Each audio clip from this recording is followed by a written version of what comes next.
Is it true that one can traverse into the world of Hokage through the mobile game? Guitche Qianye, born into this world, possesses no chakra within, yet awakens the Dragon Ball achievement system. With my sword raised to the heavens, I shall battle within the ninja realm. Even if I can only use taijutsu, I shall prove that one can still become the strongest in the ninja world without chakra. After being kicked out of his transformation, Uchiha Madara declares, I, Madara, shall proclaim you the strongest in the ninja realm. Countless heroines exclaim, Ah, Qianye-sama, please whip me mercilessly. Merely due to his Saiyan physique, at the onset of every battle, he spreads his arms wide and invites, Come, kill me, quickly. Madara, how can you claim that 5 against 1 is unfair? What if it were 5 Super Saiyans in their second form? The pitiful Ōtsutsuki clan, upon arriving on Earth, finds themselves reduced to 3 wretched creatures. Ōtsutsuki, this isn't right. How could this kid casually obliterate a planet? And what is that silver aura emanating from him? In the face of Ōtsutsuki Isshiki, Qianye extends 5 fingers and states, I possess 5 such transformations. This is the first form of Saiyan, and there is also the second form, the third form, Super Saiyan Blue, the fourth form, and the mastery of Zai-Jigon. Chapter 1. Graduation Assessment, the Multi-Shadow Clone Technique. The content of the graduation examination consists of the Shadow Clone Technique and martial arts. We shall now commence the drawing of lots for group assignments. In Konoha, within the Ninja Academy, after Irika announced the assessment content, he took his seat as an examiner, while Mizuki, as the second examiner, sat beside him. Guitche Qianye sat in the tiered seating, his expression calm, a stark contrast to the anxiety of the other students. Beside him, Naruto began to fret, as he was particularly inept at the Shadow Clone Technique. At this moment, Qianye appeared composed, yet internally, he was elated. For once he passes today's assessment, he shall receive a substantial system reward, the Saiyan physique from Dragon Ball. The first Super Saiyan form can amplify his base combat power by 50 times. The thought of possessing the power to command the ninja world invigorates him. However, this examination presents a considerable challenge for him. It is not about combat, but rather the Shadow Clone Technique. In the 12 years since arriving in the world of Hokage, he had achieved the level of a typical Jonin through system tasks. Yet due to his incompatibility with chakra, he could only utilize taijutsu. It appears he must resort to that one technique. As he contemplated how Goku utilized the afterimage technique, Naruto's pained voice jolted him from his thoughts. Qianye, what do we do? Neither of us is good at the Shadow Clone Technique. What are you worried about? You should be more concerned than I am. I can't use chakra at all. Just try to control it better. You'll be fine, Qianye reassured him. Sharing a similar lack of aptitude for ninjutsu, Naruto and Qianye developed a close bond. The two often defaced Hokage rock together, and then they would subsequently face reprimands and be supervised while scrubbing off the paint. In this world, Naruto, with Qianye by his side, grows more smoothly than in the original narrative, at least without enduring as much ridicule. However, because Qianye frequently mingled with Naruto, he too often faced insults, being told that without chakra, one could never become a ninja, and that chakra-less ninjas were worthless. Nevertheless, Qianye's spirit remained resilient. He firmly believed that only strength could validate everything. Even with taijutsu, one could still rise to become the strongest in the ninja realm. At this moment of acknowledgement, a system known as Dragon Ball Achievement activated within him. Thus began his irreversible journey towards becoming the supreme taijutsu master. Next, Uchiha Sasuke. With Irika's call, the haughty Sasuke, hands in pockets, approached the two examiners. Hand seals. Shadow Clone Technique. Bang, bang, bang. 3 identical figures of Sasuke materialized before the audience. As expected of an Uchiha genius, Mizuki remarked with appreciation, nodding as he began to plot a new objective: to kidnap Uchiha Sasuke and present him to Lord Orochimaru. Sasuke is so cool. Sasuke, I love you. In an instant, Sasuke's demeanor incited a chorus of shrieks from the class, with Haruno Sakura and Yamanaka Ino being the loudest. Qianye couldn't help but marvel at how bold the girls in this era were. Then there was Hinata, so shy. However, at this stage, she had a bit of baby fat, which detracted from her appearance compared to the other two. Hearing the cheers, Sasuke's lips curled upward as he cast a disdainful glance at Qianye and Naruto in their corner. As each student took their turn for evaluation, their expressions varied, some delighted and others disheartened. Finally, it was Naruto's turn. Naruto, Irika called out. Sigh. Naruto sighed heavily, rising from his seat to face the examiners. Upon seeing Naruto, Sasuke displayed a scornful smile, As expected, the tail end of the class remained the tail end. Naruto's face reddened as he formed hand seals and shouted, "Shadow, clone technique." A lump of white, shriveled, devoid of life, resembling a wilted eggplant, lay on the ground, presenting itself to all. In an instant, the entire class erupted in laughter. Sasuke wore a look of smug satisfaction, casting a contemptuous glance at Qianye. Like Naruto, was equally inept at ninjutsu. His keen interest in Qianye and Naruto stemmed from a significant reason. They were both orphans, and Naruto often engaged in skirmishes with him. Uzumaki Naruto, disqualified. Iruka regretfully announced the results. The graduation exam required passing the shadow clone technique to qualify for the martial arts assessment. This regulation was deliberately altered by the third Hokage to enhance the survival capabilities of the new generation. What remains unknown to everyone is that it was specifically modified for Qianye, as the old man frequently spied on him, both to monitor why Qianye was approaching Naren and to discern whether this child, who excelled solely in physical techniques, would follow in the footsteps of Kai. Next, Guitche Qianye, Iruka called out. Qianye approached Naren and gently patted his shoulder, sensing the disappointment and frustration within him. He comforted, "It's all right. I will practice with you tonight."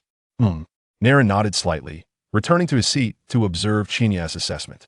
Although he was aware that Qianye would likely fare similarly to himself, he still hoped for Qianye's success, for his family background was less fortunate than his own.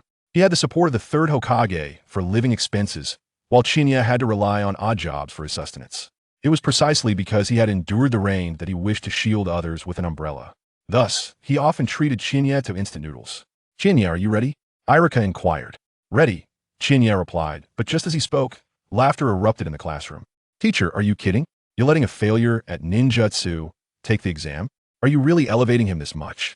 "Exactly. Just declare him unqualified outright, just like Naren. They are both failures, aren't they?" With the incitement of these two, the class erupted in laughter once more.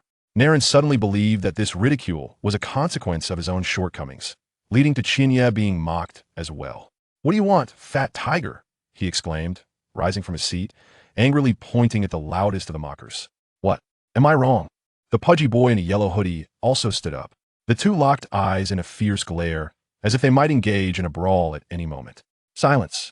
This is an exam. Everyone sit down," Iruka commanded. "Tsh." Naren glared at Fat Tiger defiantly before sitting back down, still wanting to give his teacher some face. Qianye cast a discreet glance at the standing Fat Tiger, who resembled the character from Dale Aiming. Due to his family's modest wealth from business, he often acted superior in school. It was rumored that a third of the ninja school's funding came from his family. Thus, the school's leaders and teachers dared not provoke him easily.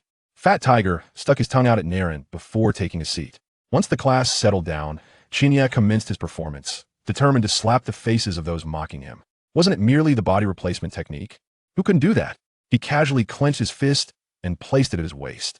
To everyone's astonishment, they witnessed 8 or 9 identical figures gradually materializing beside Qianye, indistinguishable in appearance and demeanor from the original. How is this possible? Upon witnessing this, Xiaoju was so shocked that he stood up, his face reflecting disbelief. How could Qianye perform the body replacement technique? Wasn't he incapable of ninjutsu? Fat Tiger appeared equally astounded, his mouth agape as if it could fit a light bulb. Not just the two of them, but the entire class was left in shock. Xiaoju managing to create 3 clones was already the pinnacle for students of their caliber. Yet Qianye had astonishingly produced 9 clones at once. What on earth was happening? Shuemu's eyes were nearly bulging out of their sockets. Could this be the shadow clone technique? Not the multi-shadow clone technique? He exclaimed in disbelief. This was a momentous occasion for Lord Dashawang. If he could present both Qianye and Xiaoju to Lord Dashawang, he would undoubtedly acquire unparalleled power. Contemplating this, his gaze towards Qianye shifted from shock to a burgeoning greed. Chapter 2. Chiya Sasuke, a brain-bending surprise. This young man is indeed astonishing. Within the confines of the Hokage's office, the third Hokage observed Chiya and Naruto through a crystal ball. Upon witnessing Chiya execute the shadow clone technique, he was taken aback. Yet he quickly discerned that this was merely a technique Chiya employed to create an afterimage through rapid movement, thereby achieving the illusion of multiple clones. This technique, even Might Guy had not mastered. It required an extraordinary level of explosive power and speed. It appears that this young lad is destined for greatness, and the Hokage eagerly anticipates his future endeavors. Meanwhile, in the examination classroom, Mizuki exclaimed in astonishment, multiple shadow clones. This left everyone speechless. Although the shadow clone technique allows for the creation of several clones, the multiple shadow clone technique indeed demands vast reserves of chakra and meticulous control to accomplish. Irika, displaying a look of gratification, nodded and announced, Qianye Sasuke has passed the examination. Under the gaze of their wide-eyed peers and the myriad of expressions directed at him, Qianye calmly returned to his seat. Just as he settled down, Naruto dashed over, anxiously inquiring, Qianye, what on earth is going on? You know the shadow clone technique, and didn't T tell me? Qianye smiled softly and replied, it's not the shadow clone technique. I'll teach you this technique in a few days, but whether you can learn it will depend on your own fortune. Really? Upon hearing this, Naruto's eyes sparkled with anticipation. Qianye nodded. Have I ever deceived you? Haha, you truly are my good partner. Naruto laughed joyously. However, upon spotting Naruto, Mizuki conceived a bold idea, feeling compelled to give a try. After the first round of assessments concluded, the second round of combat techniques commenced on the playground. Each student who had passed the first round drew lots to determine their opponents. By sheer coincidence, Qianye drew Sasuke. Naruto rushed over to take a look, and upon seeing Sasuke, he exclaimed with glee, Qianye, beat him up, smash him. His arrogant demeanor irritates me, and it's infuriating that Sakura likes him. Qianye chuckled and patted Naruto on the shoulder. As you wish, I'll relieve your frustration. In truth, Qianye was also seeking an opportunity to spar with Sasuke, for the system had assigned him a task, to defeat Sasuke and earn the reward of the air clone technique. As the name suggests, the air clone technique allows one to utilize air to achieve the effects of a chakra clone. Although Qianye lacked chakra, he possessed immense air, a gift bestowed upon him by the system. However, this was merely one reason. The other was that Sasuke was undeniably arrogant. Not delivering a blow to this proud individual would leave him unsatisfied. Subsequently, those students who had not passed the first round were permitted to return home for rest, while those participating in the second round stood solemnly in the playground, awaiting their turn. Qianye had expected Naruto to stay and witness his impending confrontation with Sasuke. But to his dismay, Naruto announced he was heading to a supermarket to snag limited edition instant noodles, completely forgetting about the desire to see Qianye confront Sasuke. Qianye could only shake his head in disbelief. Under the scorching sun, he observed round after round of matches unfold. Interestingly, there exists no definitive victor or vanquished in this contest. As long as a certain criterion is met, one can be deemed successful. The individual who had previously mocked Fat Tiger was effortlessly defeated by Ding Xiai, left in utter disarray. Nevertheless, Fat Tiger still managed to pass the assessment.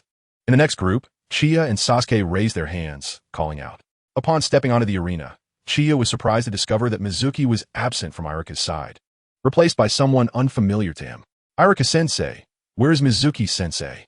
Qianye inquired. Oh, Mizuki claimed he had a stomachache, Irika replied. What a feeble excuse, Qianye mused, though he could surmise Mizuki's whereabouts.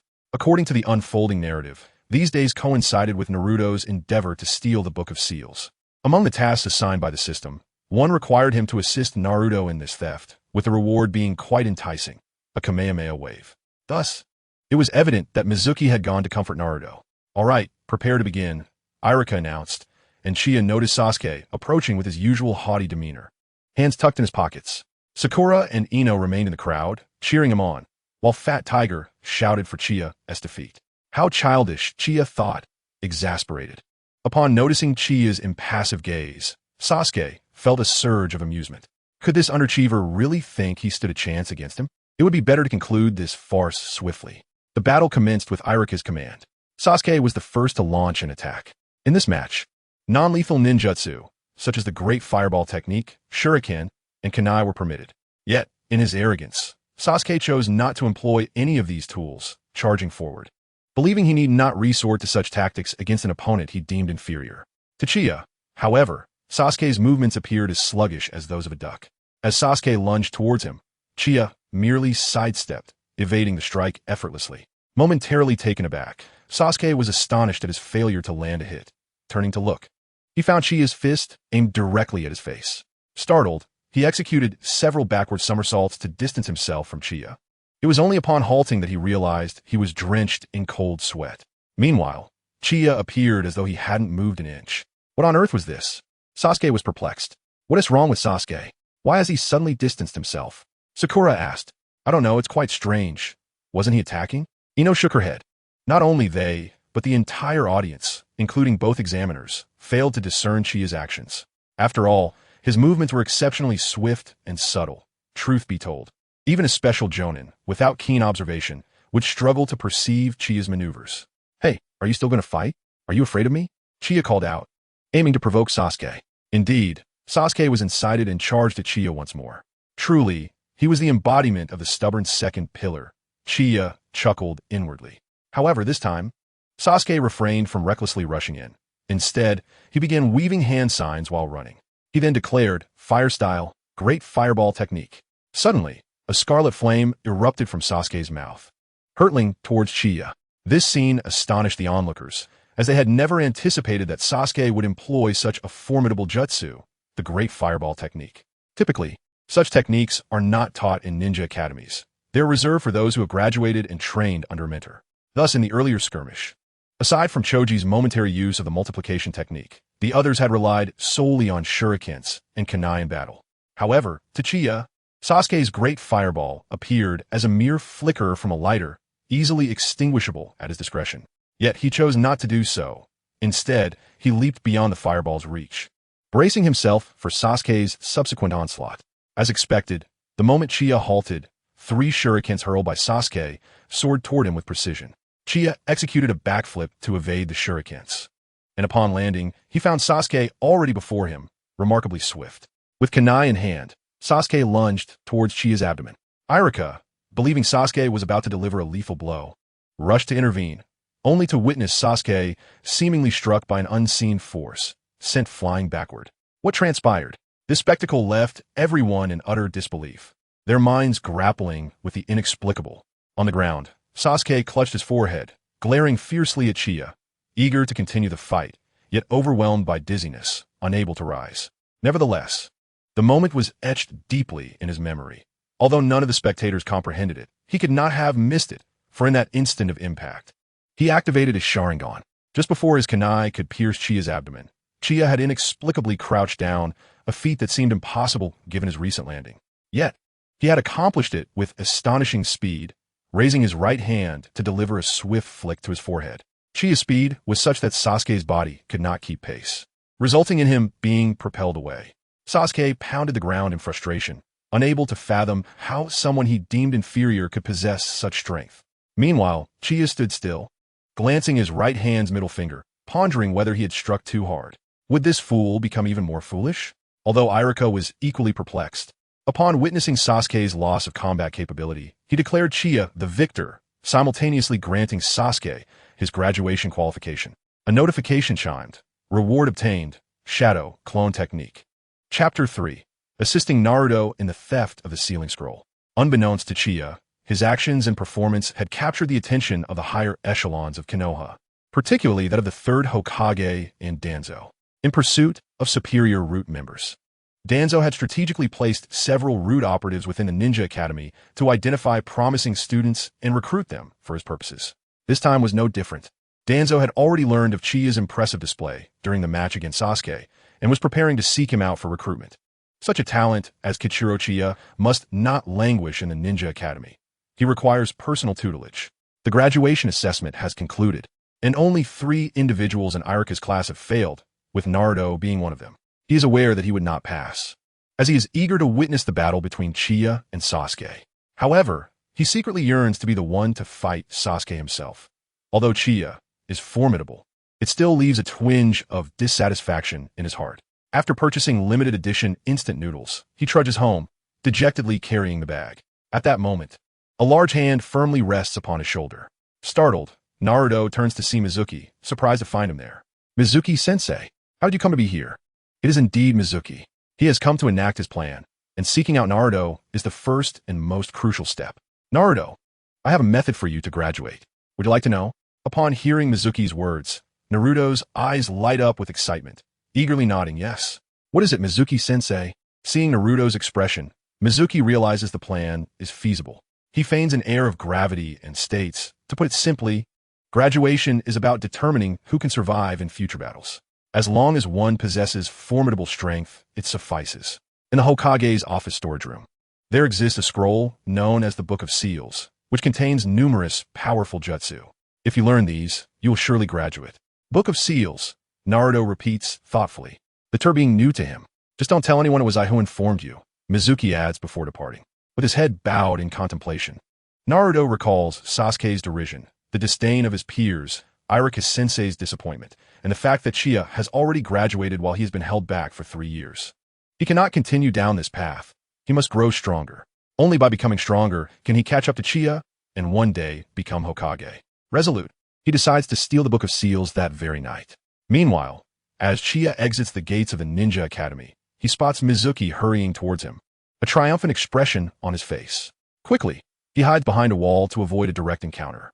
Could it be that Mizuki has already made arrangements with Naruto? Frowning, Uchiha decides to seek out Naruto to ascertain his plans, as only then can he assist in the theft of the Book of Seals. On his way to Naruto's home, he glances at the unfinished tasks before him, which number 2 in total. Main Quest 4. Assist Naruto in stealing the Book of Seals. Reward, Kamehameha Wave. Main Quest 5. Defeat Mizuki. Reward, Energy Sphere. He also checks his current abilities and skills. Name, Kichiro Chiya. Energy, 1 ton. Skills, Shadow Fist, Shadow Clone Technique. Dragon Ball Battle Power, 50. Hokage Level Strength, Early Jonin. A mere battle power of 50.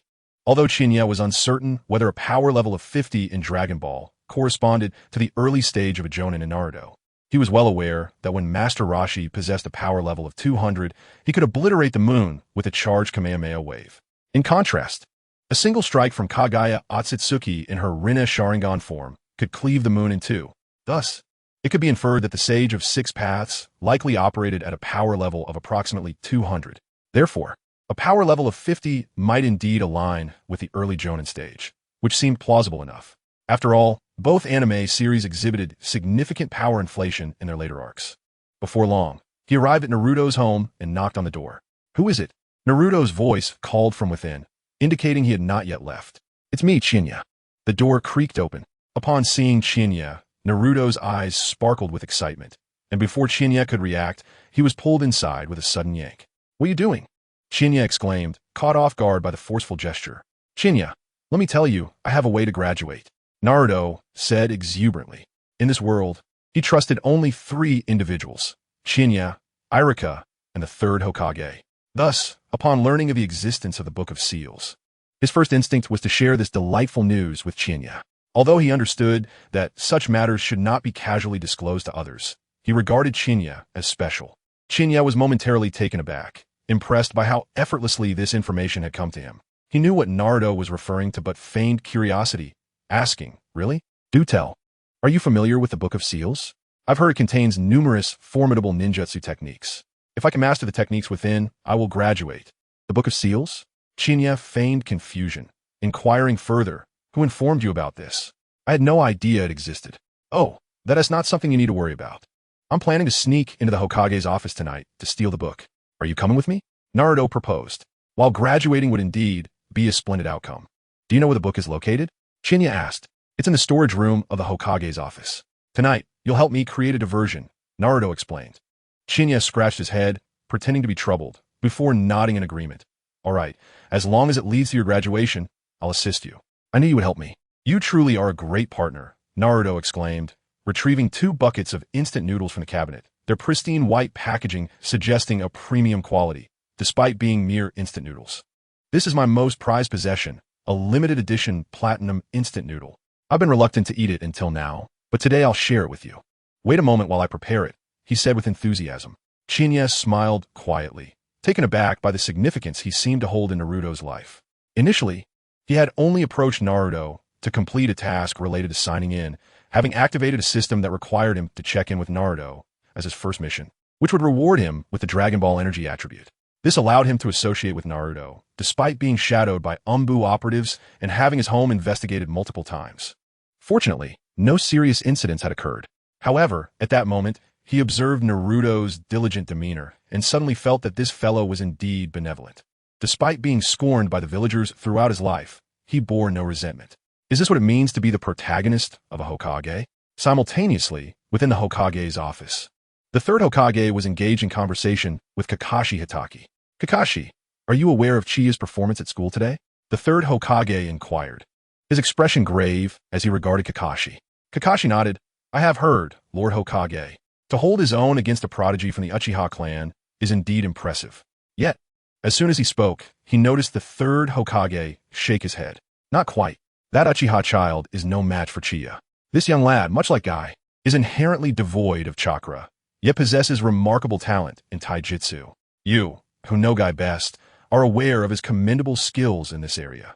With Guy currently absent from the village, I wish for you to mentor Qianye after his graduation. What? Kakashi was somewhat taken aback. Although he did not fully grasp the Hokage's intentions, he nodded in agreement, intrigued and eager to guide the boy proficient in taijutsu, perhaps due to a connection with Guy. At that moment, the door to the Hokage's office was suddenly flung open with a loud bang. A stern voice resonated from outside. "Hand Qianye over to me." It was Danzo's voice. "Lord Hokage, I shall take my leave now," Kakashi stated, departing swiftly as the third Hokage gave a slight nod. Just as Danzo entered, Kakashi vanished from sight. Although Danzo noticed him, it was not the reason for his visit, so he paid it no mind. "Hand Qianye over to me for training." The third Hokage had anticipated Danzo's request, given Qianye's outstanding performance today. He remained seated, calmly observing Danzo, whose face was almost entirely concealed by bandages. "I have other plans for Qianye." "What?" Danzo was taken aback, having arrived first, only to find that arrangements had already been made.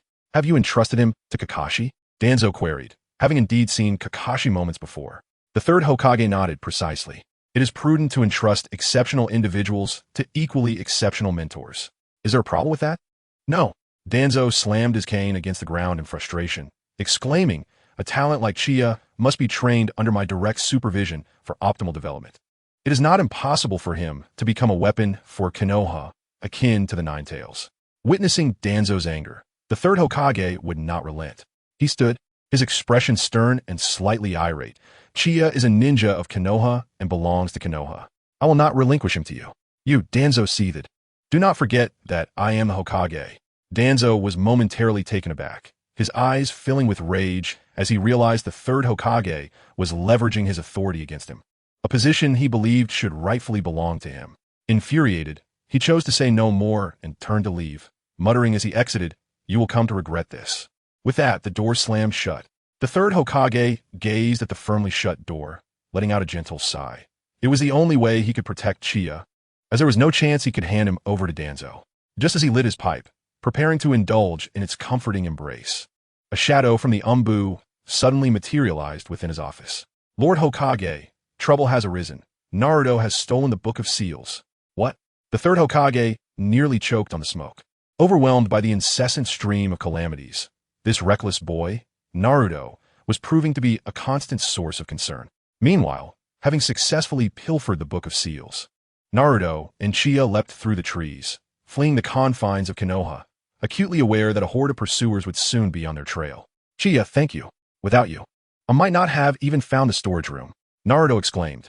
"Haha, I merely stumbled upon fortune," Qianye replied with a smile, though his thoughts were elsewhere, fixated on the newly acquired reward, the Kamehameha Wave. The Kamehameha Wave, its power varies with the accumulation time, requiring a minimum of 1 kilogram of energy for a single release. He had not anticipated such a considerable energy expenditure. He was curious about the magnitude of the power contained in that 1 kilogram. Perhaps he could test it on Mizuki later. Earlier, while wearing a mask to divert the sentinels stationed outside the storage room, Qianye had successfully enabled Naruto to slip inside. The operation had gone remarkably smoothly, a fact that left Qianye somewhat astonished. Perhaps it was due to the unexpected nature of the theft that the guards had grown lax. Or it could have been the commotion from the argument between the third Hokage and Danzo that had captured most of their attention. In any case, they had secured the book. As dusk fell, the visibility in the woods diminished, with only a few beams of moonlight filtering through the treetops to illuminate their path. "Qianye, where should we go now?" Naruto inquired. "First, we need to leave the boundaries of Konoha. If we're caught after stealing the book, there will be dire consequences. Alternatively, we could find a secluded spot to examine the techniques within the book. We are far enough now," Naruto suggested, leaping onto a large tree and, aided by the moonlight, opening the Book of Seals. He had been itching to do this ever since they had taken it, but Qianye had urged him to wait. Now, feeling relatively secure, he eagerly unfurled the scroll. Qianye felt compelled to join him. With Naruto already having opened it, he could no longer dissuade him. He was equally curious about the ninja techniques inscribed within the book, undoubtedly comprising the forbidden jutsu devised by the second Hokage. As he approached Naruto, he found him scratching his head in frustration, muttering, why does the first technique have to be Shadow Clone? I'm the worst at that jutsu. Qianye chuckled, noting the similarity to the original narrative, though this time he had the fortune of being by Naruto's side. Just as he contemplated speaking to Naruto, two shurikens suddenly hurtled towards them from behind, aimed directly at Qianye's back. Sensing the imminent danger, Qianye instinctively lunged forward, tackling Naruto to the ground just in time to evade the incoming projectiles, mistakenly believing they were aimed at Naruto. What happened? What's going on? Naruto asked, panic-stricken as he gazed at Qianye, only to realize that Qianye's expression was grave. Standing before them were two ninjas clad in Anbu masks. Have we been found? Naruto exclaimed in shock. Qianye did not respond directly, but rather said, you go first. I will hold them off. No, we must leave together. Naruto immediately rejected. Hurry. If you don't leave now, the main force will arrive and no one will escape. Don't you want to graduate? This statement momentarily disoriented Naruto. Indeed, he still needed to graduate. If he were captured here, all his efforts would be in vain. Realizing this, he stood up and said to Qianye, you must be careful. He then quickly departed. Under normal circumstances, he would have fought alongside Qianye, but remaining now would only lead to failure. After Naruto left, Qianye continued to confront the two individuals before him. He was puzzled. Was it not supposed to be only Mizuki? How did these two Anbu find this place? Moreover, the killing intent emanating from them certainly did not suggest they were preparing to capture him and Naruto alive. Could it be that these two were imposters masquerading as Anbu? Generally, Anbu possessed strength between Ch Nin and J Nin. In any case, he decided to test their skills. With that thought, Qianye initiated the attack, and the two Anbu responded in kind. Qianye dashed to the first Anbu, evading the incoming kunai, and seized the man's arm gripping the kunai. With a swift pull, he delivered a knee strike forcefully into the man's chest. With a resounding thud, the man was struck hard, let out a cry of pain, and was sent flying to the ground, clutching his chest, unable to rise for a while. How weak, Qianye mused. Is this the level of strength found among Anbu? The other Anbu, witnessing this, was momentarily taken aback, fear flickering in his eyes beneath the mask. How could this kid be so strong? Mizuki had claimed he was merely an ungraduated student from the Ninja Academy. This level of power defied logic. Just now, he hadn't even seen Qianye's movements before witnessing his companion being struck down. Stop dawdling. Who are you? Why are you wearing Anbu masks? As he was distracted, Qianye's voice suddenly pierced his ears. Coming back to his senses without a moment's hesitation, he leaped away from Qianye, creating distance between them. In midair, he formed hand seals and shouted, wind release, vacuum wave. His cheeks puffed up as he expelled a swirling, colorless mass of wind rapidly towards Qianye. What transpired next was utterly unexpected. Qianye did not even attempt to evade and charged straight ahead. Was this guy a fool? Being struck by the vacuum wave could tear him apart. However, in the next moment, his eyes widened in disbelief. Qianye casually waved his hand and dispersed the incoming wind attack. How is this possible? The man could not comprehend it. He was a Ch Nin at the very least, and unless one were a J Nin, it was impossible to casually dispel his jutsu.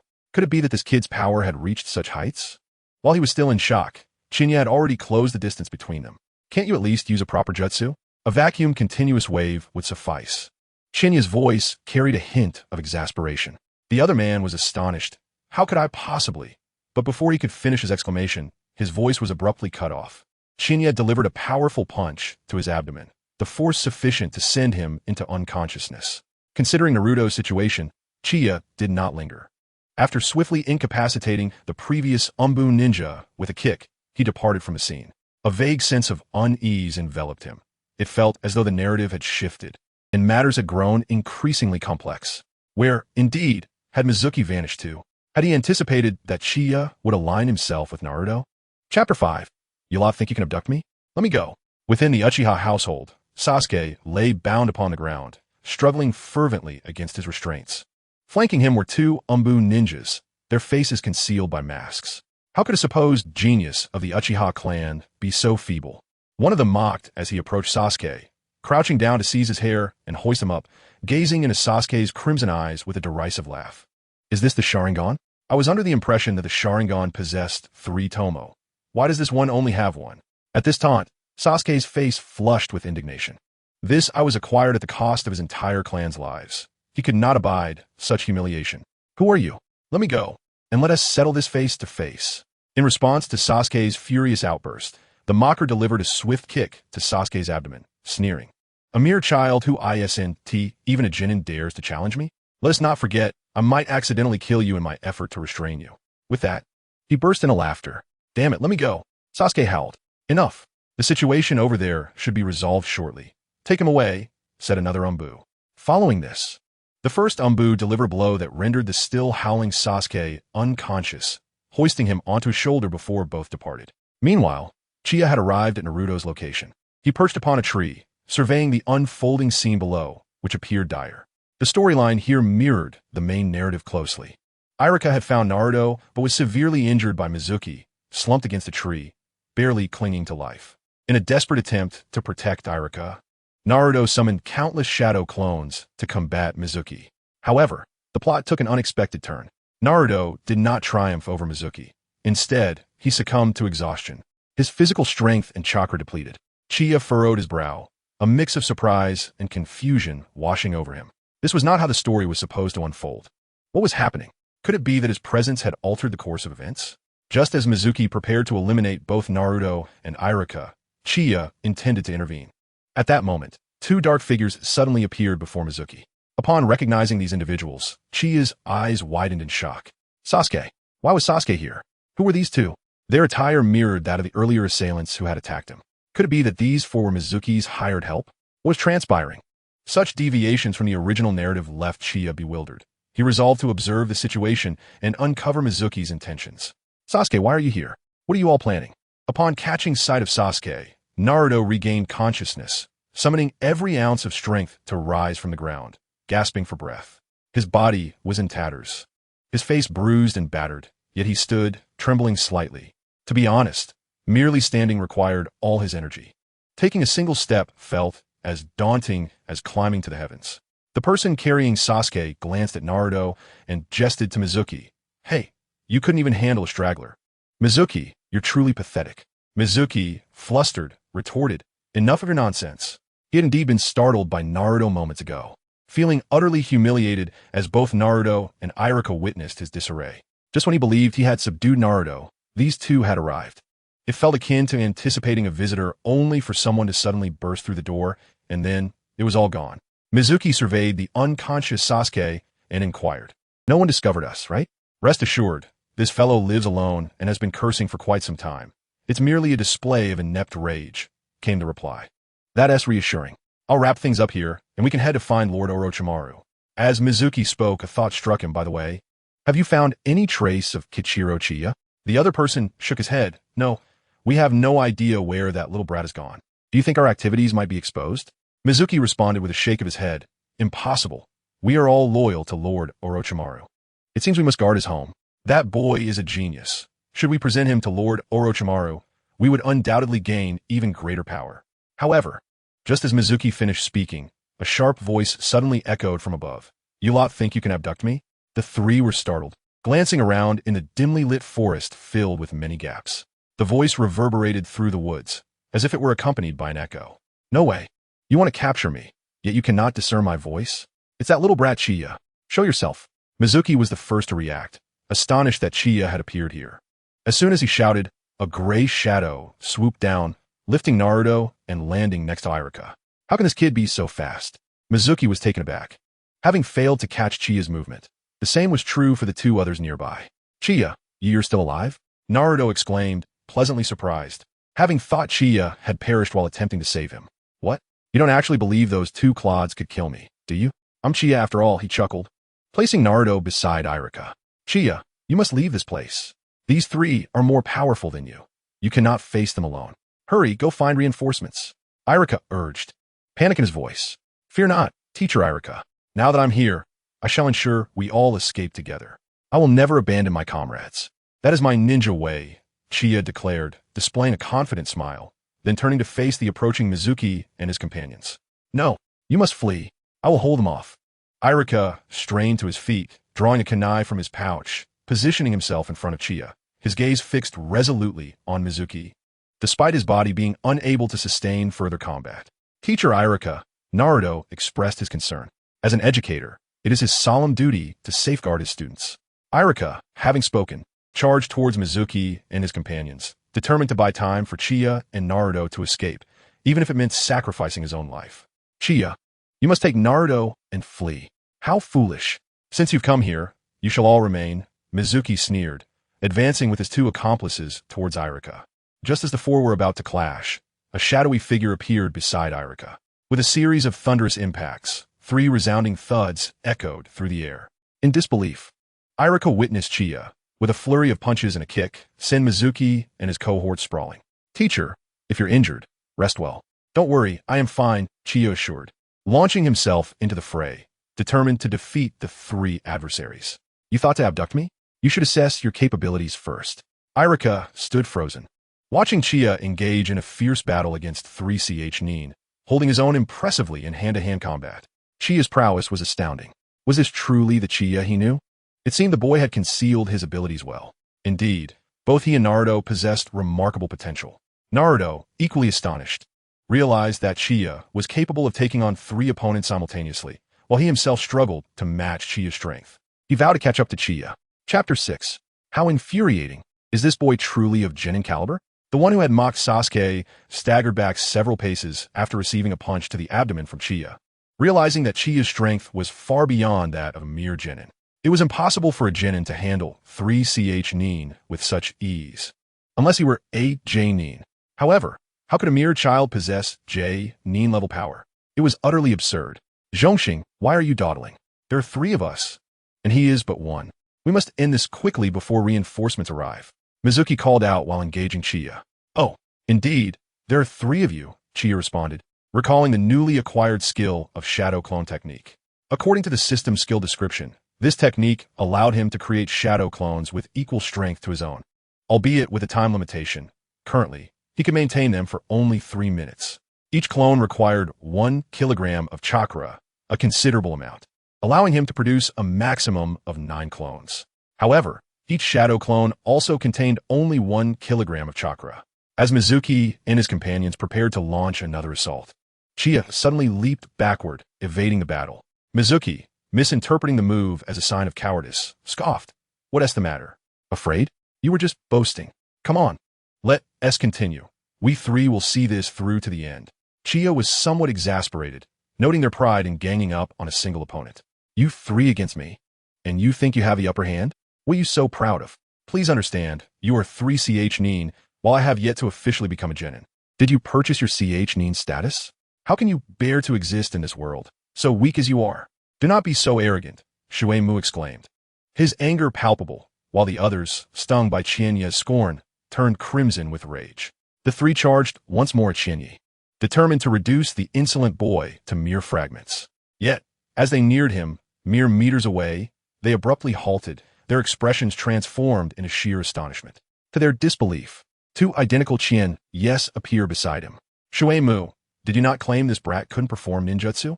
How could he conjure shadow clones? One of them inquired. Fear not. This boy merely knows the basic technique of clone creation. They are mere illusions, Shui Mu bellowed, as if to bolster his own resolve. And he was the first to charge forward. Illusions? Perhaps not. Qianye smirked, as, while his original self sprang into action, the 2 shadow clones surged towards Shui Mu's companions. The 6 engaged once more in a tumultuous clash.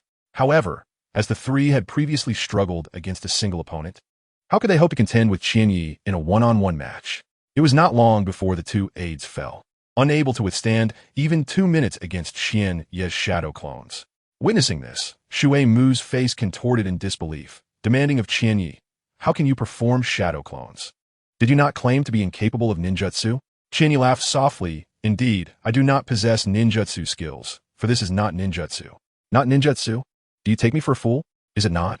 Shui Mu, realizing the urgency of their situation, felt the pressing need to retreat. With 2 of his companions already incapacitated, he was unaware of what had transpired with the 2 who had gone to deal with Naruto, likely having been defeated by Qianye as well. Thus, he resolved to withdraw. Suddenly, he leaped backward, creating distance between himself and Qianye, swiftly forming hand seals. His cheeks puffed out, water-style, water chaos wave. A torrent of water surged forth from Shui Mu, directed at Qianye.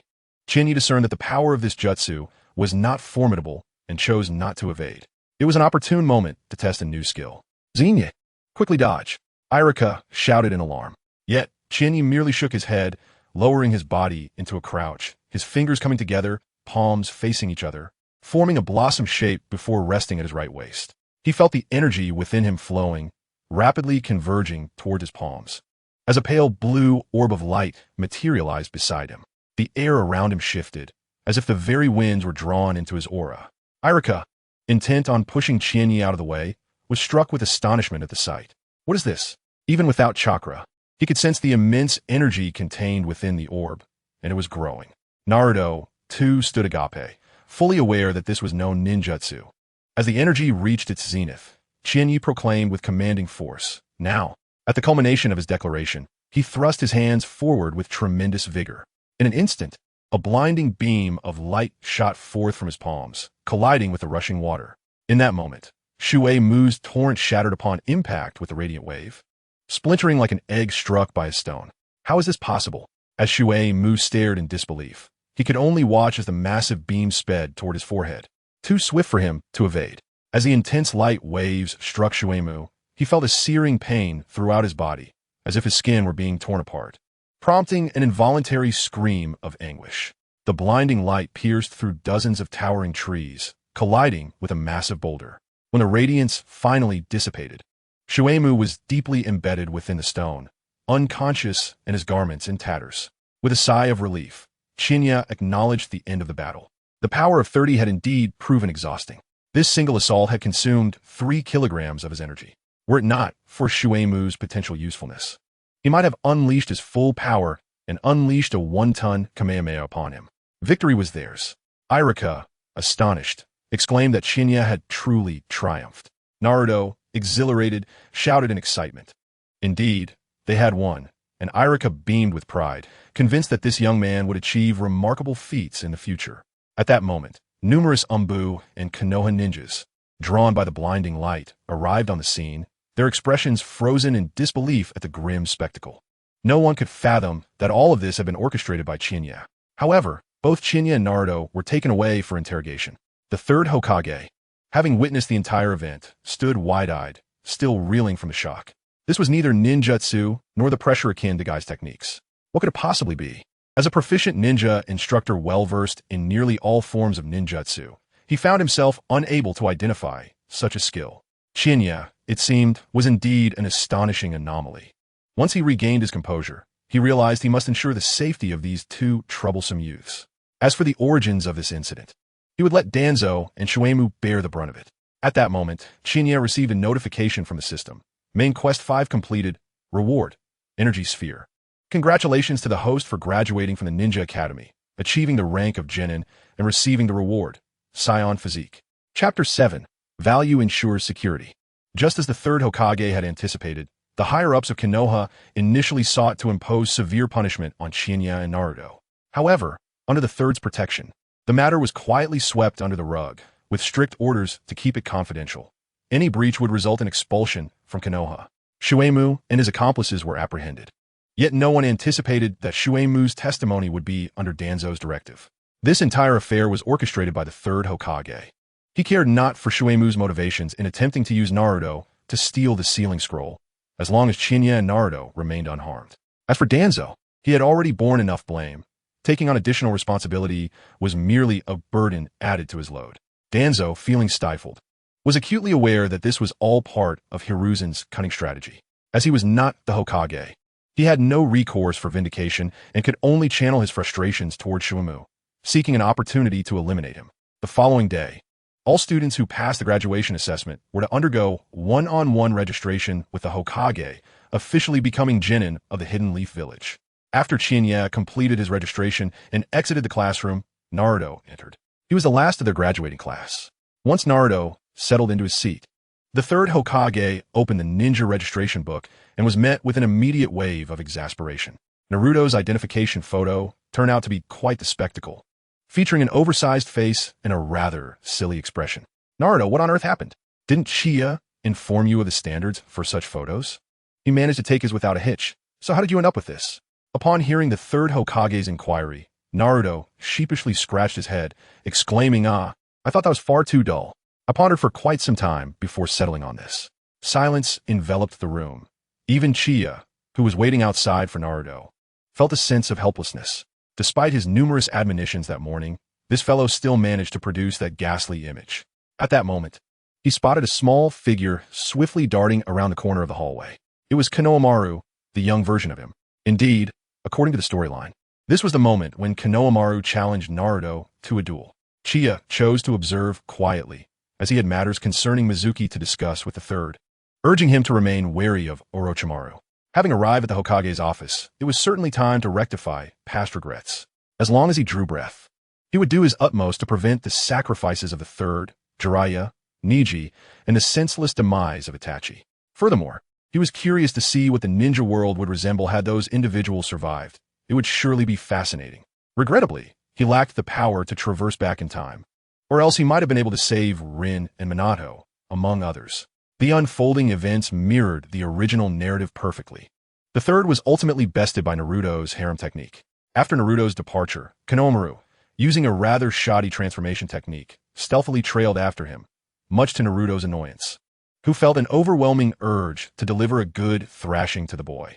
"Naru, I have a few matters to attend to. You entertain him for now," Uchiha said to Naruto before taking his leave.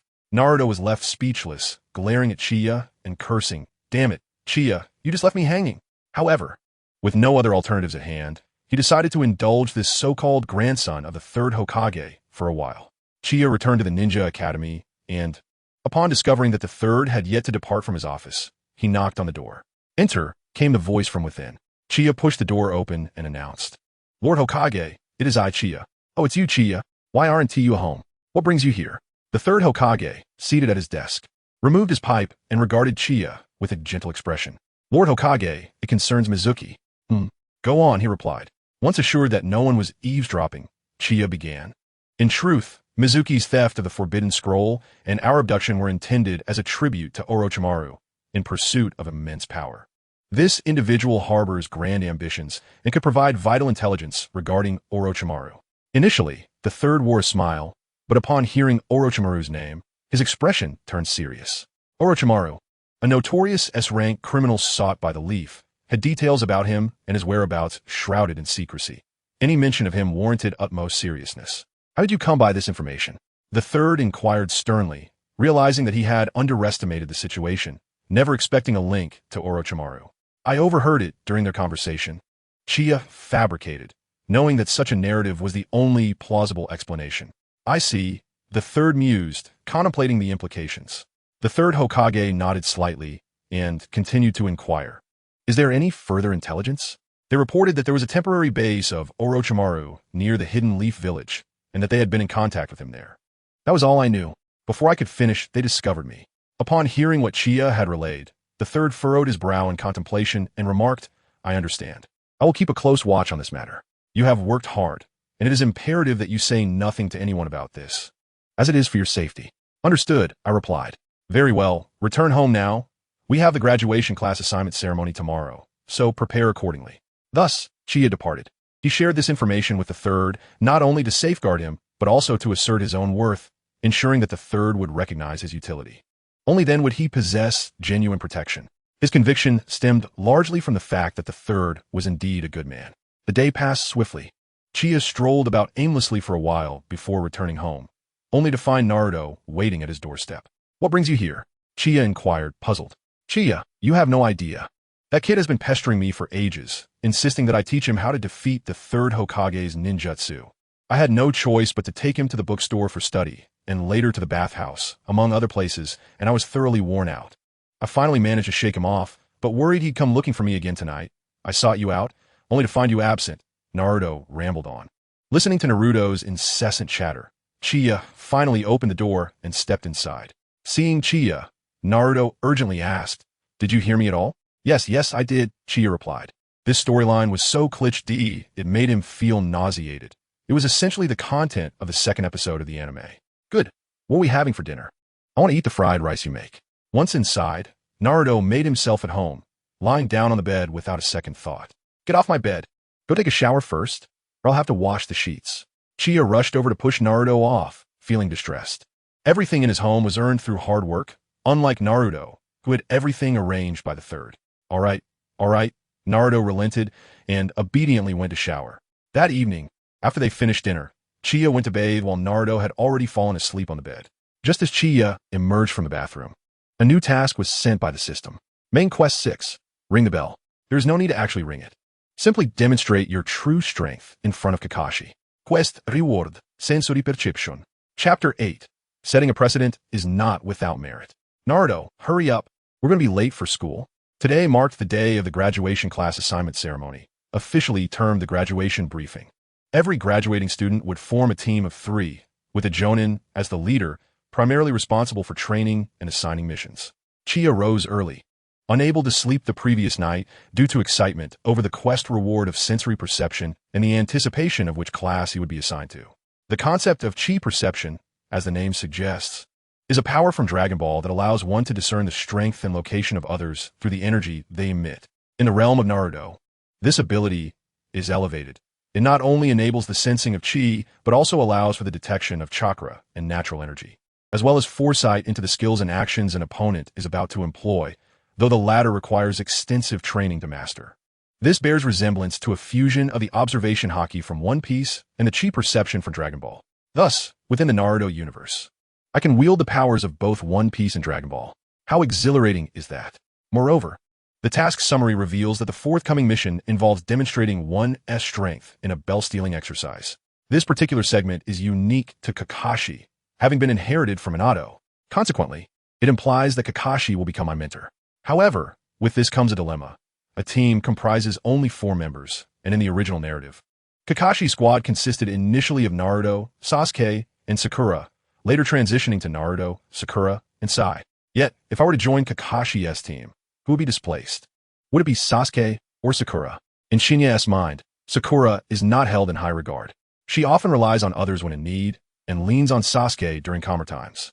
Although she possesses a somewhat striking appearance, she hails from an ordinary family and has displayed disdain for Naruto in the earlier stages, exploited him during the middle arc, and ultimately, through her connection to Naruto, was brought to training by Tsunade. Rather than expressing gratitude, she even attempted to manipulate Naruto's affections to prevent him from bringing Sasuke back, ultimately seeking to protect Sasuke. This characterization can be likened to that of a green tea BTCH. Thus, Qianye has long harbored disdain for her. Since arriving in the Naruto world, he has not exchanged a single word with her, finding her presence quite distasteful. Given this, he harbors a strong desire for Sakura to exit the team. After all, Sasuke will eventually depart on his own, at which point Sai will join, rendering her unnecessary. As the day unfolded, Qianye had to call Naruto for a full half-hour before he finally roused. Prompting Naruto to hasten his morning routine, they arrived at the classroom just in time. Upon entering, Naruto was met with looks of astonishment from his peers, as if they had seen a ghost. Just then, Shikamaru entered from outside and, upon spotting Naruto, expressed his surprise, asking, "What brings you here?" With pride, Naruto pointed to the forehead protector adorning his brow and declared with a smile, "Can't you see this forehead protector? From today onward, I am a ninja too." Instantly, gasps of disbelief erupted from the class. They could not fathom how someone who had struggled academically, unable even to perform the shadow clone technique, had managed to graduate. Yet, only Hinata exhibited a look of warmth and joy, thinking to herself, "Naruto has graduated. How wonderful." Qianye surveyed his classmates, understanding their thoughts perfectly. At that moment, the sound of hurried footsteps echoed down the corridor, followed by the classroom door being flung open. Caught off guard, Qianye was abruptly shoved aside by Sakura and Ino, who were engaged in a dispute of unknown origin, nearly causing him to stumble. Qianye was momentarily stunned. "If it weren't for the fact that both of you are girls, I would have intervened." "Once again, victory is mine," Ino exclaimed, panting heavily, a triumphant expression on her face as she addressed Sakura. "What are you talking about? My foot crossed the threshold here a whole centimeter before yours." Sakura retorted defiantly. "That's absurd. Are you blind?" Ino shot back. Watching the two foolishly bicker back and forth, Qianye felt an overwhelming urge to unleash a torrent of exasperation. Just as he contemplated inviting Naruto to join him at their seats, he noticed Naruto gazing dreamily at Sakura. "What on earth? Seriously? Why are you ignoring Hinata and fixating on Sakura?" He thought incredulously. How could an ordinary girl from a regular family be more appealing than the heiress of a prominent clan? Qianye was genuinely perplexed. Realizing it was best to intervene, he approached and seized Naruto's hand, declaring, "Time to return to our seats. Enough of this nonsense." Hey, Qianye, don't pull me. Naruto protested as he was forcibly guided back to his seat. As soon as they settled down, Naruto spotted Sakura glancing around anxiously, seemingly searching for someone. Could it be me? He pondered. However, his heart sank as he saw Sakura hurriedly approach Sasuke, her face flushed with shyness as she greeted him. Good morning, Sasuke. Sasuke, still fuming from being toyed with by Qianye the day before, and having endured the humiliation of being kidnapped and subsequently rescued by Qianye, felt utterly miserable. To make matters worse, the bruises from last night's altercation still marred his face, leaving him feeling unworthy of social interaction. Thus, when Sakura greeted him, he completely ignored her. Yet, Sakura was fond of Sasuke's aloof demeanor and, undeterred by his indifference, continued, "May I sit beside you?" No sooner had she spoken than Ino approached, asserting, "That seat next to Sasuke is mine. You need to move. First come, first served, right?" Sakura shot back angrily. "I entered the classroom first, okay?" Ino persisted obstinately. "No way, I was here first." "That's not true, I was." Their heated exchange drew the attention of other classmates, who began to intervene. Sasuke, exasperated, was on the verge of losing patience with their incessant chatter. Meanwhile, in the school office, the third Hokage convened a meeting with all the Jonin responsible for this graduating class to discuss class assignments. At that moment, the third's crystal ball was reflecting Qianye, who was seated in the classroom, observing the commotion. "Is this the boy? I heard he defeated the long-standing top student, the Uchiha prodigy Sasuke, yesterday," remarked an unnamed Jonin. "Indeed, he possesses considerable talent and is a promising prospect," the third Hokage replied. "I must take him under my wing," another unnamed Jonin eagerly declared. "I have already arranged for Kakashi to mentor him," the third Hokage responded. "What?" Everyone present, except Kakashi, was momentarily taken aback, clearly finding the decision rather peculiar. "Lord Hokage, doesn't Kakashi already have 3 team members? Adding another would make it 4, Yuhi Kurenai pointed out. "The situation is unique, but making an exception can also be seen as a bold initiative," the third Hokage smiled. Chapter 9. The formation of the most unique 5-person team in history. Naruto could hardly bear the fact that Sasuke was so immensely popular. In a fit of frustration, he squatted down right in front of Sasuke. Sasuke, taken aback, opened his eyes and was astonished to see Naruto perched on the table, glaring at him with fury. Could this be the moment of a legendary scene? Qianye, seated nearby, appeared as a mere bystander, fully aware of the potential chaos that could ensue from such a development. Had there been mobile phones in this world, he would have undoubtedly captured 100 or so photos to showcase to Sasuke later, and eventually to Naruto's future child and Sasuke's daughter, illustrating how their father's first kiss was lost in such a manner. A group of jealous girls, witnessing Naruto squatting there, fixated on Sasuke, immediately shouted, "Naruto, get down. Stop clinging to Sasuke." Naruto paused, feeling puzzled and frustrated. He could not comprehend why everyone was so enamored with Sasuke, even if he was the top student. Qianye had bested Sasuke before. Why didn't they harass Qianye instead? What was so special about this guy? He still bore the scars from yesterday's scuffle, looking utterly ridiculous. As their stare-off intensified, it was apparent that Sasuke would not relent under such scrutiny. Their eyes sparked with mutual hostility. "Sasuke, defeat him swiftly. Bring down this bottom feeder."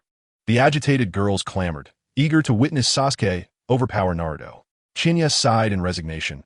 Indeed, in any realm, beauty was justice. At that moment, a boy behind Naruto inadvertently brushed against him. As he began to apologize, the unthinkable happened. To the astonishment of everyone present, Naruto and Sasuke unexpectedly locked lips. This scene shattered the spectators' perceptions, leaving them utterly speechless. Only Qianye wore a cheerful expression, thinking, yes, just like that. Indeed, what a pity there is no camera. Both Naruto and Sasuke were momentarily stunned, quickly turning their heads away, retching uncontrollably. This is utterly revolting, Naruto thought, while Sasuke seethed internally, vowing to end Naruto's life. Just then, Naruto sensed a wave of intense, murderous intent directed at him. Turning around, he was met with the fierce glares of the girls, their eyes promising destruction. "This was an accident. An accident," Naruto hurriedly explained. "You're dead meat, Naruto." Sakura glared at him, her fingers cracking ominously, ready to enact revenge. Meanwhile, the third Hokage, observing the classroom situation, was left sweating alongside the other Jonin, who wore expressions of disbelief. Soon after, Irika entered the classroom, bringing an immediate hush as everyone returned to their seats. Naruto whispered to Qianye, "You didn't see anything, right?" Qianye chuckled softly, Oh, I saw everything. So, how is it with the boy? Disgusting, Naruto retorted, feeling utterly nauseated. Enough. Silence. Iruka called out, clapping his hands on the lectern. Congratulations from today onwards. You shall become independent ninjas. However, you remain mere novice genin. The true challenges are only just beginning. In the future, you will form teams of 3, each group guided by seasoned jonin to undertake missions. As Iruka announced the trio arrangement, Naruto, Sakura, and Ino's minds seemed to be struck by lightning, their eyes wide with astonishment. Each of them harbored their own thoughts. Who will be paired with Sasuke, I wonder? Ino remarked with a knowing glance at Sakura. Who knows? Sakura shot a glare at Ino, thinking to herself that the one who would partner with Sasuke must undoubtedly be her. Nearby, Qianye was speechless, primarily wanting to criticize Ino. Are you not aware of your own family background? You're a pig, after all. How could the Inuzuka clan be without you? You possess no self-awareness. How is your family raising you? Meanwhile, Sasuke scoffed, dismissing the trio arrangement as merely a means to add unnecessary burdens. He had 2 sole objectives, vengeance and retribution. To avenge Qianye's mockery and to avenge his clan's annihilation. Who had the time to engage in childish games with these fools? As for Naruto, his face radiated determination, thinking he must be paired with Sakura, while the other member would be Qianye. At that moment, Iruka continued, stating that for the sake of balanced abilities within each team, the school would determine the groupings. Now, I shall announce the teams. Upon hearing this, everyone's hearts raced with anticipation. Among those aware of Qianye's prowess, most desired to be on his team, recognizing that having such a formidable partner would make future missions significantly easier. Hey, Qianye, you better not end up on my team, or I will surely thrash you. A taunting voice came from behind. Qianye, unfazed by the remark, retorted boldly, let us step outside and test it. I guarantee I won't hold back. The taunter was momentarily taken aback, feeling a twinge of insecurity, for he knew he stood no chance against Qianye, who could defeat Sasuke. Seeing the silence from the taunter, Qianye let out a scoff. Cowardly dogs should refrain from biting indiscriminately. Provoke me again, and you'd best avoid dark paths. Indeed, don't get cocky, fat tiger. Just because you have a bit of wealth doesn't mean you're tough. Believe me, I could take you down in no time, Naruto chimed in, defending his friend. Fat Tiger instantly shrank back. Though he looked down upon the two, he was acutely aware of their fighting prowess. Thus he chose to ignore them from that point on. Naruto scoffed disdainfully. Before long, the announcement for Team 7 arrived. Iruka proclaimed, Team 7, Qianye, Naruto, and Sakura. Before Iruka could finish, Naruto leaped with excitement, exclaiming, This is fantastic. He was thrilled to be in the same team as Sakura and Qianye as well. Conversely, Sakura wore a disappointed expression, lamenting not being paired with Sasuke, but instead with someone she regarded as the lowest tier. And then there was Sasuke Uchiha. Following this, a comical scene unfolded as Sakura exclaimed, This is wonderful. Naruto appeared utterly dazed, while Sasuke wore an expression reminiscent of someone grappling with severe constipation. He felt disheartened, pondering why he was forced to be in the company of these two sworn enemies. And to make matters worse, both were present. How infuriating. Meanwhile, Qianye felt a twinge of melancholy. Wasn't it supposed to be 3 people? Why had it escalated to 4? Moreover, did Team 7 truly require these 3 individuals? Did that make him superfluous? Well, at least he could occasionally tease Sasuke. And Sakura, goodness gracious, she displayed no semblance of femininity. And the more he looked at her, the more he wanted to retch. Teacher, why does our team consist of 4 members? At that moment, Sasuke rose to his feet, entirely unwilling to be grouped with Qianye. Presently, he found that being with Naruto seemed tolerable, certainly preferable to being paired with Qianye. This is a decision made by the school. I'm not certain, Iruka responded. Sasuke suddenly felt a wave of helplessness wash over him, since it was the school's arrangement. He had no recourse. In contrast, Hinata stood nearby, her face betraying a hint of disappointment. Not being in the same class as Naruto, and thus separated from the one she cherished, left her heart feeling heavy. Thus, the first 5-member team in the history of Konoha was officially established. Chapter 10, Long-Term Mission, to foster the development of Naruto and Hinata's relationship. Sakura, we finally find ourselves in the same class. Let us have lunch together. After the briefing concluded, the students would see their supervising Jonin teacher in the afternoon. Upon noticing Sasuke walking alone, Sakura hurried after him. However, upon exiting the school gates, she found herself unable to locate him.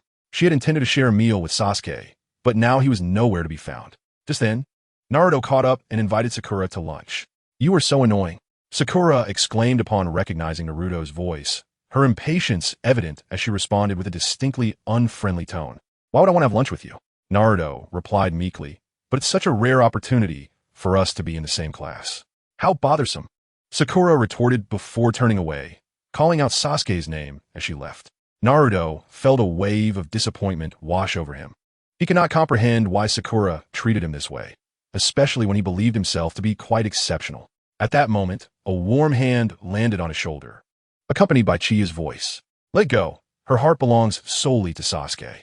How can you compete for the affections of someone who does not reciprocate your feelings? She will never like you, especially since someone else occupies her heart. But Naruto lowered his head, feeling conflicted. He understood Chia's implication.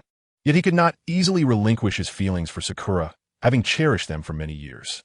Chia offered a gentle smile, beckoning to a shy figure hiding behind a tree, then turned to Naruto and said, there are countless individuals who may be outwardly appealing but possess ugly souls. While external beauty is significant, an intriguing spirit holds far greater importance. Rather than pressing your warm face against a cold shoulder, it would be wiser to pursue a different objective. What do you mean? Naruto was perplexed by Chia's words. His academic performance had never been stellar, and her profound statements left him even more bewildered. Yet, Chia did not directly answer him. Instead, she gazed past him. Naruto paused for a moment, following Chia's gaze, and soon found Hinata blushing, standing not far from him, her head bowed, unable to meet his eyes. I wonder if you still remember this girl, Chia inquired. Idoriko. I once protected her when I was young. She was being bullied by a group of people, Naruto replied. That's good to hear. Chia smiled at Hinata, saying, all right, come over.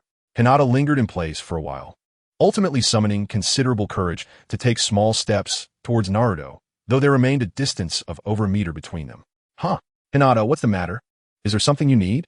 At the sound of Naruto's voice, Hinata's face reddened further, invisible steam rising from her head, rendering her speechless. Chia found this amusing. Hinata, you are far too shy, yet you are fierce like a strong woman after marriage. Sigh. Thus, he nudged Hinata once more. Hinata is very happy to know that you have graduated, so she prepared a gift for you. Right, Hinata? Prompted by Chia, Hinata quickly bowed and, with both hands, presented a small box to Naruto. En Naruto-kun, sei congratulations on your graduation. This is my gift for you, Hinata stammered, hurriedly thrusting the box into Naruto's hands before turning and running away without looking back. Naruto stood there, bewildered, holding the small box, feeling as if this were the first time he had ever received a gift from a girl. Hinata, what on earth is happening? He scratched his head in confusion. Chia was nearly exasperated, smacking Naruto on the head. Are you genuinely this dense, or are you just pretending? It's clear you have feelings for Sakura, but can't you see that Hinata likes you? Seriously. Upon hearing this, Naruto's mind felt as if struck by lightning, buzzing momentarily before sinking into a somber tone as he muttered to himself, Hinata likes me? Haha, don't joke around. She is from a prominent family, and I'm merely an orphan. But at least she likes you, which is far better than pursuing someone who doesn't even acknowledge your existence.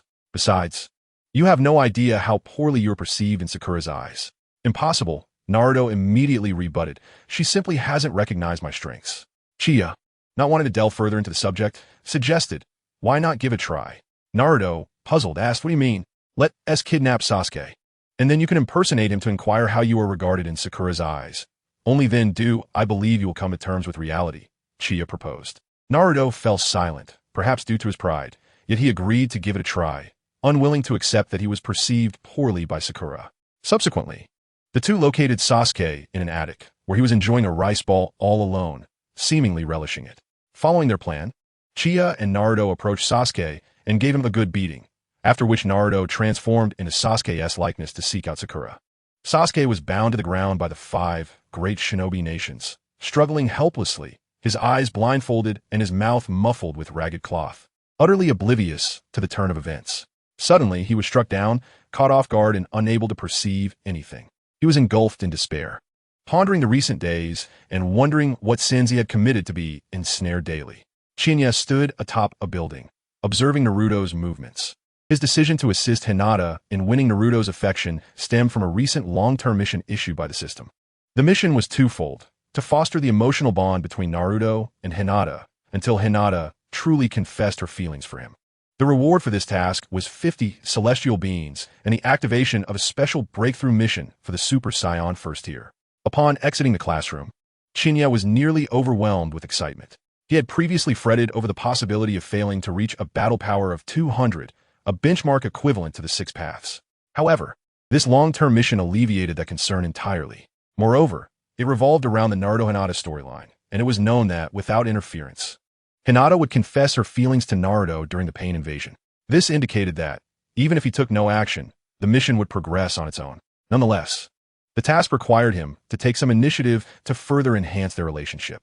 During Naruto's pursuit of Sakura, Qianye deliberately sought out Hinata and inquired whether she wished to draw closer to Naruto. Hinata, blushing furiously, was puzzled about how Qianye had discerned her feelings for Naruto, as she had never openly expressed them. However, those well-versed in the lore of Naruto knew that eventually, nearly everyone was aware of Hinata's affections for Naruto, except for Naruto himself, who either remained oblivious or feigned ignorance, given his background. Thus, Qianye suggested that Hinata present Naruto with a graduation gift, with him facilitating the arrangement to bridge their connection. This left Hinata flustered, while she was more than willing to give Naruto a gift. She was unprepared for such a task at school. At that moment, Qianye noticed the lunchbox in Hinata's backpack and proposed that she offer it to Naruto, emphasizing that it would convey her goodwill, as Naruto had never received gifts from others. He advised that they could plan for a more elaborate gift later. To nurture their budding relationship, Hinata agreed. This led to the recent scene, where Qianye had encouraged Naruto. Chapter 11. They were both orphans, devoid of any upbringing. Naruto, transformed into Sasuke, heeded Chinye's counsel and took a seat on a bench along Sakura's usual path, anxiously awaiting her arrival. He was eager to see how she perceived him, yet fearful of being as unworthy as Qianye had suggested. Several times he contemplated fleeing, but ultimately found himself unable to commit to the decision. Just then, Sakura approached. Upon spotting Sasuke, her face lit up with joy as she ran over to greet him. "Sasuke, I've been looking for you everywhere." Naruto was momentarily taken aback, but he quickly realized that he was currently embodying Sasuke. After all, it was the first time the goddess had initiated a conversation with him, which naturally made him a bit anxious. "Oh, it's you?" Naruto said in Sasuke's voice and tone, not perfectly identical, but strikingly reminiscent of the original. The only flaw was that while the tone remained aloof, the gaze was intensely passionate. "Hey, Sasuke, since we are finally in the same class, shall we go grab a bite?" Sakura said as she nestled next to Naruto and even leaned a bit closer to Sasuke. "Let us talk later. I have something I want to ask you," Naruto inquired, his heart racing as he uttered those words. "What is it?" Sakura's heart fluttered at the thought that Sasuke actually had a question for her. Was he curious about her opinion of him? Or perhaps about her birthday? Or could it be that he wanted to know if she liked him and would be willing to be his girlfriend? Oh, how embarrassing. If he would ask that, how would she respond? Surely, she would be 100% willing. Was there even a question? "What do you think of Naruto?" Upon hearing this question, Sakura froze, her heart sinking considerably. Why was Sasuke asking about that underachiever? She could not comprehend it. Why ruin their precious moment with that fool? Yet, since it was Sasuke asking her, she couldn't afford to display impatience, and thus responded candidly. "Isn't he famously known for disrupting others' romantic endeavors? He always seems to take pleasure in my uncertainties." Naruto, oblivious to the underlying meanings, was momentarily stunned. He could not fully grasp what Sakura was saying, but it seemed he was indeed perceived poorly. Sakura continued, "He is just annoyingly innocent. I only need Sasuke's recognition. Just my acknowledgement?" Naruto pondered, somewhat bewildered. Although he had grasped the general idea, he still yearned to delve deeper into Sakura's heart. "For that, I would do anything," she said, glancing at Sasuke, her cheeks flushing, even closing her eyes, leaning towards him. Even Naruto, though not Sasuke, understood Sakura's intentions. Without hesitation, he leaned in as well, driven by the notion of seizing the moment. However, at that instant, a sudden, excruciating pain surged through his abdomen, causing him to break out in a cold sweat. Damn it, to have an upset stomach at a time like this, Naruto thought, feeling utterly exasperated. He dashed off in haste to find a restroom. Sakura, her face aflame, mistakenly believed that Sasuke was merely shy and needed to brace himself. Observing this from above, Chiyo was infuriated, cursing under his breath. What a splendid opportunity. And you have a stomachache. But then he reconsidered, thinking it might not be so bad after all. Sakura's first kiss would eventually belong to him. With 4 years until the next great ninja war, he could afford to wait. Yet, in an unexpected turn, Naruto managed to make it to the restroom without incident. Indeed, Qianye mused, the unfolding of events in this world diverged from the original narrative. Then, he witnessed Sasuke surprisingly break free from the ropes and stride towards Sakura's location. To prevent Naruto and Sasuke from crossing paths, Qianye intercepted Naruto as he was amusingly contemplating returning to Sakura. Naruto, wait a moment. What is it? I still want to go back and share a kiss with Sakura, Naruto replied, his expression lingering on the edge of desire. Quiche? Sasuke has escaped and is now with Sakura. What? No way. I can't let that guy kiss Sakura. Upon hearing this, Naruto could no longer contain himself and dashed towards Sakura's direction. Just as he was 100 meters away, he caught sight of Sasuke passing right in front of Sakura, at which point Qianye swiftly pulled him into the nearby bushes, covering his mouth in the process.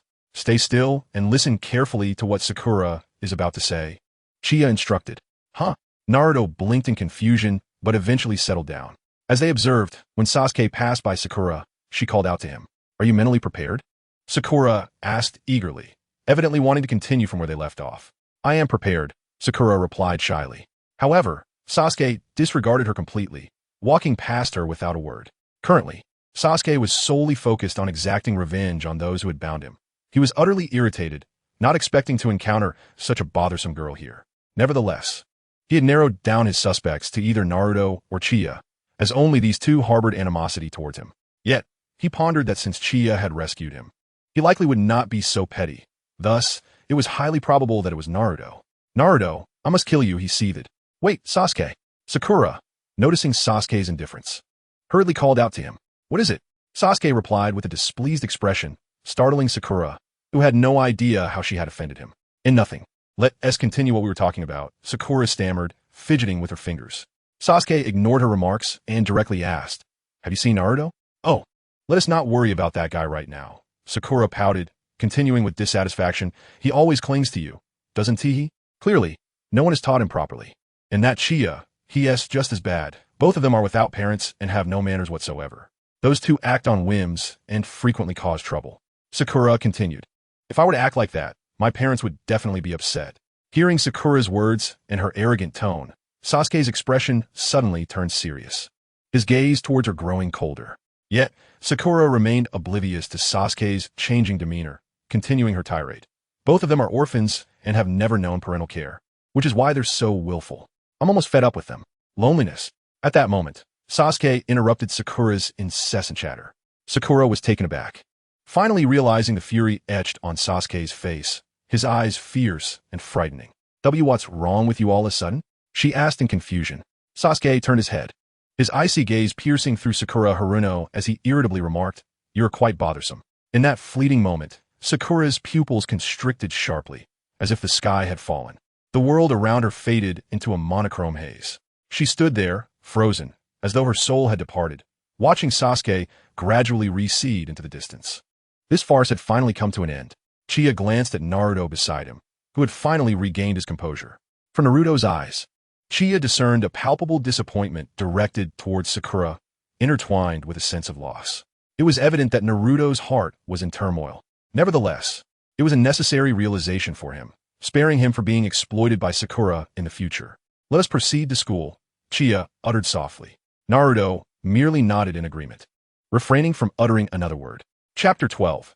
Even without ninjutsu, one can become the strongest in the ninja world. I say, Qianye, that Sasuke fellow isn't actually so bad.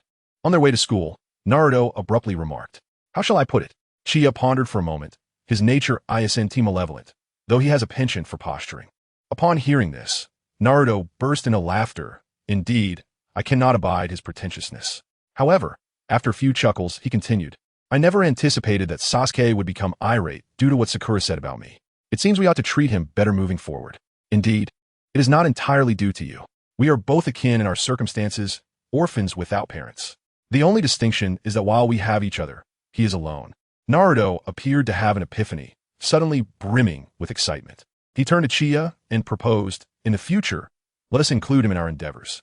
Since we share similar experiences, we ought to support one another. Qianye smiled in response. The sentiment is commendable, yet whether he will appreciate it remains uncertain.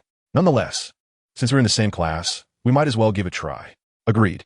Observing Naruto's cheerful demeanor, Qianye felt as though he were caring for a younger brother.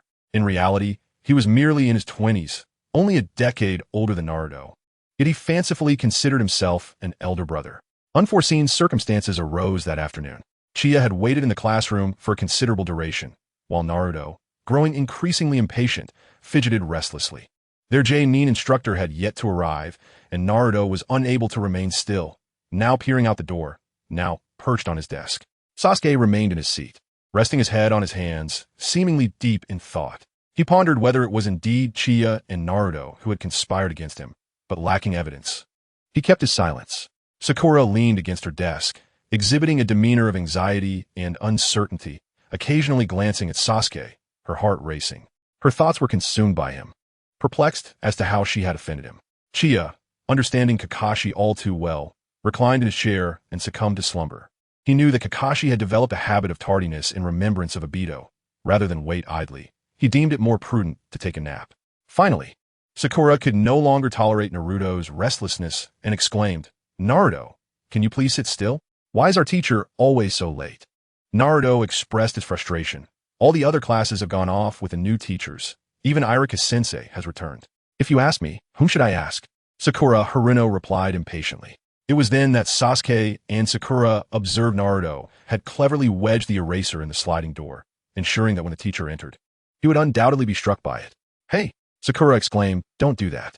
If anyone asks to blame, it's him for being late," Naruto said, wearing a smug grin. Though Sakura's face showed displeasure, inwardly she reveled in the mischief, for she too had a fondness for such pranks. Sasuke scoffed, remarking, "A jonin could never fall for such a subpar trap." However, no sooner had he spoken than a loud slap echoed through the room. The eraser fell, striking a white-haired head that had poked through the doorway. The atmosphere fell eerily silent, with even their breaths becoming distinctly audible. At that moment, Naruto, Sasuke, and Sakura felt a surge of responsibility. Naruto was the first to burst into laughter, pointing at Kakashi. "You fell for it. Haha, you fell for it." The commotion stirred a sleeping Uchiha, who rubbed his eyes and immediately grasped the situation. Kakashi had indeed been hit by the eraser. Though it was intentional, it was undeniably amusing. However, upon witnessing their teacher being struck, Sakura panicked, genuinely believing a jonin should not be susceptible to such antics. Fearing repercussions, she quickly apologized. "I'm so sorry, sensei. I tried to stop him, but Naruto insisted." She swiftly turned to betray Naruto. Uchiha shot her a disapproving glance, thinking her hypocrisy was evident. She had seemed quite delighted moments ago. Sasuke, too, appeared astonished, glancing at Kakashi, pondering, is this for real? A jonin actually got hit by an eraser? Is he truly a jonin? Subsequently, they watched as Kakashi picked up the eraser from the ground, propping his chin thoughtfully and slowly articulated. "Well, how should I put this? My initial impression of you all, well, it's rather unfavorable." The moment those words left his lips, Naruto, Sakura, and Sasuke felt a wave of despondency wash over them. It was only natural for the teacher to feel that way. Meanwhile, Uchiha internally scoffed, "You, who arrived over an hour late, dare to criticize our impression of you." Following this, Kakashi led the four of them to a rooftop, stating that as a new class, they ought to get to know one another. "All right, let us start with self-introductions." Kakashi perched on the railing. What should one say during such an introduction? Generally, involves sharing likes, dislikes, dreams, hobbies, and so forth. Just as Kakashi finished speaking, Naruto interjected, I think it would be better if the teacher introduced himself first." Kakashi, seemingly prepared for this, immediately responded, "My name is Hatake Kakashi, and as for what I like and dislike, I prefer not to share that with you." Upon hearing this, Naruto and Sakura were momentarily taken aback. Their teacher was certainly not adhering to the expected script. Kakashi continued, "Regarding my dreams and interests, there are many, that about it." In response, Haruno Sakura began to critique, saying to Naruto, in the end, all we learned was his name. Naruto nodded in agreement. "Now it's your turn," Kakashi directed towards Naruto. "Well, I am Uzumaki Naruto. My favorite food is instant ramen, especially the Ichiraku ramen that Irika-sensei treated me to. What I despise is waiting 3 minutes for instant noodles. My passion lies in competing with others to see who can eat ramen faster. It's worth mentioning that Uchiha has never beaten me in this contest. As for my dream, it is to surpass the Hokage. Therefore, I must earn the recognition of everyone in the village," Naruto declared, growing increasingly animated. Meanwhile, Uchiha, while Naruto introduced himself, was filled with critiques aimed at Kakashi. Aren't you just fond of the intimate paradise? She quipped. And you don't even know or care much about your teacher's child. If Minato found out, he would certainly come to your house at night. Once a teacher, always a father, you are a wayward disciple. As for Obito, let us not even discuss him. He is nothing but a traitor. After hearing Naruto's introduction, Kakashi turned his gaze towards Haruno Sakura. Sakura, perceptive as ever, immediately smiled and said, I am Haruno Sakura. My favorite is, well, the person I like is. She abruptly halted, sneaking a glance at Sasuke beside her. Sasuke remained as indifferent as ever, which only intensified her admiration. Kakashi instantly understood, but seeing Sakura preoccupied with Sasuke, he had no choice but to say, all right, next. I am Uchiha Sasuke. There are many things I despise, and nothing that I particularly like. Furthermore, though I do not wish to merely speak of my dreams, Sasuke's gaze sharpened. I have ambitions.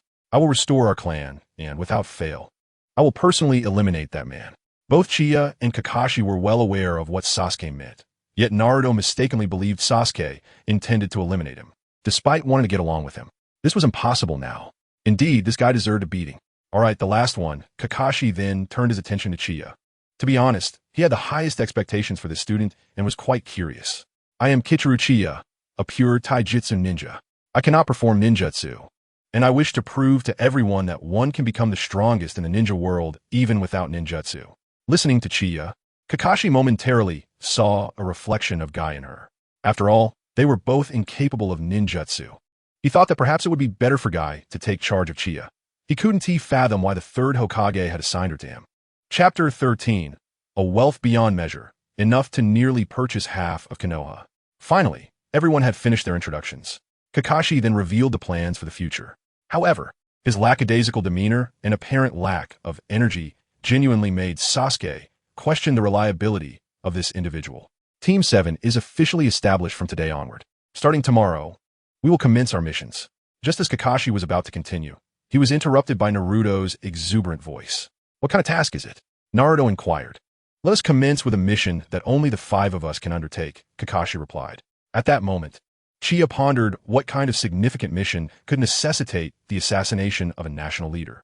Given his current prowess, he believed he could face 2 ordinary jonin head-on and emerge unscathed. Ever since acquiring the Saiyan physique last night, he felt his body had undergone a remarkable transformation.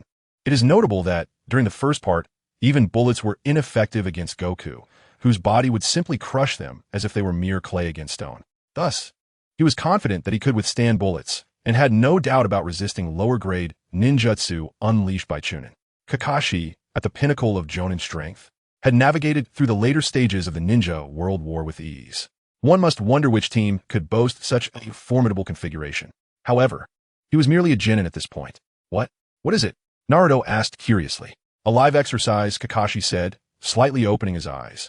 After observing Naruto, he glanced at Chiya and Sasuke, genuinely eager to see how they would perform in the exercise. A live exercise? Naruto scratched his head, utterly bewildered. It's a live exercise, Sakura emphasized, then turned to Kakashi, questioning if it is a mission. Why turn it into an exercise? We have already conducted numerous exercises in school. To this, Chiya thought to himself that silence would be more prudent. No one would mistake her for a mute. She should simply listen and refrain from wasting time, especially since he was looking forward to the task rewards. Nonetheless, Kakashi exhibited remarkable patience and candidly stated, this is not an ordinary exercise. Then, what kind of exercise is it? Naruto pressed on. Soon, the 4 of them sitting on the steps witnessed Kakashi chuckling to himself, leaving them puzzled. Sasuke even wondered if their teacher might be losing his mind. Only Chiya understood the source of Kakashi's amusement. He was laughing at the certainty that no one would pass this exercise, as none of the students he had previously guided had ever succeeded in the subsequent exercises. Hearing Kakashi's disconcerting laughter, Sakura felt a twinge of irritation. What is so funny? Sensei? Kakashi, still smiling, waved his hand dismissively. If I were to disclose it, I would undoubtedly frighten you. Huh? Naruto and the others looked on in confusion. Kakashi then clarified, out of 28 graduates, only 10 will be recognized as genin. The remaining 18 will be sent back to school. In essence, this exercise is an exceedingly difficult test with an elimination rate exceeding 66%. Their astonishment was palpable. Observing their shocked expressions, Kakashi smugly remarked, See, were you not frightened? Naruto quickly protested. Why is it like this? I worked so hard for my graduation exam. Why have a graduation exam at all? Kakashi explained. That was merely to select those qualified to become genin. Nanny, Naruto exclaimed, utterly astonished by the absurdity of the situation. All right, that will be all for today. Tomorrow at the testing grounds, I shall assess your qualifications. Be sure to bring your set of ninja tools. Assemble at 5 in the morning. Now disperse. Oh, and remember, do not eat breakfast. It might cause you to vomit. With that, Kakashi vanished, leaving Chiya and the other three in a state of bewilderment. Was this the pressure they were under? Chiya, aware of the script, felt no anxiety whatsoever. Kakashi had mentioned that 18 individuals would be eliminated. Yet the original narrative stated that only 9 could ascend to the rank of genin. This implied that at least one of the 10 would undoubtedly be him. How fortunate it was to possess foreknowledge. He felt remarkably at ease. However, Naruto was an entirely different story. He trembled with nervousness, determined not to fail and to demonstrate his worth to everyone during the examination. Sakura, on the other hand, pondered the implications of failing the test. She would have to part ways with Sasuke, a fate she could not accept. She regarded this as a trial of love. Sasuke, while attempting to appear unfazed, was clearly tense. Chiya noticed the slight tremor in his hands and the seriousness in his gaze. Once Sasuke and Sakura departed, Chiya observed Naruto sitting in a daze and approached him, gently patting his shoulder. To his surprise, his gesture nearly startled Naruto to death. What's the matter? Oh, it's just you, Naruto, he complained. Is it me? Or are you fond of Sakura Haruno? Chiya's off chasing Sasuke now. Chiya teased with a smile. Please, don't say that. I'm already worried sick. My graduation exam has been such a struggle. What if I fail tomorrow? That would be disastrous. Chiya chuckled softly. Relax. It's going to be fine. After all, I'm here for you. Let us go. I'll treat you to ramen. Naruto blinked in surprise. Knowing Chiya didn't have much money, how could you afford to treat me? It's just a meal. How little do you think of me? Chiya replied, somewhat exasperated. In truth, Chiya possessed a considerable fortune, enough to nearly buy half of Konoha. Since acquiring the system, his tasks had primarily involved labor, spanning several years, with rewards that were simply abundant amounts of money. While outsiders believed Chiya worked to earn a living, he alone understood that his true aim was to secure rewards. That evening, Naruto refrained from sleeping in Chiya's room, allowing Chiya to finally enjoy a restful night's sleep.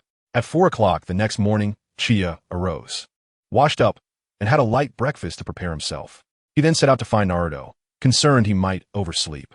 Although the original story depicted Naruto arriving early at the testing grounds, the plot in this world diverged in certain aspects. Thus, for the sake of caution, he felt it prudent to check on him. Kakashi had advised against eating, but Chiya paid no heed to such warnings. He would eat his fill, as he had no worries about failing the exam. Upon arriving at Naruto's residence, it was fortunate that he was awake, albeit it appeared he had not enjoyed a restful night, as evidenced by his pronounced dark circles, almost resembling a panda. Hey, Naruto, are you ready? Chiya called from outside the window. Oh, you're here already? Just a moment, Naruto replied, hastily beginning his morning routine upon hearing Chiya's voice. The two then proceeded to the training ground, preparing to face the upcoming assessment. The bell-stealing battle was about to commence. Chapter 14. The Utterly Foolish One. At 5 a.m., before dawn had broken, the four arrived punctually at the training ground. Naruto, Sasuke, and Sakura each carried large backpacks, while Chiya opted for a smaller bag, understanding that carrying excessive items would be futile, as he had no proficiency with ninja tools and therefore brought none at all. The group waited until 8 a.m., with Sasuke and Sakura standing attentively, while Naruto squatted on the ground, dozing off. Chiya, however, lay down and fell asleep, seizing the opportunity for rest, knowing Kakashi would not arrive for some time. As the sun rose high in the sky, it was already 9:30 a.m. Sasuke and Sakura were beginning to feel the strain and set their bags down, although Sasuke remained standing while Sakura sat on the ground to rest. At this point, Chiya had awoken, yawning and glancing at the glaring sun above, then casting a bemused look at Sasuke, perplexed by his stubbornness in standing for 4 hours without resting. Good morning, everyone. At last, Kakashi's voice resonated from ahead of the four. Naruto and Sakura immediately erupted in frustration, voicing their complaints. You're so late. Kakashi sheepishly scratched his head, attempting to explain, a black cat crossed my path. Before he could finish, he was met with the incredulous expressions of Naruto and the others, clearly skeptical of his excuse. Dropping the pretense, he cleared his throat and continued. Well, anyway, I've set the alarm for noon. Producing a clock, he set it and then revealed 3 bells adorned with red strings, stating, your task today is to snatch these bells from me before noon. Those who fail to procure a bell will miss lunch. What? Naruto exclaimed, momentarily taken aback.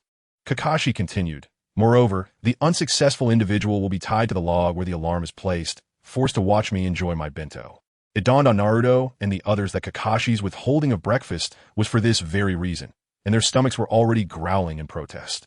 Sakura, noticing a crucial detail, interjected, wait a moment, why are there only 3 bells? Is he an idiot? Chia thought, bemused. The answer seemed glaringly obvious. Yet, he recalled that Sakura and the others were merely 12 years old, still quite childlike.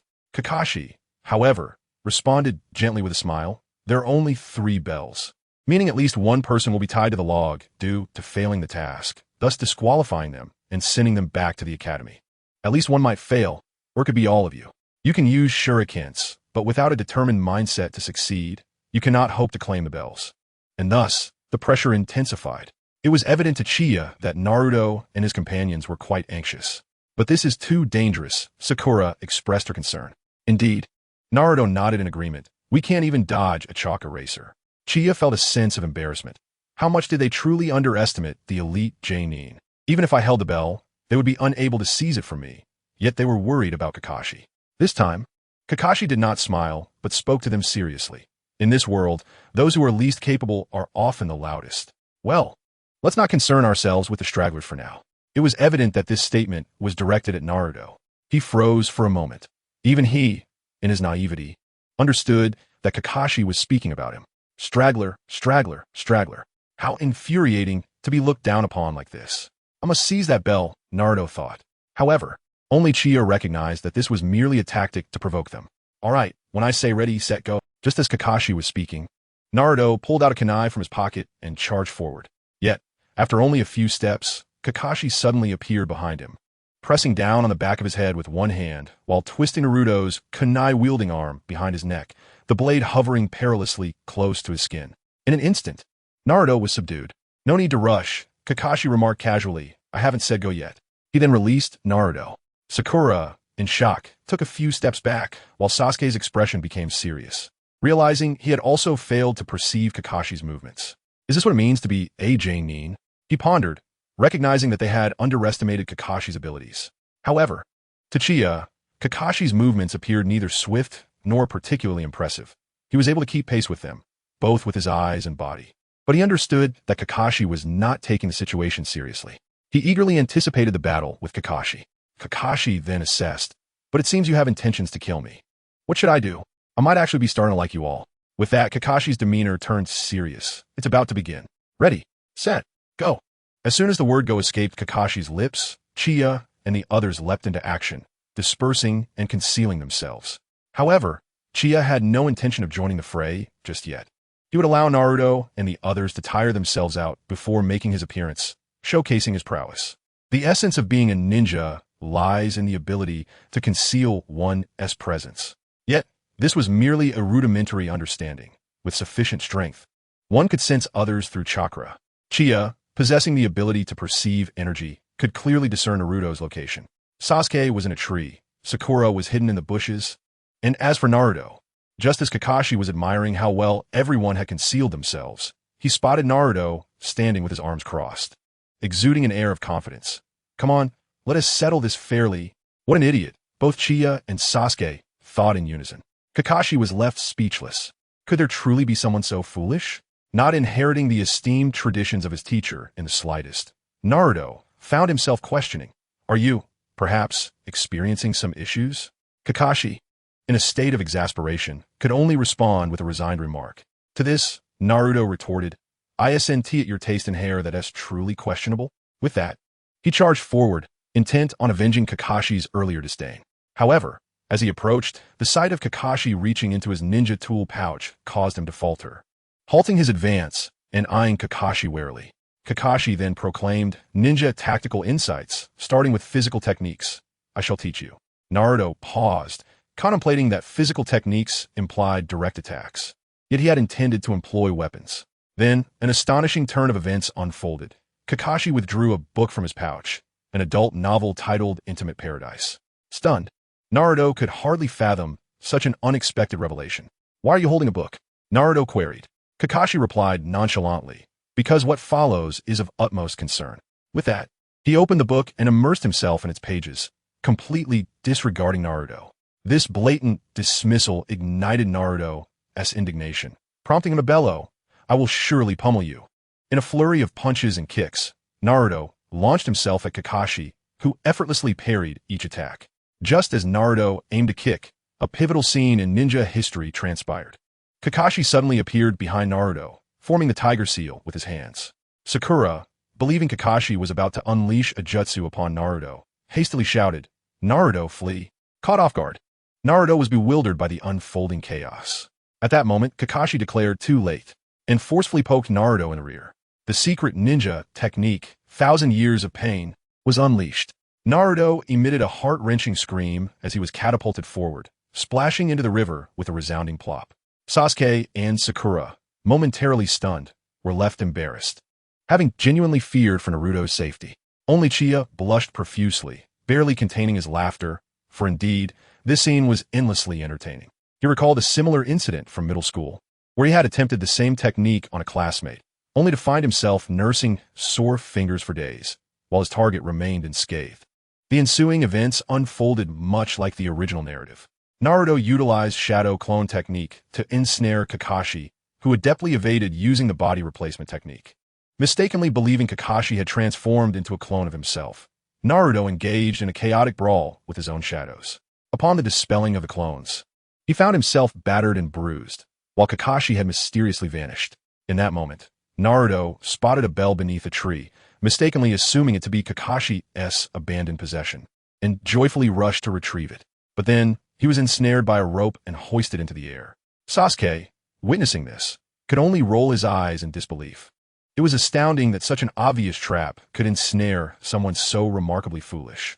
Not only that, but Kakashi also appeared somewhat foolish, as he had not anticipated that his team would consist of two such simpletons. Nevertheless, he found himself rather eager to see how Uchiha would attempt to seize the bells. From Uchiha's perspective, he couldn't help but feel a twinge of nostalgia. The body replacement technique seemed nearly insurmountable, yet was seldom employed in later stages, eventually becoming obsolete. What was left in its stead was only the heavenly hand power utilized by Sasuke. To be honest, he had always believed that heavenly hand power was essentially an extension of the body replacement technique, merely sealed away due to its excessively overpowering nature, as dictated by Kishimoto. As Kakashi bent down to retrieve the bell from beneath Naruto, engaging him in conversation, Sasuke seized the moment, producing shuriken to launch a surprise attack. Several shuriken hurtled towards Kakashi, who was caught off guard and fell to the ground. Naruto, taken aback, exclaimed, "You idiot Sasuke, you've actually taken out our teacher." However, before he could finish a sentence, Kakashi unexpectedly transformed into a wooden figure and vanished once again, revealing that he had once more employed the body replacement technique. Sasuke, having exposed his position, was compelled to swiftly relocate. Sakura, worried about Sasuke, rushed out to find him, but soon fell victim to Kakashi's genjutsu. Upon seeing Sasuke seemingly impaled by kunai, bleeding profusely, she fainted instantly. Sasuke, hearing Sakura's scream, deduced that she had succumbed to the genjutsu, yet he remained confident, muttering to himself, "I'm not like them." At that moment, Kakashi appeared beside him, leaning against a tree, and remarked, "Save such words until you acquire the bells, Sasuke." Upon hearing the voice, Sasuke immediately turned around, on high alert for Kakashi. After a brief silence, he charged forward. Kakashi, believing Sasuke was about to launch a frontal assault, commented, "A direct approach will be futile." However, to his surprise, Sasuke threw shuriken to sever the nearby rope. In an instant, numerous shuriken shot towards Kakashi. Just as Kakashi narrowly evaded the barrage, Sasuke suddenly appeared behind him and kicked out. Yet, Kakashi managed to block the strike. Nevertheless, in an unexpected turn of events, Sasuke's hand brushed against the bell at Kakashi's waist. The two quickly created distance between themselves. At this juncture, Kakashi finally began to take the encounter seriously, astonished by Sasuke's cunning. He had not anticipated such cleverness from a genin, nor had he the leisure to peruse his texts. Uchiha, observing from the sidelines, felt that Kakashi had indeed let his guard down far too much.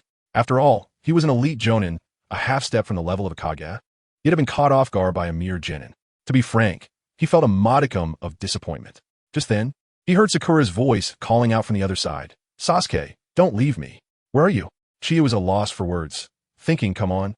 Still worrying about your boyfriend? When he returned his focus, he saw Sasuke beginning to weave hand signs, taking a deep breath before shouting, fire style. Great fireball technique. He then expelled a blazing orb of fire from his mouth. This display astonished Kakashi. He had not expected a genin to possess such jutsu, as it consumed a considerable amount of chakra, which typically would be beyond the means of a lower-ranked ninja. Could this be the legacy of the Uchiha clan? What a delightful surprise indeed. Sasuke initially believed that this ninjutsu would strike Kakashi, but to his astonishment, as the flames dissipated, Kakashi had vanished. In a state of frantic searching, a hand suddenly emerged from the ground, seizing his ankle. The earth release, decapitation technique. Kakashi decisively pulled Sasuke down into the earth. A piercing scream erupted from Sasuke, leaving only his head above ground. At that moment, Kakashi stood before him, commenting, the third insight of ninja tactics, ninjutsu. How does it feel to be immobilized? Sasuke, disdainfully shaking his head, was clearly dissatisfied. However, you have indeed begun to stand out, Kakashi remarked with a smile. Sasuke, fuming and grinding his teeth in frustration, realized that Chia had yet to reveal himself. After surveying the surroundings, Kakashi was taken aback, realizing he had not sensed Chia's presence at all. Where could that boy be hiding? Since earlier, he had not shown himself. Was he truly that astute, merely observing? As time pressed on, Kakashi called out into the void, you should come out now. Time is running short. Hearing this, Chia glanced at the system clock, which read 10:50, with only 10 minutes remaining until midnight. Perfect with Naruto and the others defeated, he could now emerge and display his prowess. Thus, he leaped from the tree, landing before Kakashi, a mere 10 meters away. Kakashi was somewhat surprised. He hadn't anticipated that Chia would step forth so brazenly. Upon seeing Chia, Sasuke regained his composure, acknowledging Chia's strength. Though he felt discontent, he recognized that Chia was indeed superior, and was curious to see how he would confront Kakashi. Meanwhile, Naruto sat before the Hokage monument, preparing to devour 3 bento boxes, nearly starving, completely oblivious to the ongoing battle elsewhere. Chapter 16. The Bell Snatching. Kakashi unexpectedly activated his Sharingan. Are you preparing for a frontal assault? Kakashi inquired with curiosity. Chia scratched his head, feigning a troubled expression. Sensei, I don't possess ninjutsu. If I don't go directly in, what else can I do? Well, alright then. Kakashi understood Chia's situation, feeling that he was akin to Guy, lacking ninjutsu, had no choice but to engage directly. However, while Guy had formidable taijutsu, Chia's prowess lay in terrifying physical techniques unknown even to Konoha. Let us begin, Kakashi declared, aware that Chia had defeated Sasuke and was now serious. I concede. With a bow, Chia vanished in an instant. This scene astonished not only Sasuke, but even Kakashi, who could not comprehend how Chia had disappeared. Only after regaining his composure could Kakashi barely track Chia's movements. He was taken aback to discover that Chia was moving in rapid circles around him, seemingly searching for an opportunity to strike. Once his eyes adjusted, he could discern Chia's actions, but in truth, this was a deliberate display meant for Kakashi's eyes. The system's task was quite explicit, showcase one's prowess, beginning with speed before addressing other aspects. However, this was not even his utmost velocity, it was merely around 80%. Thanks to the Saiyan physique augmenting his capabilities, his combat strength surged, and the system assessed his prowess to be at the mid-level of a jonin. With a battle power of 75. It's time to accelerate, Chia reminded, increasing his speed to its full capacity. Kakashi was momentarily taken aback, his eyes widening to an extraordinary extent as he quickly realized that the young man was deliberately allowing him to perceive his silhouette. Yet with this surge in speed, Kakashi could no longer discern his form. Where had he gone? Suddenly, Kakashi felt an overwhelming pressure. Even during a spar with Guy, he had never experienced such tension. This time, anxiety gripped him. As for Sasuke, he was utterly dumbfounded. He had been oblivious to what was transpiring from the very beginning, never anticipating such a vast disparity in strength between himself and Chia. There was no turning back now.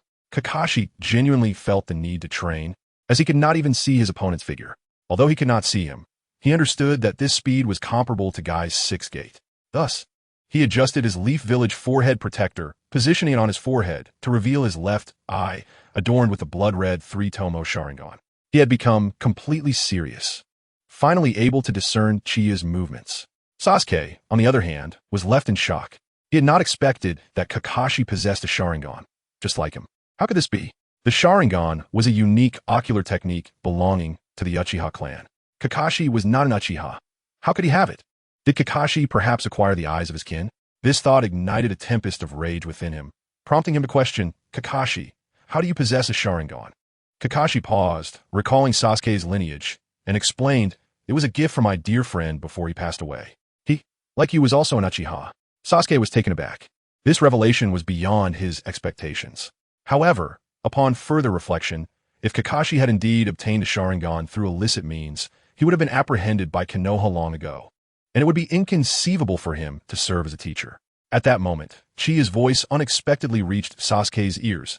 Although directed at Kakashi, he grasped it clearly. Sensei, could you please take this seriously? I have been running for quite some time. Kakashi offered an apologetic smile and replied, my apologies, please continue. Chia had been explaining to Kakashi during the time he was addressing Sasuke, and he had not anticipated that Kakashi would activate his Sharingan in response. It seemed that Kakashi was genuinely focused now. Just as Chia's words faded, he charged toward Kakashi from the side, moving with astonishing speed. Were it not for the Sharingan, Kakashi might not have been able to react until Chia was right in front of him. Thus, he leaped into the air, attempting to create distance between himself and Chia. However, in the next moment, an unforeseen spectacle unfolded. He saw 7 or 8 figures of Chia rushing toward him simultaneously. How was this possible? Wasn't this boy incapable of ninjutsu? Kakashi found himself momentarily disoriented, utterly perplexed. As Kakashi found himself momentarily stunned, Chia had already approached him. Fortunately, Kakashi reacted swiftly, performing several backflips to widen the distance and evade Chia's assault. However, in that fleeting moment, he discerned the technique Chia was employing. The rapid movement created afterimages, a feat requiring extraordinary physical prowess, explosive strength, and impeccable control over one's body, among numerous other factors. This was not a skill that a mere genin could master. Not to mention even a genin, even someone as specialized at taijutsu as Guy might struggle to execute such a move. It was uncertain whether the 8 Gates technique could achieve this, but no records suggested it could. How on earth did this boy acquire such an ability? If his physical capabilities were indeed as formidable as they appeared, Kakashi realized that without exerting all of his mental acuity, he could very well be defeated here. This indicated that Chia's strength had already reached the level of a genin. How could this be possible? With this thought, Kakashi's heart sank. He understood that he could no longer regard Chia as merely a freshly graduated genin. This individual might prove to be stronger than Guy in the near future. The most alarming part was that this boy was only 12 years old. His potential and future were immeasurable. Lord Third, is this part of your plan? You have certainly assigned me a formidable opponent. Given this scenario, Kakashi resolved not to hold back any longer, though he still refrained from using ninjutsu, believing that his current taijutsu would suffice. Unbeknownst to Chia, who was unaware of Kakashi's contemplations, he initiated another round of offense after failing his previous assault with the afterimages. The rapid movements had drained a significant amount of his stamina. He realized that despite possessing a Saiyan-like physique, his internal energy and endurance were insufficient to sustain the use of numerous techniques. Extensive training was necessary to meet the requisite standards. Thus, he aimed for a swift resolution. However, he had no confidence in defeating Kakashi. If he were to best Kakashi here, it would undoubtedly cast a negative light on him, particularly in the eyes of Sasuke. Nevertheless, since he sought to demonstrate his strength, he could not afford to suffer a humiliating defeat. He could only give it his all. With this in mind, he created a shadow clone and charged toward Kakashi. Kakashi was once again taken aback. This time, it was not an afterimage but a genuine physical entity. This boy could actually perform the shadow clone technique, just like Naruto. Is this a common occurrence now? Can even ninjas without ninjutsu employ it? Surprises seemed to abound. Kakashi's thoughts were informed by his Sharingan. To his eyes, the shadow clone and the chakra clone appeared identical. Yet the difference lay in the fact that the chakra clone possessed inferior strength compared to the original and would dissipate upon taking damage. In contrast, the shadow clone shared the same strength as the original and would only vanish when its energy was depleted or time elapsed. Were it not for the collaborative nature of this bell-grabbing exercise, Kakashi would have genuinely considered giving Chia a passing grade right then and there. Chapter 17. Only Chia qualifies. Kakashi no longer dared to underestimate this young individual, freshly graduated from the Ninja Academy. He has completely regarded Chia as his adversary. Stepping back, he swiftly formed hand seals, pressing his hands against the ground, exclaiming, Earth style, Earth flow wall. A thunderous roar echoed as a massive earthen wall, adorned with a dog as head, erupted from the ground, separating him from Chiya. Just as Kakashi intended to conceal himself in the trees for observation, a gray figure appeared above the earthen wall. Chiya. He was momentarily taken aback as Chiya effortlessly leaped over the wall. Seizing the opportunity while Chiya was still airborne, Kakashi sprang into action, delivering a kick to Chiya. He presumed that Chiya would vanish, thinking that Chiya could not possibly be foolish enough to risk exposing his true form, thus concluding that this Chiya must be a shadow clone. To his astonishment, the Chiya he had kicked not only remained intact, but also grasped his foot tightly in an embrace. Kakashi was bewildered. Could this truly be the original? If so, where was the clone? As he hesitated, another Chiya materialized beneath him, raising a single hand with his palm directed at Kakashi. Confused, Kakashi wondered what Chiya was attempting. Even in ninjutsu, such a release was unheard of, especially without forming seals. In an instant, he observed several white energy spheres erupting from Chiya's palm, hurtling towards him. What is this? Kakashi was dumbfounded. Despite being well-versed in countless ninjutsu techniques, he had rarely encountered one that did not require hand seals, especially one released from the palm. Just as the energy spheres were about to strike Kakashi, he activated his substitution technique, swapping places with a nearby wooden object. The energy spheres collided with the wood, propelling the Chiya, who had clutched Kakashi's foot several meters into the air. The airborne Chiya, grasping the wood, scratched his head in exasperation, remarking, "This substitution technique is too overpowered, isn't it? Even in the mobile game, one can't substitute when caught. How can one just swap out like that?" Unbeknownst to him, this type of substitution technique utilized by Kakashi was known to only a handful of shinobi within the entire ninja world, and required a significant amount of chakra. There was no choice. Such was the nature of the early setup, theoretically making Kakashi the strongest at this moment. The grounded Chiya was equally exasperated. "How are we supposed to play ball now?" the airborne Chiya inquired. "First, let us complete the mission," replied the Chiya on the ground. Subsequently, both launched another assault on the recently escaped Kakashi.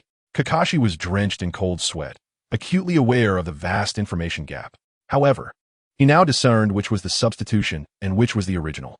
Facing Chiya's onslaught, he resolved not to evade, but to engage in direct combat. The two Chiyas unleashed a flurry of punches and kicks, yet astonishingly failed to make contact with Kakashi. Though Kakashi's speed was remarkable, they were perplexed as to why their strikes consistently missed. The battle ensued for hundreds of exchanges, leaving Sasuke, a bystander, utterly bewildered. He felt as though his mind could scarcely comprehend it. Was this truly a clash between a genin and a jonin? He could not comprehend why Chiya was able to hold his own against Kakashi, nor could he discern any signs of Kakashi's leniency. How could this fellow be so formidable?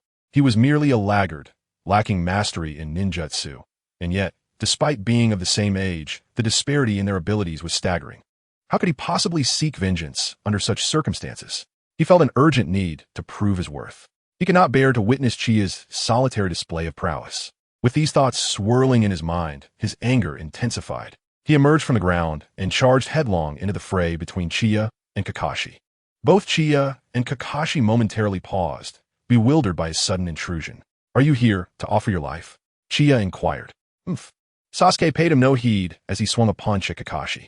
Soon, the time for Chiya's shadow clone came to an end, leaving only one Chiya and Sasuke engaged in combat with Kakashi.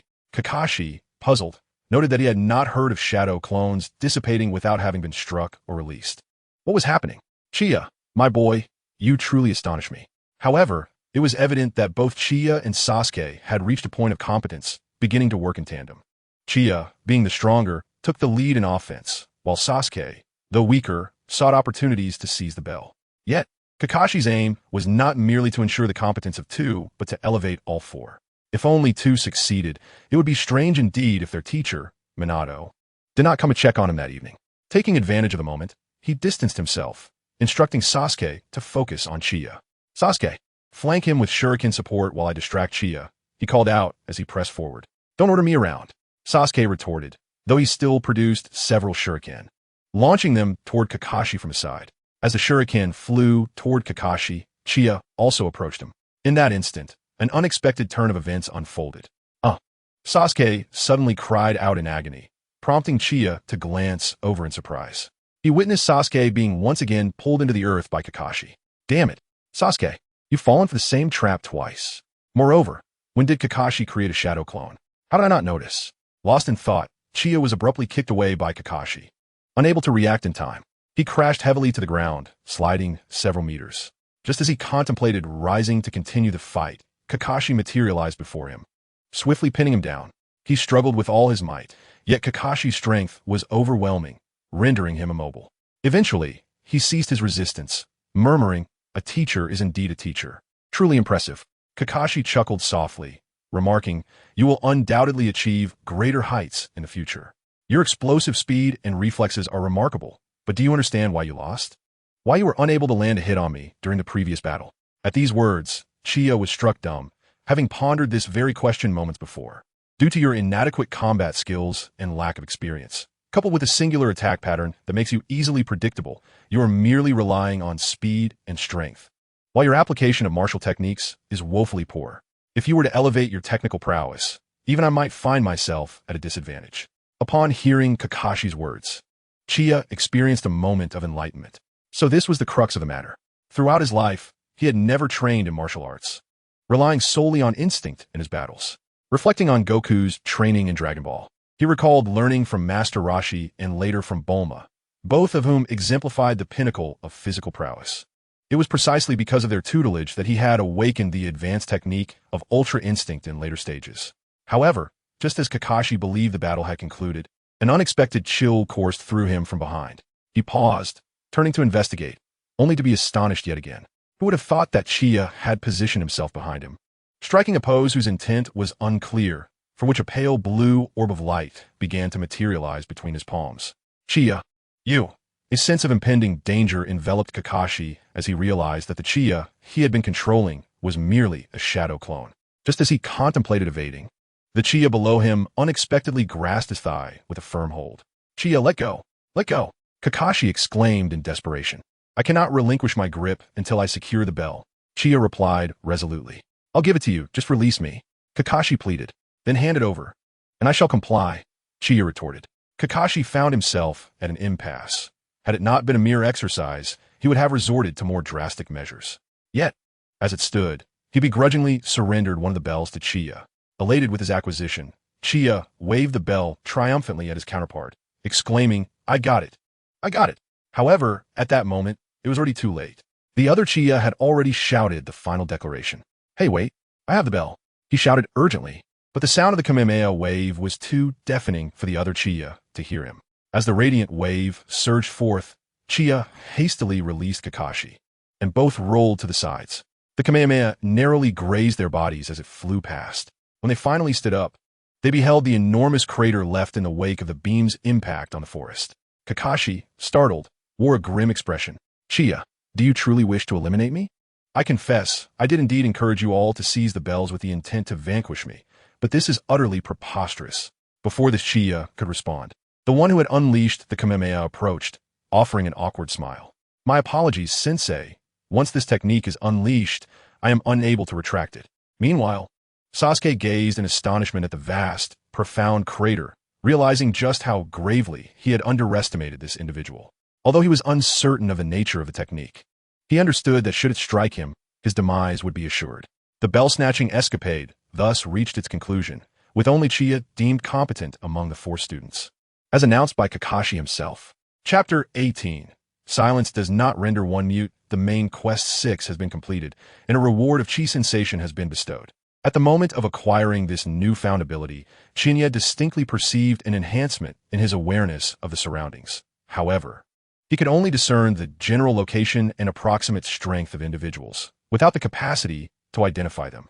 Qianye pondered whether this limitation constituted a flaw of the chi sensation, as he found that those devoid of chakra remained imperceptible to him. After the grand battle concluded, Qianye approached Sasuke, extending his hand.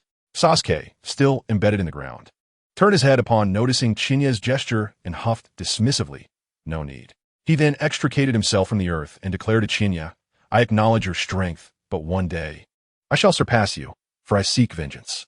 Qianye, somewhat at a loss for words, felt a sense of irritation at Sasuke's apparent provocation, and simply replied, "Good luck," in a muted tone before departing to seek Naruto. Witnessing Qianye's indifference towards his challenge ignited a surge of frustration within Sasuke, causing him to stomp his feet in fury and exclaim, "How infuriating!" He realized that Qianye did not regard him as a worthy opponent. "Damn you, Qianye. I will definitely surpass you." Upon arriving at the stone monument where Naruto was located, they observed Sakura vociferously reprimanding him. "Naruto, we must find Sasuke. I just saw him gravely injured and on the brink of death." Sakura urged anxiously. "Wouldn't it be better if you were dead? I'm hungry and want to eat." Naruto replied nonchalantly, preparing to open his lunchbox. Just as he was about to indulge, Sakura rushed over, forcibly dragging him to search for Sasuke. However, to Naruto, what did Sasuke's fate have to do with him? After all, he regarded Sasuke as his rival. He was indifferent to the matter. If it were Qianye, he would have certainly set aside his meal. Sakura then berated herself, feeling indifferent, and for reasons unknown, she sensed a growing disfavor towards the girl before her. "Hey, is that your food? Just eat it." At that moment, Qianye's voice resonated from the side. Naruto paused and turned to look, as did Sakura. Upon seeing Qianye, Naruto smirked. "I'll just have a taste, okay? By the way, have you finished? It's already noon. It's time for lunch." "I'm starving." Before Qianye could respond, Sakura's exclamation interrupted. "Sasuke, you're alive." Sasuke's already troubled expression darkened further as he glared at Sakura and muttered under his breath, "You're the one who is dead." "Sasuke, it's wonderful that you're alive. I thought you were dead after witnessing your severe injuries," Sakura exclaimed, but her words were cut short by Kakashi, who interjected, "All right, gather up." He then instructed Qianye and Sasuke, "You two, tie Naruto to the post." "Huh?" Naruto was bewildered, and by the time he regained his wits, he found himself bound to a log. "What on earth is happening? Why are you treating me this way?" Naruto was utterly confused. Kakashi began his critique. "Regarding this exercise, I believe you all need not return to school." Upon hearing this, Naruto, still grumbling, immediately perked up. "Really? Huh?" However, I was utterly bewildered throughout the ordeal. "Is that permissible?" Sakura's large eyes brimmed with confusion. Yet, internally, she was already beaming, exclaiming that love conquers all, for this meant she could be with Sasuke. They all believed they had passed the assessment. However, Sasuke held a different perspective. How could one qualify after being utterly defeated? As for Chiyo, there was no need for further elaboration. This was indeed the essence of the Hokage's narrative, and he felt as though he were immersed in a game. "I believe there has been a misunderstanding," Kakashi remarked with a smile. "What I mean is, the three of you, excluding Chiyo, should cease to consider yourselves as ninjas." Upon hearing this, Naruto and Sakura widened their eyes in astonishment. This was something they could never have anticipated. "What does it mean for us to stop being ninjas?" Naruto inquired loudly. "And why do we fail while Chiyo succeeded?" Chiyo, with a sense of resignation, shook the bell in his hand and replied, "Because I seized it." "What?" Upon seeing the bell in Chiyo's grasp, Naruto exhibited an expression of disbelief, mirrored by Sakura, both pondering how Chiyo managed to snatch the bell from such an impressive teacher. "What transpired moments ago? Why? How did you manage to take the bell?" Naruto asked. "Indeed, sensei." "Sasuke, why does he possess a bell?" Sakura echoed, casting a glance at Sasuke, who remained silent, his expression dark. "Because he is exceptionally skilled," Kakashi replied nonchalantly, stating a fact that required no further concealment. "But let us not dwell on me. By the way, do you not understand why a team comprises 3 members? Our squad is unique in having 4. Chiyo spoke slowly. At this revelation, Sasuke, Sakura, and Naruto were momentarily taken aback. And even Kakashi was surprised that Chiyo articulated the very point he intended to make. Was this boy deliberate in his approach? Was he attempting to remind everyone of the disunity within their team through this exercise? Otherwise, they would have been informed of the purpose from the outset. Yet, it was evident that even if they had been told, this group of self-righteous youngsters would not comprehend. "What do you mean?" Sasuke was the first to inquire, driven by his desire to grow stronger and retain his status as a ninja. Chiyo responded, "As a team, the most crucial element is to trust your comrades. While executing missions, to ensure the completion of the task and the safety of oneself, one must recognize the significance of collaboration. Had we acted in unison from the beginning, cooperating as one, even a teacher can err, and perhaps then one might have seized the bell. Yet, not a single one of us proposed this idea. The environment we inhabit has been forged by the blood of our predecessors. Combat is never an individual endeavor, but a collective one. If each person acts on their own accord, Konoha would have perished long ago." Upon hearing this, Sasuke experienced a moment of profound realization. He understood. Yet his pride prevented him from yielding. Sakura instinctively took a step back, completely unprepared for this revelation, and she had no intention of cooperating with Naruto and Chiyo, as long as Sasuke was present. As for Naruto, he was lost in thought, oblivious to the unfolding dynamics. Well said, Kakashi remarked, his eyes reflecting approval as he applauded. This is the very essence of our performance. Hence, I assert that you lack the qualifications to be ninjas. Do not underestimate the path of a ninja. In the future, lives will be lost. You cannot begin to fathom the helplessness and despair of witnessing a comrade perish at your side. With a serious demeanor, Kakashi approached the stone monument where Naruto had previously sat and continued, "Observe this. Inscribed upon it are numerous names. Do you understand what this monument signifies? These are the heroes of our village, all ninjas who sacrificed their lives in the line of duty." Before Kakashi could finish, Naruto interjected, "Oh, I see. I have now resolved to have my name etched there." However, before he could complete his thought, Chia interjected, "Naruto, those inscribed here are individuals who sacrifice themselves on missions." Naruto paused, repeating, "Sacrifice? You mean they died?" Sakura explained. In an instant, Naruto fell silent, his expression shifting to one of embarrassment. He certainly did not wish to meet such a fate. Kakashi continued, "This is a memorial stone bearing the name of my dear friend. Thus, do not take the life of a ninja lightly. To become one means to confront death at any moment." Upon finishing, he turned to see the varied expressions on Naruto and the others' faces and added, "Naruto, you charge in recklessly. And you, Sasuke, see them merely as obstacles, a lone wolf. Sakura, you seem preoccupied with Sasuke, neglecting Chia and Naruto entirely. These are the very issues you face." Upon hearing his critique, the group's demeanor darkened, with Sakura even feeling a bit shy as she muttered, "That's not true." Chia shot her an exasperated glance, thinking that if it weren't for necessity, he would prefer not to have a teammate like her, who seemed to be a liability. At that moment, Sakura protested, "But there are only 3 bells. And we are 4. Isn't this exercise designed to incite infighting?" Seriously, what a hindrance, Chia thought, feeling speechless at her ignorance. Kakashi's subsequent actions left them all astonished. Chapter 19. The exercise concluded and all were deemed qualified. Kakashi looked at Sasuke and said, "Sasuke, do you understand? In a small team, the lone wolf is often the most marginalized, as such behavior disrupts teamwork, leading to the demise of comrades. I have always despised the lone wolf mentality." Upon hearing this, Sasuke's expression darkened, and he asked, "What do you mean?" Kakashi replied, "It means that even if Naruto qualifies, individuals like you do not." Enraged, Sasuke, already reeling from Chia's earlier criticism, felt utterly worthless after Kakashi's words. He drew a kunai and charged at Kakashi, intent on delivering a severe blow. However, in the next instant, he found himself pinned to the ground by Kakashi. This is what we refer to as the lone wolf. Overly proud and unable to endure even the slightest slight, Kakashi remarked, "Do not place your foot on Sasuke." At that moment, Sakura surprisingly expressed anger. Chia quipped, "Shall I step on you instead?" Sakura was taken aback, falling silent. Good grief, this is truly annoying. Qianye found himself truly exasperated, day after day, endlessly complaining. "If you are so capable, then you take charge," he scoffed. At that moment, Kakashi spoke, revealing the harsh reality. "This exercise is designed to incite discord among you, with the aim of selecting those who, even at the expense of their own interests, prioritize collaboration." In fact, a semblance of cooperation had already emerged between Qianye and Sasuke. Initially, Kakashi had not intended to pass him. However, during the recent skirmish, it was Qianye who first proposed collaboration to Sasuke. Yet, due to his selfishness, Sasuke fell into Kakashi's trap and thus failed to qualify. Kakashi's demeanor suddenly shifted to one of fierce intensity as he withdrew a kunai from his ninja tool pouch and pressed it against Sasuke's throat. "Naruto, you must eliminate Sakura. If you do not, I shall end Sasuke's life this very moment." Naruto and Sakura were immediately thrown into a state of panic, uncertain of how to react.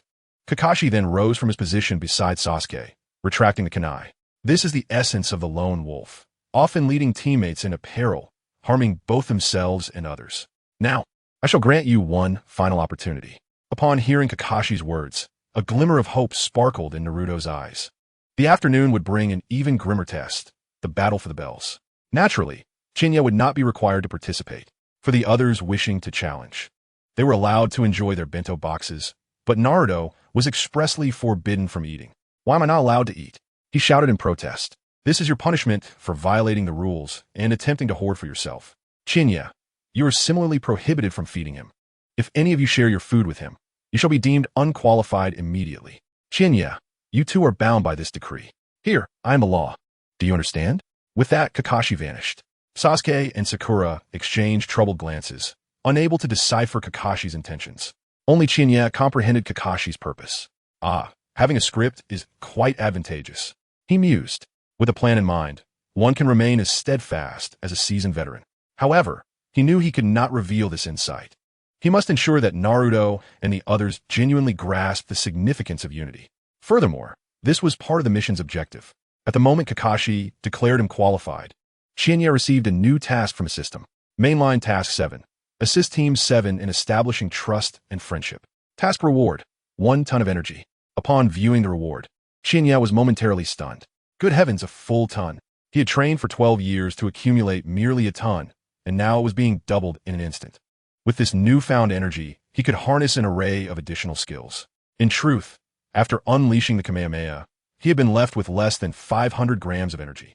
Had his ambush not succeeded, he would have been entirely out of options. Fortunately, the outcome had been favorable. Now, he believed that upon receiving this reward, he could undoubtedly employ the prince's strategy, unleashing a barrage of energy blasts.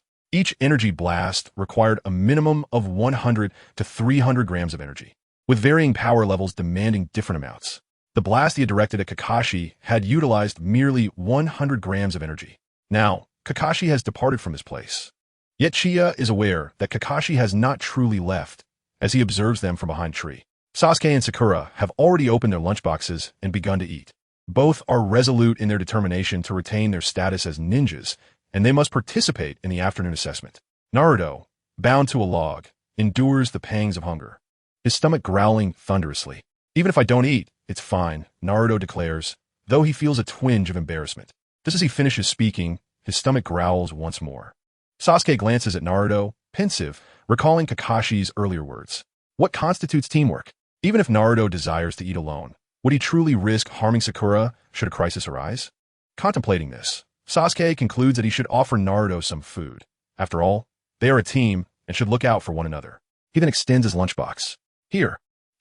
Naruto is taken aback. This is not typical of Sasuke. Sakura is equally surprised and hastily interjects, "Wait, Sasuke, didn't the teacher say?" Her desire to participate in the assessment is primarily to be with Sasuke, with becoming a ninja being secondary. Hence she has not considered Naruto. At least not at this moment. It doesn't matter, Sasuke interrupts her, continuing, "That guy isn't here, so this afternoon, the three of us will go together to seize the bells. Naruto, just don't be a hindrance." But Sakura hesitates. At this moment, Qianye, who has been quietly observing them, reveals a content smile. Taking 2 lunchboxes from her bag, she approaches Naruto. "Sasuke is right. We are a team. Although I have passed the assessment, I am still one of you." As she speaks, she opens one of the boxes and prepares to feed Naruto. However, Naruto protests. "You idiot, you barely passed. If that guy finds out, you'll lose your qualification. That's why I didn't want to involve you." Upon hearing Naruto's advice, Qianye merely smiles and replies, "Even if I lose my qualification, we can reclaim it this afternoon. If I can secure a first chance, I can certainly attain a second. But this time, it will be together. Moreover, if the roles were reversed, would you not share your food with me if I were bound here?" Naruto is struck silent, tears welling in his eyes. "You idiot, you're my good friend. How can I not share with you?" "Precisely. And I brought 2 portions, one specifically for you." Knowing you surely didn't tea-pack anything, Qianye asserts, skillfully picking up some food and offering it to him. "Curse you." Naruto is utterly moved. Indeed, Qianye is the best. And he finds himself on the verge of tears. Chia's words echo in Sasuke and Sakura's minds, leading them into deep contemplation. Yes, if it were me, Naruto would undoubtedly share his food, for he is an idiot. "If they're isn't enough, I can spare some of mine," Sasuke suggests. "And I too. There's plenty. I can't possibly finish it all." Hearing your stomach growl, "You must be quite hungry," Sakura adds. "Exactly." Qianye smiled. "This afternoon, let us all give it our best." Naruto instantly became exhilarated. "Hurry up. Who knows when that guy will return?" Sasuke reminded. Just then, the sky darkened ominously, with thunder rumbling and lightning flashing. Kakashi appeared before them with a stern expression, questioning, "Is there something you wish to say?" Naruto, Sasuke, and Sakura were startled into silence. Naruto whispered, feeling quite guilty. "Huh?" Kakashi narrowed his eyes, looking quite angry. Qianye thought to himself, Just keep acting. Because at that moment, Naruto was at a loss for words. Although he had something on the tip of his tongue, he could not articulate it. We are a team, and we cannot let our comrades go hungry. If one day a companion is in danger, we will risk everything to save them, Qianye suddenly declared. Indeed, we are a four-person team, Sasuke added. We cannot let Naruto go hungry, Sakura hurriedly exclaimed. Exactly. That is how it is, Naruto shouted. A four-person team, you say? Kakashi bent down to Qianye, quietly surveying everyone's eyes. The hearts of Naruto and the others raced, uncertain of what would happen next. Suddenly, Kakashi smiled. Qualified? Huh? The three were taken aback. Qualified? Why? Sakura inquired. Because this is the test that the teacher has given us. Am I right, teacher? Qianye smiled. What? Naruto shouted. Did you know from the beginning? Sasuke surprisingly felt a bit of admiration for Qianye. Qianye chuckled. I was just guessing, haha. Kakashi stated, Indeed, this is the second test I have for you. To be honest, you are the first group of students to qualify under my guidance. If any one of you had not shared food with Naruto just now, I would have deemed all of you unqualified, including Qianye. The previous students were merely foolish ones who only followed my orders. A ninja must be able to see through schemes. In the ninja world, those who break the rules are scum. But those who fail to value their comrades are the scum of scum. Upon hearing these words, Naruto was moved to tears, and Sakura became excited as well. Even Sasuke revealed a smile that was only fitting. Qianye knew that the words Kakashi spoke were those previously uttered by Obito. But he pondered how Kakashi would feel if he knew Obito was still alive. Perhaps he would reveal it to him at a later time or when the moment was right. All right, the exercise concludes here. Everyone is qualified. Team 7 will commence missions starting tomorrow, Kakashi announced. Hooray! Naruto shouted. Chapter 20. Qianye's exclusive training. I want to undertake more formidable missions. It had already been a month since Team 7's formation. After completing their tasks, Naruto and the others arrived at the Hokage's office to submit their reports. Upon hearing that the third Hokage intended to assign them more D-rank missions, he immediately voiced his opposition. Every day, it's either chasing cats, unclogging toilets, or fetching water.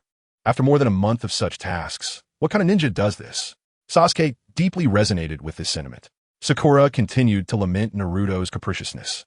After a month of adjustment, the bonds among the three of them had grown stronger. Following the third Hokage's explanation of the ninja ranks and mission classifications, Naruto remained eager to undertake a more challenging task. The third Hokage, with no alternative, assigned the escort mission to Kakashi. The mission entailed safeguarding the bridge builder from the Land of Waves, Dazna, on his return journey. Thus, the task in the Land of Waves officially commenced. Naruto was elated, finally able to engage in a meaningful assignment. As they prepared to meet the client, Irika, who was assisting there, noticed that one member was missing from Team 7 and called out to Kakashi. Kakashi, where's Qianye? Kakashi responded, he is currently undergoing special training. Special training? Irika asked, puzzled. Why wasn't Qianye joining Naruto and the others on their mission? The third Hokage interjected, I will explain this matter to you later, before instructing Kakashi. You may go meet the client now. Understood, Kakashi replied, leading Naruto and the others away. Third Hokage, what is going on? Irika inquired anxiously, as he held both Qianye and Naruto in equal regard. The third Hokage took a drag from his pipe, exhaling slowly. Here is the situation. A month ago, after passing their assessment, Kakashi specifically reported Qianye's performance during the evaluation to me. I was astounded. I had not anticipated that such a young boy could almost best Kakashi. Kakashi's intention in sharing this with the third Hokage was to advocate for Qianye's independent training. Given that Qianye was exponentially stronger than Naruto and his companions, participating in low-level missions would hinder his growth. As the adage goes, education should be tailored to the individual. What Qianye currently lacked were combat skills and practical experience. Therefore, it was proposed that Qianye train under a taijutsu master, which would significantly enhance his abilities. The third Hokage readily agreed, placing great trust in Kakashi's judgment. Consequently, a taijutsu instructor was found to train Qianye, a regimen that lasted an entire month. At that moment, Qianye was in the woods of Konoha performing push-ups. Keep going, Qianye. You have 11:06 left. Complete today's task. Qianye was utterly exhausted, his clothes soaked with sweat, while the voice of his taijutsu teacher urged him on. He felt disheartened. Why was he being trained by this instructor who had never appeared in the Hokage's office? Did Kakashi no longer want him? Moreover, the most frustrating aspect was that throughout this month, the system had not issued a single mission, remaining stagnant at the 7th main quest. To make matters worse, that quest was still incomplete, leaving him bewildered about the system's criteria for evaluation. Nevertheless, credit where it is due, after a month of training, his strength had surged. The taijutsu master assigned to him was indeed formidable. While he may not rival Might Guy, he was certainly close, a nameless powerhouse. How are you faring? Suddenly, Kakashi's voice echoed from the front. Qianye was momentarily taken aback, almost losing his balance as he turned toward the source of the voice, only to find Kakashi standing before him.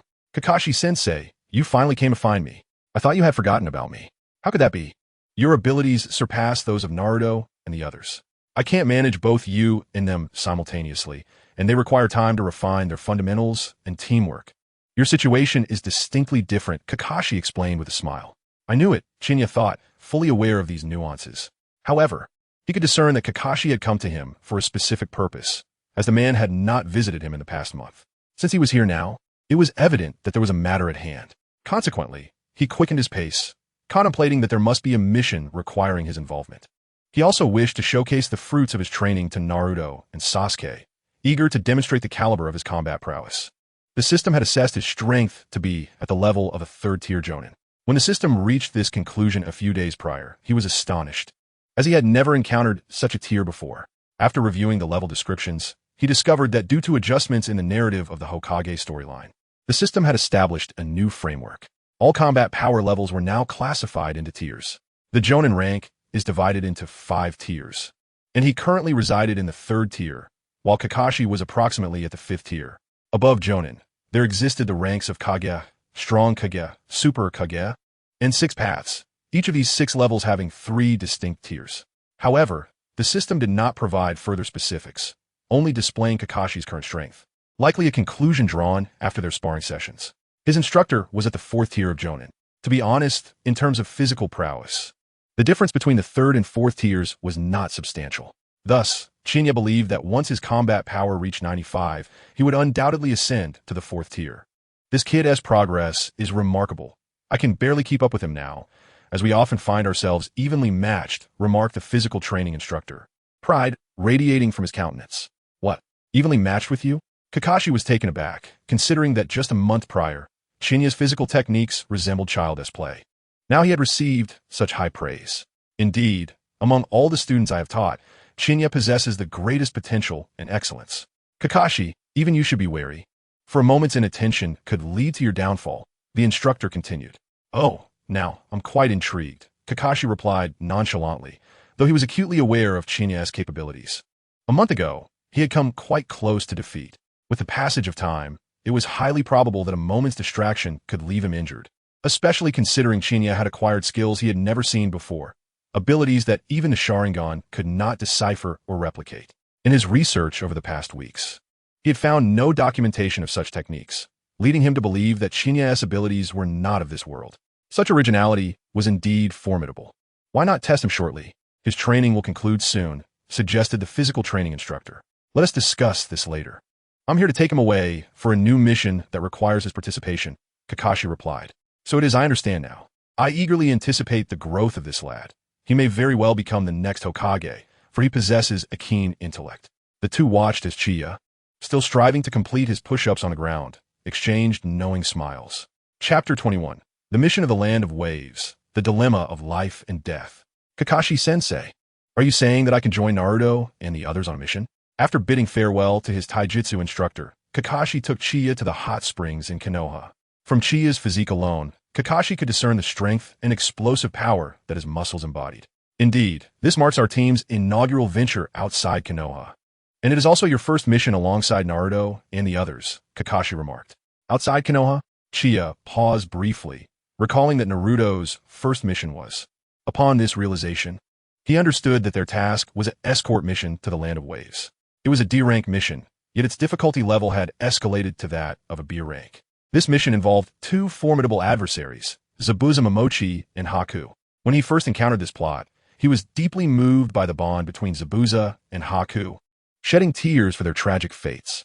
While initially excited, the thought of witnessing such a sorrowful narrative firsthand filled him with trepidation. What's wrong? Are you unhappy? Kakashi inquired, noticing Qianye's troubled expression. No, im triyet. Finally, I can undertake a mission, I've been restless all month. Chia quickly replied. I see you wish to impress Naruto and the others, especially since I've heard you've made significant progress this month. I even feel I might struggle against you now. How could that be? Chia chuckled shyly. Sensei, how could you possibly lose to me? Perhaps it's not so far-fetched. The plan was to depart the following morning. Upon hearing of Chia's return to training, Naruto rushed to find him. That night, a series of knocks echoed at Chia's door, pulling him from slumber. Chia, taken aback, opened the door to find Naruto bursting inside. Chia, why didn't you tell me you were going to join us on the mission? I was almost dying waiting for you. Chia's expression darkened. Who the hell was thinking about you? I'm straight. Besides, why are you here at night? Shouldn't you be sleeping? Oh well. As soon as I heard you were going on a mission with us, I got so excited that I couldn't sleep. So I came to find you, Naruto declared, making himself at home as he plopped down on Chia's bed, continuing to speak without a care. You have no idea. I feel like our client for this mission isn't a good person at all. They don't seem to regard us shinobi with any seriousness. You have no idea how many times I wanted to punch him today. Hearing this from Naruto, Chia recalled some of the overarching plot points. Considering that with over 720 episodes of Naruto, he couldn't remember every detail, only the general storyline. So, are you not going to sleep? If you're not sleeping, I still want to rest. I'm exhausted. Let's discuss this tomorrow. Chia yawned, having spent every day training in taijutsu, returning home to collapse in a bed. Too fatigued to chat with Naruto. Wait, we haven't had a proper conversation in a month. Don't go to sleep, Naruto exclaimed urgently. However, Qianye chose to disregard him. Feigning slumber. He knew all too well that if he engaged with Naruto, the latter would undoubtedly prattle on endlessly. Ignoring him was the wisest course of action. To his surprise, Naruto indeed fell silent upon seeing Qianye asleep, mumbling a few indistinct words before lying down to sleep himself. Though Qianye could not discern whether he truly dozed off. Just as Qianye began to drift into the realm of dreams, the system sent another notification, startling him. Goodness system. Are you unwell? Issuing tasks at this hour. Do you intend to deprive me of my sleep? Yet, the system remained unresponsive, merely functioning as a tool. Reluctantly, Qianye glanced at the new task, for it was a mission he had awaited for an entire month. However, upon reviewing the task, he was more contemplative than astonished. Main Quest 8. Escort Dezuna back to his homeland, with the option to eliminate Zabuza and Haku or allow them to escape. Task rewards. Choose one. If you choose to kill them, you will receive 50 senza beans. If you let them go, you will obtain the Dragon Ball Kaioken technique. A dilemma of life and freedom? System, you have indeed presented me with a formidable quandary. Truth be told, considering the greater good, Zabuza and Haku could be spared, as they would undoubtedly prove useful later on. However, from a national perspective, they were criminals wanted worldwide. Releasing them could implicate Konoha, making their deaths the preferable option. Moreover, the rewards were truly enticing. Both the Senza Beans and the Kaioken technique were akin to treasures from the Dragon Ball realm. Senza Beans could restore any injury and replenish stamina. The Kaioken technique, even at double its power, would enhance his combat prowess significantly.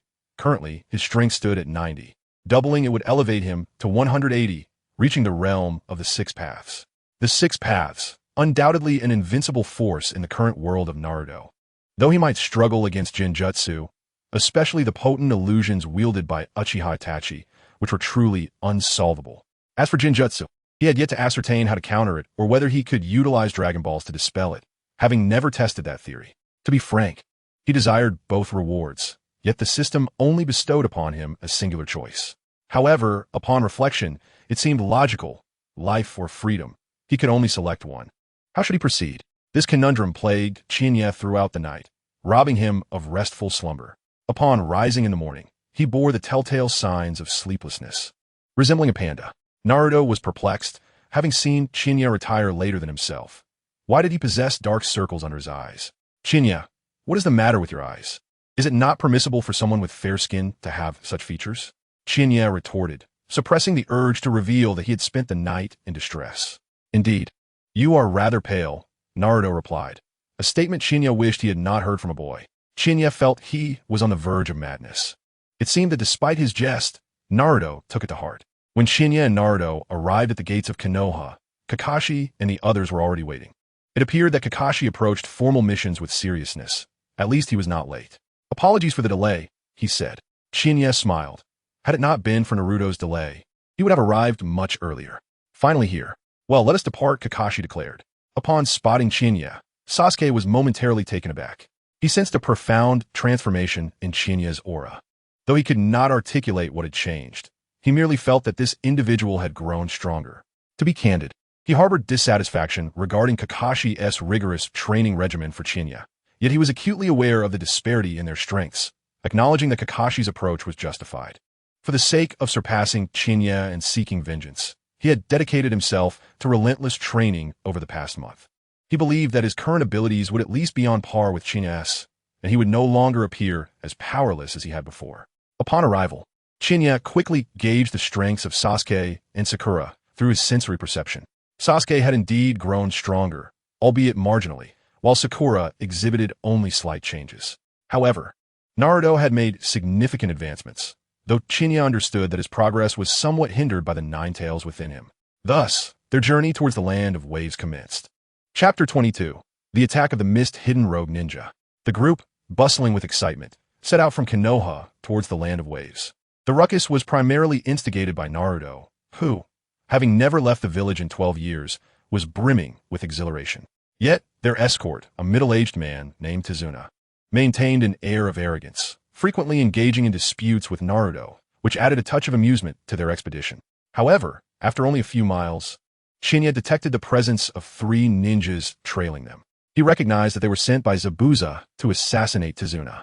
Yet, was there not only supposed to be 2 in the original tale? Why were 3 now present? This man, Tazuna, had audaciously used his financial situation as an excuse to involve Naruto and the others in such a perilous mission. Were it not for Kakashi's formidable abilities, Naruto would undoubtedly have met his demise on this quest. Furthermore, this man was morally coercing Naruto into compliance. While he was not inherently malicious, his methods were indeed despicable. What's wrong? Kakashi inquired after noticing Qianye had halted. As the team leader, he felt it necessary to be attentive to his comrades' conditions. Sensei, look at the ground. Qianye murmured. Kakashi, puzzled, lowered his gaze and observed 3 puddles forming on the ground. He quickly discerned the anomaly. Konoha had not experienced rain recently, nor was there any in the vicinity. How could there be puddles? Realizing the implications, he nodded at Qianye, indicating his understanding, and then stated, act according to the situation. He my signal. Understood, Qianye affirmed. The 2 discreetly followed behind Naruto and the others. In truth, in the original narrative, it was Kakashi who discovered the puddle, but he had merely articulated it earlier. Just as they moved a few meters away from the puddle, a figure emerged from it, a ninja adorned with the Mist Village headband, a gas mask obscuring their face and cloaked in black. In the instant the figure emerged from the water, they charged rapidly towards Kakashi. Meanwhile, from the branches of a nearby tree, a ninja clad in identical attire leapt towards Kakashi, wielding a chain adorned with razor-sharp blades on his arm. Kakashi noticed them instantly, but made no move, even finding time to whisper to Qianye, stay still for now. In the next moment, Kakashi's body was ensnared by the chain. He exclaimed in shock, what is happening? Only then did Naruto and the others react, turning to witness a scene that made their skin crawl. With a chilling sound, Kakashi was instantly shredded by the chains. Everyone was horrified, eyes wide in disbelief. Qianye sighed in resignation, recognizing that Kakashi had once again resorted to his signature substitution technique. Kakashi-sensei, Naruto shouted urgently. No sooner had he called out than the 2 rogue ninjas from the mist appeared behind him. Naruto swiftly turned, only to find the enemies looming before him, unable to react in time to evade them. One of the rogue ninjas whispered before launching the iron chain, aiming to ensnare Naruto just as they had Kakashi. In that critical moment, Sasuke reacted swiftly, leaping into action and throwing a shuriken that struck the airborne chain, embedding it into a nearby tree, securing it with a kunai. The 2 rogue ninjas were momentarily stunned. By then, Sasuke had positioned himself on their backs, delivering a powerful kick to their heads. Incredible, Naruto gasped, astonished by Sasuke's newfound strength. The 2 ninjas, struck by Sasuke's kick, instinctively released their chains, opting not to engage him further, and turned to rush towards Dasna, their target for assassination. Faced with the terrifying onslaught, Sakura was paralyzed with fear. Yet her mind echoed a relentless mantra. I must protect. I must protect. Sakura, Naruto shouted. His voice snapped her back to reality, prompting her to draw a kunai and stand in front of Dasna, exclaiming, Uncle, step back. Though trembling with fear, she understood her duty to safeguard this man. As the enemy approached ominously, she dared not open her eyes to witness the impending danger. Sasuke, too, was momentarily stunned. The distance was too great for him to reach in time. Frustration bubbled within him. Yet, he chose to charge forward. Just then, two resounding thuds echoed. To Sasuke and Naruto's astonishment, the two enemies suddenly veered toward Sakura's side, only to be met by a shadowy figure. Upon recognizing the silhouette, Naruto's heart soared. Chie? It's Chie. Sakura jolted awake, her eyes widening to find Chie standing protectively before her. Did he save me? She pondered, having missed the details of Chie's swift actions due to her closed eyes. This scene once again highlighted the chasm between Sasuke and Chie. How could he be so strong? He thought, filled with disbelief. Moments ago, Chie had swiftly appeared before Sakura, delivering seemingly unremarkable punches that sent the two enemies sprawling. Now, they lay on the ground, unconscious, unable to keep up, yet Chie managed to catch up. Is this the prowess of a taijutsu ninja? Are you alright? Chie inquired softly, directing her concern towards Sakura, for she was, after all, her teammate. I'm fine, thank you, Sakura replied, somewhat flustered. However, before she could finish her sentence, a shadowy figure leapt down from the tree behind them, a kunai gripped firmly in its hand, aimed directly at Dazna's back. Chie, be careful, Naruto hastily warned. Yet, Chie had already sensed the presence of the shadow from the very beginning. What appeared to be swift movement to Naruto and the others seemed to her as sluggish as a snail. She could have easily ended the threat at any moment. Nonetheless, she decided to leave the display of skill to Kakashi. What's going on? Sakura gasped, turning her head in alarm. Just as the kunai was about to pierce Dazna, a resounding thud echoed. A green figure materialized in their line of sight. Kakashi-sensei! Sakura exclaimed in astonishment. Kakashi had grasped the assailant by the throat, forcefully slamming him to the ground, rendering him unconscious. Sensei, you're alive! Sakura exclaimed with immense joy. Kakashi was at a loss for words.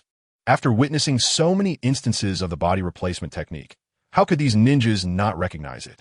However, his recent observations had shed light on the enemy's intentions and the students' performances. I apologize for not arriving sooner to assist you, Kakashi explained, then turned to Naruto. Naruto, I didn't anticipate you would remain frozen in place, merely shouting here. You've come, he added, employing psychological tactics once more. Chie stood to the side, her expression filled with exasperation. Kakashi had been relying on such tactics from the start, perhaps out of a desire for them to improve. Chapter 23. The reward for the mission is life itself. Phew, it seems we were saved, Dazna sighed, taking a deep breath. He had truly been on the brink of panic.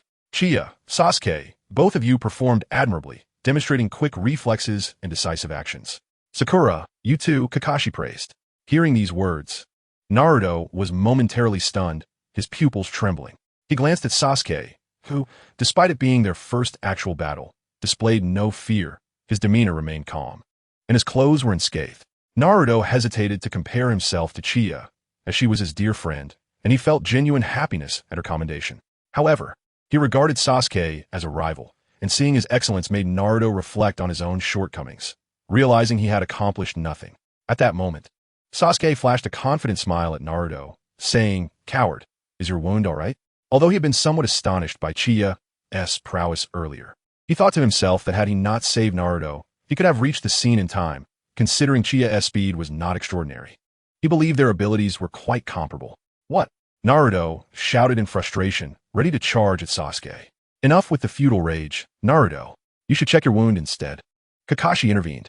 Naruto, these individuals possess venom in their claws. If not promptly eliminated, it could pose a grave threat to life. Therefore, do not succumb to anger. Such emotions would only hasten the poison's flow into the heart, leading to a swifter demise, Chie advised. Currently, the principal mission outlined by the system remains unfinished, and Chie pondered whether it was imperative to nurture the emotional bond between Naruto and Sasuke. Thus, a stance of non-interference would be adopted for the time being. According to the narrative's progression, their relationship was destined to elevate in the presence of Haku. However, Naruto need not worry. A slight delay would suffice for his wounds to heal. Is that true? Upon hearing Chie's voice, Naruto became alarmed, glancing at the back of his hand, utterly unaware of when he had sustained the injury. By the way, Mr. Tazuna, I have inquiries for you, Kakashi suddenly addressed Tazuna. What is it? Tazuna stammered, feeling uneasy. There are matters I wish to discuss, but now is not the appropriate time, Kakashi replied, instructing Chie and Sasuke to bring over the other two adversaries, subsequently binding all three beneath a large tree. These individuals are likely road chunin from the Mist Village, Kakashi remarked. Not only are they defectors, but they are also renowned ninjas known for their willingness to fight to the bitter end, regardless of the cost. How are you able to discern our movements? The individual captured by Kakashi inquired. Ah, that Chia responded. We haven't had any rain lately. Do you find it reasonable for there to be a puddle on the ground?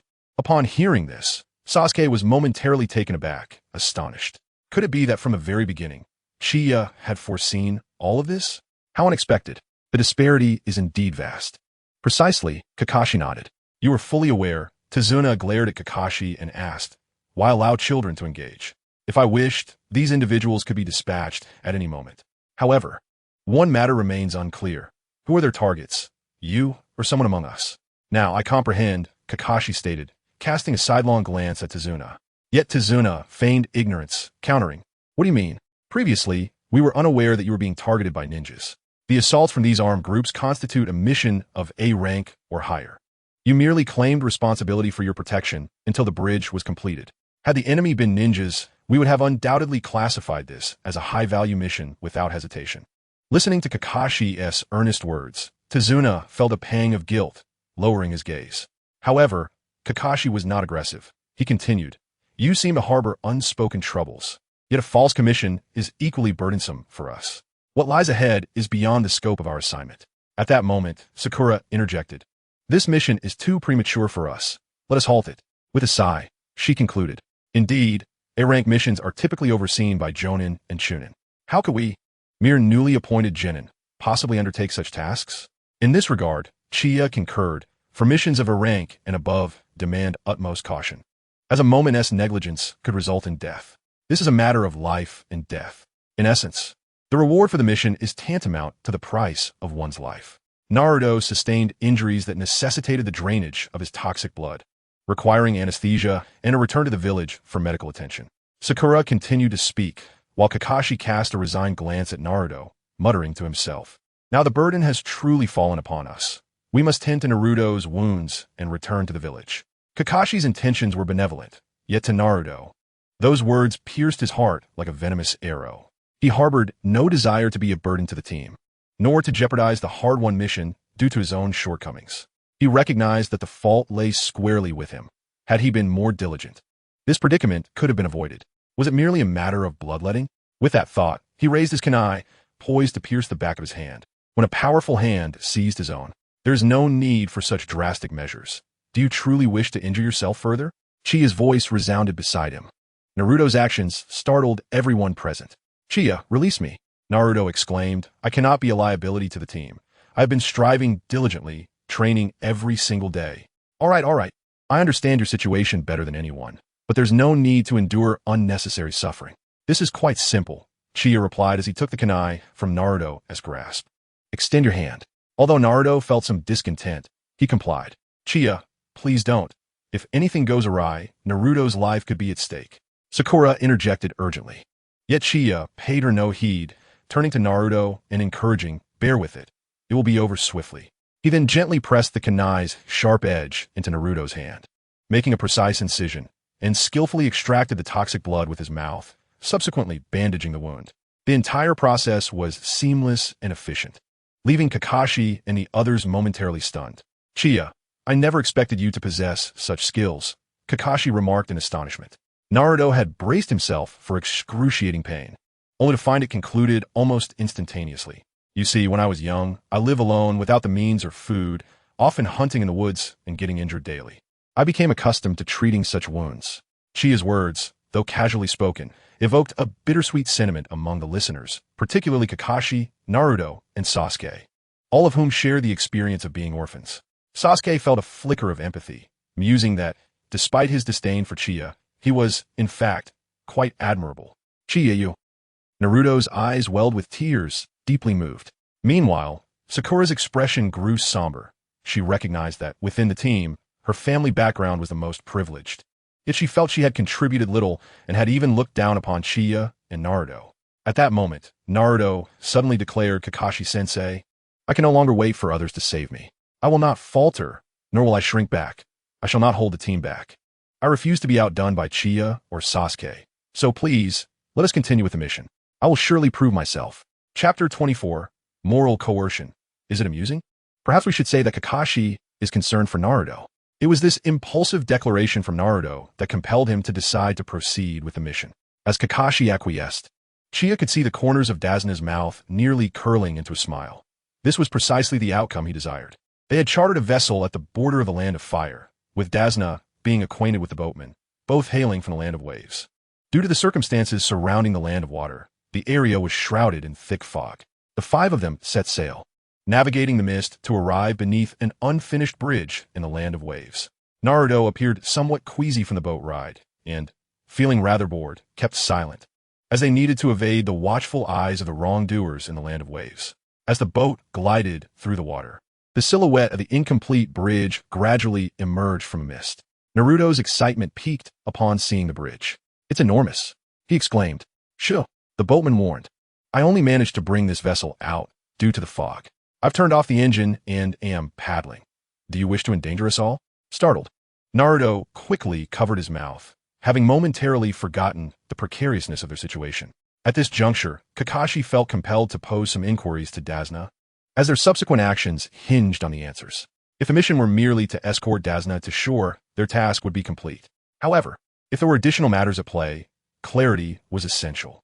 "Mr. Dazna," Kakashi spoke softly, "before we reach the dock, I must ask you something crucial. Who attacked you? And why were you targeted? Otherwise, our mission may conclude the moment you set foot on land." Dazna, already anticipating Kakashi's questions, furrowed his brow as he contemplated how to respond. With a resigned sigh, he began, "It appears I must divulge this information." "No, please, you must listen. As you have surmised, this endeavor likely lies beyond your typical assignment. In truth, my life has long been targeted by a truly formidable individual." "A truly formidable individual?" Kakashi echoed, perplexed. "Who is it?" "You may have heard of him. Kato, the magnate of the shipping company." The mere mention of Kato's name made Dazna break into a cold sweat. "What?" Kakashi exclaimed. "Kato? The one from that company? It is said he is one of the wealthiest men in the world." Curious, Naruto interjected. "Who? What?" However, Chia did not catch the ensuing conversation, as he was deep in thought about the magnitude of the magnate's wealth. Was it greater than his own? Glancing at his system's balance, he noted an abundance of zeros. The disparity was uncertain. Perhaps if he could redistribute wealth, it could be a fruitful endeavor. Then he heard Dazna continue, "On the surface, he is merely the owner of a shipping company, but behind the scenes he collaborates with criminals and ninjas, engaging in drug trafficking and the trade of prohibited items, including children. Ultimately, he aims to usurp other enterprises and nations. This is his ambition." What a despicable wretch, Chia couldn't help but exclaim. He recalled only fragments of this narrative. But if such a person truly existed, he was indeed deserving of the harshest fate. Indeed, it was approximately a year ago that this individual set his sights on the Land of Waves. Fueled by wealth and brute force, he recklessly monopolized maritime trade routes and the transportation industry. The Land of Waves is impoverished, much like our small island nation, which has only managed to secure naval dominance, rendering it akin to having its lifeblood choked. Dazna continued. "Now, the only thing Kato fears is the completion of the bridge he began constructing long ago. That is the purpose of my return." With such words, the old man would become a hindrance to Kato, Sakura pondered. "Thus, the ninjas we encountered previously must have been Kato's lackeys," Sasuke remarked. At that moment, Kakashi interjected, "However, I find it perplexing. Why conceal the truth when the other party can mobilize even ninjas?" Dazna lowered his head in shame as he replied, "Because we lack the funds to afford higher-ranked missions. Not just I, but the feudal lords are similarly destitute." He continued, "If you were to abandon the mission upon disembarking, I would surely be killed before reaching home. What is there to worry about? Even if I perish, only my adorable 8-year-old granddaughter would mourn, while my daughter would harbor a lifelong hatred for the Leaf Village ninjas. Isn't this a form of moral coercion?" "How amusing," Chia suddenly interjected, unable to contain his disdain. He felt a surge of anger upon witnessing this scene, appalled by the attempt to elicit sympathy from Naruto and the others through his own misfortune.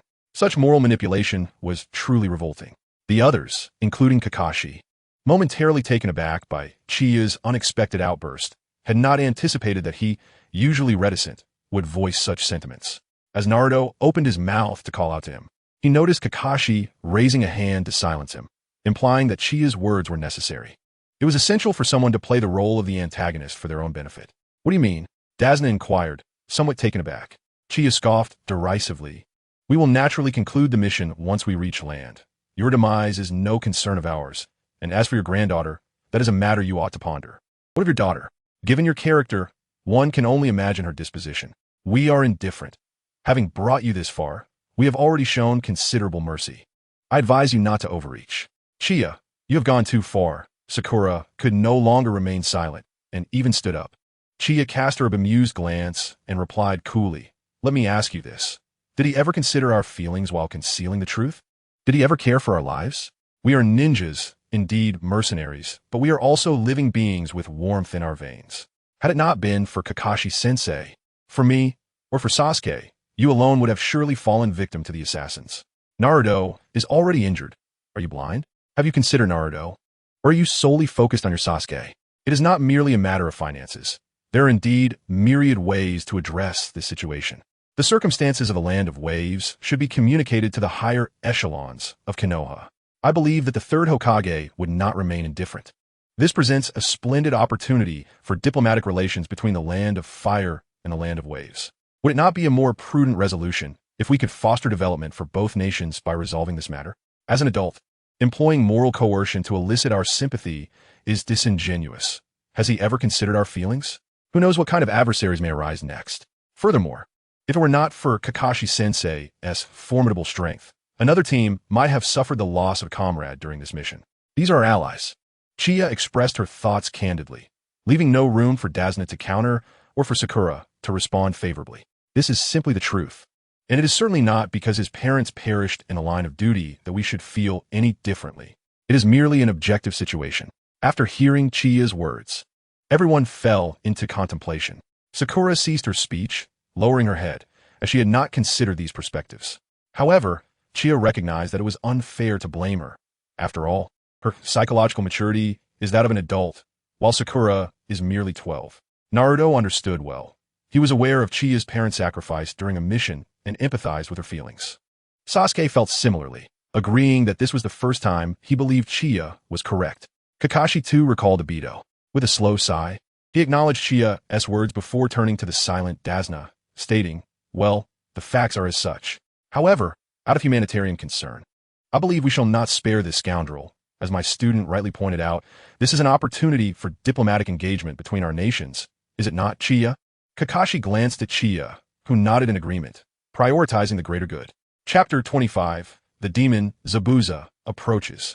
Dasna remained silent, and in his heart, he no longer dared to underestimate the 12-year-old ninja before him. Kakashi gained a renewed understanding of Chia. She possessed a profound depth of character, sharp insight, and an unwavering commitment to justice, qualities that Naruto lacked, as Naruto's actions were often motivated by a desire for recognition. In contrast, Chia genuinely considered the welfare of others, and even contemplated the well-being of the village and the nation. Simultaneously, Sasuke's perception of Chia evolved. Her significance in his mind grew. Although Chia had referenced herself while discussing Sakura, he too found Sakura bothersome, and if this situation could alleviate her incessant nagging, it would be most welcome. As for Naruto, there is no need for elaboration. He believed Chia was correct, albeit with limited understanding, yet he staunchly supported her. Regarding Sakura, her expression reflected both despondency and discontent. Her emotions were complex. She was pragmatic but struggled to comprehend why Chia had to voice her thoughts so harshly. She found Chia utterly intolerable. Following this, the group lapsed into silence, each lost in their thoughts. Upon entering the Land of Waves, a picturesque southern water city, reminiscent of a serene landscape painting, unfolded before their eyes. Even so, Naruto remained unperturbed. Had it not been for the words spoken by Chia moments ago, he would undoubtedly have been awestruck by the breathtaking scenery before him. The group disembarked from the boat and continued on their journey. Kakashi, lost in thought, realized that the next encounter would certainly not involve a Chunin, but rather a Jonin. This contemplation cast a shadow of concern over him, not out of fear of the opponent's prowess, but rather due to the anticipated trouble. Truth be told, even if Chia hadn't voiced those thoughts, Naruto's character would have compelled him to escort Tazuna home. Moral obligation truly is a formidable force. At that moment, Naruto, for reasons unknown, dashed ahead, keenly scanning his surroundings. "Naruto, what is wrong?" Kakashi inquired. Yet, Naruto ignored him, zeroing in on a patch of grass and exclaiming here. He then hurled a kunai into the foliage. The group stood in stunned silence. What on earth was he up to? Only Uchiha understood that Naruto was once again seeking to showcase his abilities. Was it too much to ask for him to be a bit more subdued? It turned out to be merely a mouse. Naruto, convinced of his own coolness, dramatically placed a hand on his forehead and confidently declared his find. The others were rendered speechless. What are you trying to prove, Naruto? Sakura chided. Perhaps owing to the earlier ambush, Tazuna was understandably anxious, fearing yet another attack. His heart raced, but upon realizing the truth, he indignantly exclaimed, "Hey, you little brat. Stop doing things that might lead to misunderstandings." Yet, Naruto remained oblivious to their comments, engrossed in his antics, alternating between shouting over there and over here, showing no signs of restraint. At that moment, Uchiha suddenly sensed a powerful chakra approaching. In the world of Naruto, unless one possessed exceptional concealment skills or the ability to suppress their strength, it was relatively easy to locate a person based on the chakra emanating from their body. It was akin to the Dragon Ball universe where Goku and others could retract their ki and appear as ordinary humans, undetectable by power level scanners. Only when they unleashed their strength did it become apparent. However, in Naruto, since few ninja had the ability to sense chakra, such techniques were seldom practiced, leading to a lack of training in them. Uchiha realized that Zabuza was undoubtedly on his way. Noticing the gravity of Uchiha's expression, Kakashi inquired, "Is something amiss?" In his mind, Uchiha had already become the linchpin of their team. It would not be an exaggeration to call him the vice-captain, given his prowess and intellect. Despite his youth, after all, he had already joined the Umbu and risen to the rank of squad leader at such a tender age. "Sensei, someone is approaching, and they are formidable," Uchiha murmured. "What?" At that moment, Kakashi sensed something nearby as well, and just then, Naruto launched another kunai into the thicket he was observing. Rushing in to check, Naruto found himself staring in disbelief. "What the? It's just a rabbit." At this point, Sakura could no longer contain herself. After being lectured by Uchiha, and now having to witness Naruto's disruption, she needed an outlet for her frustration. She strode over and delivered a swift smack to Naruto's head. "Naruto, can you please stop causing trouble?" Wincing in pain, Naruto looked innocently at her. "But I really felt someone was here." As Kakashi approached, he beheld a rabbit, paralyzed with fear from Naruto's kunai, lost in contemplation. This was a snow rabbit, an anomaly in this location, typically employed as a substitute. Realizing this, Kakashi abruptly turned his gaze upward toward the towering tree and inquired, "Have you made your appearance so swiftly?" He then instructed Uchiha, "Ensure everyone's safety." Uchiha nodded. Yet out of respect for Naruto and Sasuke's bond, he felt compelled to feign a performance, ensuring a timely rescue. Judging from the chakra, it was evident that Zabuza was no match for him in physical combat. Perched in the tree, Zabuza discerned Kakashi's form. Initially curious about the fate of his dispatched subordinates, he soon recognized the disparity in strength. However, due to a lack of intelligence in Chia's youth, he dismissed Chia as an inconsequential genin, unworthy of concern. With that thought, he unsheathed his large decapitating sword and hurled it forcefully towards Kakashi and his companions. Everyone dropped to the ground. Kakashi was the first to sense the impending danger and spotted the blade, but its swift trajectory left him with little choice. Upon hearing his warning, the others followed suit, immediately hitting the ground. Kakashi managed to pin down the unsuspecting Dazna, thus preserving his life. Yet, a shocking spectacle unfolded. A tremendous sound erupted as the decapitating sword was unexpectedly sent flying through the air by a single kick, crashing into a nearby tree. Zabuza's eyes widened in disbelief. He witnessed his thrown blade, hurtling at high speed, being deflected off its course by a mere child. "Chia, are you unharmed?" Kakashi inquired hastily. Chia shook his head. "I am fine. What about everyone else?" "I am all right," Naruto replied. "So am I," Sakura added.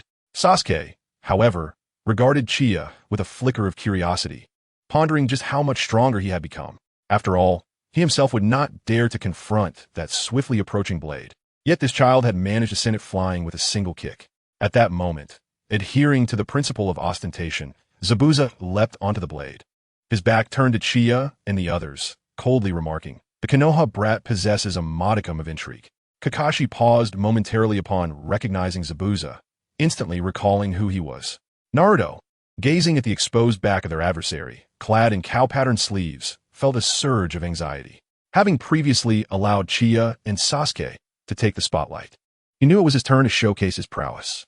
To alleviate the tension among his comrades, Kakashi stepped forward nonchalantly and remarked, "Oh, isn't this the rogue ninja from the mist, Zabuza Momochi?" "Rogue ninja?" The group exchanged puzzled glances, as this term was new to Naruto and his friends. Observing Naruto, the fool, preparing to charge forth to prove himself, Uchiha swiftly intervened.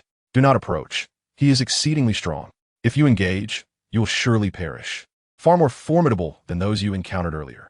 Naruto froze, understanding that if Uchiha deemed someone strong, then they must indeed be extraordinarily powerful, causing beads of cold sweat to form on his brow. With a hint of admiration, Zabuza observed the young leaf shinobi, Uchiha, before stating, "Not bad, quite a sharp awareness." Naruto refrained from acting recklessly. This individual is not to be underestimated. Kakashi remarked, drawing his forehead protector up once more to reveal his crimson Sharingan, the three-tomo design. He knew he had to proceed with caution against Zabuza. Zabuza turned away, his demeanor shifting to one of seriousness, his tone softening considerably. He had no desire to engage in battle with a formidable opponent, merely seeking to make a living. "I apologize. Please hand the old man over to me promptly." "What is the Sharingan?" Naruto inquired, perplexed. Sasuke had seen it before, yet witnessing it again left him astounded. After all, Kakashi possessed the three-tomo Sharingan. Within the Uchiha clan, only a select few could awaken the Sharingan, and three-tomo were exceedingly rare, making Kakashi's possession of it, despite not being an Uchiha, utterly perplexing. "You all protect Mr. Tazuna. Uchiha, you serve as the rearguard," Kakashi commanded with gravity. "Do not involve yourselves in this battle. It is exceedingly perilous. It is my first encounter with the Sharingan. It appears I must take this seriously," Zabuza remarked, his excitement palpable as he gazed into Kakashi's eyes. Naruto, eager to understand, pressed, "What exactly is the Sharingan?" Sasuke explained. The Sharingan derives its power from the gaze of the user's pupil, enabling them to see through all Jinjutsu, taijutsu, and ninjutsu in an instant, while also reflecting it back. The Sharingan is a unique ocular technique possessed by its practitioners. Its capabilities extend far beyond that. Indeed, it is not merely that. Zabuza interjected. What is even more terrifying is that those eyes can not only perceive an opponent's techniques, but can also replicate them. As he spoke, a thick fog began to envelop the forest, obscuring visibility. "Prepare yourselves. Protect Mr. Tazuna," Uchiha promptly warned, positioning himself behind the old man. What's happening? Why is it foggy?" Naruto questioned, a note of panic in his voice. "This is his ninjutsu. Come quickly," Uchiha urged. "What?" Sasuke exclaimed, hastening to Tazuna's side, followed closely by Sakura, with Naruto arriving last. Though they were uncertain of what had transpired, they trusted Uchiha implicitly. Suddenly, Zabuza erupted into laughter. "Kakashi, your leaf brats are quite amusing. Their insight is surprisingly astute. To be honest, I am rather astonished," Kakashi replied, maintaining his vigilance despite the seemingly casual conversation. "I have known of you since my time with the Mist Assassination Squad. A dossier mentioned a man capable of copying over 1,000 ninjutsu. Kakashi, the copy ninja." Sakura was taken aback, never having realized the extent of her teacher's prowess. Seeing that the fog had thickened, Zabuza declared, "Let us set aside idle chatter for now. I must swiftly eliminate that old man." At this, Naruto and the others immediately grew alert, drawing their kunai in preparation. "However, Kakashi, it seems I must first eliminate you." Before he could finish speaking, Zabuza drew his sword from the tree and stood upon the water surface. As he raised his left hand, his right hand formed seals. Eden Mist Technique. With a surge of chakra, ripples spread across the water surface, gradually rendering Zabuza's form invisible to all. Even Kakashi, equipped with the Sharingan, could not discern Zabuza's location. Yet perhaps it was said that sensing the aura could be insightful. Uchiha was acutely aware of Zabuza's movements. As long as he released chakra, he could pinpoint Zabuza's whereabouts. He also knew that Zabuza had already created 2 clones, concealed within the thick mist. He was fully aware of their precise positions. If it were not for the need to feign ignorance, he could easily expose Zabuza's ruse. Under the ability to sense aura, cloaking oneself with chakra was futile. "Everyone, be cautious. He is likely to target me first," Kakashi remarked. "Who is he exactly?" Sasuke inquired. "Zabuza Momochi, renowned for his mastery of silent assassination techniques during his time in the Miss Umbu," Kakashi replied. "My Sharingan is not yet at a level where I can wield it effortlessly, so do not let your guard down. Well, in the worst-case scenario, death is inevitable." He added nonchalantly, "How can you say that so casually?" Sakura retorted, clearly unsettled. She did not wish to die yet, wanting to accompany Sasuke. The mist thickened until Kakashi's figure was obscured from view. "Where's our teacher?" Sakura exclaimed in alarm. Both Naruto and Sasuke felt an overwhelming sense of urgency. They were truly in the presence of death itself. At that moment, Qianye declared, "Naruto, do not worry. No matter what happens, I will protect you. Even if it costs me my life. No way. If we must die, we die together." Naruto fervently shook his head. "You fool. If you die and I die, what purpose does that serve?" Qianye responded, exasperated. Just then, Zabuza's voice echoed through the fog. 8 vital points: throat, spine, lungs, liver, carotid artery, subclavian artery, kidneys, heart. Which one shall I choose? The pressure was palpable. Instantly, everyone felt overwhelmed, drenched in sweat, afraid to even breathe, uncertain of where the enemy would strike. It was a grave situation. However, only Qianye understood that Zabuza was moving within the mist, utilizing his 2 clones along with his own body to create the recent echo, instilling psychological pressure. Meanwhile, Kakashi sensed that Naruto and the others could not withstand such mounting pressure. Thus, he formed seals and began to gather chakra, a fierce blue aura erupting around him, dispersing the thick fog that enveloped Qianye and the others. The intense killing intent made Sasuke's pupils tremble. Fear surged within him, as if he could be slain at any moment due to negligence. At that instant, he truly recognized Kakashi's strength. Though he often appeared lackluster, his power was undeniably formidable. Is this what the battle between Jonin entails? The sensation of life hanging by a thread. Amidst such tension and atmosphere, the thought of death crossed his mind. Perhaps death was the only liberation. Just then, Kakashi spoke reassuringly. "Sasuke, do not worry. I will risk everything to protect you. I will not allow my comrades to fall." Kakashi spoke, turning his head to reveal a comforting smile. His smile indeed alleviated some of the tension within Sasuke. Could it truly be so? Suddenly, the voice of Zabuza echoed behind Qianye. In that fleeting moment, Qianye commanded everyone duck. As all complied, a sharp sound sliced through the air. A streak of crimson blood arced overhead. Qianye and Kakashi shouted in unison, their cries catching the attention of the others. The scene before them rendered everyone momentarily speechless. They witnessed Qianye's head soaring through the air, blood gushing uncontrollably from his severed neck. Qianye was dead. Chapter 27. Vengeance for Qianye must be had. With a resounding thud, Qianye's headless body fell heavily to the ground. It was only then that the others began to react. "Qianye!" Naruto bellowed, his pupils trembling uncontrollably. Sakura stood frozen in place, her eyes vacant, pallor ashen. She had been utterly paralyzed by fear, repeating a single phrase in her mind. "No, Qianye is dead." He really dead. Only Sasuke retained a semblance of composure. Having witnessed countless deaths, the abrupt demise of a comrade still left him somewhat at a loss. Zabuza stood over Qianye's lifeless body, wielding his decapitating blade with a cold smirk. This little brat was quite talented, managing to push that old man aside in an instant, but alas, he met his end at my hands. Now then, his gaze shifted to the trembling Dazna, slumped on the ground, paralyzed by terror. How detestable! Vengeance for Qianye must be exacted. In that moment, fueled by rage, Naruto charged at Zabuza, his eyes already a fierce crimson, his facial whiskers intensified, and a faint red chakra emanating from his body. "Sasuke, take Naruto away!"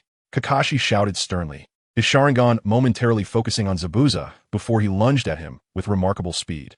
Zabuza barely had time to react. With a resounding impact, Kakashi landed an elbow strike to Zabuza's abdomen. Simultaneously, Sasuke had already whisked Naruto and Sakura away from the scene. "Let me go, Sasuke. I must avenge Qianye. He was my dearest friend." Naruto roared, struggling against Sasuke and Sakura's grip, oblivious to the transformation of his eyes into fox-like slits. "Qianye is gone. With our current strength, we cannot defeat him. Your actions would be futile and could render Qianye's sacrifice meaningless," Sasuke retorted. "But he is my closest friend." At that moment, Naruto was deaf to Sasuke's reasoning, consumed solely by the desire for vengeance. Just as he was on the verge of breaking free from Sasuke and Sakura's hold, a sharp slap resounded. Sasuke had struck him across the face. In that instant, Naruto was taken aback, his eyes reverting to normal. "Listen, Naruto, I understand your feelings. I'm all too familiar with the grief of losing a comrade. I witnessed my own parents and clan fall in pools of blood, so I comprehend your anguish all too well. However, we must not squander their sacrifices. We must endure and grow stronger to seek vengeance. The enemy is formidable, surpassing our capabilities. To rush recklessly would only lead to our demise. Observe closely. Even Kakashi can only barely manage the situation. The 3 of us cannot even seize a bell from him. Have you contemplated the vast disparity in our strengths? The death of Chiya shall not be in vain. We must avenge it. Sasuke's words brought Naruto to a profound stillness, revealing that Sasuke, too, bears the weight of suffering. Sakura comprehended Sasuke's sentiments. Witnessing Chiya's death left her in shock, yet she could only imagine the despair young Sasuke felt upon losing his loved ones. The trio remained rooted in place, numbly watching the battle between Kakashi and Zabuza. Initially, the contest appeared evenly matched, but it quickly shifted. A misstep caused Kakashi to be kicked into the water by Zabuza. Seizing the opportunity to eliminate Tazuna, Zabuza discovered that Kakashi had scattered iron spikes across the ground, rendering immediate passage impossible. He was compelled to submerge himself in the water and lie in wait. Kakashi, emerging from the depths, pondered the unusual weight of the water clinging to him. At that moment, Zabuza materialized behind him, hastily forming hand seals. Foolishness, this is the water prison technique. Upon hearing Zabuza's voice, Kakashi attempted to flee, but it was too late. Zabuza had completed the seals. Suddenly, a blue sphere of water ensnared Kakashi within its confines. This was dire. It seemed hiding in the water had been a grave miscalculation. Kakashi felt a sense of resignation. He was trapped in an inescapable prison. You are quite troublesome, Kakashi. It is best if you remain here, Zabuza declared. Now, I shall deal with those other nuisances. Zabuza, utilizing one hand to form seals while maintaining control within the water prison, created a water clone. Kakashi thought, infuriated, how unexpectedly powerful Zabuza was, yet he remained utterly immobilized, firmly secured. What could he do? If only Chiya were here, there might still be a glimmer of hope, but Chiya had sacrificed himself for their protection. As he glanced toward Naruto and the others, he suddenly noticed something peculiar about Chiya's lifeless body. Despite being deceased, there appeared to be a flow of energy within. What could this mean? In an instant, realization dawned upon Kakashi. At that moment, Zabuza's water clone surfaced, addressing the terrified Naruto and his companions. Do you truly believe that donning a headband makes you a ninja? The world of ninjas is ruthless. The death of your comrade is a stark reality. True ninjas emerge from despair, fighting their way out. If you lack such resolve, perhaps you should return home to your mothers for comfort. Before his words had fully resonated, Zabuza's water clone executed the hidden mist technique and suddenly appeared before Naruto, kicking the forehead protector from his brow. Upon witnessing the dire situation, Kakashi shouted, "Quickly, escort Mr. Tazuna to safety. Engaging him in battle is futile. As long as I remain trapped here, he cannot escape. This clone will dissipate if it merely distances itself." "Impossible," Naruto exclaimed, rising from the ground and wiping the blood from the corner of his mouth. "Chiya is dead, and our teacher is ensnared here. How can we possibly leave?" "Indeed," Sasuke concurred. "Since the moment you were ensnared, we have had no option but to fight. If we flee now without you, we will inevitably face annihilation." Kakashi, on the verge of exasperation, wondered how these two could fail to grasp the gravity of their predicament. Sasuke launched the first attack, hurling a flurry of shuriken and kunai at the water clone of Zabuza, shouting to Naruto, "Stop hesitating. We must rescue Kakashi.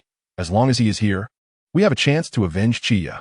The water clone of Zabuza simply swung his massive blade, effortlessly deflecting the incoming projectiles. At that moment, Sasuke leaped into the air, aiming a kunai at Zabuza. Yet the disparity in strength was glaring. As he descended, Zabuza seized Sasuke by the throat, lifting him effortlessly into the air. With a swift motion, he hurled Sasuke to the ground, causing him to skid several meters. "Sasuke!" Sakura gasped, stunned by the overwhelming difference in power. "How could this happen?" Sasuke is utterly outmatched. Chapter 28. Zabuza, you will definitely regret this. Naruto slammed his fist into the ground, the pain in his left hand dispelling his confusion.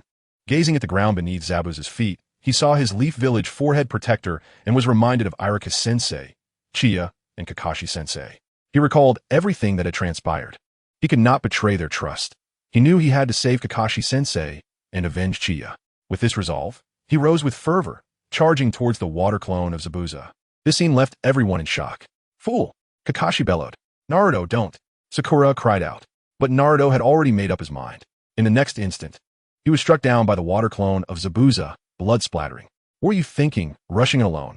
Sakura lamented. "Even Sasuke is no match for him. We Jinin have no chance." "Sasuke, Sasuke, always Sasuke," Naruto retorted angrily. "Have you forgotten that Chiya once saved your life? He was our comrade, but he is dead now, and his body lies over there." Sakura fell silent, taken aback. In her peripheral vision, she saw Chiya's lifeless form, while Sasuke and Naruto fought valiantly to avenge him. She had only complained. Amidst the astonished gazes of onlookers, Naruto trembled as he stood, clutching his forehead protector, which he had retrieved from beneath Zabuza's feet. He gazed defiantly at the water clone of Zabuza and proclaimed, "Hey, you eyebrowless one, write my name in your ledger. Remember this name, the man who shall inevitably become the Hokage of the Hidden Leaf Village." With that, he placed the forehead protector back upon his brow, declaring, "I am a ninja of the Leaf Village, Uzumaki Naruto." These words ignited a furious wrath within Zabuza. Not only was he humiliated, but he was utterly disregarded. He had resolved to dismantle that insufferable brat piece by piece. Subsequently, Naruto addressed Sasuke, saying, "Sasuke, come here." "What is it?" Sasuke replied, perplexed. "I have a strategy," Naruto announced. Momentarily taken aback, Sasuke thought to himself, in such a situation, this guy still devises a strategy. He had indeed underestimated Naruto. "You actually understand the essence of teamwork," Sasuke marveled. After Naruto elucidated his plan, he confidently gazed at Zabuza, wiping the blood from the corner of his mouth. "Now, let's commence our battle." "A bunch of fools, Flea. Our mission is to protect Mr. Tizuna," Kakashi shouted, genuinely concerned for their safety. Naruto turned to Tizuna, who then expressed, "I am sorry. I never anticipated my stubbornness would lead to the sacrifice of your comrades. This is a result no one wishes to witness. I know it is too late for apologies, but given the circumstances, please do not worry about me anymore. Fight with all your might for your comrades, for your teacher." Naruto smiled, affirming to Kakashi, "Indeed, sensei." At that moment, Kakashi found himself at a loss for words, simply wishing that the troublesome kid would appear soon. However, before the two could make a move, Zabuza's water clone suddenly revealed a menacing glare, and in the next instant, with a loud crash, Sasuke was sent flying. The tedious farce must come to an end, Zabuza bellowed, delivering a powerful elbow strike to Sasuke's abdomen as he lay on the ground. Sasuke cried out in pain, spitting blood. Sakura continued to shout in worry. "Is this what you call strategy?" Zabuza's water clone sneered, stepping on Sasuke's abdomen. Grinding mercilessly, Sasuke was utterly powerless to resist. "Prepare to meet your end. Your companion awaits you," Zabuza's water clone declared, drawing a massive sword from behind. "Damn it." Naruto, witnessing this, began forming hand seals, exclaiming, "Shadow, clone jutsu." In an instant, countless Narutos surrounded Zabuza's water clone. Zabuza's clone observed with intrigue. "Oh, shadow clones?" And quite a number of them. Soon, all the Narutos surged forward, pinning Zabuza down. Yet, in the next moment, Zabuza's water clone let out a fierce roar, sending all the Narutos flying. The shadow clones landed in disarray, one of them retrieving a wind shuriken from a backpack and tossing it to Sasuke. Upon catching the shuriken, Sasuke immediately grasped Naruto's intention. He then unfurled the shuriken, aiming it at Zabuza with a remarkably cunning angle. Zabuza's water clone, with confidence, proclaimed, "A shuriken is of no use against me." However, just as he prepared to evade, he realized that the wind shuriken was not aimed at him, but rather, it veered around him, targeting Zabuza's true form. "I see now. It's aimed at the real body," Zabuza's true self mused, genuinely surprised. As the shuriken approached, he swiftly caught it in his left hand. At that moment, another shuriken flew towards him, striking from an unseen angle. It was then he realized it was the shadow shuriken technique. Within the shadow of the shuriken, another shuriken lurked. As the second shuriken drew closer to Zabuza's core, the hearts of all present leapt into their throats. However, an unexpected turn of events occurred. Zabuza leaped into the air, allowing the second shuriken to soar beneath him. How naive, he scoffed. Little did he know, the situation was about to shift once more. The shuriken that Zabuza had evaded morphed into Naruto's likeness before the astonished eyes of everyone. Gasps of disbelief echoed as Naruto shouted, "Over here," and hurled the kunai in his grasp towards Zabuza. Zabuza, startled, watched as the kunai approached. Just when everyone believed victory was at hand and Kakashi would finally be saved, a gray figure darted swiftly to Zabuza's side. With a resounding crash, the metallic clash reverberated through the air. Once again, astonishment gripped the crowd as Naruto's kunai was deflected. The one who had struck it away was none other than Zabuza's water clone, who had arrived in the nick of time. How could this be?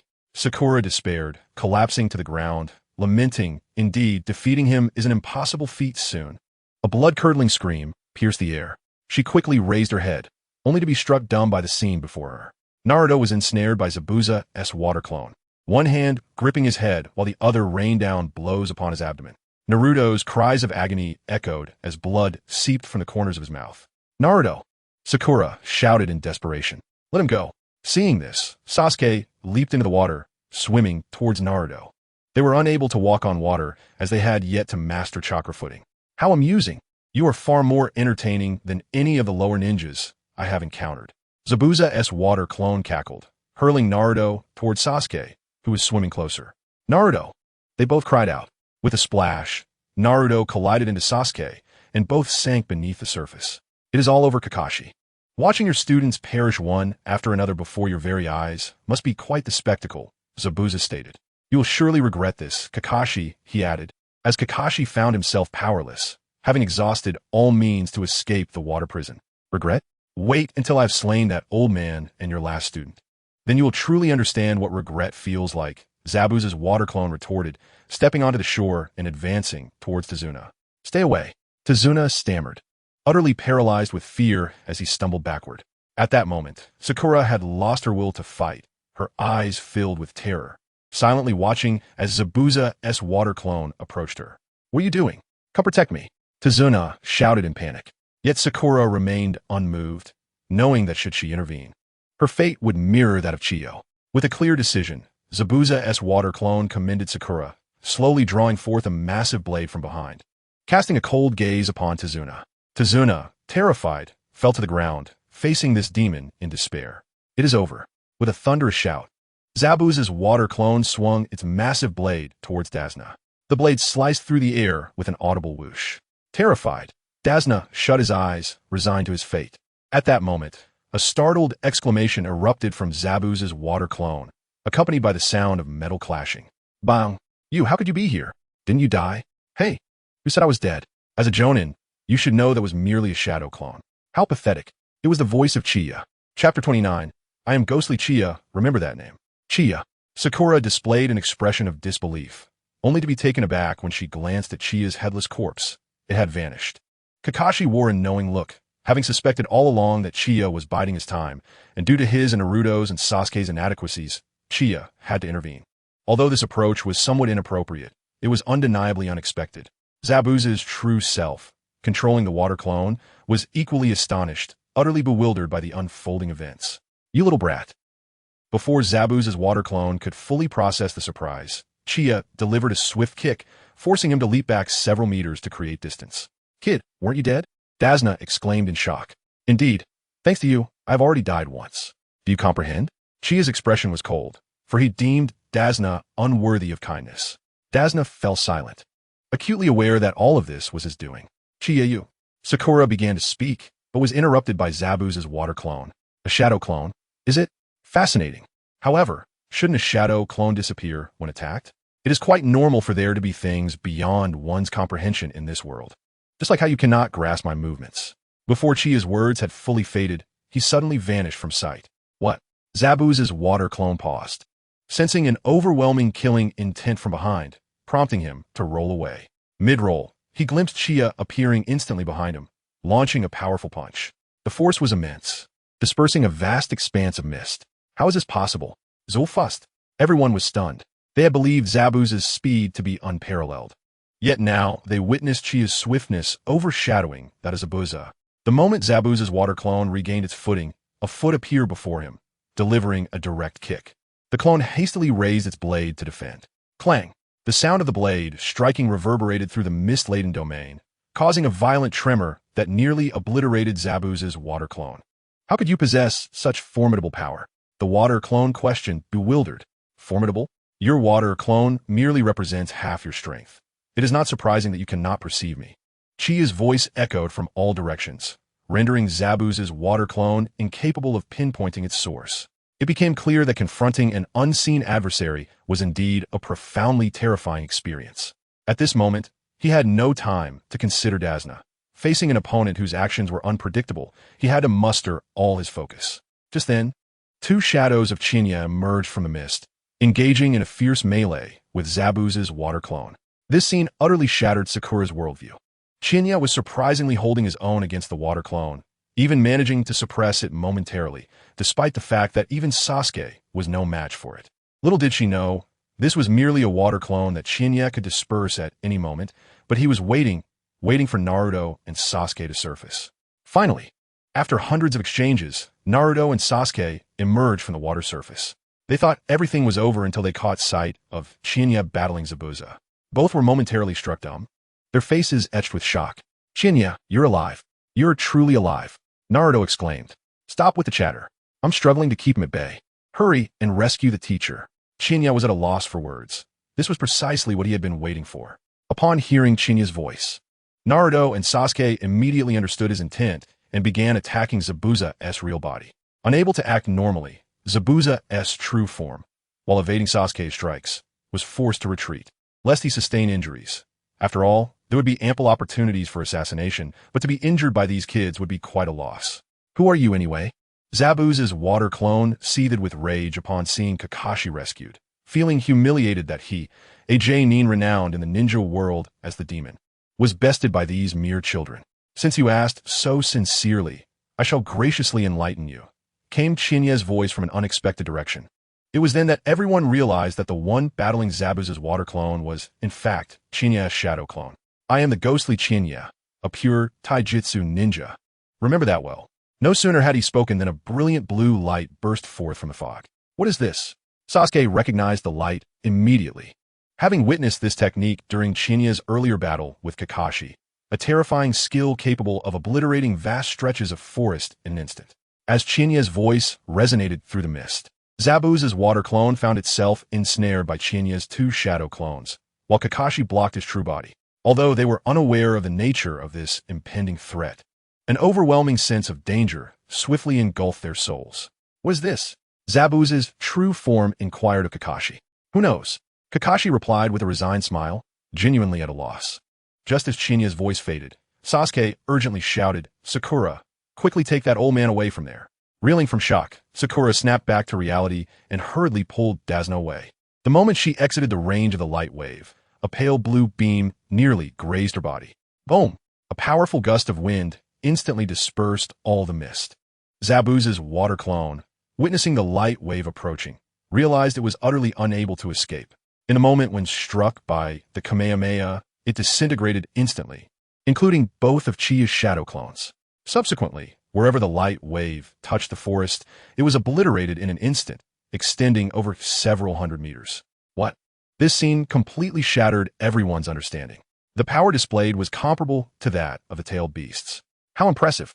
Naruto revealed a look of admiration, knowing that Chiya had undoubtedly grown stronger.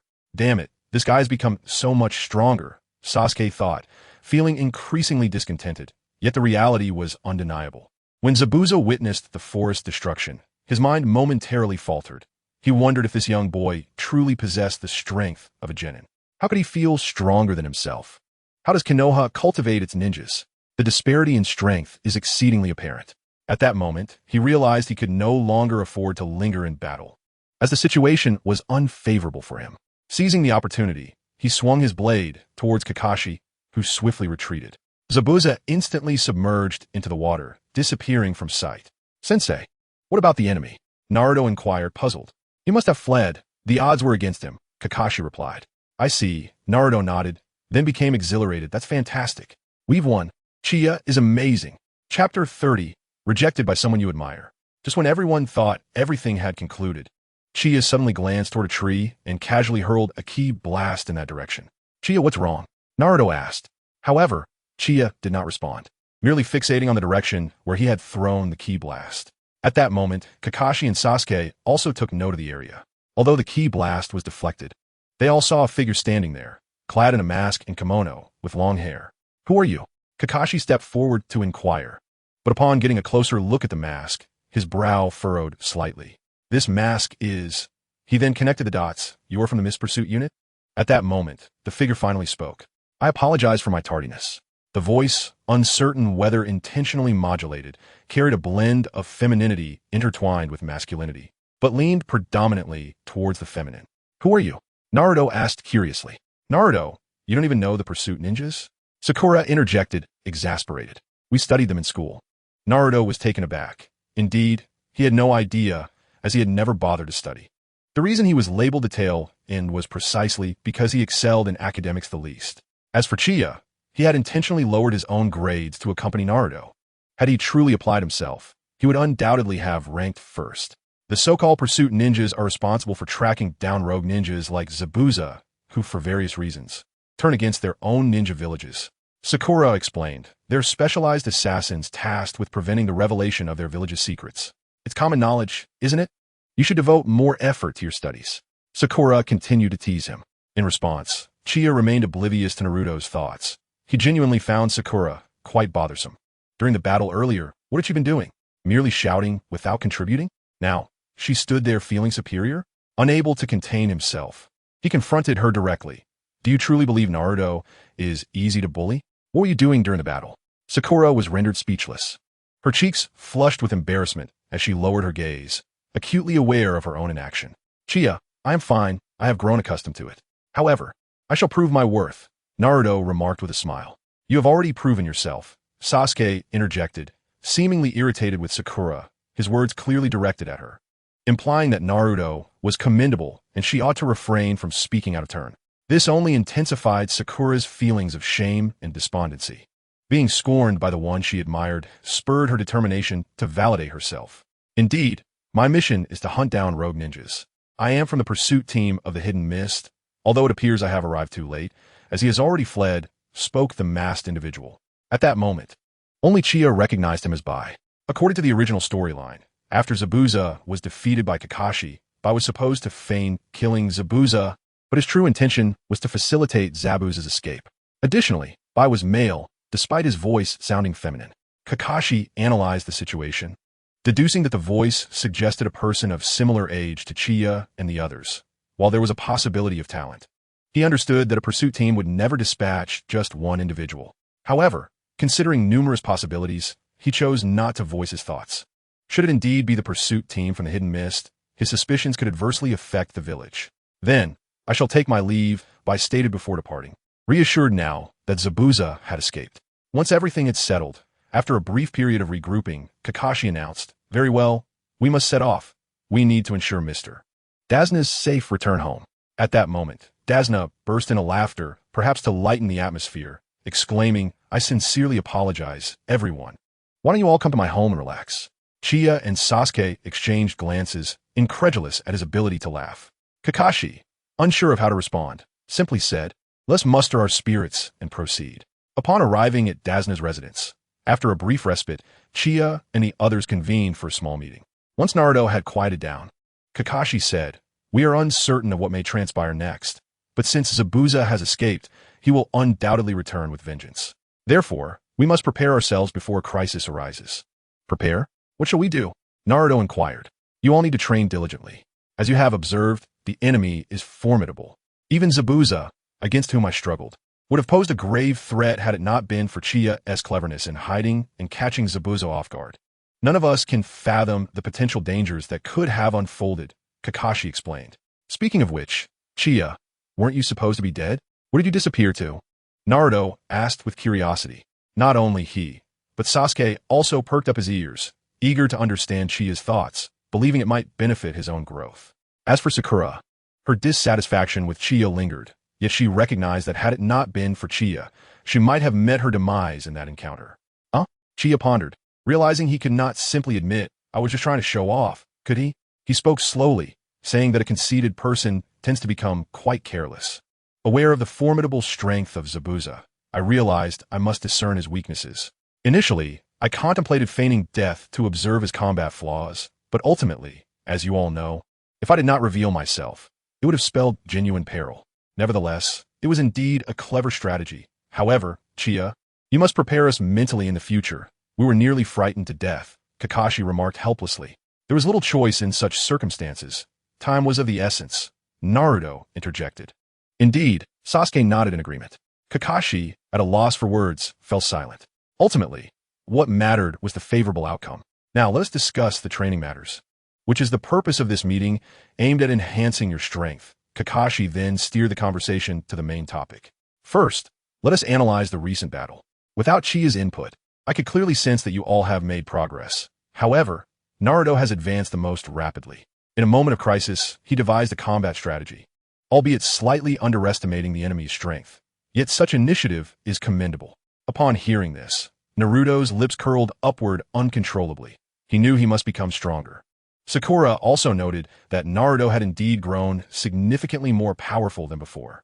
"You finally understand, Kakashi-sensei," Naruto exclaimed excitedly. "This is about to get much more interesting." Just then, an unexpected voice interrupted the meeting. Not interesting at all. Everyone paused, turned to look behind them. A child wearing a hat stood there, appearing somewhat agitated as he regarded them. Chia and the others were taken aback. Chapter 31. The Commencement of Sky Dance Technique Training. "Zabuza-sensei, why do you appear so serious?" Upon returning to Zabuza's stronghold, Haku noticed that Zabuza seemed in a rather foul mood, and thus inquired. "That little brat from Konoha is unexpectedly formidable. Entirely uncharacteristic of a mere genin," Zabuza replied slowly.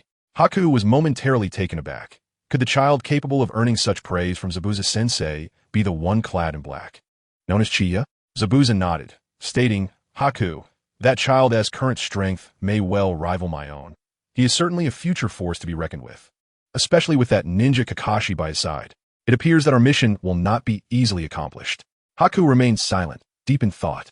Having witnessed the entire confrontation between Chia and Zabuza, the fact that a genin could suppress Zabuza's water clone certainly indicated formidable power. Meanwhile, Chia and the others were interrupted by the sudden voice of a child. "Who are you?" Naruto asked. "Inari, where have you been?" Tazuna hurriedly questioned. The child rushed to Tazuna's side and embraced him, exclaiming, "Welcome back, Grandpa." At that moment, Tazuna's daughter approached, sternly stating, "Inari, greet our guests properly." "They are the ninjas who escorted Grandpa home." Inari cast a somber gaze over Chia and the others before stating, "Mother, these individuals are destined to perish. They stand no chance against Kado." Before his mother could respond, Naruto interjected, "Hey, you little brat, listen well. I am destined to become a powerful ninja, the Hokage. Kado, I hardly regard such a person." Inari's expression darkened. "What hero? You sound like a fool. Heroes do not exist." Naruto, incensed, was about to confront the insolent child when Sakura intervened, cautioning, "If you wish to remain alive, it would be wise to return home." After uttering this, Inari strode toward the door. Chia and Sasuke exchanged a glance, each perceiving a hint of confusion in the other's eyes. Chia was perplexed because he had forgotten this segment of the narrative, entirely unaware of the reasons behind it. Indeed, these early, trivial, slow-paced plots were difficult to retain. "Where are you going?" Dasna inquired. "I'm going to see the sea," Inari replied before exiting the house. "I apologize. My grandson is like this," Dasna expressed to Naruto and the others. Kakashi shook his head, indicating indifference. He had encountered many children, and this behavior was relatively normal. Due to this brief interlude, the meeting was temporarily halted. Chia observed Naruto storming upstairs, muttering, "Damn it, that little brat must be taught a lesson." "Hey, don't bully him," Chia warned. "How could I? I'm not a child," Naruto retorted, exasperated. The two approached Inari's room, and before they drew near, they heard the sound of muffled sobs emanating from within. Naruto frowned. "Is he crying? Perhaps the situation is not as simple as we imagined," Chia conjectured. Naruto's expression grew grave as he heard Inari weeping and uttering, "Father," which triggered some thoughts. That evening, everyone took a moment to rest. Later, Chia noticed Naruto lying there, staring at the ceiling, unable to sleep, and inquired, "What is wrong? If you don't sleep now, you'll lack energy for tomorrow's training." "Chia, do you think his father was spoken of by Kado?" Naruto hesitated, seemingly reluctant to utter the word. "Perhaps. I believe we should assist him. What do you think?" "Indeed, I was thinking the same," Naruto replied with a smile. "Thus we must grow stronger." The following morning, Kakashi led Chia and the others into the woods for training. "Chia, you should warm up first. I have a different training regimen for you shortly," Kakashi instructed. Chia and the others paused momentarily. Naruto immediately asked, "Why, Kakashi-sensei?" "Chia has worked hard to train with us. He cannot utilize chakra. Your training task today focuses on chakra control," Kakashi explained. "I see. Then there's nothing we can do?" Naruto sighed in resignation. Chia smiled, saying, "One can grow stronger without chakra. I'll head over first." Having spoken, he departed from the area, making his way to a relatively open space where push-ups served as the first warm-up exercise. He was aware that Kakashi would instruct Naruto and the others on how to control their chakra, attaching it to the soles of their feet to enable them to run up the tree trunks. Mastery of chakra control was a fundamental skill for a ninja, essential for the ability to stand upon the water's surface. Regrettably, Uchiha lacked chakra, rendering such a feat unattainable. Furthermore, the energy from Dragon Ball did not grant him this particular skill. To achieve such a level of proficiency, one would need to learn the art of flight, which necessitated a thorough understanding of energy manipulation. He pondered that perhaps the system had deliberately withheld this reward for years to encourage self-learning. Recalling that Goku had mastered flight through his own efforts, while the Kamehameha was learned only after Master Roshi's demonstration. Thus, after warming up, he resolved to attempt extracting energy from within himself, akin to how he had seen Biddy Lee teach during lunch. The thought made Uchiha chuckle. When he watched Dragon Ball in his youth, he had diligently practiced the various moves and techniques, especially the Kamehameha and the art of flight, sneaking in practice every night. He believed that anyone who had watched Dragon Ball had likely done the same. After completing 10,000 push-ups, sit-ups, and squats, he began to explore the energy within him. Uchiha longed to become someone like Saitama, effortlessly breaking through limits to become the strongest, continually growing stronger without end. However, it seemed that aside from One Punch Man, no other anime shared such a premise. Naruto and Dragon Ball were certainly far from it. He settled on the ground, cupping his hands in a petal-like formation before his chest, gradually coaxing the energy out of his body. Having already mastered the energy ball and Kamehameha techniques, he found this process relatively smooth. Soon, a sphere of white energy materialized in his palm, which he began to manipulate, causing it to swirl around him. Within mere minutes, he gained control over it. He then attempted to let the energy flow from the pores of his skin, a crucial step. To achieve flight, mastering this aspect was essential. Only through proper control could one attain a seamless, free flight. The first step was to control the flow of energy, lifting the body to overcome the force of gravity. The second step involved adjusting the direction and intensity of the energy flow to facilitate aerial movement and speed control. The third step was diligent practice. Through his efforts, Uchiha proved to be quite gifted. In less than an hour, he accomplished the first step, now hovering approximately 10 meters above the ground, engaged in mobility training. It was indeed challenging to maintain control, as a multitude of balanced energy flows were required in the air. The slightest breeze could send him tumbling. Chapter 32. The exclusive task of flight technique. Uchiha practiced alone. Kakashi's voice echoed from the side of the woods, but before he could finish his sentence, it abruptly ceased. Standing beneath a tree, his eyes widened in astonishment, reflecting a look of sheer shock. He even pulled up his Leaf Village headband to reveal his Sharingan, equally astounded, momentarily believing he had misperceived the scene before him. How could Qianye be soaring through the sky? Rubbing his eyes in disbelief, he looked again and was utterly astonished. Qianye was indeed flying. What on earth was this boy practicing? It is known that throughout the annals of the ninja world, only 3 individuals have been recorded to possess the ability of flight: the Sage of Six Paths, Inoki, and Madara Uchiha. Yet now, a fourth has emerged, an unprecedented phenomenon. Even more astonishingly, Qianye was unable to utilize chakra. How, then, had he mastered the art of flight? He activated his Sharingan to scrutinize Qianye's body, yet found no signs of chakra flow. However, he did notice something unusual. Subtle air currents seemed to ripple around Qianye, and a certain substance within him was in rapid motion. Could it be that chakra had mutated within Qianye? This might explain why he could not use chakra, yet was capable of employing other skills, such as the luminous streams he emitted from his palm. If this were true, Qianye might perhaps know. He could potentially surpass even the level of a Kage in the future. Teacher Kakashi, when did you arrive? Suddenly, Qianye's voice interrupted Kakashi's thoughts and astonishment. Coming back to his senses, he saw Qianye floating before him. Thankfully, it was not night. Otherwise, this sight might have frightened someone half to death. Despite having uncovered the secret within Qianye, witnessing him levitating at such close range was still quite shocking. Once he had regained his composure, he remarked, "Qianye, the fact that you have learned to fly truly astonishes me." With a smile and a scratch of his head, Qianye descended gently, wiped the sweat from his brow, and replied, "I don't really know why. It just happened suddenly. It's rather strange, though I still cannot control it freely. Moreover, flying consumes a great deal of stamina. I can only maintain it for about 10 minutes at a time." Qianye was not lying. One does not know the thrill of flight until they experience it. Currently, merely controlling his ascent and descent required a significant amount of energy. He calculated that, at a normal speed of 60 kilometers per hour, he could fly for only 15 minutes. The reason he told Kakashi he could fly for only 10 minutes was not out of secrecy. but rather a conservative estimation considering factors like combat air currents. Being able to fly is an advantageous skill. In the ninja world, flight already counters a majority of ninjas. With diligent practice, he would undoubtedly achieve great things in the future, especially since he possessed long-range attack capabilities. Kakashi generously praised Qianye's current strength, his eyes filled with admiration. He felt that he could no longer teach Qianye, as what he lacked was practical experience. Merely speaking, without practice cannot elevate one's abilities. Qianye, while Naruto and the others are still training, take a moment to rest. I will teach you some taijutsu techniques that may aid your growth. Great, Qianye exclaimed, instantly exhilarated. Although Kakashi often found many things troublesome, he was indeed quite reliable when he took things seriously. At the same time, a short man with gray long hair and sunglasses approached the resting Zabuza. Kato, here to seek retribution. Upon entering, the mockery of Zabuza commenced immediately. How surprising it is that you, the notorious ninja from the Land of Mist, have returned empty-handed.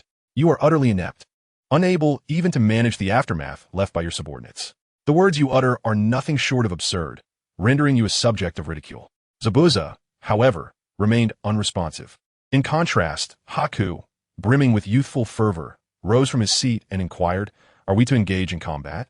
Before Zabuza could respond, Kato approached, scoffing, "There is no need for silence. What harm is there in speaking? Do not dare address Mr. Zabuza with your insolent demeanor." Enraged, Haku seized Kato by the throat. Kato, gripped by terror, exclaimed, "I'm going to die. I'm going to die." His two guards, armed with katanas, rushed forward, only to find their bodies immobilized upon turning around. To their astonishment, Haku had instantaneously positioned himself between them, disarming them and holding their blades against their throats. It dawned on them that the disparity in strength was monumental. Had Haku harbored any intent to kill, they would have perished moments ago, leaving them drenched in cold sweat. Consequently, Kato conceded defeat, stating, "Next time, should you fail again, there will be no sanctuary for you here." With that, he turned and departed with his subordinates. Once they had left, Zabuza finally spoke, asking, "Haku, why engage in such unnecessary actions?" Haku replied, "I understand, but it is still too premature to eliminate Kato. Causing a disturbance here would only attract the pursuit of those individuals." Those individuals Haku referred to were the pursuit team from the Hidden Mist, which was precisely why they had sought refuge in this inconspicuous small nation. "Indeed, it is time to contemplate our next steps," Zabuza remarked. At this juncture, Kakashi imparted some combat techniques to Qianye, teaching him how to counter moves swiftly and how to effectively immobilize an opponent's vital points. Qianye absorbed the knowledge rapidly. Though it was exhausting, he undeniably found joy in the process. Kakashi, witnessing Chia's remarkable aptitude in physical combat, realized he had not encountered anyone with such talent since Guy, and he was well aware that this was not Chia's ultimate limit. As the time for lunch approached, Kakashi instructed Qianye, "Please call Naruto and the others. It is time for a meal." "Understood," Qianye replied, stretching his limbs before sprinting toward Naruto's location. Just moments ago, while mastering the sky dance technique, the system had notified him of his successful acquisition of the skill and issued a corresponding exclusive task. By completing the airborne assessment, he would be rewarded with 1 ton of chakra and the coveted crane-style martial arts secrets. He glanced at the assessment tasks, which consisted of 3 challenges: to fly 100 kilometers, to pass through 500 aerial rings, and to defeat 30 simulated enemies. This task was remarkably unique, and his first encounter with such, igniting a sense of excitement within him, eager to commence the assessment. However, he lamented that his current chakra reserves were insufficient for prolonged flight, and his control over the technique remained weak, necessitating further practice. Upon arriving at Naruto's location, he found Sakura breathless, leaning against the roots of a large tree, appearing as though she were on the brink of collapse. Naruto and Sasuke continued their training beneath the tree. "Oh, honestly, I'm nearly exhausted. How do these two possess such stamina?" Sakura lamented helplessly. She understood. After all, Naruto, a descendant of the Uzumaki clan and the reincarnation of Ashura, and Sasuke, who bore the Uchiha lineage and was the reincarnation of Indra, were exceptional in their own rights. In contrast, Sakura was merely an ordinary individual, and it was only natural that she could not measure up to them. Yet, one must acknowledge that an ordinary person demonstrating such remarkable performance during the Fourth Great Ninja War is indeed commendable. Chapter 33. Sakura finally comprehends Naruto's feelings. "How's the training going?" Chia's voice drew the attention of Naruto, Sasuke, and Sakura. "Qianye, what are you doing here? Didn't Kakashi-sensei go to find you?" Naruto inquired with curiosity. He sent me to bring you back for lunch.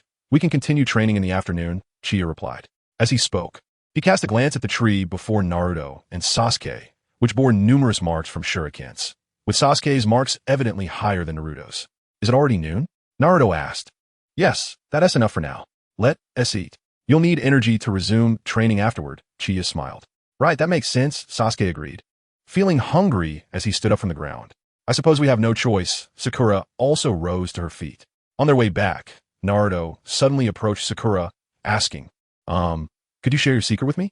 Sakura was taken aback. She had not anticipated that Naruto would seek her advice. She glanced at Sasuke, but chose to share her insights with Naruto, secretly hoping to impress Sasuke, who, unfortunately, did not acknowledge her. In the ensuing days, Uchiha, Naruto, Sasuke, and Sakura continued their practice, making notable progress. Particularly, Sakura had nearly mastered the art of climbing trees. Meanwhile, Uchiha had completely grasped the technique of flight. Moreover, he discovered that reasonable control could significantly reduce chakra consumption. Although his overall chakra capacity had only slightly increased, flying for half an hour was no longer a challenge. Kakashi could not help but marvel at the innate talent of his 4 students, foreseeing substantial achievements for each of them in the future. One day, while Sakura was on security duty at a bridge under construction, she noticed Uchiha approaching and asked curiously, "Aren't you training today?"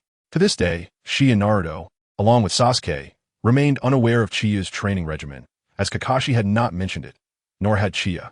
Naruto was preoccupied with thoughts on how to master chakra control to surpass Sasuke, while Sasuke was indifferent to such matters. Yet, Sakura's curiosity persisted, especially since she now recognized Uchiha's prowess, which far exceeded her expectations. Nevertheless, Sasuke still held the top spot in her heart. The teacher assigned me to assist you in safeguarding this area, Uchiha explained. Oh, I see. But what exactly have you been training in these past days? You've been so enigmatic. Sakura could not help but voice her curiosity. Unexpectedly, Uchiha found herself confronted by Sakura's direct inquiry. Although the fact that she could fly would eventually be revealed, the moment was not yet ripe for disclosure. Thus, she replied, I'm a pure taijutsu ninja. My teacher subjects me to rigorous physical training daily. Endless push-ups, squats, and combat drills. It's becoming quite tedious. Indeed, it was as she described. As Uchiha and Sakura engaged in their conversation, Dazuna passed by, carrying steel bars, and remarked, What are you two doing here? What is up with that blonde kid and the cool guy? They're practicing tree climbing, Sakura responded. Don't you need to practice? Dazuna inquired. Sakura was about to boast of her own prowess, but she realized that in Chia's presence, her words would ring hollow. Thus, she revised her statement. I have practiced enough already. Chia paused, feeling an odd dissonance with the unfolding scenario. Kakashi sent us to protect you, Sakura added. Really? Dazuna looked skeptically at Sakura, glancing at Chia. I'm certain that kid there can protect me, but you, He shook his head, dismissively. Annoyed, Sakura bristled at his contempt. It was infuriating. Were it not for Dazuna's status as a protector, she would have liked to deliver a few punches. At that moment, she empathized with Naruto's frustrations. It was indeed deserving of a reprimand.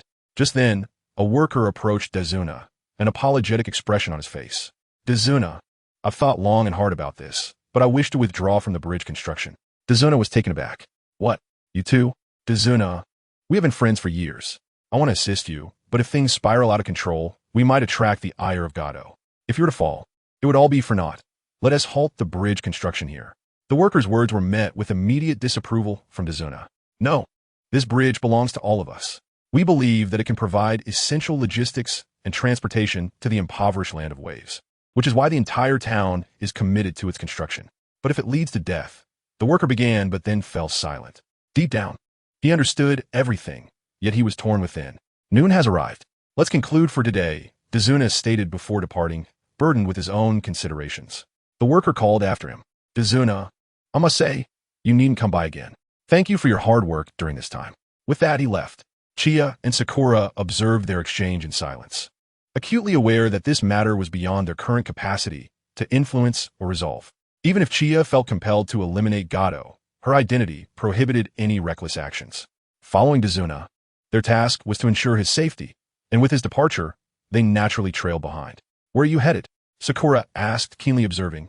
My daughter asked me to pick up some dinner ingredients on my way home. You growing children eat far too much. The previous quantity was simply insufficient, Dazuna chuckled. Apologies. Chia scratched his head sheepishly. Due to the Saiyan constitution, he realized that his appetite had grown increasingly insatiable, and correspondingly, his strength had intensified. Presently, his consumption was more than thrice what it used to be. To be candid, had he not sneaked out each night to scavenge for food, he would surely have perished from hunger by nightfall. As the trio wandered through the desolate streets, they encountered numerous individuals desperately holding signs in search of employment, and even witnessed children resorting to petty theft. This scene reminded Chia of his previous world, where Africa often mirrored such a grim reality, unfolding daily. They entered a vegetable shop, where the counter displayed a meager assortment of seemingly stale produce of poor quality. Sakura sighed, lamenting the stark contrast to the abundant offerings of Konoha. At that moment, a man donning a hat entered the store, his gaze sweeping over the counter before landing on Sakura's backpack. Just as a smug smile crept across his face and his hand reached for the bag, a firm grip seized his wrist. In an instant, chaos ensued, and he tumbled to the ground with a thud. Stealing is a reprehensible act, Chia remarked nonchalantly. Chapter 34. Can you guess why there is no father in this household? What happened? Sakura exclaimed, startled. The commotion attracted the attention of the shopkeeper and Dasna. You little brat, remember this. The thief stammered, quickly regaining his footing before fleeing in disarray. It's nothing, just a thief, Chia replied with indifference. However, Sakura perceived the situation differently. She believed the man was a lecher attempting to humiliate her, and that Chia had intervened to safeguard her dignity, thus altering her initial disdain for him. What on earth is going on? Sakura pondered on their way back. At that moment, a small hand brushed against her backside, igniting her fury. What on earth? She exclaimed, turning around to find a filthy, ragged little girl standing before her, extending her hand with a sweet smile. Give me. Give me. In that instant, a whirlwind of emotions surged within Sakura, leading her to share her pocketful of candies with the girl. Chia, too, offered a few biscuits he had on hand. The child's face lit up with joy as she turned away. Dasna then remarked, ever since Cardo arrived, this place has descended into such a state. How utterly lamentable, Chia sighed, feeling a profound indignation towards such individuals. He was inherently righteous and just, and witnessing such injustices stirred a deep anger within him. Dasna, taken aback, whispered urgently, Hush, keep your voice down.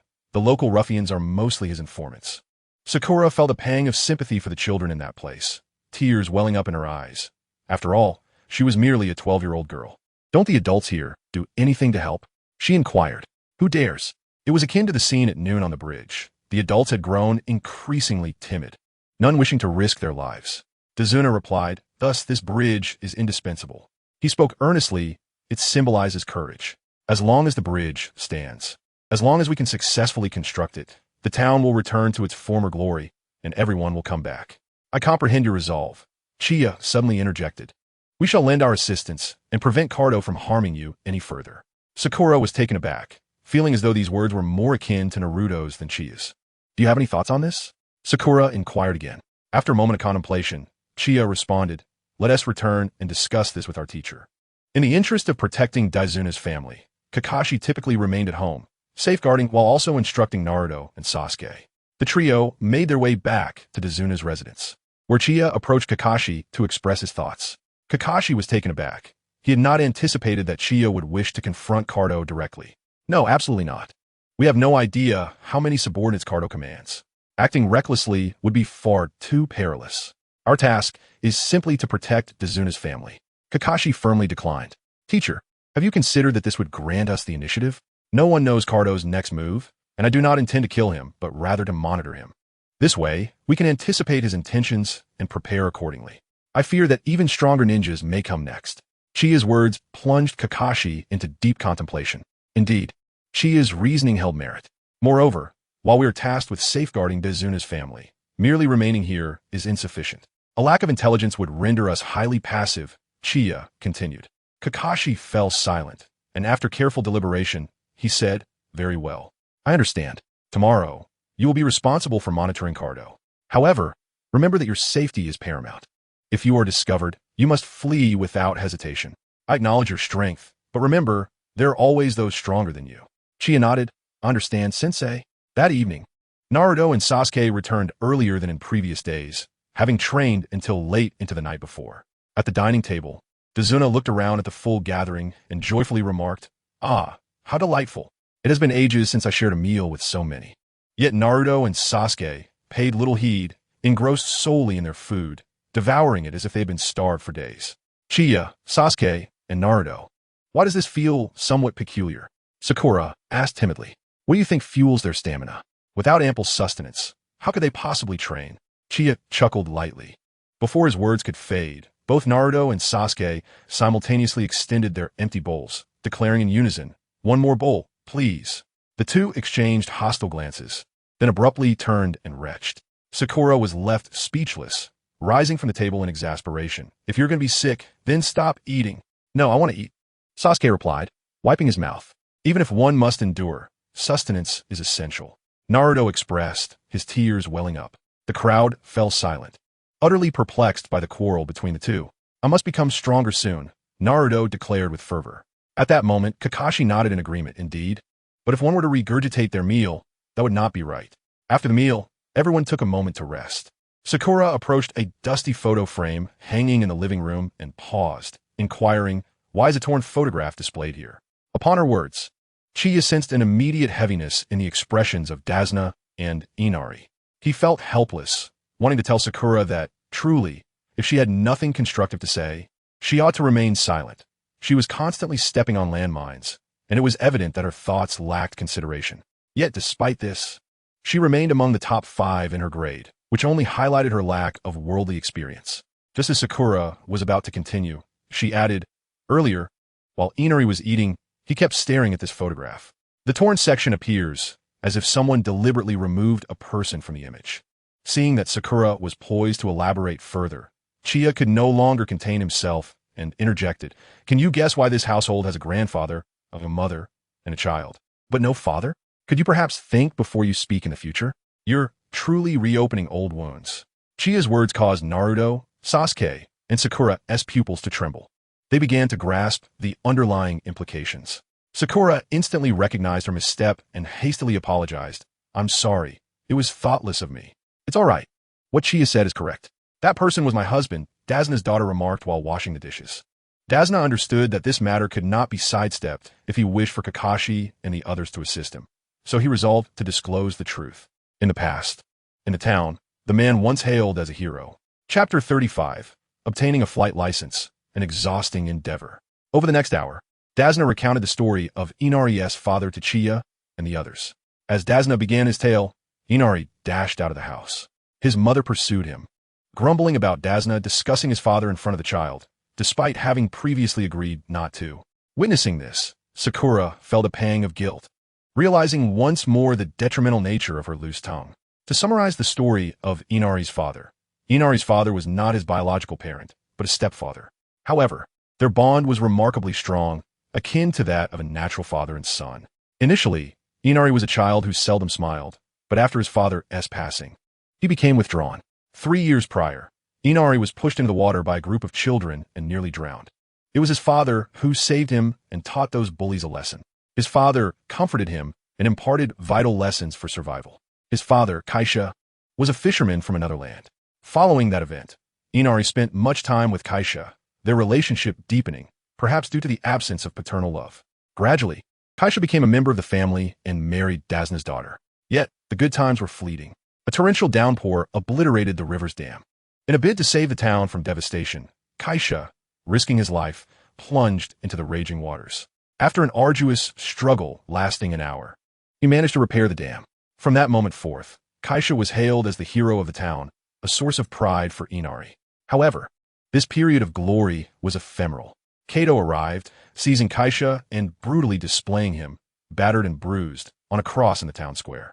This act profoundly shattered the spirits of all who witnessed it. Young Inari watched in horror as Kato mercilessly took his father's life, leading him to become taciturn. The townsfolk, gripped by fear of Kato, lost all semblance of courage. After hearing the entire tale, a cacophony of emotions swirled within each heart. They recognized the malice of the world. It could scarcely fathom such cruelty. Naruto remained silent for a moment before rising, intent on running, only to find himself weakened, collapsing to the ground. "What are you doing, Naruto?" Sakura inquired. "If you're training, perhaps you should halt for today. You've overexerted your chakra," Kakashi advised. "In your current state, you could perish." Struggling to rise, Naruto proclaimed. I must prove him wrong. Everyone was taken aback. Prove what? Sakura asked. That heroes still exist in this world, Naruto declared resolutely, his eyes brimming with determination. He now understood why. Upon his arrival at this home, Inari had harbored doubts about heroes. The death of his father had shattered Inari's faith and admiration for them. Therefore, he felt compelled to become a pillar of strength for Inari. Then I shall join you, Uchiha announced. I cannot abide by this man. He must be defeated. I will lend a hand as well, Sasuke added, feeling increasingly that Naruto was indeed reliable. Oh, Naruto, he smiled brightly. That night, everyone slept soundly, save for Uchiha, who remained awake. To become stronger, he needed to seize the opportunity to train in aerial techniques. He was on the cusp of passing his assessment. For days, he had been practicing diligently, often through the night, even when the following day required him to protect Dasna, leaving him utterly exhausted.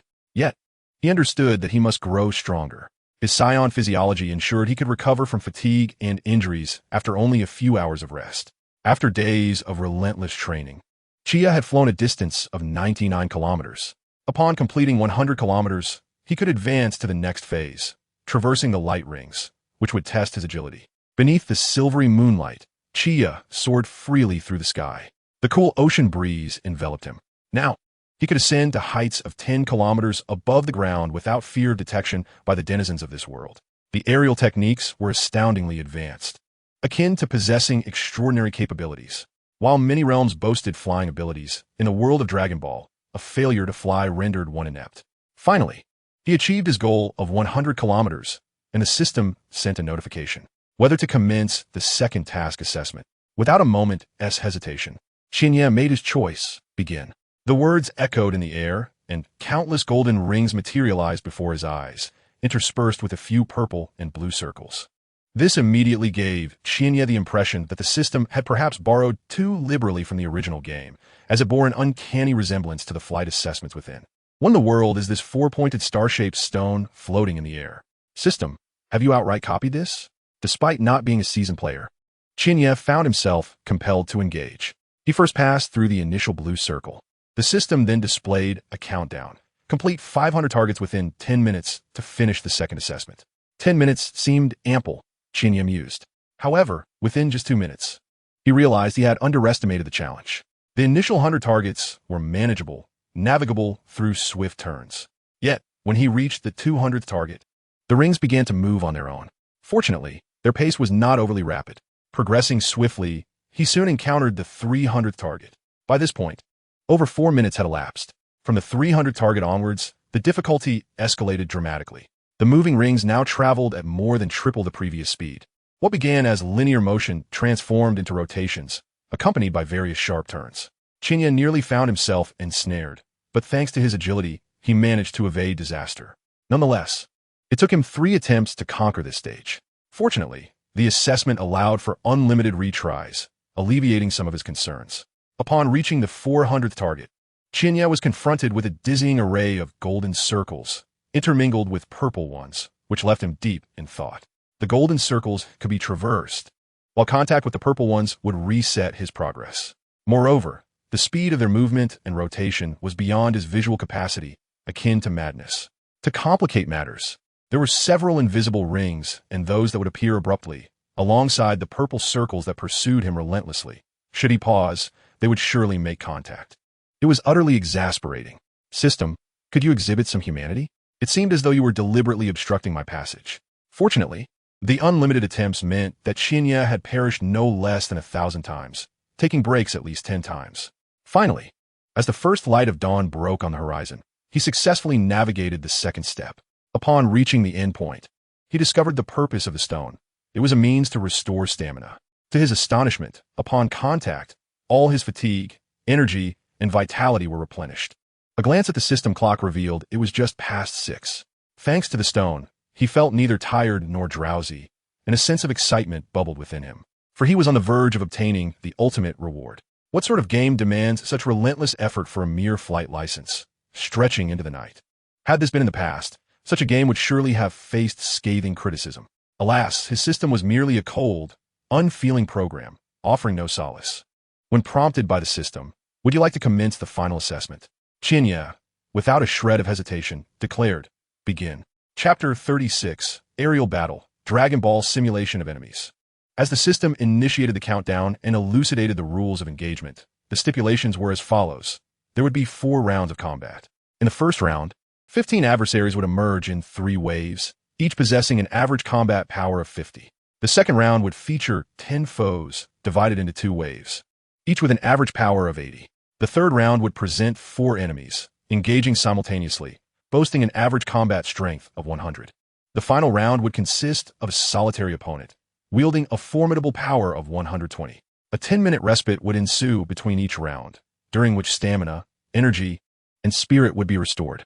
After each round of defeat, there would be 3 opportunities to challenge anew. What on earth? Qianye was left utterly dumbfounded. The third round, an average combat power of 100?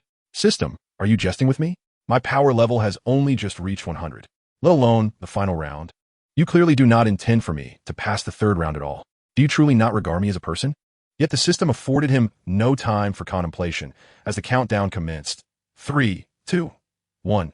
15 holographic figures gradually materialized before him. The moment he discerned their appearances, Qianye's expression turned blank.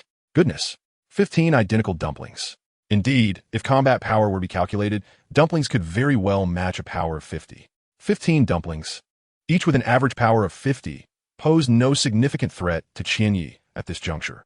There exists a principle in Dragon Ball. Any power exceeding 25 results in instant annihilation. Thus, a combat power of 50 would be obliterated by an opponent with a power of 63. In the interest of swift resolution, Qianye immediately employed the technique of Ki Shadow Clone, creating 9 replicas of himself. Since he would regain his state post-battle, there was no need for restraint. Moreover, his clones possessed strength equivalent to his own, each with a combat power of 100. Consequently, when faced with the onslaught of the dumplings, he swiftly dispatched all 15 with ease. No sooner had he defeated the last dumpling than the system issued a new notification. Status restored. Would you like to enter the second round? No, you may opt for a 10-minute rest. Yes, it shall commence immediately. Without a moment's hesitation, Qianye resolutely declared, "Let us begin."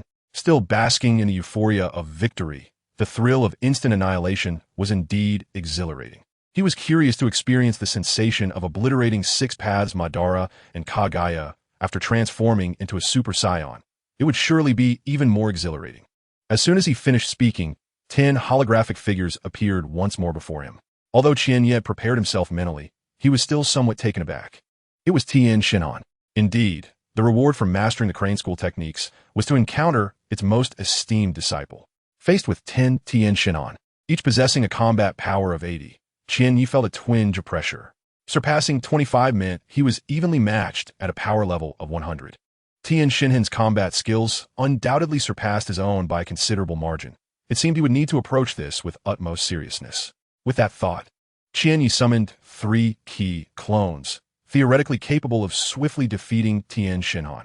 Yet, after the battle commenced, he discovered that the reality was far from his expectations. Tien Shinhan possesses a mastery of ki that far surpasses his own, and his application of the flight technique is nothing short of exceptional.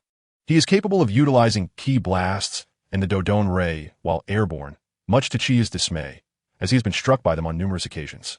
Fortunately, his shadow clone technique does not dissipate upon being hit, or else he would find himself at a severe disadvantage.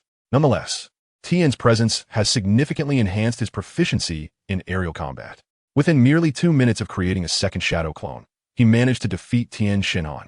This engagement with ki and the flight technique has elevated his combat prowess to a remarkable 105. When the system inquired whether he wished to continue the battle, Chia opted for a 10-minute respite, not for recovery, but to contemplate the forthcoming challenges.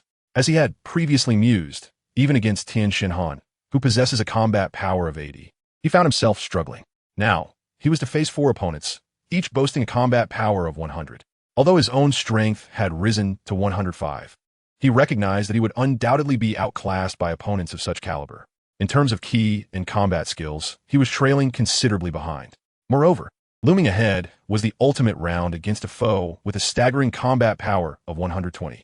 It was clear that he would be utterly overwhelmed in his current state. After 10 minutes of decontemplation, he resolved to fully exploit the unique traits inherent to a Saiyon's physiology. Since acquiring this Saiyan heritage, he had yet to harness its potential. This physiological trait dictates that the more grievous the injury sustained, the stronger one becomes upon recovery. Furthermore, the lower the base combat power, the greater the potential for enhancement, with a doubling of strength being entirely plausible. Though he anticipated the pain that would accompany the inevitable beating, he understood that such suffering was a necessary sacrifice for rewards and future growth. He braced himself for the ordeal ahead. The moment the system announced that his break had concluded, he was thrust into action without a moment's reprieve. For holographic figures charged towards him with ferocity, catching Qianye off guard. Yet, he managed to discern their identities. Krillin. To his astonishment, it was indeed Krillin. The system, for heaven's sake, had sent the strongest Earthling to challenge him. However, upon reflection, he recalled that in the first Dragon Ball series, those capable of flight began with Yamcha and included Krillin among the ranks. This man, the luckiest in Dragon Ball history, had even married the stunning Android 18. He couldn't help but feel a twinge of envy upon recalling that moment. Thus, he resolved to settle an old score. Yet, despairingly, he realized he was no match for Krillin. To make matters worse, Krillin employed the solar flare technique. How utterly extravagant. He also wielded the Kamehameha. Qianye found himself overwhelmed. Under the relentless assault of the four Krillins, he was battered and bruised, his garments torn asunder. In less than 5 minutes, the system declared his challenge a failure. However, at the instant of this announcement, his injuries miraculously healed. Barely recovered, the system sent a notification. Post-combat power has reached 120. Good heavens! Qianye was utterly astonished. Enduring a single beating had remarkably elevated his combat prowess by 15 points. How incredible! If he were to endure a few more such encounters, wouldn't he be soaring to new heights? Though the pain was excruciating, it also brought a strange sense of exhilaration. With this thought in mind, Qianye clenched his teeth and resolved to continue his challenges. This time, he faced his adversaries just as he did in his initial attempt, purely absorbing blows with no defenses whatsoever, enduring relentless strikes. Ultimately, he was left with fractured bones and spitting blood, prompting the system to declare yet another failure. Upon recovery, his combat power surged to an impressive 140. As he regained his strength, Qianye felt his body had become even more resilient and powerful than before. Yet, he knew it was far from sufficient. This was a golden opportunity to enhance his combat prowess. He believed that ordinary ninja attacks could no longer breach his defenses. So he relied on the forthcoming battles to augment his strength through injury, an almost fantastical notion. Thus, he continued to challenge himself, enduring a thorough beating from Krillin. The ordeal was a lengthy one. Finally, during his fourth challenge, Qianye's combat power reached an astounding 150. At this point, he could be considered to possess the strength of a six-paths guardian. Moreover, Krillin's attacks were no longer as swift and had become somewhat sluggish. Not only that, but the pain from Krillin's strikes had significantly diminished. Thankfully, these Krillin opponents were mere simulations. Had they been real, they would have been baffled, unable to comprehend how Qianye had grown so formidable. Ultimately, he vented his frustrations by delivering a fierce beating to the four Krillins.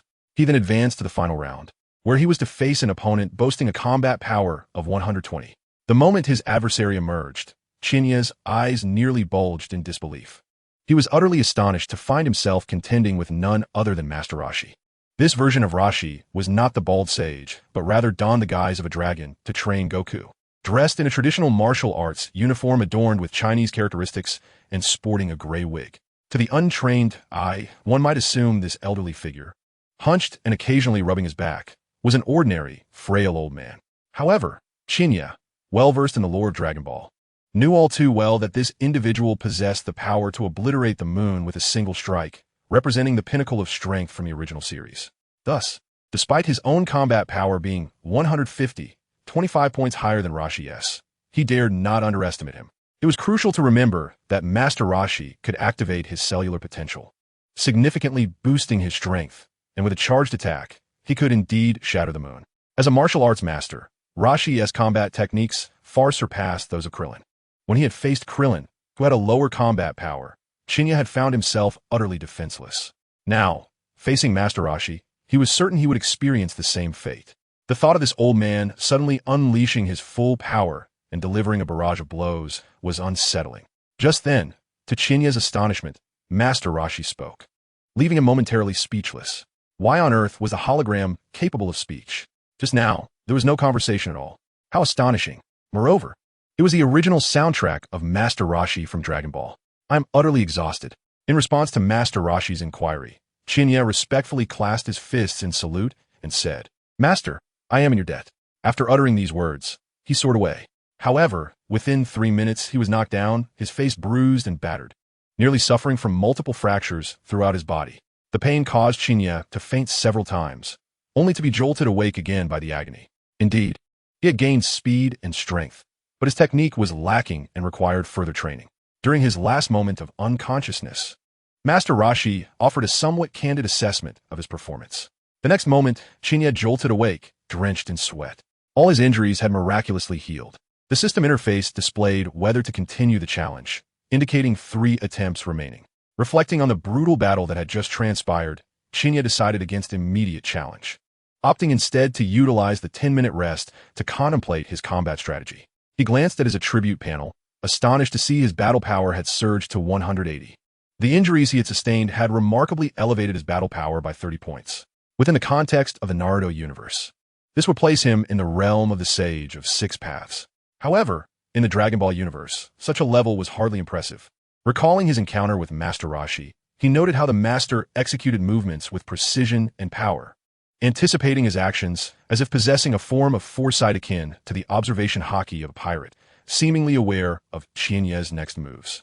Qianye surmised that this might represent the embryonic form of the Ultra Instinct technique, or perhaps the prerequisite to mastering it.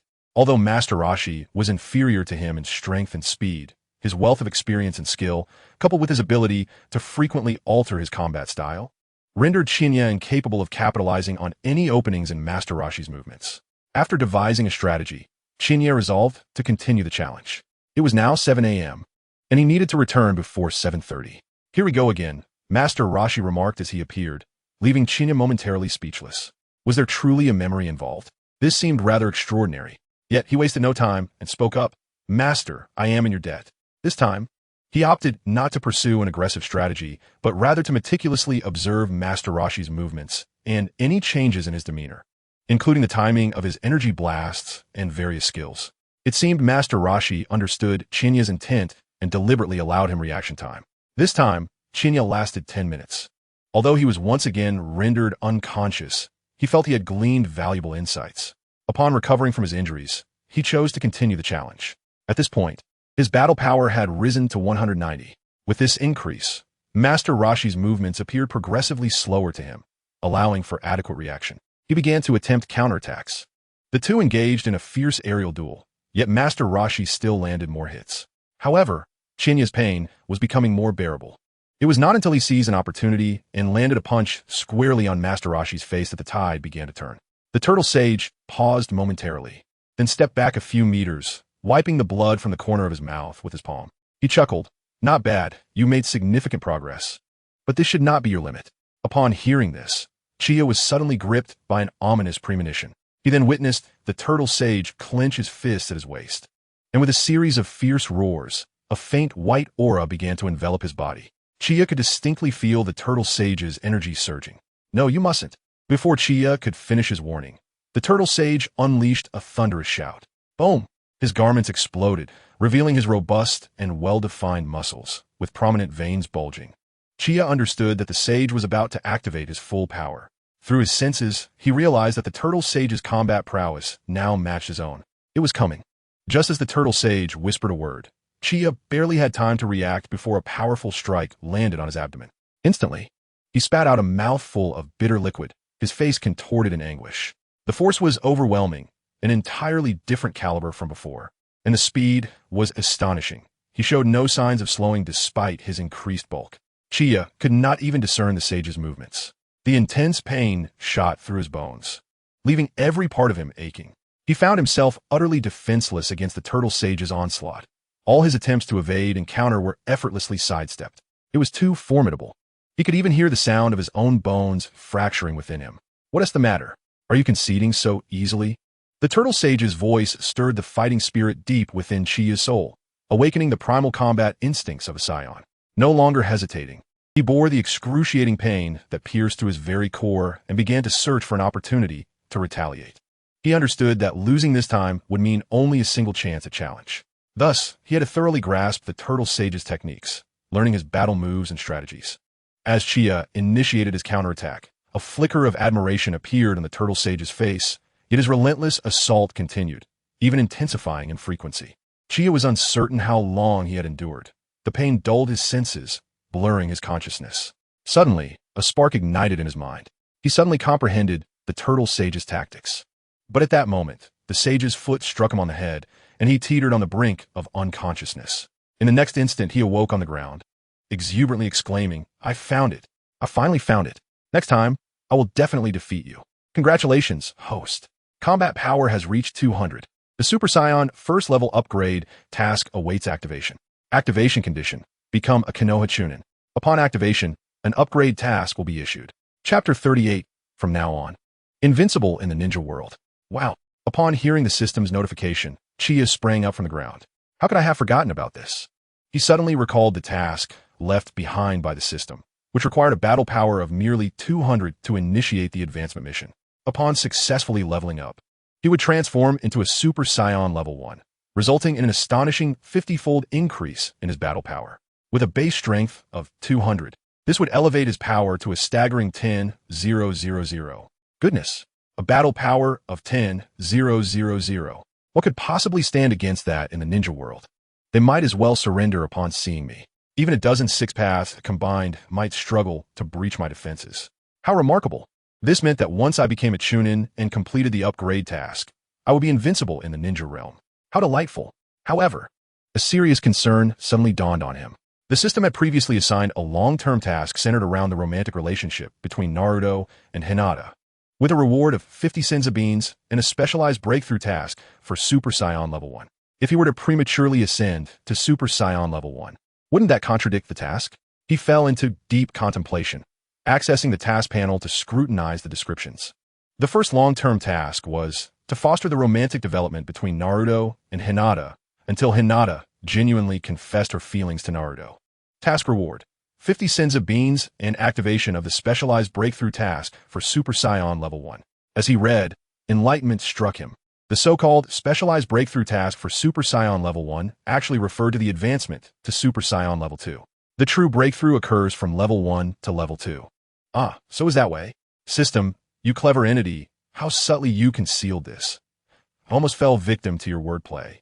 With this realization, Qianye felt invigorated, shaking off his previous fatigue as if rejuvenated by a surge of energy. He promptly addressed the system. System, let the assessment continue. Is a host prepared? This will be the final opportunity for challenge. Should you fail, this task shall not reappear. Upon hearing this, Qianye's expression darkened. Do I have a choice? Only 10 minutes remain. The assessment task resumed. As Qianye soared into the sky, he spotted a muscular, bald man, arms crossed behind his back, gazing at the horizon where the first rays of dawn were just beginning to emerge. Here he comes, the turtle hermit said in a calm tone, as if he had been waiting for some time. I'm here, Qianye replied, surprised to see that the turtle hermit was already in a state of battle readiness. It seemed there was no time for adaptation. However, with a battle power of 200, he estimated that the turtle hermit's power was around 180, granting him a considerable chance of victory, especially since he had discerned the turtle hermit's attack patterns. Let us begin, the turtle hermit declared, slowly turning to assume a combat stance. Qianye performed a respectful salute and mirrored the combat posture of Gogeta. The turtle hermit paused, slightly taken aback by the stance, this posture, intriguing. With that, he suddenly vanished from sight. Almost simultaneously, Qianye swiftly sidestepped as a gust of wind sliced past him, the turtle hermit's leg. Impressive, you've shown improvement, the turtle hermit remarked. Thank you for the guidance, Qianye responded. As Qianye spoke, he delivered a powerful punch to Master Roshi's abdomen. Master Roshi swiftly turned and grasped his wrist, attempting to throw Qianye backward with force. However, at the very moment he was flung away, Qianye managed to kick Master Roshi in the neck. A resounding thud echoed through the air. Although the blow seemed to lack great force, the shockwave it generated caused the surrounding colorful clouds to dissipate instantly. The two fighters became entangled once more, this time with Qianye gaining the upper hand, completely unfazed and progressively landing more hits on Master Roshi. The sounds of their combat reverberated through the sky, the clash of energies illuminating the heavens. Yet, apart from Qianye, no one could see or hear any of it, for all of this was merely a simulation. Since the moment Qianye began his assessment, his form had vanished from this world. They exchanged blows for tens of thousands of rounds, neither yielding. However, Master Roshi began to show signs of fatigue, his physique appearing diminished. Sensing it was nearly time, Master Roshi swiftly retreated and gathered energy at his right side. Kid, let us see if you can handle this blow. Qianye understood that Master Roshi was preparing to unleash his signature technique, the Kamehameha Wave, a creation of Master Roshi himself. In response, Qianye refused to be outdone and adopted the same stance as his mentor. This scene astonished Master Roshi. You can do it too. Huh, I learned it on the spot, Qianye replied with a smile, beginning to gather his own energy. Master Roshi nodded. Yes, you bear a striking resemblance to that kid from years ago. Subsequently, both fell silent, the energy accumulating in their palms growing ever more substantial, radiating a brilliant azure glow. Eventually, they transformed into two luminous orbs resembling miniature suns. Almost in unison, they shouted. At the moment of their final exclamation, both propelled their energy waves forward. The two cerulean waves surged toward one another, colliding with an explosion of dazzling flames, still clashing with fervor. The brilliance of their collision illuminated half the sky. As the waves continued to surge forth, Qianye summoned every ounce of strength, pushing harder. At last, his energy wave began to inch toward Master Roshi. Soon, it reached Master Roshi, who exclaimed in astonishment, I cannot believe I am about to lose. But he quickly chuckled, Kid. It seems you will achieve great things in the future, just like my little one. I eagerly anticipate our next encounter.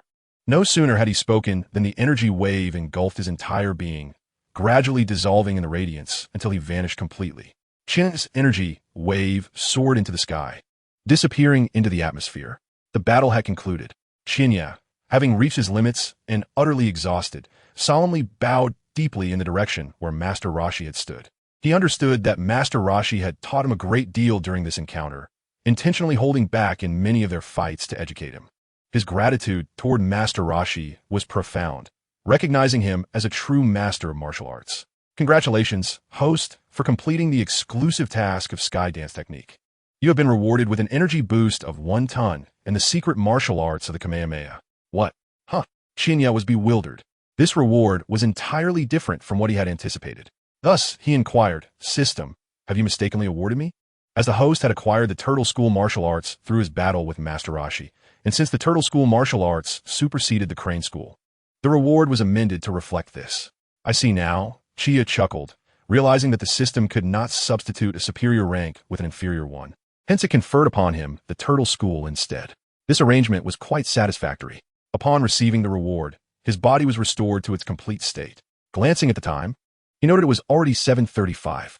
Nevertheless, it was still manageable, so he hastily returned to Dasna's home. On his way back, he encountered a man clad in a kimono with long hair. Chapter 39.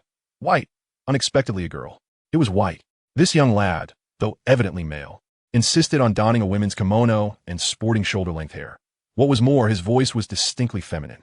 The most perplexing aspect was that despite his appearance, he was portrayed as male, leading countless fans of Naruto to mistakenly believe White was a girl. It was not until later, when Kishimoto himself clarified White's gender, that the truth was unveiled, leaving many feeling deceived.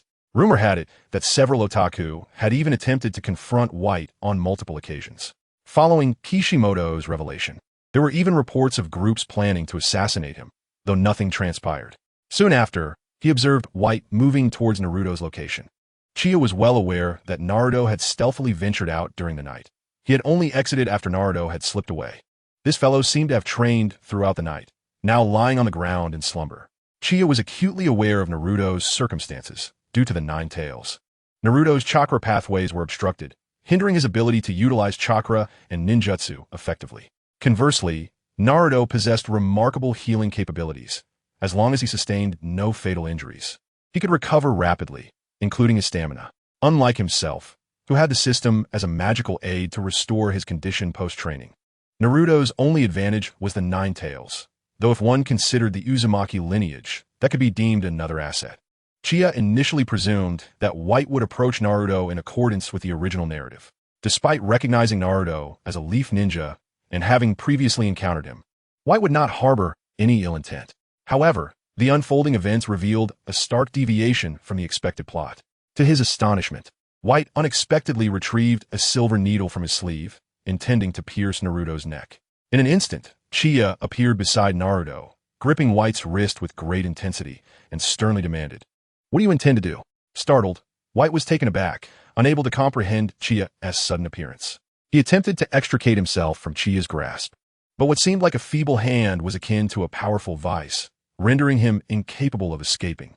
"Who are you?" White finally discerned the identity of his assailant. Upon recognition, his pupils dilated in shock. This was the individual who had triumphed over Zabuza. He had witnessed the entire battle and was well aware of Zabuza's strength. Thus, he understood all too well that he was no match for this person. Because there are still things he wishes to protect, he cannot perish here. Yet, the next actions of Chia left him perplexed. Chia unexpectedly released his grip. Why? He was bewildered. "You intended to administer acupuncture to Naruto, did you not?" Chia inquired softly. Initially, Chia believed Bai sought to harm Naruto, but upon approaching, he discerned that the needle Bai had produced was indeed for acupuncture, aimed at alleviating Naruto's excessive chakra usage, which had caused an obstruction in his energy flow, rendering his face flushed and swollen. Without prompt intervention, this could pose a grave threat to his life. Bai paused for a moment and then nodded. "Yes, I apologize for my ignorance. Thank you for your efforts." Given his initial perception of Bai, Chia chose to trust this kind-hearted stranger, who was not inherently malevolent. Bai nodded and resumed the acupuncture, facilitating Naruto's breathing, while Chia stood nearby, still concerned about potential mishaps. Following Bai's treatment, Naruto's complexion significantly improved. "All right, he should refrain from such intense training in the future. Moderation is essential," Bai remarked, retracting the needles into his sleeve and rising to his feet. At that moment, Chia asked, "Do you know who we are?" Bai turned around and shook his head. "No, I do not." He could only say this due to the mask he had previously worn. "But I know who you are," Chia replied. Bai was momentarily taken aback, instantly leaping backward to create a safe distance. However, he had overestimated the situation. As soon as he landed, Chia's voice reached him from behind. "Do not be afraid. Ierbo no intentions. If I did, I would have targeted you just now." Bai abruptly turned around, involuntarily stepping back. How swift! He had completely failed to perceive his movements. What was his intent? "What do you want?" Bai asked, a hint of trepidation in his voice. Faced with such an elusive and formidable opponent. "Let's make a deal, shall we?" Chia proposed. Deep down, he still wished to spare both Zabuza and Bai, not wanting them to meet their demise. "A deal? What do you mean?" Bai inquired, perplexed. "I am aware of your past with Zabuza. To be honest, I feel a degree of sympathy for you both, and thus I intend to assist you in establishing yourselves in this world." Bai stood speechless, having never disclosed his history with Zabuza to anyone. How could this individual know, especially being from Konoha? Did Konoha know of their affairs? Chia seemed to have anticipated Bai's thoughts and remarked, "This matter is known only to me. No one else is aware." Gradually, Bai regained his composure, realizing that the youth before him bore no malice, and thus he asked, "Why do you wish to help us?" Chia glanced at Naruto, who lay nearby, and replied, "I need Naruto and Sasuke to grow stronger. This could be considered a mutually beneficial arrangement." Bai contemplated for a moment before asking, "What kind of deal do you propose?" "Quite simple. You proceed with your plans as usual, but I desire you to strike at Naruto and Sasuke. Only by doing so can their potential be compelled to surface. Of course, no matter how strong they become, they cannot surpass you and Zabuza at this moment. Subsequently, certain events are bound to unfold. However, I am unable to disclose them to you. I implore you to remember one crucial point. Should an unforeseen circumstance arise, you must leap into the sea and inform Zai Bujan. Only in this manner can I elude their watchful eyes and ensure your safety. When the time comes, I shall guide you on the path forward." Bai was enveloped in confusion, as the gravity of life and death loomed over him, causing his emotions to spiral. He rushed to Qianye and seized his collar, demanding, "What do you mean? What do you know?" Qianye smiled softly. "You shall soon find out. Rest assured, I will ensure your safety. No, you must clarify the situation.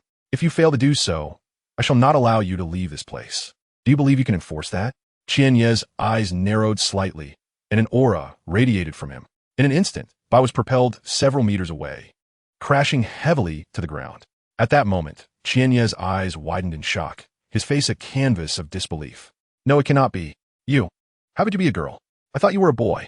Bai lay on the ground, glancing at Qianye and then at her own exposed form, her face flushing crimson as she hastily sat up to cover herself. "Why, you saw everything?"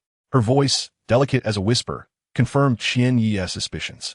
In this world, Bai was indeed a girl. Goodness, is this real? Qianye was momentarily rendered speechless, struggling to comprehend the situation. How was I to know you were a girl? This is utterly absurd. The atmosphere grew palpably awkward. Chapter 40. Will Sasuke ever betray again?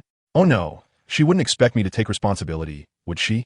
According to the storyline involving Bai and Zaibujan, this was presumably the first time Bai's privacy had been exposed to outsiders. This surreal world. The previous incident with Shuei Mu deviated from the original plot. Now, they had even altered Bai's gender. Qianye's concern grew. Could this lead to changes within the Akatsuki organization? He had intended to suggest that Zaibujan and Bai join the Akatsuki. After all, they were a band of good individuals. Thus, the two remained rooted in silence, lost in their thoughts. As a girl, Bai displayed an unprecedented calmness upon being seen by the boys. To be honest, this was the first time she had been exposed in such a manner to a boy. Even Zaibujan had never witnessed her in such a state. During her childhood, Zaibujan would always avert his gaze when she changed clothes. Eventually, considering that Zaibujan was still awaiting her, she stood up, her cheeks flushed, and stated, "He is fine now. We shouldn't let him lie here. He might catch a chill." With that, she took small, hurried steps away from the scene. However, just as she departed, Naruto awoke, his vision still hazy, catching a glimpse of a distant figure clad in a pink kimono with long hair, gradually receding. "You're awake. How does your body feel now?" Wing Ye Ingweeded. Naruto paused, finally noticing that Qianye had approached him at some point. "Qianye, how did you end up here?" Naruto was perplexed. He had sneaked out to train in secret. Just moments ago, a woman with an herbal demeanor had spotted him lying here. "Coincidentally, I was searching for you, and she guided me to this place." Uchiha fabricated a small lie. So that was the case, Naruto mused, recalling the girl he had seen earlier. From her silhouette, she appeared to be a striking beauty. "What brings you here?" Uchiha inquired, feigning ignorance. Yet her intention was to relay this to someone specific. In truth, Bai had not departed. She had stealthily positioned herself atop the tree where the two were conversing, eavesdropping on their dialogue. Feigning mystery, Naruto declared, "I must tell you. Don't disclose this to Sasuke and the others." Uchiha, somewhat speechless, replied, "With our relationship, would I really tell him?" "Listen," Naruto continued, "I am here to train. I must grow stronger than anyone, including you. I need to prove to Inari that heroes exist in this world." Witnessing the resolute glint in Naruto's eyes, which seemed to yearn for acceptance, Uchiha nodded. Although she believed Naruto's ambition to surpass her was fanciful, she remarked, "The fact that you can sneak away to train indicates you are already much stronger than us." However, she added, "I believe that one only becomes stronger when they wish to protect something precious, not merely for the sake of personal strength. Though it may sound idealistic, it is likely the truth." As Chia's words sank in, Naruto's expression darkened, recalling the tale of Inari and his father that Dazna had shared. Inari's father had grown powerful out of a desire to safeguard his son's spirit. Furthermore, there were Kakashi-sensei, who fought to protect them, and Iruka-sensei, who sought to protect himself. It was evident that the desire to protect those who matter instills strength. To Naruto's surprise, Uchiha had come to this realization. Determined not to lag behind, Naruto jested. "Curse Uchiha, trying to act cool. I certainly know this." With renewed vigor, he declared, "All right, let's resume training and showcase the fruits of my overnight efforts." Rising from the ground, he clenched his fists, brimming with fighting spirit. Bai, perched on the tree, reminisced about her past. In her childhood, she too had felt abandoned, crouching beneath a bridge in tattered clothing amidst a heavy snowfall. It was during that time she had encountered Zabuza, who had granted her hope for life and the courage to survive. To protect someone important? She murmured to herself. Observing the eager Naruto below, she thought, these two are bound to grow stronger. If possible, she sincerely hoped not to become adversaries with them. As she made her way back, she crossed paths with Sasuke, who was searching for Naruto and Uchiha. Sasuke did not notice her, yet she subtly assessed his condition, feeling a distinct increase in his strength. What an impressive team they are, she mused in admiration. Upon finding Naruto and Uchiha together, Sasuke immediately surmised that they were likely engaged in clandestine training. How vexing it is that they have managed to get ahead of us. "Why are you all out so early, skipping breakfast?" Sasuke exclaimed. "Huh?" Naruto was taken aback. Glancing over, "Sasuke, you're here too. Come join me in training. I must tell you, I have surpassed you by leaps and bounds after practicing all night. So what? I'm still stronger than you." Thus, the two resumed their rivalry, their glares sparking like lightning. They commenced another day of training. Uchiha stood nearby, utterly speechless. "You told me not to inform Sasuke about this, yet you revealed it yourself. However, It appears that their relationship has improved during this time. This could facilitate the completion of his main quest, the seventh task. Yet, the current reality is that this quest remains unfulfilled, and it is uncertain when it will be completed. Surely it cannot coincide with Sasuke's defection. Can it? Speaking of which, how has the plot devolved into such chaos? Will Sasuke truly still defect? Sigh. Early in the morning, Kakashi and Sakura awoke to find both Chie and Naruto missing. While Sasuke had mentioned going for a walk before disappearing himself, concerned for their safety, they set out to search for them, especially since none of them had eaten breakfast. For a ninja, breakfast is essential. It provides the energy necessary for training and undertaking missions. Where could they have gone? Naruto is one thing, but why did Chie leave without saying goodbye? Sakura grumbled as she searched. Kakashi was slightly taken aback. When did Sakura's relationship with Chie grow so close? Yet, observing Sakura, it seemed she was unaware of how significantly Chie occupied her heart. Nevertheless, the harmonious dynamics within the team are the most desirable outcome. A cohesive team fosters positive synergy in future tasks and daily life, which is beneficial for their development. As for Chie and Naruto, Kakashi harbored no worries there. His only concern was for Sasuke. However, it appeared that under Chie and Naruto's influence, Sasuke was gradually integrating into the group. Having formed a team for a month, they had made considerable progress. Quite commendable. Chapter 41. The necessity of eliminating the Leaf Ninjas. As Kakashi and Sakura continued their search, Kakashi suddenly recalled something, smacking his forehead in realization. Oh dear, how could I have forgotten? Sakura, puzzled, inquired, "What do you mean, sensei?" "I assigned Chie a new task yesterday, and he set out early to execute it." Sakura paused, her expression filled with exasperation. "Sensei, you should have informed us. I was worried sick." Kakashi sheepishly scratched his head. "My apologies. I will make sure to do so next time."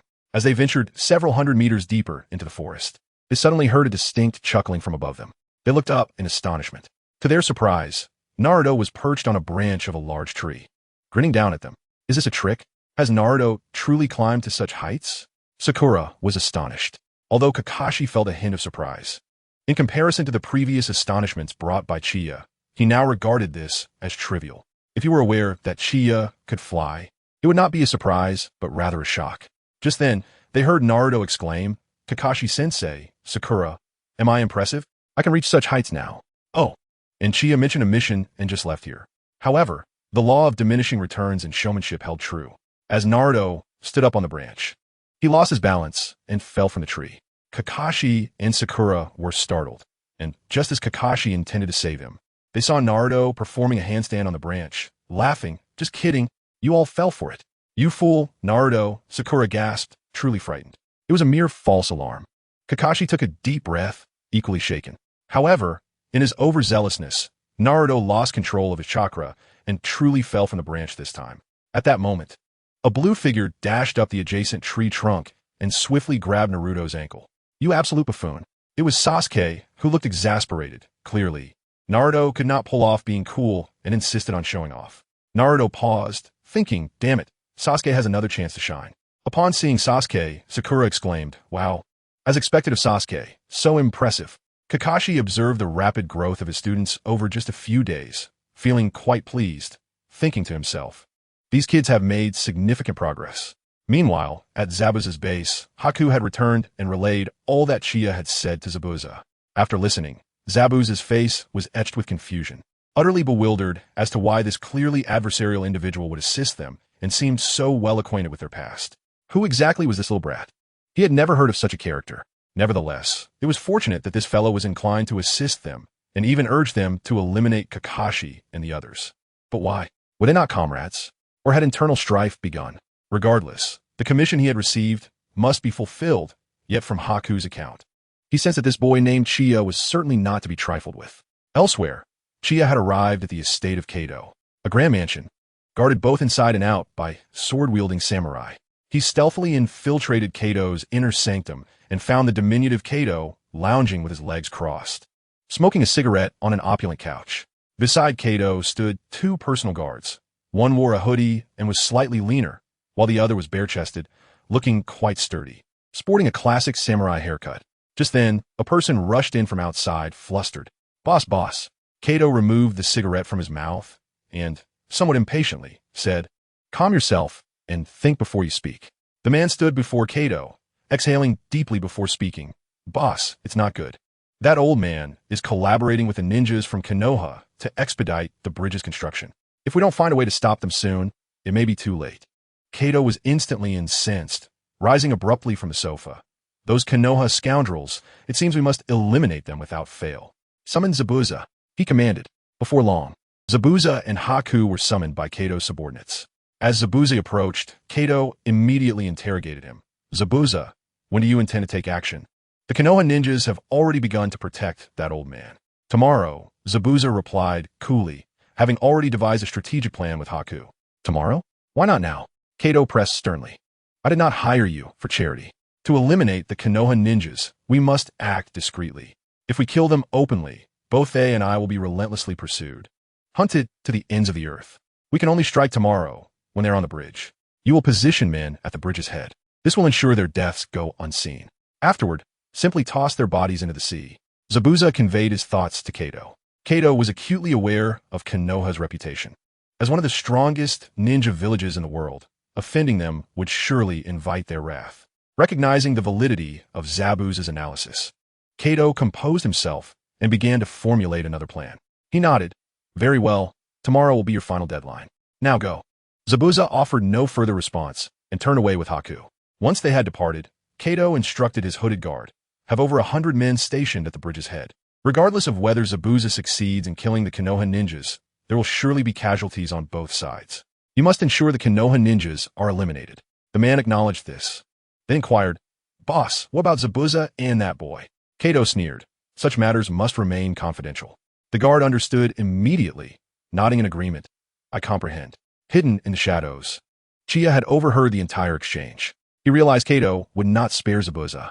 Kato's intent was clear, to dismantle the bridge after Zabuza weakened Kakashi and his team, subsequently eliminating them without anyone knowing who had killed the Konoha ninjas.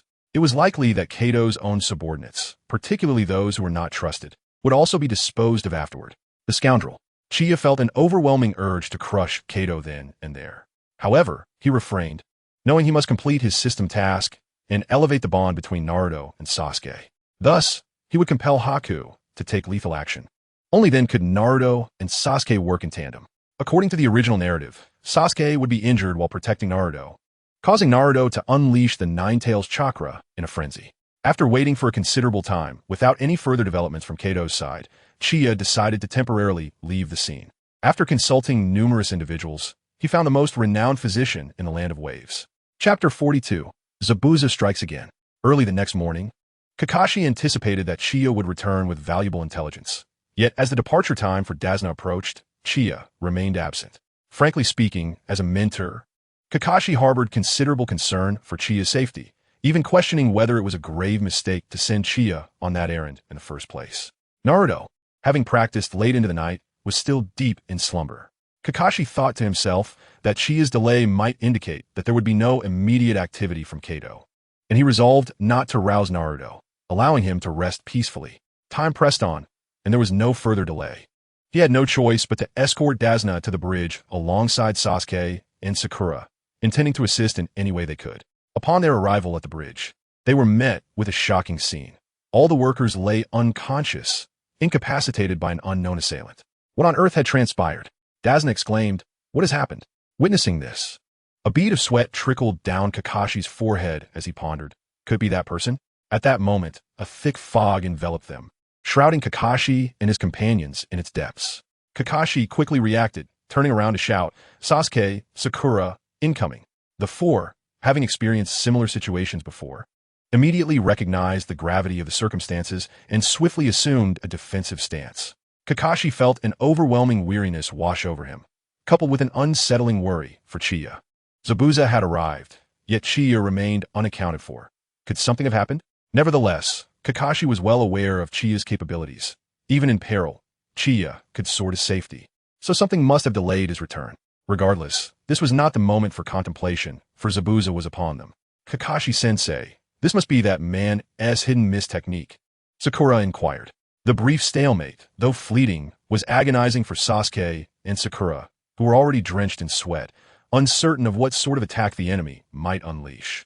Been waiting long, Kakashi? Same old, I see, Bringing along these kids, Zabuza's voice echoed ominously from the mist. Ha! Still trembling all over. How pitiable, he remarked, directing his words at Sasuke. The memory of the prior encounter, where Zabuza had mercilessly overpowered him, flooded Sasuke's mind, instilling lingering trepidation. Suddenly, Sasuke's pupils constricted sharply. In an instant, 5 Zabuza figures materialized before them, encircling the quartet.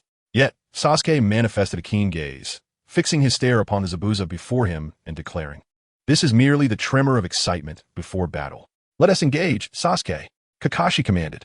In a heartbeat, the sound of 5 kunai slicing through the air echoed, and in the next moment, all 5 Zabuza figures were vanquished, dissolving into puddles upon the ground.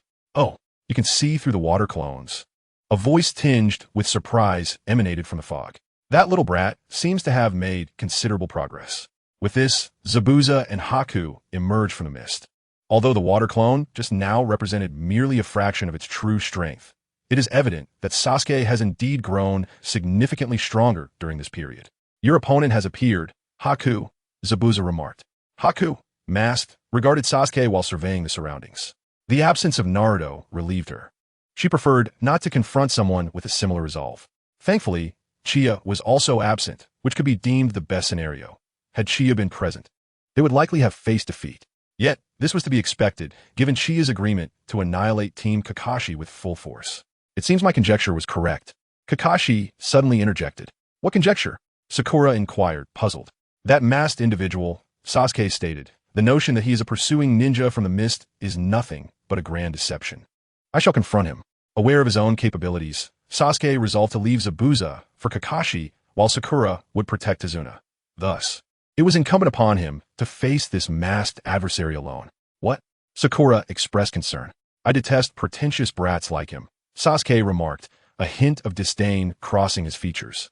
Kakashi and Tazuna exchanged silent glances, as if to say that this was rather ironic coming from him. Yet, Sakura responded, "You're so cool, Sasuke." Kakashi could only think that he would refrain from criticizing Sasuke's words. Sakura, who typically quipped at everything Naruto said, was displaying a blatant double standard. Impressive indeed. However, I must inform you that the water clone you just faced was merely 1/10 of its true strength, 5 times weaker than the one you encountered before, Zabuza stated, implying that the force that previously bested Sasuke was only half of his true power. However, this statement felt like a derision to Sasuke, as Chia had matched Zabuza as half-strength water clone. If what he faced was merely 1/10, was it not a revelation of Chia's superiority over him? Damn it. Sensing Sasuke's rising agitation, Kakashi promptly cautioned, "Sasuke, do not be provoked. This is a tactic to incite you." Sasuke took a breath and replied, "Yes, I understand." Faced with a formidable foe, he would not jeopardize the team's cooperation. Nevertheless, while there has been progress, it remains a mere fraction of what is needed. Let us proceed. Before Zabuza could finish, Haku vanished from his side, her body spinning rapidly across the ground like a tempest, charging at Sasuke. Each of Sasuke's hands grasped a kunai, and with a resounding clash, the metal met Haku's silver needles. "Oh, you can perceive such speed. Kakashi, you have indeed trained a commendable student. Yet, where is that yellow-haired boy?" Zabuza inquired. Kakashi narrowed his eyes, addressing Sakura. "Sakura, safeguard Mr. Tazuna. Do not stray from my side. That foe is entrusted to Sasuke." He then turned back to Zabuza. "Let us focus on the present, Zabuza." Sasuke and Haku engaged in battle, exchanging blows for several rounds, with neither gaining the upper hand. During the confrontation, Bai remarked, "Although I have no desire to kill you, it appears you are equally unwilling to retreat." At that moment, she finally comprehended the meaning behind Qianye's words from before. Without the determination to eliminate this group, one could never accomplish the task, for they would fight to the bitter end. Sasuke scoffed coldly, "What foolishness you speak. I utterly despise pretentious little brats like you." Bai suddenly burst into laughter. "That statement you just made, you were essentially describing yourself.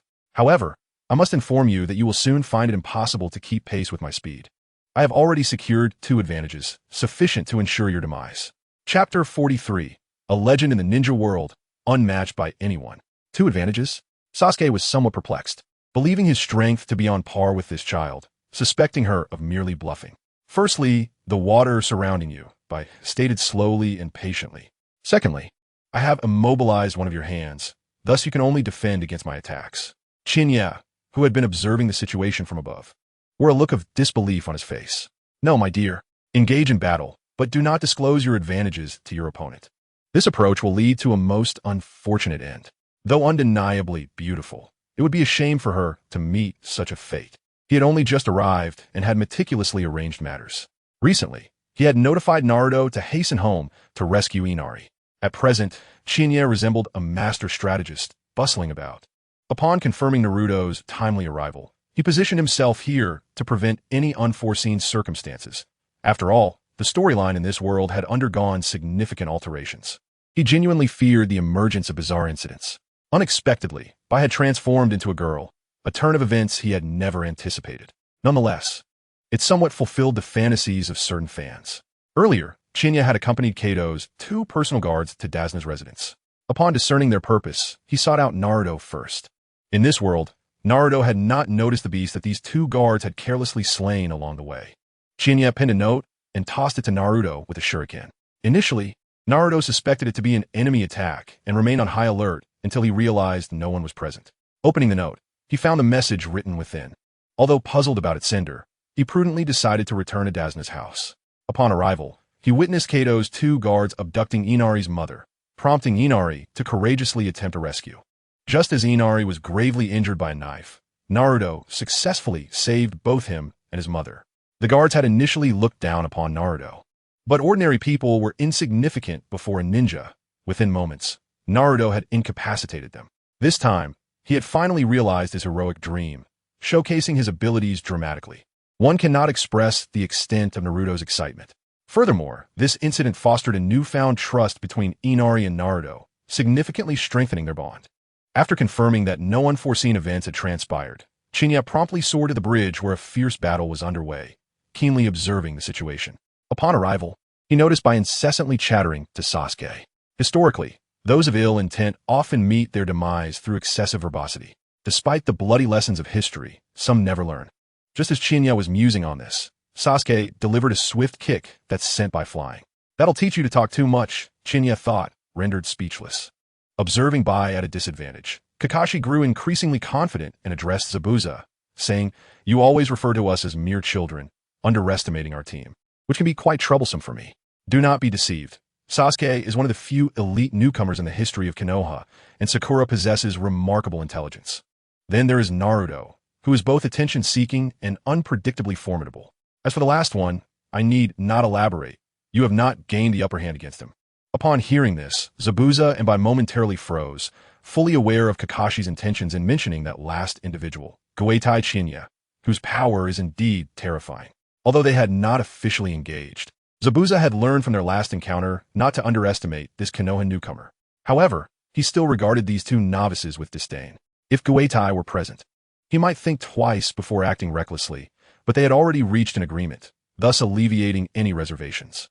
Qianye's continuous watch was primarily to await Naruto's arrival, so they could confront Bai together.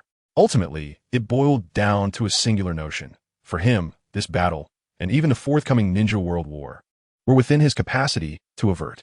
Perhaps he would encounter some difficulties when facing Genjutsu, an aspect he needed to heed moving forward.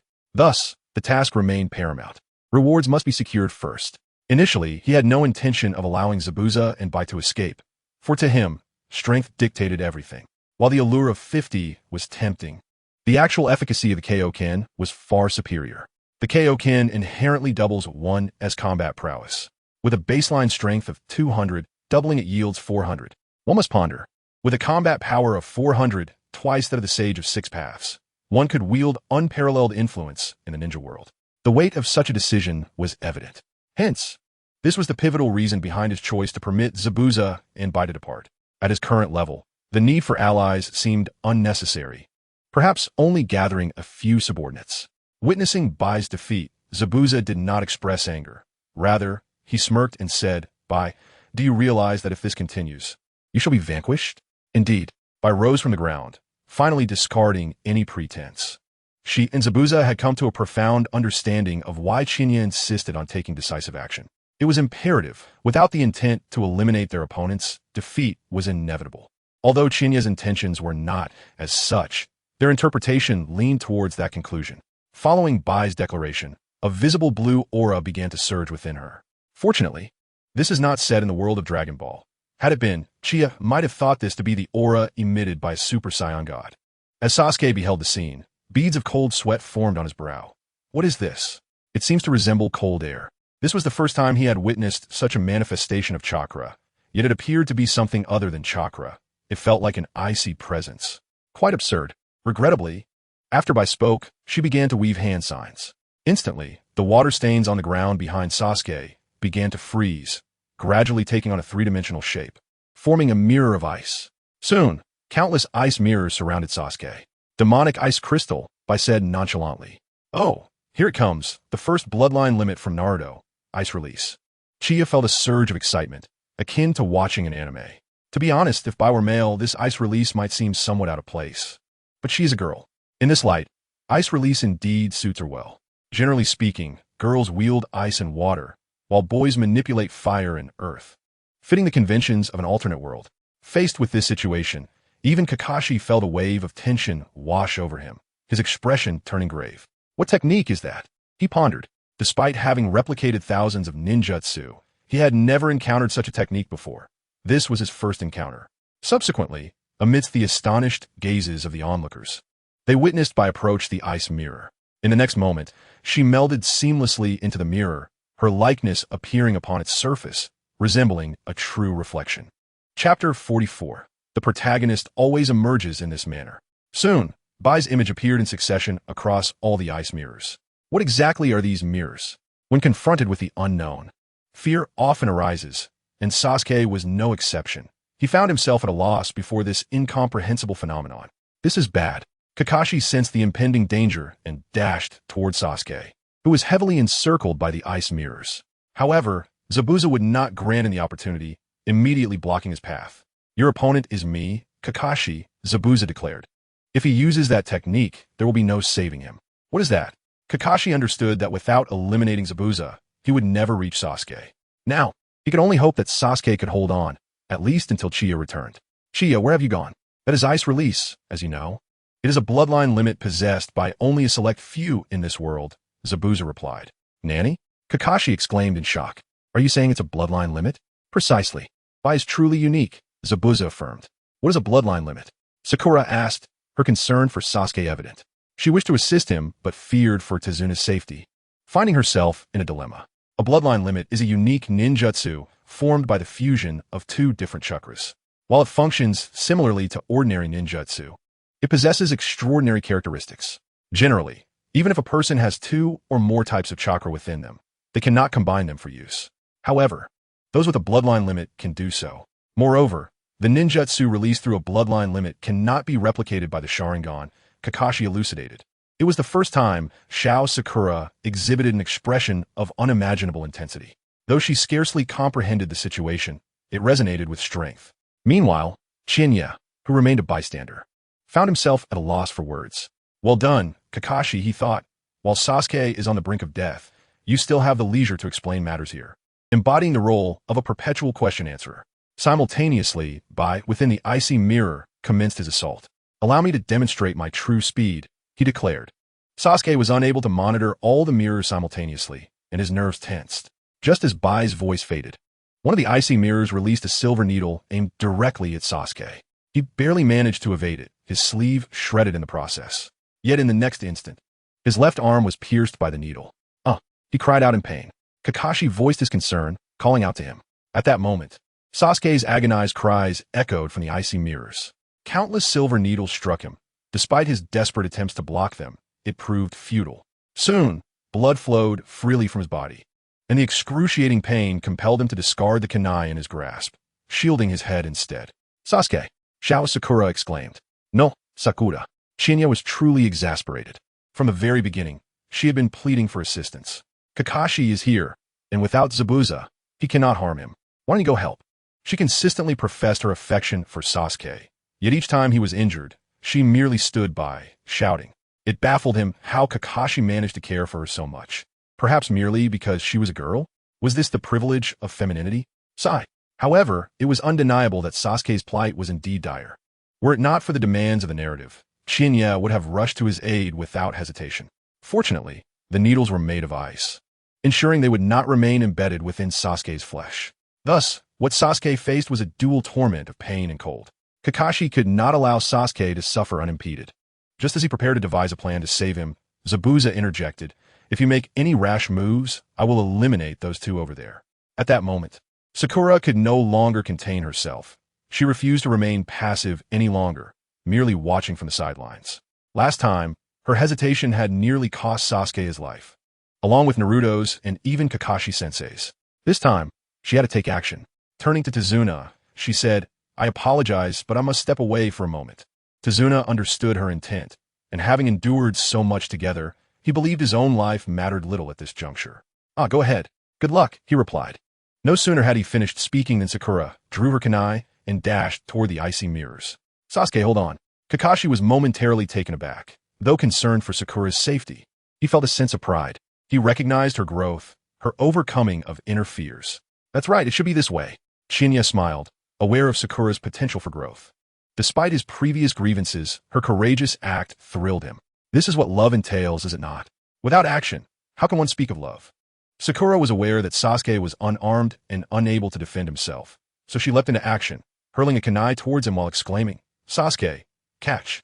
Sasuke glanced over, only to witness the kunai flying towards an ice mirror, where Haku effortlessly snatched it from the air. A profound silence enveloped the scene. "What a useless teammate," someone muttered. "You could have just shattered the ice mirror instead of this." Uchiha was utterly dismayed, regretting his previous words. Kakashi, observing the situation, wore a look of embarrassment. Certain that he had never taught her such tactics, this must have been Irika's influence. "This is a disaster," he thought, as Sakura's face fell in disappointment. "Isn't it obvious?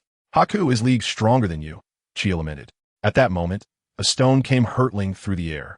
With a resounding thud, it struck Haku in the face, causing her to lose focus and tumble from the ice mirror. Everyone was taken aback. "Who was that?" Sakura gasped. Then, with a loud bang, a cloud of smoke erupted nearby. "Oh, finally made it," Uchiha surmised who had arrived. Sasuke, barely clinging to consciousness on the ground, opened his eyes and thought, "That idiot, always seeking the spotlight, is here." Haku slowly rose from the ground, surprised but already suspecting who it was, and said, "The most unexpected, the troublesome ninja, I presume?" As the smoke dissipated, Naruto struck a pose he deemed cool, proclaiming, "Naruto Uzumaki has arrived for battle. With me here, everything will be fine." He smiled broadly. Sakura, seeing him as a beacon of hope, lit up with joy. The protagonists of the story often appear in such a manner. Swiftly dispatching their foes, Naruto said, pointing at Haku, challenging her. His arrival was indeed unexpected, even catching Zabuza off guard. It's that little brat," he remarked. Sasuke, speechless, thought, "What a chatterbox." Yet internally, he was pleading, "Can you hurry up? I'm on the brink of death here." Kakashi, meanwhile, was left dumbfounded, questioning the audacity of such a blatant entrance. Can't he just sneak in to save someone? However, Uchiha's thoughts were consumed with the notion of being the true protagonist of this tale. Should I be the one stepping up? If I go over there and handle things swiftly, wouldn't I then be the hero? "All right, I'm going in," Naruto declared, beginning to form hand seals for Shadow Clone Jutsu. Before he could complete his incantation, Zabuza launched several kunai towards him. "Dodge, Naruto!" Kakashi shouted urgently. Indeed, his charm was fleeting. Caught off guard by the swiftly approaching kunai, Naruto stood frozen in shock. Yet an astonishing turn of events unfolded. The shurikens hurled by Zabuza were intercepted and deflected by Haku's icy needles. What? Zabuza was bewildered, utterly perplexed by Haku's actions. The others were equally mystified, questioning whether a rift had formed among their ranks, though moments earlier everything had seemed fine. "Haku, what are you trying to do?" Zabuza inquired. "Mr. Zabuza, if this child is to be defeated, let me handle this battle in my own way, if you please," said Haku. "What do you mean? Are you looking down on me?" Naruto suddenly bristled with anger, feeling belittled despite his impressive entrance. Zabuza paused for a moment, then sighed in resignation. "So, you wish for us all to refrain from striking? Haku, you remain as Navi as ever." Zabuza was at a loss for words. In the throes of battle, one must embrace the resolve to eliminate the enemy, lest they themselves fall victim. To show mercy to an adversary is to be cruel to oneself. Uchiha shared this sentiment. Yet had it not been for Haku, Naruto would undoubtedly have suffered grave injuries. Indeed, Naruto's arrival had been recklessly bold. It was difficult to discern whom to commend. A pack of fools. My apologies, Haku murmured, lowering her gaze, yet she held steadfast to her principles. Seizing the opportunity, Sasuke had also regained some strength. He examined his wounds, bemused. Though Haku's attacks seemed to have struck him directly, they had not targeted any vital points. To call her Navi would be an understatement. He truly could not fathom her thoughts. Was she intent on torturing him to death? The thought made Sasuke grit his teeth in fury, wishing to rend Haku into pieces. Naruto, equally incensed at being underestimated, pointed a finger at Haku, declaring, in that case, I shall eliminate you first. While confident in his students, Kakashi believed Haku posed too great a burden for Naruto and felt compelled to intervene. However, he could not act recklessly, for that would endanger Tazuna and Sakura as well. What to do now? Yet Zabuza would not grant him a moment's reprieve, stepping directly before him and saying, Oh, do not entertain any peculiar thoughts. If you make a move, you know what will happen to the old man. Kakashi could only sigh. It was indeed the reality of the situation. He found himself wishing that Chiyo were present, for things would be far simpler. Thus, he could only observe how the young ninjas would contend with the battle.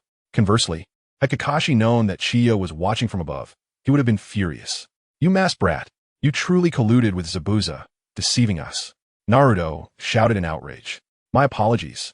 Deceiving an opponent and exploiting their weaknesses is the essence of a ninja. Please do not harbor resentment towards me, Haku replied. At that moment, Sasuke seized the opportunity to hurl a kunai at Haku, but she deftly sidestepped the attack. Sasuke was taken aback, surprised by her cleverness. Then Haku remarked, I have not forgotten about you. Upon witnessing the kunai's trajectory, Naruto realized that Sasuke had been ensnared within the ice mirrors, exclaiming, So that's why I haven't seen Sasuke around. Honestly, I had hoped you would be easily subdued by me, Haku stated to Sasuke. But it seems that has not come to pass. With a gentle sigh, she added, Then let us deal with you first. She proceeded towards the ice mirrors, prompting Naruto to call out, Hey, do not overlook me. Naruto, we shall fight later, Haku replied. After Bai finished speaking, he stepped back into the ice mirror, merging seamlessly with its surface. Naruto stood there, dumbfounded, utterly perplexed by the phenomenon of someone entering the ice. Sasuke, on high alert, scanned the surroundings.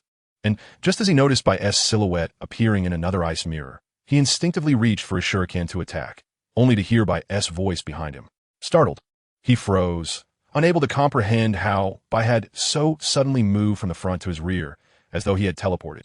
One by one, Bai's figures began to manifest in each ice mirror. Sasuke barely had time to react before countless ice needles surged toward him, piercing his body anew. The combination of old wounds and fresh injuries rendered him incapacitated after just a few seconds. In a desperate bid for survival, he leaped backward and fell to the ground, unable to move. Sasuke! Sasuke! Naruto and Sakura exclaimed in unison.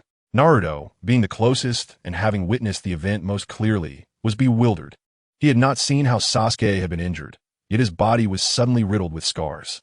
Sasuke, equally confused, pondered various possibilities, but nothing seemed to fit. He could not discern the trajectory of the attacks, as if they had materialized from thin air. The only strategy he could conceive was for him to attack from within while Naruto struck from the outside. Perhaps this would disrupt their opponent's technique. However, before he could convey this to Naruto, he heard Naruto's voice right in front of him. Hey, I'm here to save you. Sasuke was taken aback, as Naruto had directly come to stand before him.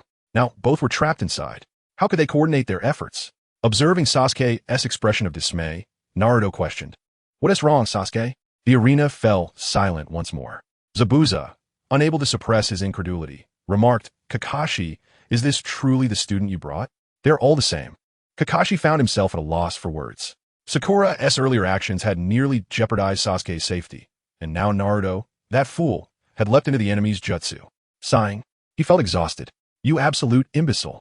Sasuke was nearing the brink of madness, erupting. Ninjas must act with greater caution. This was the first time he had expressed such intense emotions, driven by frustration. Upon hearing Sasuke's reproach, Naruto retorted defiantly, What? I came to save you, and this is the attitude you give me? Just as Sasuke was about to articulate his thoughts, the pain coursing through his body reminded him that this was not the time for complaints. They needed to devise a new plan. Resigned, he muttered, Forget it, you fool. What do you mean by fool? Naruto shot back, indignant. Sasuke realized that continuing to bicker with Naruto was futile. He endured the excruciating pain and stood up.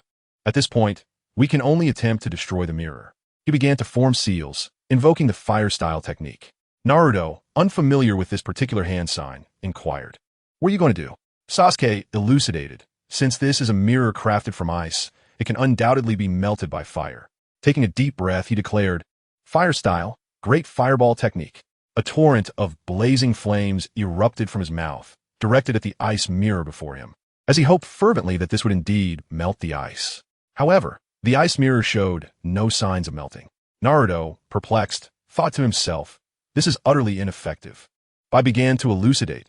Such a degree of fire is incapable of melting my ice. How naive. No sooner had Bai finished speaking than she launched another barrage of ice needles. In an instant, both Naruto and Sasuke were pierced by thousands of needles, eliciting cries of agony as blood flowed profusely from their bodies. Damn it, where is the source of this attack? Naruto rose, scanning the surroundings. Where's the real body? It is futile to pursue me with your eyes. You will never discover my true form, Bai said slowly. In light of this, we must destroy the mirror, Naruto declared, forming seals and exclaiming, shadow clone technique. In an instant, a multitude of Narutos surged forth. Sasuke attempted to intervene, but it was too late. Bai swiftly darted between the mirrors, dispersing all of Naruto's shadow clones in a heartbeat. Meanwhile, Naruto's original form was sent crashing to the ground. Chapter 46. It was Uchiha who arrived.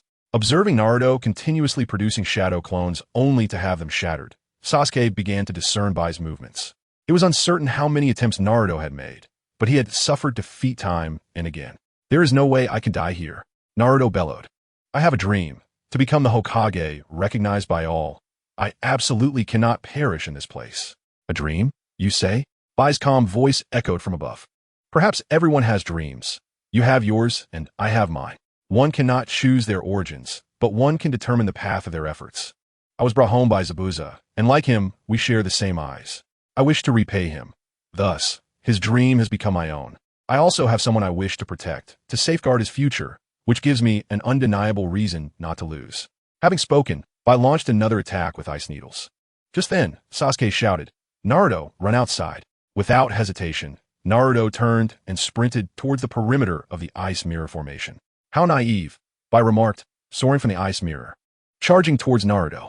Simultaneously, Sasuke had already tracked Bai's movements. Swiftly forming seals, he sent a massive fireball hurtling forward. Bai hesitated momentarily, twisting in midair. Though she dodged the fireball, her clothing was singed. Nevertheless, she delivered a powerful kick that sent Naruto back into the ice mirror formation, returning to her mirror in the process. What is happening? Bai pondered, puzzled. Could it be that this boy has seen through her movements? At that moment, Naruto seemed to grasp Sasuke's intent, summoning a dozen shadow clones that scattered in all directions. Bai would not allow his escape and began to unleash indiscriminate ice needle attacks. Once again, Naruto and Sasuke were pierced by countless needles, crying out in pain. Kakashi could no longer contain himself. He had to rescue Naruto and Sasuke. Just then, Zabuza suddenly formed seals. Bai is cunning. Having witnessed the technique once, she can devise a counter. If you do not intervene, those two brats are doomed. They stand no chance against Bai. I found Bai in a land of water, and I trained her to become a lethal weapon, imparting all my skills and techniques to her. She learned rapidly and, not only that, developed her own techniques such as ice release, a unique bloodline limit. I shall not allow you to disrupt her battle. Zabuza muteert, Eden mist technique. In an instant, the surrounding mist thickened. Even Kakashi, revealing his Sharingan, could not penetrate the dense veil of fog, rendering visibility nearly non-existent. Kakashi immediately shouted, Sakura, protect Mr. Tazuna. Understood, Sakura replied, rushing to shield Tazuna. However, Zabuza's target was not Tazuna, but rather to ensure Bai could fight undisturbed. Thus, his focus was solely on Kakashi. As Kakashi surveyed the thick fog, he suddenly sensed shurikens flying towards him from behind. He drew his kunai to deflect the projectiles, but due to the limited visibility, he was struck by two shurikens on his back. Hee. The power of the Sharingan is rather overrated. Zabuza suddenly appeared before Kakashi. The Sharingan, once your vision is obstructed, its power becomes moot. Prepare yourself, for the mist shall only grow denser. With that, his figure vanished once more. Kakashi remained on high alert, scanning his surroundings. Zabuza's attacks came in rapid succession, all of which Kakashi managed to block or evade. At that moment, a piercing cry of pain echoed from within the ice prison. Belonging to Naruto, Kakashi's heart raced with urgency. Seizing the opportunity, Zabuza struck Kakashi with his blade, blood spraying forth. "Ah, teacher!" Sakura cried out, witnessing Kakashi being hit, her voice filled with concern. Meanwhile, within the ice formation, Sasuke had activated his incomplete Sharingan to confront Bai. Empowered by the Sharingan, he could now discern Bai's movements. Realizing the situation could not persist, Bai mistakenly believed Sasuke had awakened the power of his Sharingan in the heat of battle. Having already incapacitated Naruto with her ice needles, she decided to use him as bait to take down Sasuke. She swiftly redirected the ice needles originally aimed at Sasuke towards Naruto and launched them with haste. Sasuke, taken aback, froze momentarily. Naruto, exhausted from repeatedly using Shadow Clone Jutsu, raised his head, his pupils trembling at the sight before him. "Sasuke!" he cried out. Yet to his shock, Sasuke had positioned himself in front of him, impaled by numerous ice needles, blood flowing uncontrollably. He never anticipated that Sasuke would sacrifice himself to save him. "Sasuke!" Naruto shouted in desperation. "You fool, you always get in the way." Sasuke weakly replied before collapsing to the ground. Naruto, nearly roaring in anguish, crawled to Sasuke's side, who had already lost consciousness. "You wretched fool! How dare you harm Sasuke? I will avenge him." Naruto's fury ignited. The crimson chakra of the Nine Tails began to surge forth, his eyes transforming into slits, and the whisker marks on his face grew more pronounced. What is this?" The white figure seemed taken aback, completely unfamiliar with the red chakra. "Naruto, Sasuke, what on earth happened?" Sakura exclaimed with concern. Kakashi, upon hearing Naruto's shout, felt a surge of anxiety, yet he had no time to attend to that situation. The previous attack from Zabuza had not struck him, but rather hit a shadow clone. Now, the two were once again entangled, unable to extricate themselves. However, Naruto could no longer hear Sakura's voice, his mind consumed by thoughts of vengeance. No, he had to eliminate him now. The white figure sensed an impending crisis, once again merging into the ice mirrors, launching indiscriminate ice needle attacks. Naruto paused, glancing at the fallen Sasuke, and leaped forward to shield him. "Damn it, I won't let you harm Sasuke any further." Despite the pain penetrating to the marrow, Naruto steadfastly protected Sasuke, refusing to budge an inch. Just as he was on the verge of losing consciousness, a figure suddenly appeared beside him. Subsequently, it seemed that no more ice needles pierced his body. What is happening? He looked up, and upon seeing the person before him, tears welled up in his eyes. "I'm sorry, I'm late." "You idiot, why did you come now?" Naruto scolded in surprise. It was Chiya. Chiya had finally arrived. "From here on, leave it to me." Standing at the center of the ice formation, Chiya emanated waves of steam. Any ice needles that approached him melted away from over a meter's distance. "What? How is this possible?" The white figure was taken aback. How could he be here? Had he perhaps gone too far? "Naruto, what's happening inside?" Sakura's voice echoed from afar. "It's Chiya. Chiya has come. We're going to be fine." Naruto exclaimed with excitement. Chapter 47. A protagonist typically makes such an entrance. Chiya has arrived," Naruto relayed to Kakashi-sensei. Upon hearing that Chiya had come, Kakashi finally relaxed, also letting out a sigh of relief. At least Naruto and Sasuke would be out of mortal danger. Now, he could focus on dealing with Zabuza. "Naruto, quickly check on Sasuke's condition and get him out," Chiya instructed. "All right." Naruto, feeling his body return to normal, hoisted Sasuke onto his back and dashed toward the exit. "Impossible. Even you cannot escape my ice formation." The white figure reappeared before Naruto, attempting to block his path. "White, since I'm already here, I believe it is time for you to cease this. You have all been deceived by Kado. Do not cling to this any longer. Also, an important question. Do you truly think you can defeat me?" Chiya spoke in a calm manner, and the moment White appeared before Naruto, he swiftly positioned himself behind White. His speed was so remarkable that White could not react in time. Yet, Chiya would not strike lethally. With a gentle push, White crashed into a nearby ice mirror, sent flying several meters away. This scene profoundly shocked Naruto. An adversary that he and Sasuke could not defeat, even at the risk of their lives, was effortlessly sent flying by Chiya with a mere push.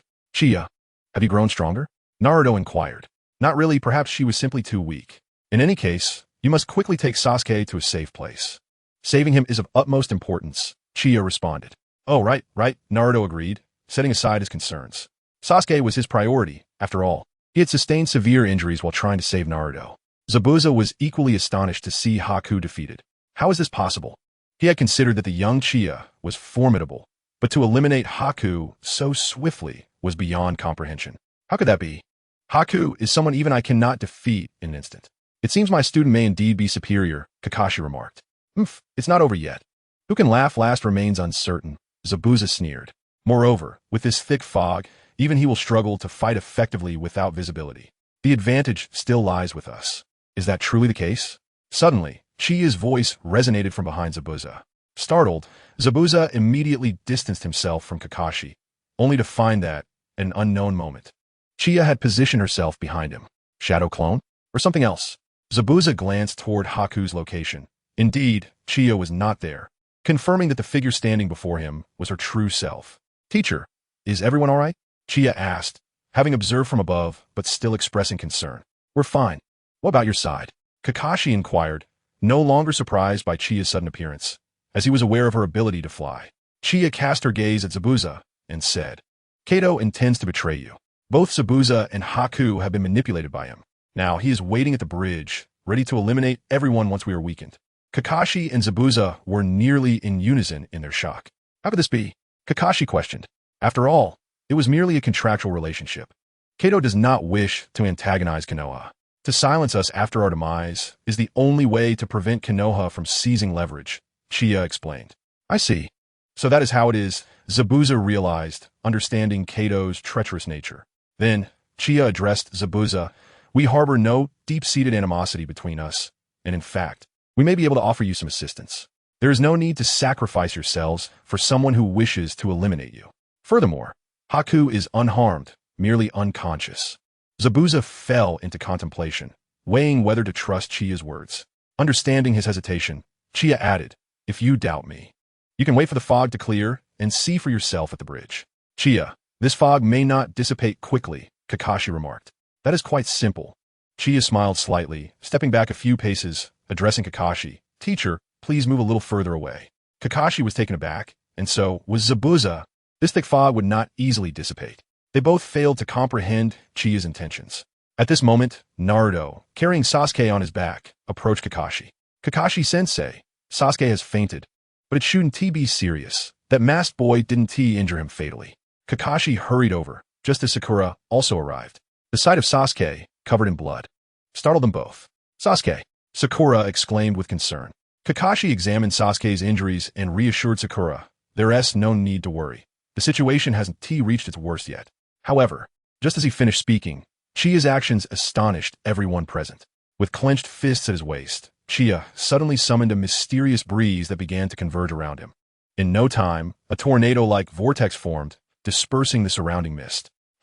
Chiya shouted, and the gathered energy instantly surged outward in all directions. A tempest roared, and in a mere moment, the dense fog enveloping the bridge was swept away, leaving the air as clear as if it had been washed. This spectacle profoundly shocked everyone's minds. Zabuza's eyes widened in disbelief, unable to fathom how this remarkable boy could clear the fog solely with the wind. How is this possible? Zabuza stood frozen in place. Look over there, Chiya pointed. Everyone followed his gaze, their pupils constricting in shock. At the bridge's edge stood a group of wandering swordsmen, led by none other than Kato. Chiya, what on earth is happening? Naruto asked anxiously. These people have come to kill us, and Zabuza, Chiya explained. How despicable, how insidious. Dazna exclaimed. At that moment, Chiya turned to Zabuza. What do you say? Shall we cooperate? I believe we have no reason to fight now. As Bai had mentioned, she wishes to protect you, and deep down, you also desire to protect her. You both share this sentiment. There is no need to hide it. Moreover, through my investigations over the past few days, it appears you are not truly villains. Those you have killed were indeed heinous individuals, thus ridding the world of evildoers. Just then, Bai rushed over, unaware of how Chiya had dispelled the fog.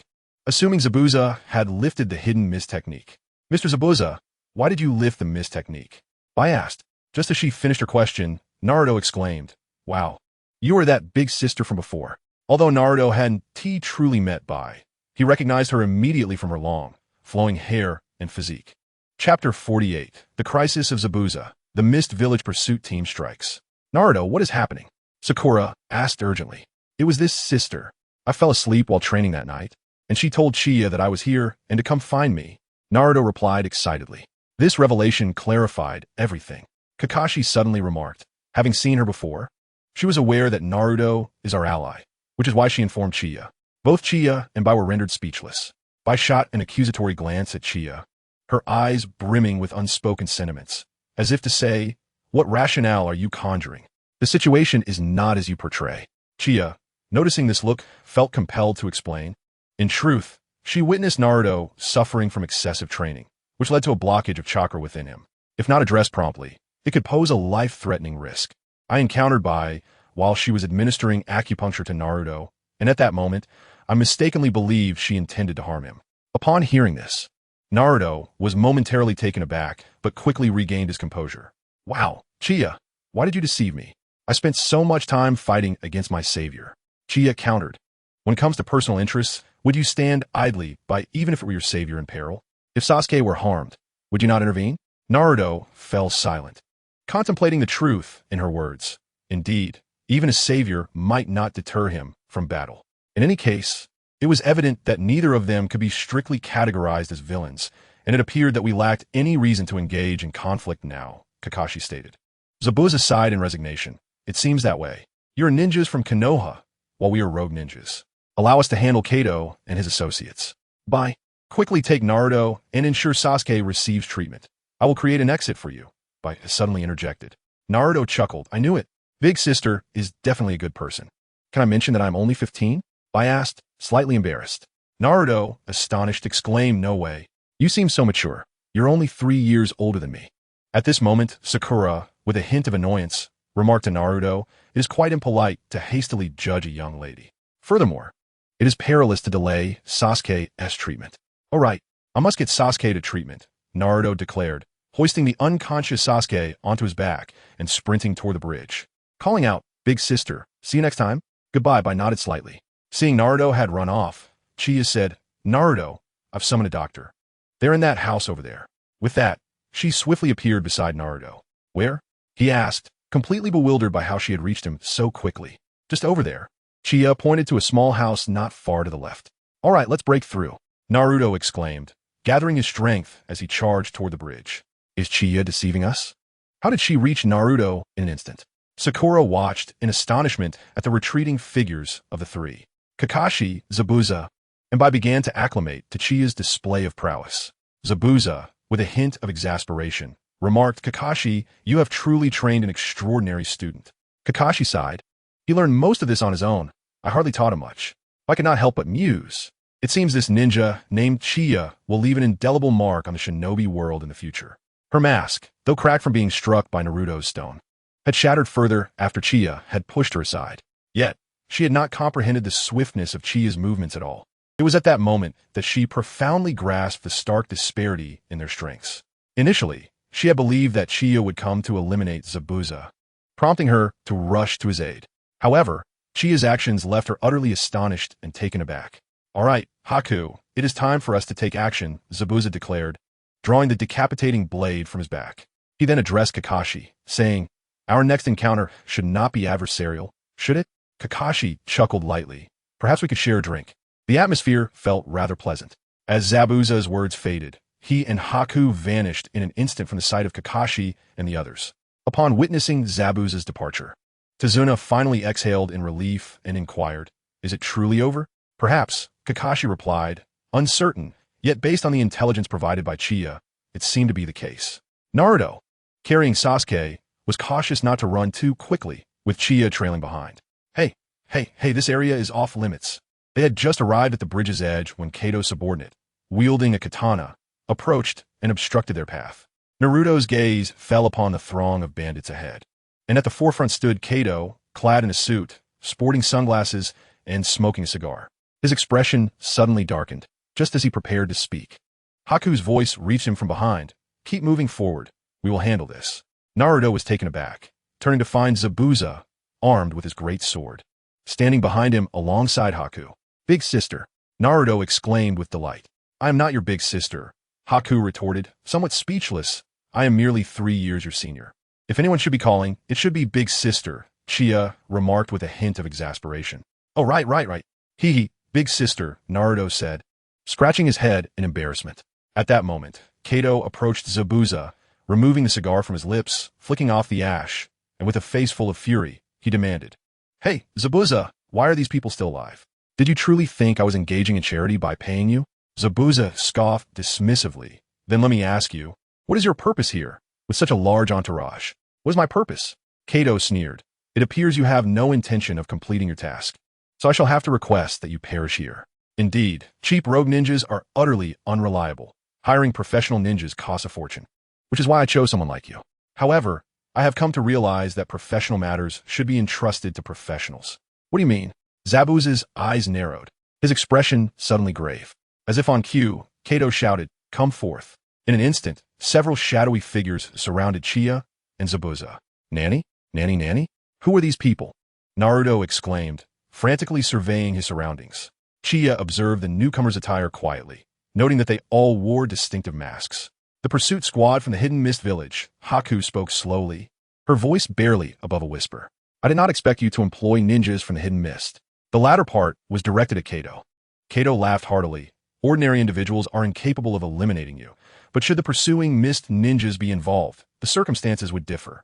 Moreover, I have provided them with clues at a cost far less than what you would require.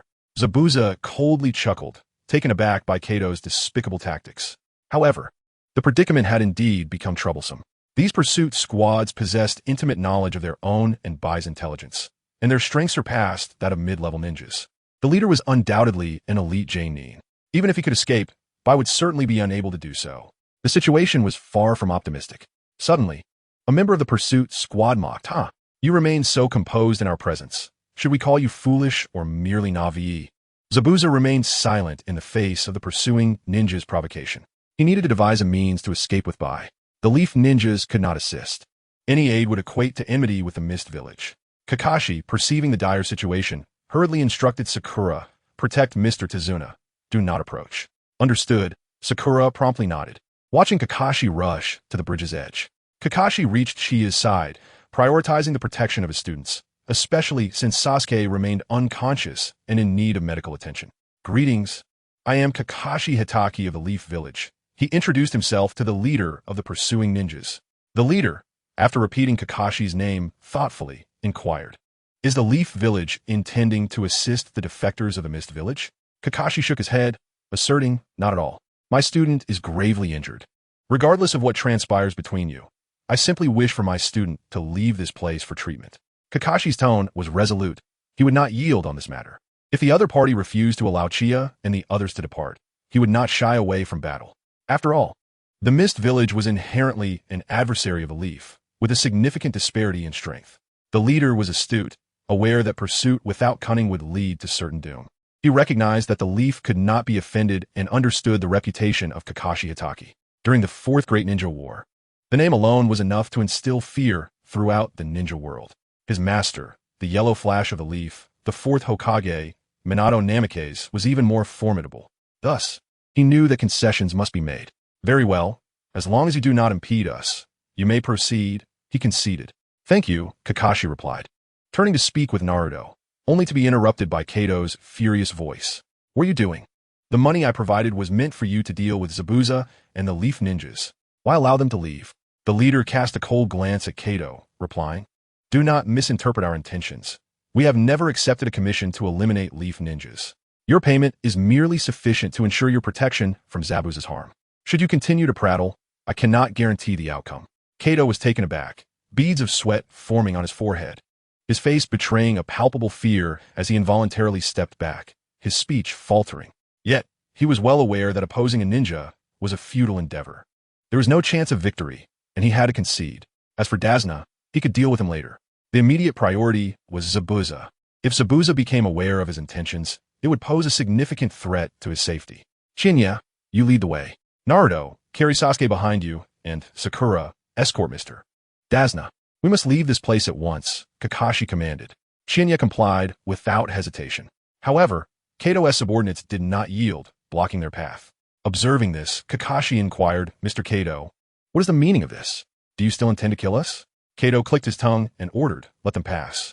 Once his command was given, his men finally cleared a path for Qianye and the others. As Qianye walked, he pondered how to rescue Zabuza. After all, their mission remained unfulfilled. If Zabuza were to perish here, his own ambitions would be thwarted. He could not allow the opportunity to slip away. A comprehensive strategy was imperative.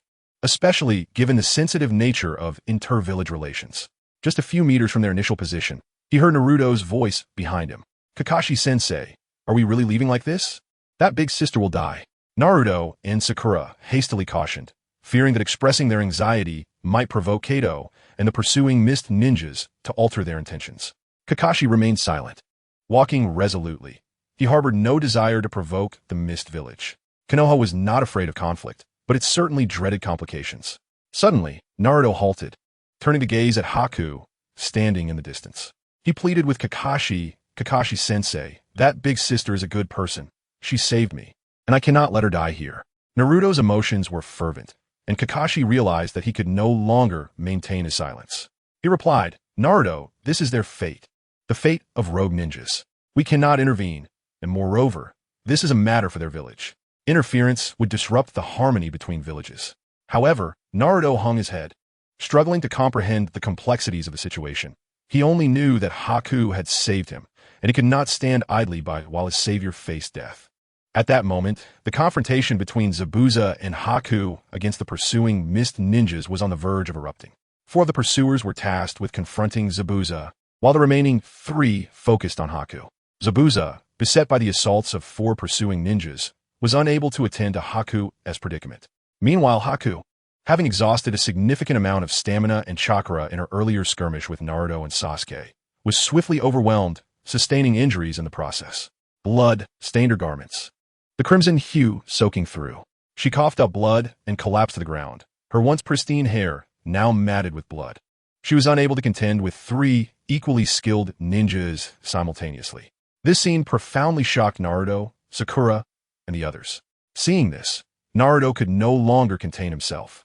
He placed Sasuke on the ground and shouted, "Do not harm the elder sister." He charged forward, only to be intercepted by Kakashi. Kakashi firmly restrained Naruto and said sternly, "Naruto, if you go to help them, you will be seen as betraying Konoha. Your journey through life is still long. Do not jeopardize your future here." But Naruto, gazing at the frail figure of Haku lying on the ground, felt helpless tears streaming down his face. Zabuza, witnessing Haku's grievous injuries, swung wildly at his adversaries, momentarily forgetting his combat techniques, driven purely by instinct. He had to save Haku. He had to reach her and protect her. Haku, Zabuza cried out. However, at that moment, the 3 pursuing ninjas who had incapacitated Haku rushed towards him, and together with 4 others, they launched an assault against Zabuza. Despite managing to take down 3 of the pursuing ninjas amidst such relentless pressure, Zabuza was left with no unscathed skin on his body. Blood covered him entirely. His clothing was tattered and torn. Suddenly, the lead ninja appeared behind Zabuza, thrusting a kunai deep into his thigh. Thud! Zabuza collapsed onto the ground, mere meters away from Haku. He ceased to fight. The agony from his wounds rendered him unable to rise. He discarded his sword and began to crawl slowly towards Haku. Haku, eyes wide open, watched as Zabuza crawled towards her, extending her hand in a desperate attempt to grasp his. In her heart, she wished only to be with Zabuza before her end, to be with the one she yearned to protect. Suddenly, snow began to fall, increasingly heavy. It landed on the ground, fell into the sea, and dusted Naruto's tear-streaked face. The melting snow mingled with the tears upon Naruto's cheeks. In May it was snowing. Sakura lifted her head, gazing at the swirling snow, falling into silence. Everyone understood the significance of this. Heaven itself seemed to lament the plight of Zabuza and Haku. The infamous Zabuza saga was nearing its conclusion. At that moment, the leader of the pursuers issued a command, and the 3 uninjured ninjas advanced together. Their kunai aimed at Zabuza. Suddenly, an unexpected voice rang out from the crowd, halting their actions. "Zabuza, if you entrust us with your protection, we can safeguard you and Haku right now." The words of Uchiha astonished everyone present. All eyes turned towards him, a picture of calm amidst the chaos. "Uchiha, what are you thinking?" Sakura nearly lost her mind, exclaiming in disbelief at the absurdity of such a proposal. The leader of the pursuing ninjas was equally taken aback, never expecting someone to voice such a foolish question. Yet, Uchiha paid them no heed, his gaze fixed intently on the prostrate Zabuza. "Time is running out. If this drags on, Haku will perish from excessive blood loss." "Ha, and what of it? They were destined to perish. They should be allowed to meet their end swiftly. Are you not afraid of inciting a war between Konoha and the Mist?" Kato mocked loudly. "No." Suddenly, Kakashi began to speak. All Konoha teams are authorized to accept temporary commissions. What do you mean by that? Kato exclaimed in astonishment. He was not alone. The Mist Pursuit team was equally taken aback. It was the first time they had heard of such a provision. Their own village had no such rule. Kakashi turned to Kato and said calmly, "This means that if Zabuza does not commission us to eliminate you, we will not hesitate to do so ourselves. This is in accordance with the regulations and will not cause any trouble." Kakashi had been pondering the method proposed by Chiya and suddenly recalled this stipulation from the Ninja Handbook. During extraordinary times, Konoha teams could independently accept commissions. This extraordinary time could be broadly defined. There were no specific regulations, but the current situation was indeed exceptional. He could not bear to witness Naruto's savior being slain. The innocence of children must be preserved. In Naruto's eyes, Haku had become his comrade. Protecting one's comrades is imperative. Kakashi, do you truly wish to oppose the Mist? Are you not apprehensive about the war that may ensue between Konoha and the Mist? Can you bear the weight of such responsibility? The leader of the pursuers questioned. He understood that if Konoha ninjas intervened, their mission would inevitably fail. A failed mission is a disgrace. Therefore, he could not allow such a scenario to unfold. Kakashi regarded him quietly and replied, "Firstly, I believe you have miscalculated. Konoha harbors no fear of the Mist, and I believe you are aware of the disparity in strength between our villages. Secondly, the nature of ninjas is one of opposition. If someone were to commission us to eliminate you, we would act without hesitation." The leader of the pursuers fell silent. He recognized that there could be no further delay. Should Zabuza reveal the commission, it would be too late. Now, he must act while Zabuza remained silent. "Proceed," the leader commanded. The three pursuing ninjas surged forward without hesitation. At that moment, Zabuza seemed to have made a resolute decision and shouted, "Konoha, assist us. I hereby submit a commission to you." At this juncture, dignity had ceased to hold any importance. To witness a cherished person perish before one's eyes would be a lifetime of anguish. Thus, Zabuza relinquished his pride and dignity, appealing to Konoha for aid. However, the instant his cry left his lips, the blades of the three pursuing ninjas had already pierced his skin. Sakura, terrified, shut her eyes. Just then, a steady voice resonated from above Zabuza. "We have received your commission." Immediately thereafter, a series of explosive sounds echoed. Bang, bang, bang, bang. In the astonished eyes of all present, they beheld the child named Chiya, who had, in an instant, sent the four pursuing ninjas, including their leader, flying. The leader collapsed to the ground, and just as he attempted to rise and retaliate, he suddenly felt a chill at his neck. The voice of Kakashi echoed, "Don't move. If you do, you shall perish." Kakashi had already positioned himself behind his adversary, his blade pressing firmly against the nape of the man's neck. Meanwhile, the three pursuing ninjas from the hidden mist, after falling, had one subdued by Naruto's control, while the other two lost consciousness upon crashing to the ground. How is this possible? Kato and his companions were left utterly astonished. In but a fleeting moment, the ninjas from the hidden mist had been completely subdued. "Damn it!" Kato roared, fully aware that his demise was imminent. Zabuza would never allow him to escape. He commanded, "All of you attack and kill them." However, his subordinates were paralyzed by fear. Faced with such a significant disparity in strength, who would willingly march to their demise? Kato, in a fit of rage, glared at his men and threatened, "Anyone who hesitates will die this instant, along with their families. If I perish, none of your families will survive." Upon hearing this, Kato's subordinates' pupils dilated in terror. They found themselves with no choice but to take a desperate gamble, charging forward as one. Yet, Chiya would not grant them the opportunity to advance. He unleashed a formidable aura of killing intent. Boom! The air crackled as Kato's men all fell to the ground. Their eyes rolled back in unconsciousness. Sakura and Dasna stood in shock, witnessing the spectacle of individuals collapsing before them, leaving only Kato standing, utterly bewildered by the unfolding events. This scene astounded Kakashi, Zabuza, Naruto, and the conscious pursuers as well.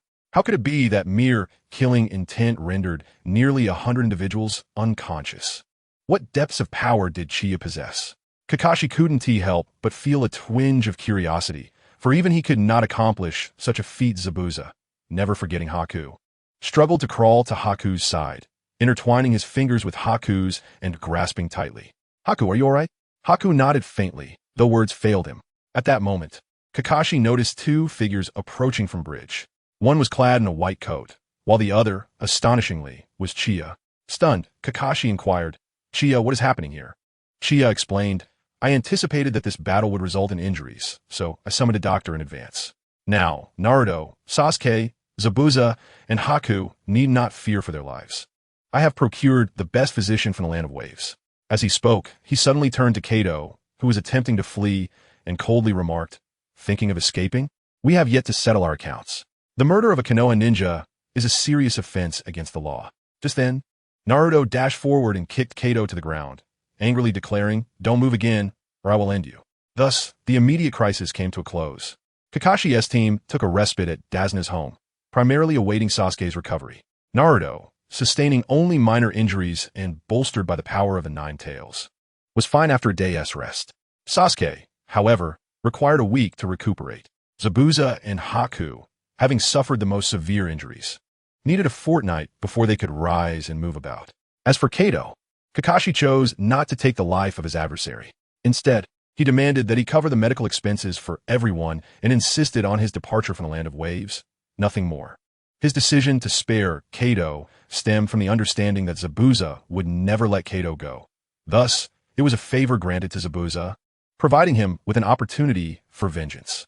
After a period of approximately 20 days of recuperation, the newly constructed bridge in the Land of Waves was completed during this interval. It was aptly named the Nightingale Bridge, a tribute to the names of Chie and Naruto. Both Chie and Naruto are regarded as heroes and benefactors in the eyes of the entire town of Dazna, and this bridge serves to commemorate their contributions. Following the successful completion of their mission, Kakashi's team began their journey back to Konoha. Zabuza and Haku stood upon the Nightingale Bridge, gazing at the receding figures of their companions, their faces expressing profound respect. "Mr. Zabuza, I believe that when we meet again, we shall be good friends," Haku remarked. "Perhaps. At least, I do not wish to engage in combat with that Chie brat again. His strength and abilities have surpassed my comprehension," Zabuza replied. "Really? Even you, Mr. Zabuza, think that way?" Haku inquired, a hint of surprise in his voice. "Is that unusual?" Zabuza retorted. At that moment, Haku suddenly recalled something and retrieved a small note from his clothing. Zabuza looked on with curiosity. "What is that?" "This was slipped into my clothes by Chie after he pushed me away. I had forgotten about it until now," Haku explained as he unfolded the note. The two of them were momentarily taken aback upon reading its contents. "This little brat is truly extraordinary," Zabuza could not help but exclaim. "Indeed, he has even mapped out our escape route." "So, Mr. Zabuza, shall we go?" Haku asked. "Yes, let us trust this little brat, just this once," Zabuza confirmed. With that, the two departed from the Land of Waves. As for the note's contents, they were rather straightforward. Chie suggested that Zabuza and Haku travel to the village hidden in the rain to join the Akatsuki organization. And he cautioned them that while they could fully trust Itachi Uchiha, the masked individual known as Obito was not to be trusted under any circumstances. Chapter 51. I also wish to experience a harem. The morning alarm rang incessantly. Chie lay in bed, rubbing his drowsy eyes, embodying a lazy demeanor. It had been over a month since their return from the Land of Waves. After Kakashi confirmed that Chie no longer needed to train alone, he allowed him to undertake missions alongside Naruto and Sasuke. However, these missions were so trivial that they bordered on the mundane, searching for lost kittens and puppies, collecting litter from the river, and assisting elderly women with weeding. Chie found it utterly uninspiring. It was not only him. Naruto and Sasuke felt similarly. In contrast, Sakura seemed unperturbed, as if nothing were amiss. Chie rose from bed, brushed his teeth, and gazed at his reflection in the mirror. He pondered.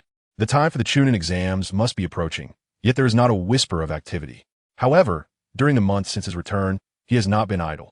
He has been endeavoring to foster a budding romance between Hinata and Naruto, occasionally orchestrating opportunities for their paths to cross. Simultaneously, after a month of rigorous training, he has finally grasped the technique of the Kaioken and is now attempting to unlock the fourfold Kaioken. The Kaioken, once activated, inherently doubles one's power, but it imposes a significant strain on the body. His version of the Kaioken remains true to its original form from Dragon Ball, distinctly different from the no-side effect interpretations found in various fanfiction from his previous world. Consequently, each use of this technique is a considerable burden on his physique. After a month of perseverance, his body has begun to acclimate, despite enduring excruciating pain akin to being torn apart every night. Ultimately, the results are promising. Regrettably, self-inflicted injuries do not enhance his strength. Only damage inflicted by others can lead to growth through recovery, a trait inherent to the Saiyan physiology. Thus, throughout this month, his combat power has remained stagnant at 200 points. He has experimented with further training, yet he seems to have reached his physical limit. He surmises that only by transforming into a Super Saiyan at the first level can he transcend this barrier and continue to cultivate his inherent abilities. At present, he has completed all his main quests, leaving only 2 regarding the Super Saiyan transformation. The first long-term objective is to facilitate the development of the relationship between Naruto and Hinata until Hinata genuinely confesses her feelings, with a reward of 50 senzu beans to activate the exclusive breakthrough task for the first level of Super Saiyan.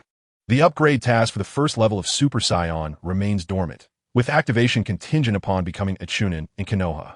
Once activated, an upgrade mission will be issued. Throughout this month, the system has not assigned any new tasks, presumably awaiting the Chunin exam. As Chie reflects on this, he ponders whether he must remain in Konoha to develop his skills. If this were a typical narrative, he would have already ventured forth to conquer the ninja world. Yet, the system's task structure leaves him with little choice, as both Super Saiyan missions necessitate completion within Konoha. It appears that only after the invasion of Pain may he be liberated from Konoha. The future task assignments from the system remain uncertain, and he hopes not to be confined to Konoha indefinitely, wishing instead for opportunities in the land of water or the land of demons. He yearns to experience the pleasures of a harem, indulging in the company of countless beauties, while others in various worlds have established their harems. He has spent 12 years here without even having the chance to hold a girl's hand properly. Of course, he is only 12. The notion of a harem seems premature, as he is yet to fully mature. The age of adulthood is 16 in this world, and it appears he must wait 4 long years to pursue such desires. Sighing, he completed his morning routine and made his way to the assembly point for Kakashi Squad. Aside from the initial self-introduction on the rooftop, subsequent gatherings took place at the small bridge, which was said to be a hub of convenience, allowing for easy access to various destinations. By the time Chie arrived, Naruto and the others were already present. The tension between Naruto and Sasuke remained palpable, as Naruto had previously expressed his annoyance at Sasuke for saving him last time and for constantly showing off during missions, captivating Sakura in the process, a truly exasperating situation, indeed. This was the primary reason for their discord. Although Sasuke had never openly shared his thoughts with anyone, Chie sensed that ever since encountering formidable opponents, Sasuke had come to realize the multitude of individuals stronger than himself. Yet here he was, engaged in trivial pursuits devoid of any challenge. He yearned for strength, yet was at a loss as to how to attain it, leaving him in a state of perpetual agitation. As expected, Kakashi was late once again. Upon arriving, he squatted on the bridge and greeted Chie and the others with a casual yo. He then added, I ran into an old lady on the way. This statement had long since ceased to convince Naruto and the others. Before Kakashi could finish his explanation, Naruto and Sakura nearly chorused, "Do you take us for 3-year-olds?" To be honest, in certain situations, these two displayed remarkable synchronicity. Soon after, they commenced a new day's task, fetching water for an elderly gentleman. In his eagerness to outpace Sasuke, Naruto, in his haste, stumbled 3 or 4 times and fell into the river 7 or 8 times. What was initially a task that could be completed in half a day was frustratingly prolonged until the afternoon. In the aftermath, Naruto was incensed, primarily because Sasuke had saved him each time he fell into the water, only to mock him afterward with the taunt, "Super big idiot." How could Naruto not be furious? Sakura also complained about Naruto's lack of diligence, accusing him of merely seeking attention. Consequently, Kakashi began to wonder if the dynamics within the team were deteriorating. Chie remarked, "Sensei, ever since the mission in the Land of Waves, everyone has developed a new understanding of strength and desires to improve. However, after a month of these unchallenging tasks, it's only natural for frustration to arise." Kakashi, contemplating this, sighed in resignation. There was little to be done, as a genin could only undertake such missions due to village regulations. Following the mission in the Land of Waves, Kakashi had reported the circumstances to the 3rd Hokage. Consequently, the mission's rank was elevated from D to B, with B-rank missions typically requiring multiple J-nin to complete. This reflected the considerable difficulty of the task, as assessed post-evaluation.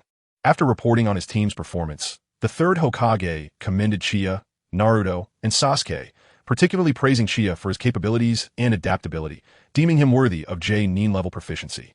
The Hokage even contemplated enlisting Chie into the Umbu immediately. However, considering various factors, he decided to postpone this decision until after the CH-nin exams. Originally intending to reward Chie, The Hokage ultimately felt that due to his limited experience, it was unwise to bestow excessive honors at this juncture. Thus, he resolved to defer the recognition for a later time when opportunities would arise for a collective commendation. Seizing this opportunity, the Land of Waves proposed to establish diplomatic relations with Konoha, which was met with great enthusiasm by the village. This was all thanks to Chia's efforts, a fact well recognized by the third Hokage. As for the conflict with the Mist Village, the third Hokage assured Kakashi that there was no need for concern, believing firmly in the correctness of Chia's decisions. Konoha would not stand idly by while their savior faced peril. This, too, was the will of fire. Reflecting on this, Kakashi felt an overwhelming sense of fatigue. He glanced at Chia, who appeared far more mature than Naruto and Sasuke, and he began to entertain the notion that Chia's strength had surpassed his own. Perhaps he was no longer fit to mentor Chia. With a heavy sigh, he declared, "Let us conclude today's mission here. I will report back. Everyone is dismissed." With that, he departed. Chapter 52. I advise you to exercise restraint. Just then, Sakura, seizing the opportunity, approached Sasuke. However, Sasuke, with his hands in his pockets, cast her a sidelong glance and replied coolly, "I have matters to attend to. You may go with them. Also, you should train more. Naruto is already stronger than you." With that, he walked away, leaving Sakura feeling dejected. She had hoped that after 2 months of working together, Sasuke would finally be moved by her affection, but he remained unyielding as ever. After being rebuffed by Sasuke, she expected Naruto to approach her with an invitation to dinner, providing her the chance to dismiss him and vent her frustrations. To her surprise, Naruto remained silent. She was puzzled as to why he would let such an opportunity slip by. It defied logic. Turning around, she saw that Naruto and Chia had already departed, laughing together down the street, their figures rapidly fading from view. Left alone, she felt abandoned and enraged, stomping her feet in frustration. Despite being a beautiful young girl and a standout at the Ninja Academy, she felt utterly forsaken. Furthermore, Sasuke's assertion that Naruto was stronger than her seemed unfathomable. After all, Naruto had been lagging behind. In a land of waves, she thought it was only due to her commitment to protecting Tazuna that she had refrained from taking decisive action. Otherwise, she would have already defeated Haku. Filled with indignation, Chia and Naruto strolled through the streets, intending to enjoy a bowl of ramen at Ichiraku. Since their return a month ago, they had not had the chance to dine together. A few days prior, when Chia had eaten alone, the owner of Ichiraku and his daughter Ayam had assumed there was a rift between him and Naruto, given they were usually inseparable. They even attempted to counsel him, prompting Chia to spend an hour clarifying the situation, explaining that their absence was due to the demanding nature of their missions. Eventually, they accepted his explanation, and on one occasion, they even waived his bill, which was a pleasant gesture for Chia. Now, Chia possessed the ability to sense the locations of all ninjas in Konoha who did not deliberately conceal their chakra fluctuations, allowing him to discern their emotional states through these disturbances. However, it must be noted that in the world of Naruto, the number of ninjas capable of sensing chakra is quite limited. Consequently, unless on a mission, it is nearly impossible for anyone to conceal themselves. To a certain extent, one can always sense the aura of hostility, which is a fundamental skill. Thus, Chia immediately discerned that Sakura was on the verge of exploding with rage. After all, the three of them had left her behind, and given Sakura's narcissistic and prideful nature, it was hardly surprising that she was upset. Chia then inquired of Naruto, "Why haven't you invited Sakura to dinner? Weren't you always looking for an opportunity to dine with her?" Naruto chuckled and replied, "Even if I invited her, she would just refuse. Why subject myself to such discomfort?" Chia was momentarily taken aback, pondering how this lad had come to such an understanding. In the original story, Naruto only realized this during the Ninja War, which was 4 years ahead of schedule. Indeed, it must be connected to me. How clever I am. Chia reveled in his thoughts. After finishing their ramen, they wandered the streets, uncertain of their destination. At that moment, a yellow box suddenly darted behind them, persistently following their path. Naruto was at a loss for words, glancing back repeatedly. Each time he looked, the box would halt momentarily. Finally, unable to contain himself, Naruto turned and shouted, with such shoddy camouflage and 2 eyes, "Do you truly think I'm a fool?" No sooner had he spoken than the box exploded. Following the blast, the proud voice of Konohamaru rang out. "Huh, I never expected our hiding place to be discovered so easily." As the smoke dissipated, Chia and Naruto beheld not only Konohamaru but also 2 other children, a snot-nosed Udon and a cute girl with orange hair styled in 2 little braids named Moegi. Udon was muttering, "Indeed, we use too much explosive material. Chie and Naruto exchanged incredulous glances at the trio. Once they regained their composure, they struck a pose they deemed impressive and shouted in unison, "The Konohamaru Corps has arrived." Naruto's expression darkened as he bellowed, "Are you all idiots?" Then Moegi asked, "Hey, Chie and I, are you free next?" Huh? Naruto was taken aback. "What's going on? I want to train with Chie next." "What?" Konohamaru exclaimed in shock. "Didn't you promise to play ninja games with us today?" Naruto was stunned. He had completely forgotten about that arrangement. Chie quietly asked, "Did you agree to this?" Naruto scratched his head and murmured, "I think I did, but if I accompany them, it will take up the entire day. What a hassle. Then what should we do? Run away?" After a moment of contemplation, Naruto glanced at Konohamaru and suddenly nodded. "Let us make a break for it." In an instant, the two dashed away without looking back. "Oh, brother, don't run," Konohamaru cried out as he hurriedly pursued with Moegi and Udon in tow. But Chie and Naruto had no intention of stopping. Playing ninja games with those three little ones would certainly be exhausting. Long before, I had been entangled by these three little rascals, and on that occasion, Naruto was absent, leaving them to seek me out. Suddenly, a loud thud resonated from behind, followed by the sound of a collision. "Ah, Konohamaru," he exclaimed. Both Chie and Naruto turned around in alarm, their eyes widening in shock. To their astonishment, Konohamaru was being hoisted into the air by a figure clad in a black jumpsuit, wrapped in bandages, who had seized him by the scarf. The boy exclaimed, "It hurts." "You little brat. Who are you? Let him go," Naruto shouted, unable to bear the sight of his little brother being bullied. Chie immediately recognized the assailant. It was Kankuro from Sunagakure, accompanied by Temari, who stood nearby with her fan. The appearance of these two instantly alerted Chie that the Chunin exams were about to commence, and that Gaara had yet to arrive. They had come to participate in the exams. Kankuro glanced at Naruto, his gaze settling on the forehead protector emblazoned with the symbol of Konohagakure. He mused, "So, these are the lower ninjas of Konoha." He then added, "Before that annoying guy arrives, let's have some fun with you first." As he finished speaking, Konohamaru struggled and cried out, "Let me go, you jerk." "Ugh, you little brat, you've got some spirit," Kankuro remarked, a glint of malice flickering in his eyes. Unable to tolerate it any longer, Naruto charged forward. "Did you not hear me? Let him go." But just as he took a few steps, his body seemed to betray him, and he fell to the ground. "What is happening? What was that just now?" Naruto exclaimed in bewilderment. "Is this what the lower ninjas of Konoha are like?" Pathetic, Kankuro scoffed. However, at that moment, a chilling voice pierced through the air. Those words should not be spoken lightly. Kankuro froze, his body unresponsive, only to feel as though he had been struck by a massive boulder in his abdomen. With a resounding thud, he was propelled backward, crashing into the wall, which instantly bore a gaping dent. "What?" Temari gasped, utterly astonished that she had failed to perceive what had just transpired. All she witnessed was her companion being flung as if struck by something unseen. Now, standing where Kankuro had been moments before was an unfamiliar ninja, sporting short hair, dressed in black, and wearing the forehead protector of Konoha. Konohamaru, startled, blinked and soon realized that he was back on the ground. Standing before him was a figure he recognized all too well. "Qianye," he exclaimed joyfully. "Indeed," Chie replied with a slight nod, then turned his cold gaze upon Temari, stating bluntly, "This is Konoha, not Sunagakure. I advise you to tread carefully, lest you find yourselves in dire straits." Chapter 53. This fellow is a Jonin of Konoha. Chunin? Temari scrutinized Chie, her mind racing. In her peripheral vision, she saw Kankuro struggling to rise from the wooden wall. She was well aware of Kankuro's strength. To defeat him in an instant was far beyond the capabilities of a mere Chunin. Kankuro's prowess was on par with that of a Chunin in Sunagakure, and it could even be said that some Chunin could not hope to defeat him. Thus, was he a Jonin? If it were indeed a Jonin, they could effortlessly defeat Kanjuro in an instant.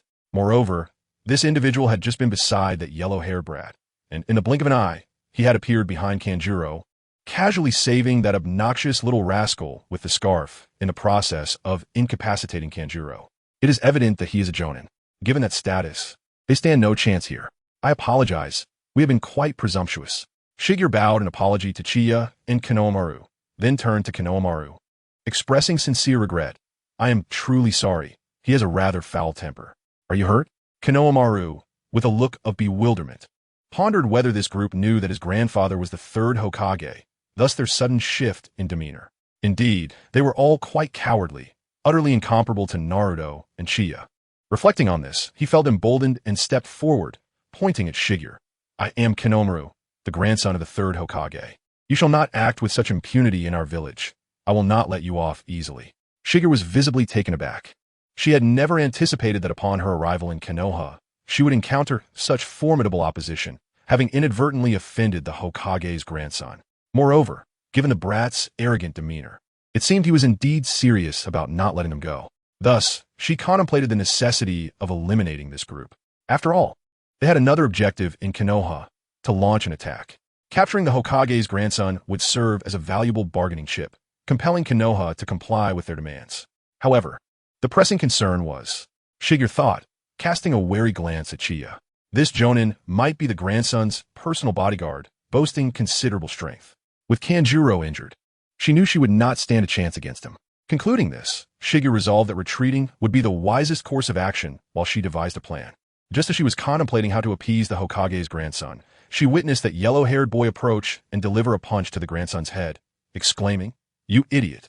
It was clearly your fault for bumping into him. It is only natural for him to be angry, and yet you threaten him to apologize." Shigeru was taken aback. Was the Hokage's grandson truly in such a humiliating position? To her surprise, the grandson actually bowed sincerely and uttered, "I am sorry." Shigeru thought this might work out well, as the mission could proceed normally. Just as she was about to reassure them that it was all right, Kanjuro's defiant voice rang out from behind. "Damn it! How dare you ambush me? It seems I must teach you a lesson to make you aware of your own capabilities." As he spoke, he began to untie the puppet bound with bandages on his back. Shigeru gasped, shouting, "You fool! You cannot cause trouble in Konoha." She knew that if Kanjuro acted, that Konoha jonin would undoubtedly kill them without hesitation. This idiot could not see the gravity of the situation. Yet, consumed by rage, Kanjuro was deaf to Shigeru's warnings. Chiya, exasperated, was just about to give Kanjuro a lesson when, suddenly, a stone was hurled from the trees, striking Kanjuro's hands as he attempted to untie the puppet. "Damn it! Who did that?"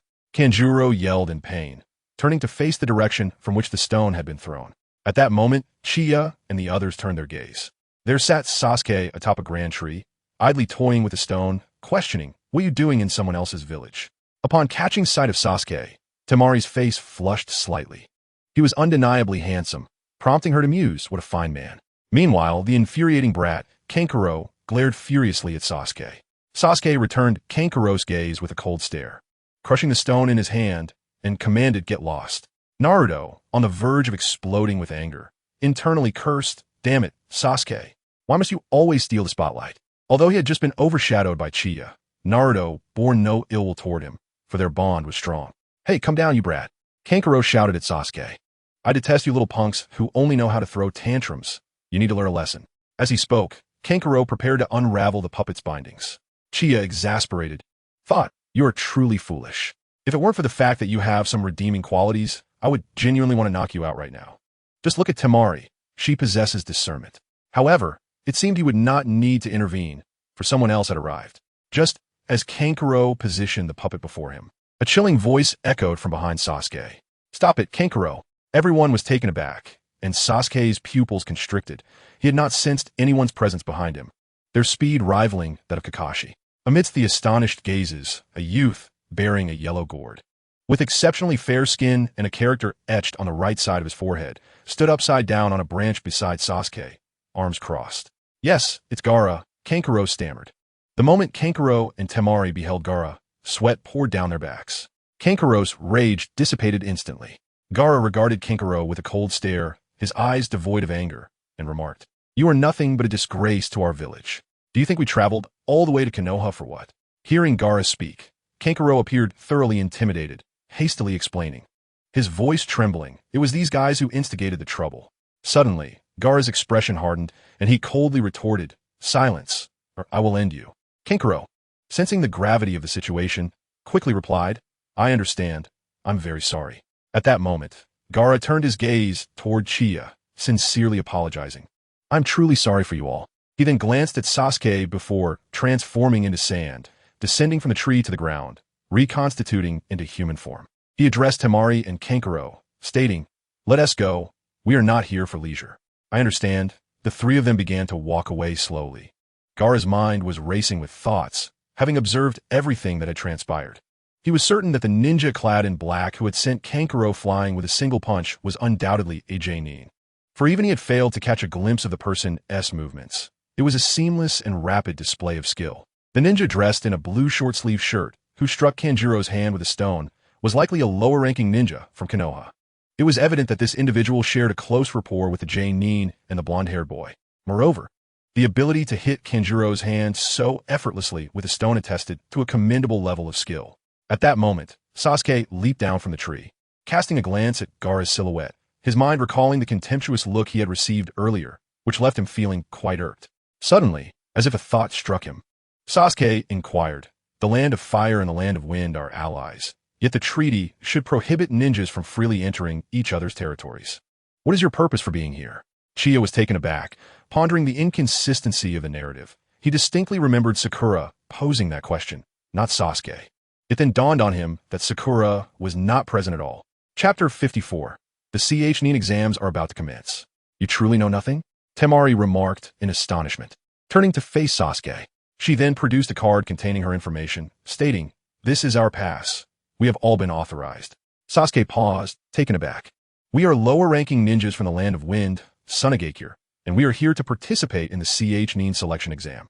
Naruto, perpliet, respondit, Nin selection evam." "What is that? How come we are unaware?" He then directed his questions to Uchiha and Sasuke. "Do you know anything about this?" Sasuke shook his head, remaining silent. Even if Uchiha were informed, he could only say, "I don't know. The teacher didn't mention it." "You really know nothing," Temari chuckled. At that moment, Konohamaru chimed in. "Big brother, once you pass that exam, you can elevate from a lower-ranking ninja to a Nin. Is that so?" Naruto exclaimed with delight. "Then I must give a try." Gaara regarded Naruto as if he were a fool, unable to comprehend how such a person could be a lower-ranking ninja. Subsequently, he turned with Temari and Kanjuro, preparing to leave. Sasuke then called out, "Hey, you over there, what is your name?" "What, me?" Temari turned around, her face flushed. "No, I mean the one next to the gourd," Sasuke replied, not even glancing at Temari. Only then did Gaara turn around and say, "I am Gaara of the Sand, and I find you somewhat intriguing. What is your name?" "Uchiha Sasuke," he replied, his gaze sharpening as he locked eyes with Gaara. "What about me? What about me?" Naruto began to interject, but before he could finish, Gaara interrupted, not interested, and turned away, casting a fleeting glance at Uchiha as he departed. Nin, yet appearing to be of similar age to them. How could someone so young attain the rank of Nin? It seemed implausible. Furthermore, Gaara had never encountered such a person in the Konoha information dossier, leading him to speculate that this individual might have recently been reassigned from the Umbu, as only Umbu personnel's details were unavailable to Sunagakure. After considering various possibilities, Gaara found this scenario to be the most credible. They then departed. Naruto suddenly felt a profound sense of despondency and shouted at Sasuke, "Why? Oh, why does he ask you and not me?" Sasuke glanced at him, speechless, and replied, "Because I'm stronger than you. Well, I'm off. Goodbye." Without waiting for Naruto to respond, he leaped onto the trees and departed hastily. The urgency of his departure was fueled by a significant reason. He must dedicate himself to rigorous training to become a Jonin and to grow stronger. For he must eliminate that man. "Damn you, Sasuke. You bastard." Naruto roared at the sky in frustration. "You're such a loser," Konohamaru remarked. Feeling disheartened, Naruto asked, "Hey, Konohamaru, do I seem weak to you?" "You're definitely a bit weaker than Sasuke," Konohamaru replied. "But you're stronger than Sakura, the Tyrannosaurus," he added. "Damn it, Sasuke. I will not lose to you. I must become a Chunin." Naruto once again cried out in anger. Qianye chuckled helplessly and then turned his gaze toward a nearby tree. On one of its branches sat 3 figures, one seated and 2 standing, 2 males and 1 female. He recognized these 3 individuals, who were genin from Otogakure, founded by Orochimaru, T.S., Zenitsu, and Jinch. They had nearly defeated Naruto, Sasuke, and Sakura during the second phase of the Chunin exam. This thought ignited a bold idea in Qianye's mind. He resolved to seek out Orochimaru to investigate the specifics of his planned attack on Konoha, in preparation for preventing the potential sacrifice of the 3rd Hokage. Meanwhile, the 3rd Hokage was convening a meeting of ninjas, attended by the pillars of Konoha.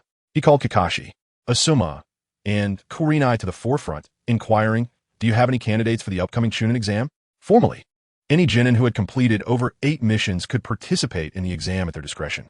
Irika was also present. He was well aware of the capabilities of these 3. Having taught them himself, he thought to himself that although typically one needed to double the required missions to gain sufficient experience for participation, It was evident that for these 3 students, it was still too soon. After all, only 2 months had passed. How much progress could they have made? Nevertheless, Irika firmly believed that Qianye possessed the capability to participate in the assessment. He hoped Kakashi would grant Qianye an opportunity, and if this matter were not raised, he decided he would approach Kakashi with a suggestion, as the future of his students was paramount. Once the 3rd Hokage finished speaking, he turned his attention to Kakashi, stating, "Let's start with you." Kakashi, without a moment's hesitation, declared, "Team 7, consisting of Guitche Qianye, Uchiha Sasuke, Uzumaki Naruto, and Haruno Sakura, will participate in the Chunin selection exam under my name, Hatake Kakashi." Irika was taken aback. How can this be? Have Naruto and the others truly grown to the level of Chunin? He understood, well, how challenging the Chunin exam truly was. Then he heard Kurenai say, Team 8, consisting of Hyuga Hinata, Inazuka Kiba, and Yamanaka Ino, will similarly participate under my name, Yuhi Kurenai. Subsequently, as Suma continued, the team I lead, consisting of Shikamaru Nara, Ino Yamanaka, and Choji Akimichi, will participate in the Chunin exam under my name, Sarutobi Asuma. Upon hearing this, the ninjas standing behind were taken aback. It was astonishing to allow newly graduated genin, who had only completed their training 2 months prior, to partake in the Chunin exam. It seemed rather premature and unprecedented. However, both Kakashi and Asuma had made a vow gesture, symbolizing unwavering commitment and trust. This cohort of students was indeed formidable, and such thoughts crossed everyone's minds. Yet Irika, concerned for the students' welfare, could not accept it. He had watched these 10 individuals grow over the past 6 years, and the dangers of the Chunin exam were apparent. He could not bear to see them harmed. Thus, he stepped forward and urgently called out, "Please, wait a moment." "What is it, Irika?" The 3rd Hokage inquired, puzzled. "Hokage-sama, I implore you to hear me," Irika began. He was aware that this was not customary and understood that these 10 were no longer his students. But as their former teacher, he felt a responsibility for their well-being. "While I recognize their immense talent, it is still too early for them to participate in the Chunin exam," he stated. "They should accumulate more experience through practical combat before undertaking such an assessment." Kakashi understood that Irika's primary concern was Naruto. Over the past 2 months, Irika had frequently inquired about Naruto's progress.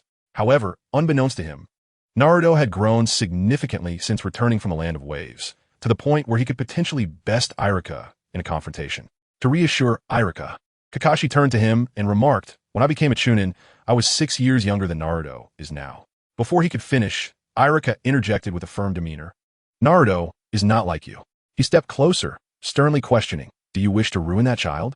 Kakashi, feeling cornered, replied, "During critical missions, those kids often complain. I find it intriguing to let them experience some hardship. Perhaps their destruction would be entertaining." "What are you saying?"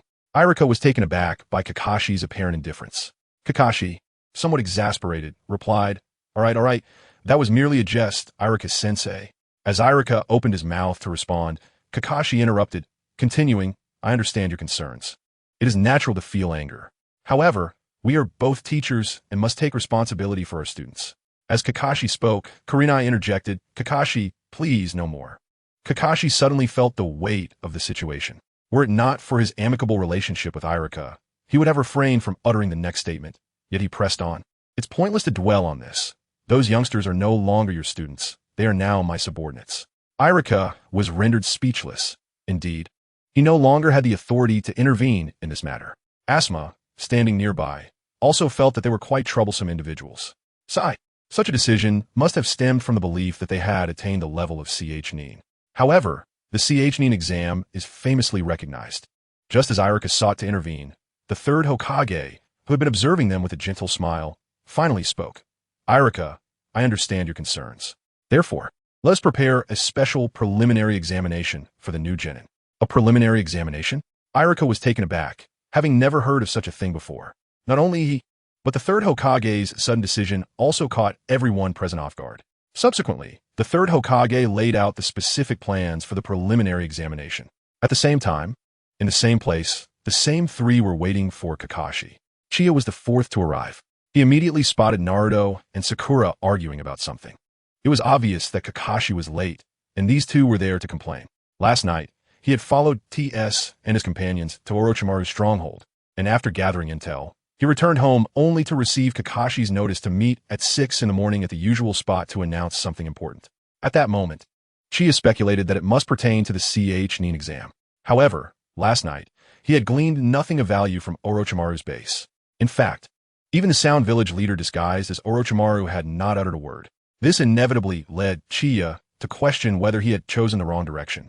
Perhaps he should investigate Sunagakure, considering that this assault on Konoha was a joint plan between Sunagakure and the Sound Village.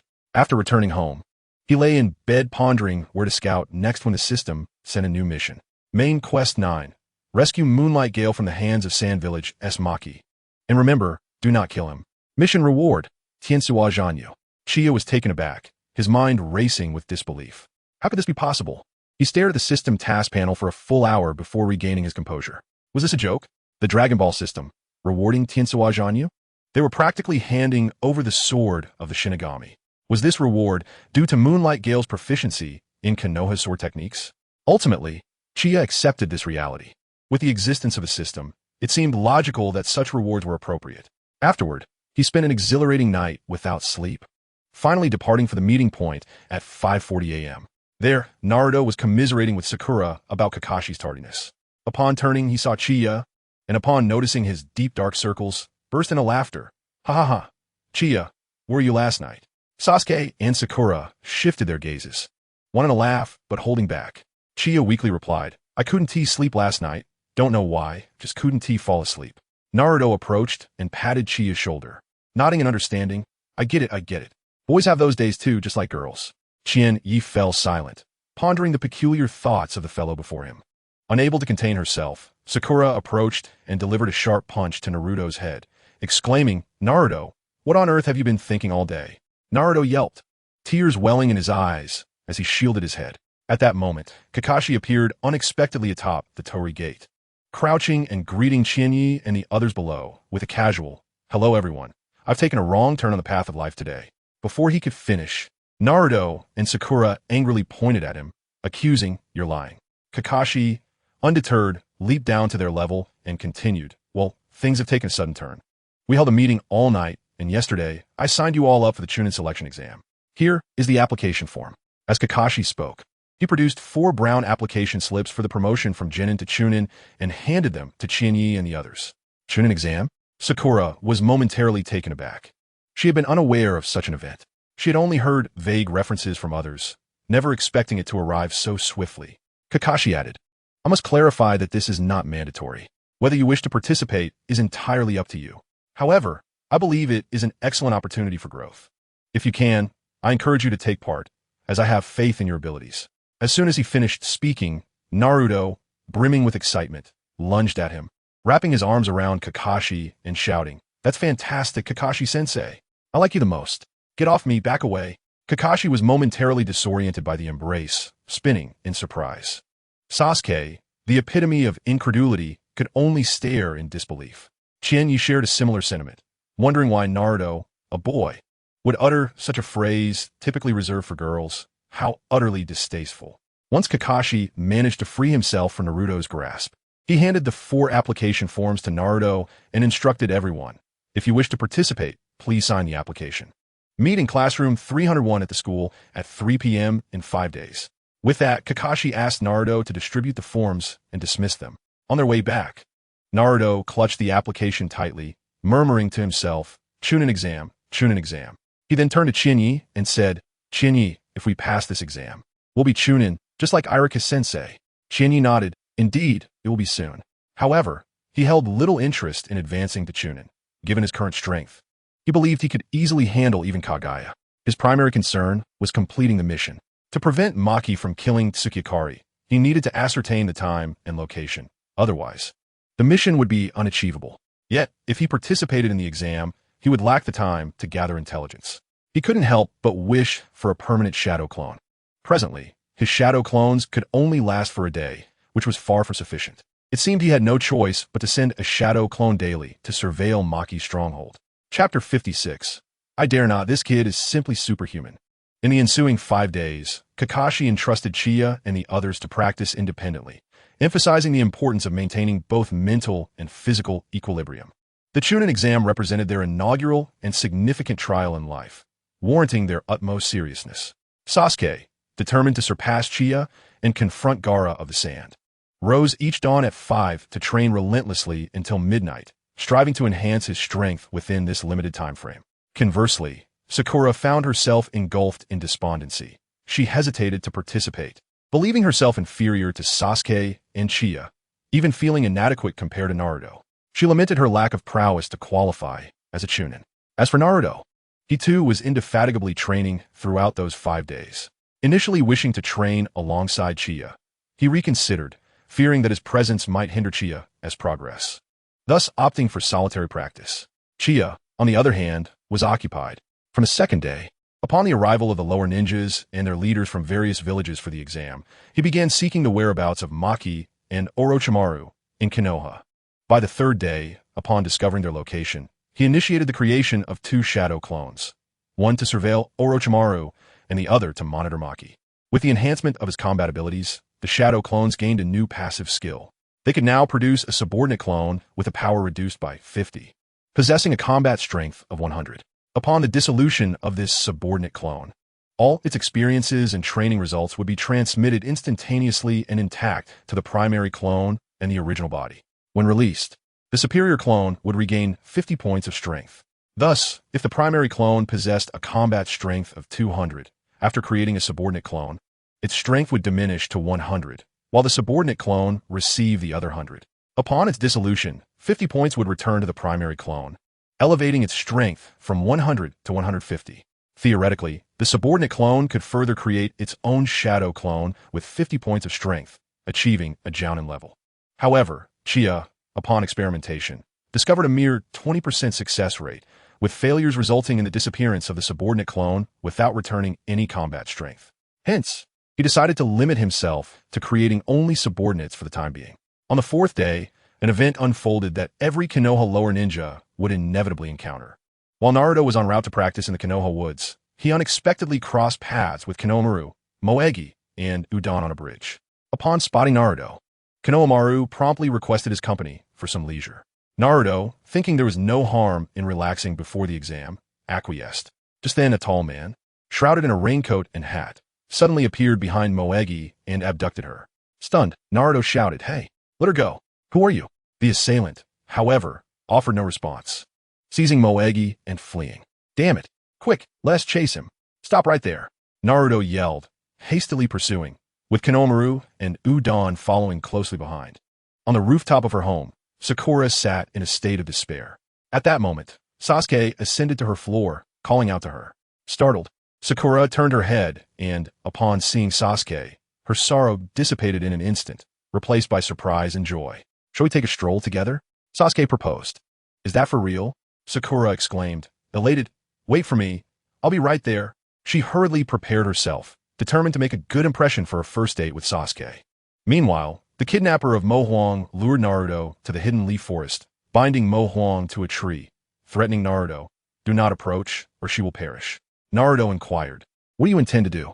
The man replied, "Steal the Hokage's Book of Seals." Naruto chuckled heartily. "What if I refuse?" The man scoffed, "Then she will die this very moment." However, when he turned around, he was astonished to find that the bound Mo Huang had transformed into a wooden dummy. Stunned, he then heard Naruto's triumphant voice from above. "Haha, I already rescued her." Mo Huang, now a fervent admirer, tightly embraced Naruto, exclaiming, "You truly are amazing, Naruto." Seizing the moment while the kidnapper was distracted, Naruto created several shadow clones, overwhelming the man and binding him. Just then, Konohamaru and Udon arrived. As Naruto was about to comment on their tardiness, he suddenly felt a chill beneath him. Looking down, he discovered that the enemy he had bound had turned into a stone. The real foe was now standing behind a tree, nodding. Simultaneously, Sasuke led Sakura to the training ground where they had once fought for Kakashi's bell. Sasuke advised Sakura against taking the exam, deeming it too challenging for her. At that moment, a figure clad similarly to the kidnapper of Mo Huang appeared on the wooden pillar, coldly remarking, "Showing off your affection in front of me?" Without hesitation, Sasuke brandished his kunai and charged forward. Before he could reach his opponent, countless kunai pierced him, rendering him prone on the ground. Sakura gasped in alarm and rushed over, calling out, "Sasuke, are you all right? Please don't die." The man approached, saying, "Do not take the exam. You are unworthy of becoming a chunin." However, to his astonishment, Sakura rose with a hint of mockery, declaring, "Did you truly think I would say that? I have long seen through such lowly illusions. Sasuke will not be so easily defeated, and he would never invite me out unless he truly meant it. From the outset, I knew you were an illusion. Moreover, your true form is not even here. The man sneered, is that so? Let's put it to the test. With that, he hurled his umbrella at Sakura. Unfazed, she strode forward with unwavering determination. The umbrella passed right through her, an illusion indeed. At that moment, the man laughed. The true Chunin exam will turn all of this into reality. With that, he leaped into the air, vanishing from sight. Sakura stood there, utterly perplexed, completely unaware of what had transpired. Despite these experiences, she still harbored doubts about passing the exam. At nearly the same moment, in the woods, Sasuke delivered a powerful kick to an assailant clad in the same attire as the foes faced by Naruto and Sakura. He coldly observed the defeated enemy sprawled on the ground, remarking how trivial these antics are. The adversary hastily fled, not daring to linger. Meanwhile, the situation with Chie was far more intriguing. Chie was training atop Hokage Rock, engaging in a simple yet strenuous exercise, performing squats while bearing the weight of several tons of stone. Behind him, two individuals, dressed similarly to the foes encountered by Naruto, cowered, trembling at the sight of Chie. One of them urged, you go ahead. The other retorted, no, you go. I can't. That kid is practically superhuman, squatting with boulders that rival mountains effortlessly. Approaching him would mean certain death, came the response. If you don't dare, should I? The first queried. The second paused, contemplating. They had been waiting for quite some time, observing Chie as he effortlessly performed squats and push-ups, often lifting boulders of equal size with one hand to train his arm strength. Doubts crept in regarding whether this individual was truly a genin.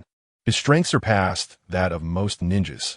We definitely cannot engage him, one concluded. Given his power, a single punch would obliterate us. Perhaps we should retreat. With such prowess, he could easily qualify as a Chunin, suggested the other. The first nodded in agreement. It seems we have no choice. Let's withdraw. Subsequently, the two departed in a flurry. Once Chie sensed their retreat, he finally set down the immense stone and sighed. At last, they've left. He had anticipated the mock exam today and had been waiting in this spot. Initially, he thought the incoming challengers would be relentless, but it appeared that self-preservation took precedence. Chapter 57. Such parasitic humans are not worthy of concern. The 5-day preparation period swiftly passed, leading to the time for the Chunin exam. Kakashi's team, consisting of the 4 participating genin, Guitche Qianye, Uzumaki Naruto, Uchiha Sasuke, and Haruno Sakura, convened at the bridge, setting forth for the academy. Sakura ultimately resolved to give it a try. It was better than avoidance, and even if she failed, she would gain valuable experience. They arrived at the entrance of classroom 301, as Kakashi had previously instructed.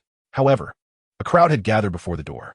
Pushing through the throng, Chie and the others were taken aback to discover 2 leaf genin, appearing slightly older than them, blocking the entrance and preventing other candidates from entering. With a thud, one of them struck a candidate clad in a green jumpsuit, sending him crashing to the ground, while uttering derogatory remarks. You little brat, thinking you can participate in the Chunin exam? Go home and wash up, then sleep, he jeered, upon recognizing the fallen individual. Chie noted the girl assisting him and the long-haired boy standing nearby. Rock Lee, Tenten, and Niji, these 3 had graduated a year prior and had spent the past year on missions. However, Chie had never encountered them nor sought them out, as their missions had not intersected. Please let us through, Tenten implored, eager to reach them and converse meaningfully. As a result, the 2 individuals displayed no kindness towards her. One of them struck Tian squarely on the face, catching her unawares and sending her sprawling to the ground. Sakura felt a surge of indignation at such cruelty. How could they act this way? They were both ninjas from Konoha, yet they treated their comrade with such disdain, unable to tolerate the injustice. Naruto stepped forward to confront them. Comrade? One of them sneered. This weak little child is a comrade? Do you even have a right to claim that? Enraged, Naruto raised his fist and charged at them. But the 2 worked in unison, and he found himself on the receiving end of a swift kick to the abdomen, crashing to the ground. Sakura, alarmed, rushed to assist him. Ha, such a feeble little brat. And you think you could participate in the Chunin exams? You should all just go home. One of them mocked, and they both erupted into laughter. You're 2 against 1. Is this how you demonstrate fairness? Sakura chastised them. Fairness? We embody justice, they retorted. Witnessing their unwavering arrogance, the other students present fell silent, none daring to intervene. Qianye glanced at Tian, and perhaps due to her traditional attire, He found her quite lovely, even if the animation had not captured her beauty well. The area where she had been struck was visibly swollen, a devastating blow for any girl.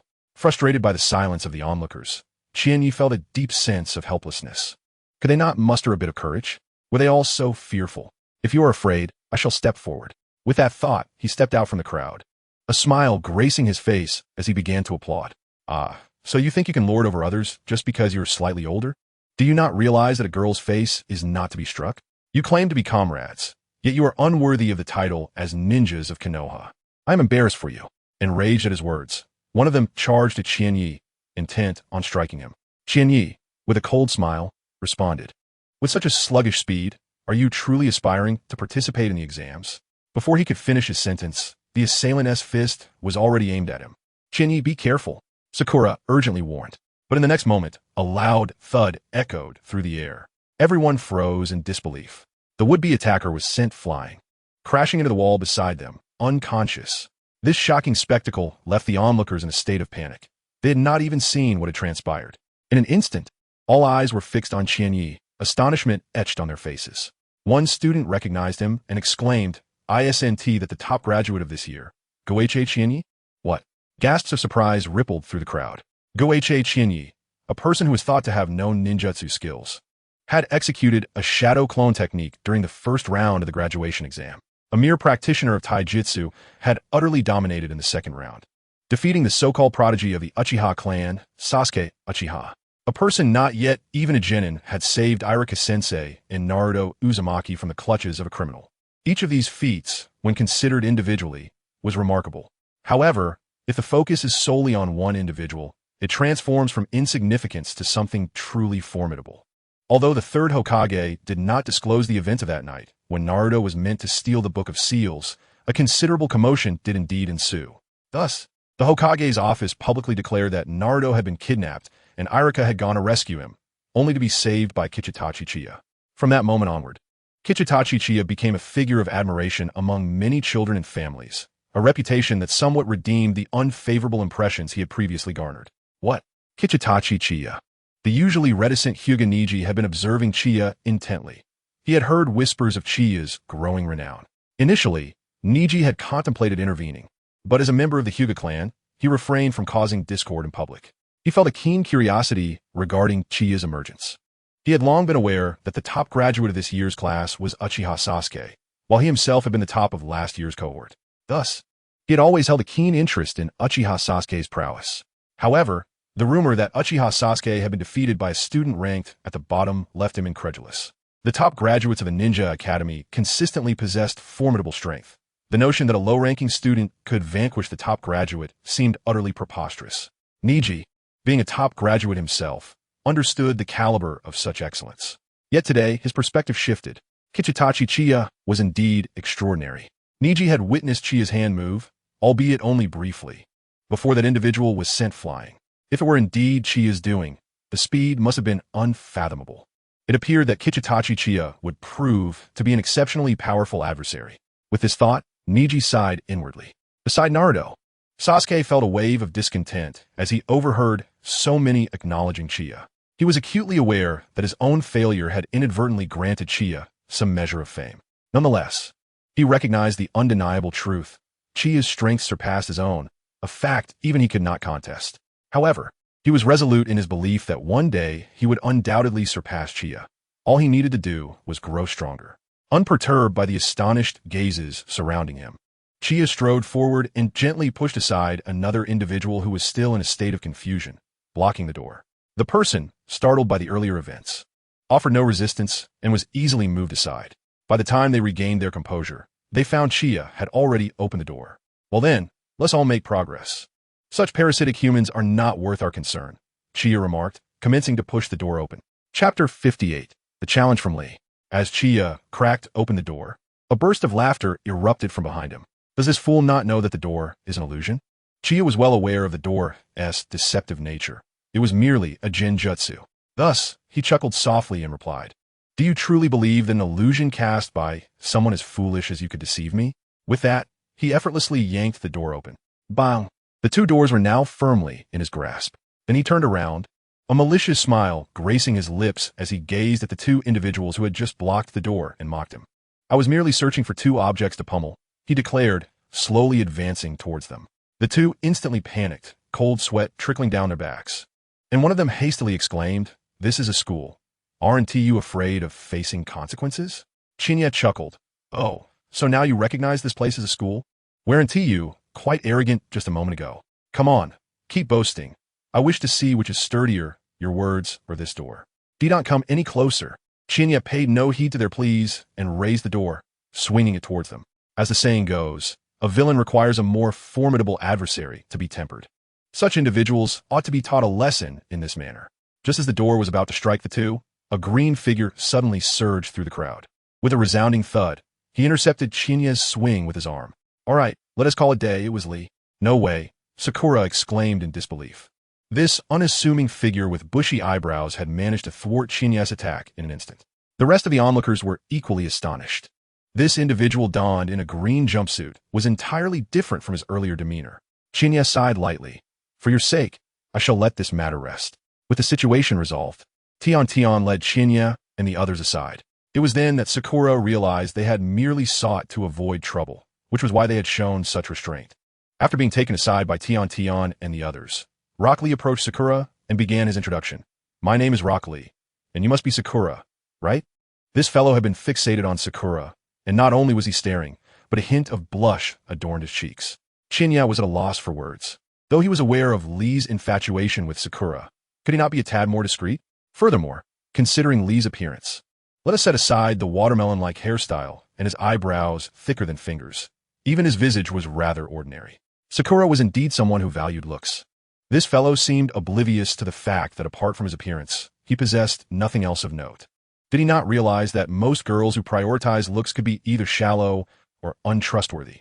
Was he not concerned that such girls might one day betray him? Qianye mused that if he were to seek a partner, he would unequivocally avoid those fixated on appearances. Such individuals were perilously unpredictable, and one could never know when they might find themselves wearing the proverbial green hat. "What?" Sakura was bewildered. "What kind of development was this?" "Please go out with me," Lee said with a confident smile. "I will protect you until my dying breath." As a girl who valued appearances, Sakura's eyes widened in disbelief. She thought to herself, "This guy not only lacks good looks, but also dresses so poorly and possesses an inexplicable confidence." Therefore, she immediately retorted, "Absolutely not." "Nanny?" Lee felt an immediate emotional blow, his spirits plummeting. "Your eyebrows are too thick." Sakura could not resist the urge to critique. "Ah." Struck down, Lee lowered his head in sorrow. Naruto, standing nearby, burst into laughter, unable to pursue his own interests. Could this fellow really believe he could win over Sakura? What a delusion. Subsequently, Niji approached Chiya and inquired, "Hey you, state your name." Chiya silently cast a glance at him, offering no response, perplexed by his arrogance, especially since he would soon be humbled by Naruto. Thus, he turned to Naruto and the others, saying, "We should be on our way." At that moment, Naruto became excited. "My apologies," Sakura smiled at Tenten. Sasuke remained silent, his hands tucked into his pockets, quietly observing Niji Hyuga. He recalled that Niji was the top graduate of the previous class and was celebrated as a prodigy of the Hyuga clan. Contemplating this, he felt a thrill of excitement.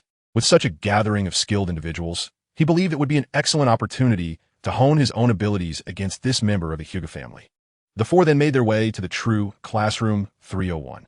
Meanwhile, in the adjacent classroom, Gongzi Tai and Kamizuki Izumi had dispelled their transformation technique and sat on the floor, drenched in cold sweat. These two had just impersonated two thugs to block the door, only to be taught a lesson by Chiya. "That little brat is a complete demon. I nearly thought I was going to die," Gongzi Tai sighed, still shaken by the recent events. "That guy, Qianye, is indeed extraordinary. I couldn't even see the motion of that punch he threw at you, and his control over power was impeccable. Is he truly a genin who just graduated from a ninja academy this year?" Kamizuki Izumi sighed. He couldn't be certain he would have emerged victorious had a real fight ensued. It seems Lord Third was correct in sending us to assess the situation. Chiya is decisive yet measured in his actions. He is bound to achieve greatness in the future. Moreover, the other students appear to be quite intriguing as well. Gongzi Tai remarked, "Indeed, it's time to report back to Lord Hokage." With that, the two vanished. Just as Chiya and his companions reached the training hall on the third floor, a voice called out from behind, "Hey you, the one who took down the thugs. Wait a moment. Chia and the others paused and turned around to see Rock Lee jumping down from the second floor. Chia understood that this individual was seeking him out, though he was uncertain of the reason. What is it? He inquired. In truth, Chia had nearly forgotten the details of the story here, and he had overlooked the fact that the two thugs were actually Gongzi Tai and Kamizuki Izumi in disguise. Otherwise, he might have gone even harder on them. After all, such trivial plot points are simply too difficult to remember. Remembering the majority is already a miracle. Sakura, on the other hand, feared that this fellow was again intent on pestering her, her face paling with anxiety. Do you want to have a duel with me? Lee asked, then proceeded to introduce himself. My name is Rock Lee. I've heard that you're also a taijutsu ninja. There aren't many of us here. I've heard of your feats, and I wish to challenge you to a duel. I know you are strong, but so am I. I want to see how far I can go against someone who defeated a Chunin just 2 months ago. As he spoke, Lee's gaze shifted to Sakura. Sakura's scalp tingled with dread, and she hurriedly hid behind Naruto, exclaiming, "Naruto, protect me." Naruto, bewildered, scratched his head and asked why. "Protect me if you can," Sakura exclaimed, feeling a surge of frustration as she noticed Lee showering her with adoration. Instantly, she was overcome with goosebumps and couldn't help but voice her disdain. That guy with the drooping eyelashes has a terrible hairstyle. His eyebrows are so coarse and unappealing. I can't stand anything about him. Naruto is at least 100 times better. Is that really true, Sakura? Naruto's heart swelled with joy, and his cheeks flushed as he bashfully scratched his head. You are an angel, Lee declared, winking at Sakura and blowing a kiss into the air. Alarmed, Sakura quickly hid behind Naruto, exclaiming, "No, Naruto, please help me deal with him. He is so annoying. What on earth do you want?" Sakura shouted in anger. "Stop looking down on me," Lee responded, visibly disheartened. At that moment, Naruto could no longer restrain himself. After all, he harbored feelings for Sakura. You. Yes, you. Let us duel. I'm gonna give you a good beating. However, Lee ignored him completely and turned his attention to Chia, asking, "Chia, let us duel." Chia chuckled helplessly and waved his hand, saying, "No, I refuse. If you wish to challenge me, wait another 20,000 years. I will not fight someone who disrespects my comrades." With that, he exited the training hall. In truth, he believed Lee was too weak. If they fought and he lost, it would be unacceptable, but if he won, it would shatter Lee's spirit. Thus, he preferred to make this statement, both to foster goodwill with Naruto and the others, and to convey his principles to Lee. Chapter 59. Naruto and Sasuke were thoroughly defeated. You must battle me, for I have something to prove, Lee insisted once more. Chia was at a loss for words, suggesting, why not fight Sasuke instead? You choose a taijutsu opponent among this group, and your luck is rather poor. As Chia prepared to speak again, Sasuke interjected, how about you fight me? Taken aback, Chia thought, wait, Sasuke, this doesn't fit your character. What has gotten into you? In truth, Sasuke recognized that this individual named Rock Lee was formidable and wanted to gauge the gap between their strengths to identify weaknesses, ultimately aiming to defeat Chia and achieve vengeance. Lee paused, looking at Sasuke, and, after a moment's contemplation, inquired, you are the second best graduate from the Ninja Academy, Uchiha Sasuke, correct? The second best? Sasuke's expression soured. His teeth clenched in frustration. If it weren't for Chia, he would undoubtedly have ranked first. Nevertheless, the Uchiha clan was indeed intriguing. But today he sought to challenge the first place and had no interest in Lee. This is unacceptable, Sasuke thought, unable to contain himself as he charged towards Lee, ready to deliver a fierce blow. Just then, Naruto leaped in front of him, blocking his path. Naruto, what are you doing? Sasuke questioned. Leave this to me, Sasuke. I cannot tolerate this guy continually belittling my comrades, Naruto declared, stepping forward to confront Lee. Sasuke was taken aback. He expected Naruto to stand up for him. After all, wasn't he the guy who always opposed him? However, it was fortuitous that Naruto was exceptionally strong and was well aware of his own capabilities. So assessing his opponent's strength was quite beneficial. Naruto stepped forward, yet to the astonishment of Sasuke and Sakura, he was defeated by this individual named Rock Lee in less than 3 exchanges. How is this possible? Sakura exclaimed in shock. Sasuke, too, displayed a look of surprise. This person was remarkably powerful, exceeding his expectations. While Naruto was only slightly inferior in taijutsu, the fact that this individual effortlessly defeated him was a clear indication that he must be stronger than himself. After vanquishing Naruto, Lee assumed a battle stance and declared to Chiyo and the others, I hereby proclaim that you stand no chance against me, for I am the strongest among the Leaf Village's genin. Upon hearing such audacious words, Sasuke could not resist the urge to engage, even if Lee was stronger. It mattered little, as he believed he still had a chance. With an intriguing smile, he replied, "Then allow me to test my mettle against you." Tension hung in the air as both sides prepared for combat. At that moment, Sakura noticed the registration time and hurriedly exclaimed, "Sasuke, there are only 20 minutes until 3 o'clock, and the registration will close. We might have to wait in line." Sasuke flashed a confident grin. "No need to worry. I will finish this in 5 minutes." With that, he charged at Lee. Lee remained steadfast, with his right hand forward and his left hand concealed behind him, fully prepared for battle. As Sasuke lunged forward, he threw a punch at Lee, only for Lee to vanish from his sight, leaving Sasuke to strike nothing but air. Immediately, Lee reappeared above Sasuke, shouting, "Leaf Village, Whirlwind," as he executed a sweeping kick aimed at Sasuke's head. Sasuke ducked to evade the attack, but to his astonishment, upon landing, Lee transitioned into a low, sweeping kick aimed at him. Caught off guard and unable to completely evade the blow, Sasuke raised his arms in defense. However, in an unexpected twist, Lee altered his kick mid-attack into a powerful thrust. Sasuke had not anticipated this maneuver and was unprepared. The force of Lee's kick struck him squarely in the face, sending him flying. He skidded several meters across the ground before finally coming to a halt. Sakura and Sasuke shouted in alarm and rushed to his side. Confused by the events that had transpired, Sasuke pondered how one could change the nature of an attack mid-execution. "If that is the case, then I shall entertain you," he thought, wiping the blood from the corner of his mouth. When he lifted his head, his eyes transformed from black to a vivid crimson, one bearing a single tomo and the other two. Sakura's heart soared with joy. She was unaware of when Sasuke had unlocked his bloodline limit, but she believed that with this power, he would surely be able to see through Lee's attacks. She began to cheer for him. "Go, Sasuke." Lee, too, was somewhat taken aback upon witnessing Sasuke's eyes, instantly recognizing them as the renowned Uchiha clan's dojutsu, the Sharingan. "With those eyes, I will surely discern your attack patterns," Sasuke thought as he charged at Lee once more. Yet, mere seconds later, Lee delivered a swift kick to Sasuke's chin, sending him hurtling through the air once again, crashing heavily to the ground. Sasuke was taken aback. The speed of this individual was so remarkable that even the Sharingan could not perceive his movements. Was it possible that his techniques were purely physical? Just like Chiya, he seemed to rely on no chakra whatsoever.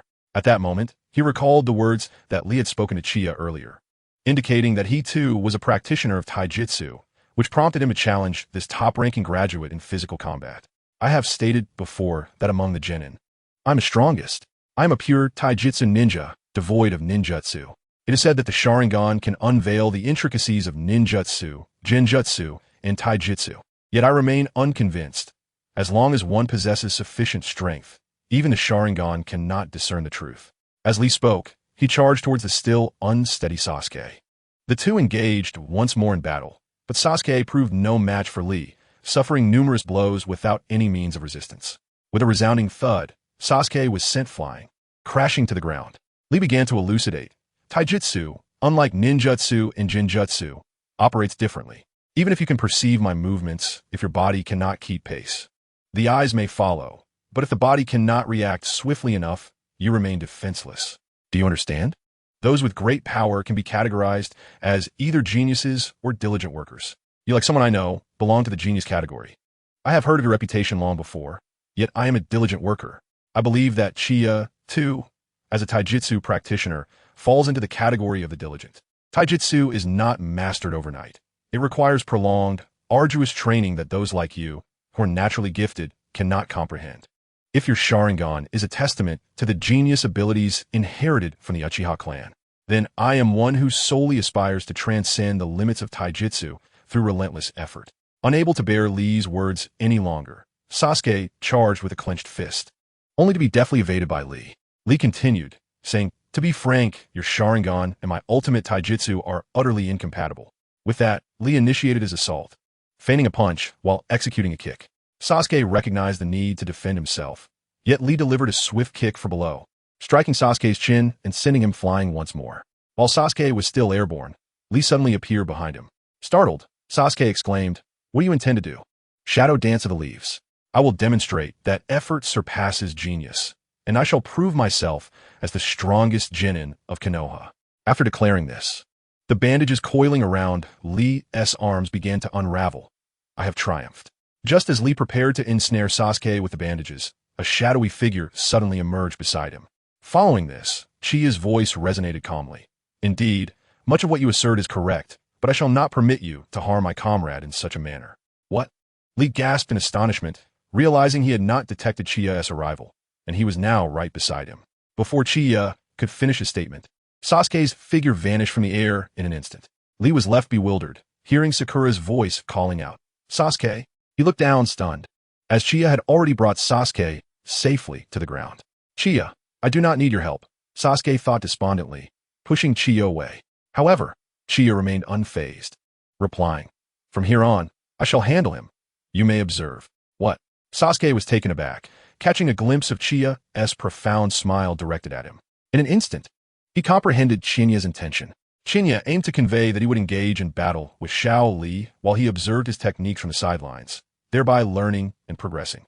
Although Sasuke felt a sense of indignation and harbored a strong sense of pride, he found himself unable to express his frustration with Qianye's approach, which had taken his feelings into account. This unexpected consideration fostered a budding admiration for the seemingly carefree individual before him. Despite his intense pride, Sasuke possessed the rationality to recognize that he stood no chance against Xiao Li at present. Thus, it would be more prudent to watch Qianye's fight, gleaning insights and perhaps deciphering Qianye's movements. At that moment, Naruto rushed over, expressing concern. "Sasuke, are you all right? You were just beaten quite badly."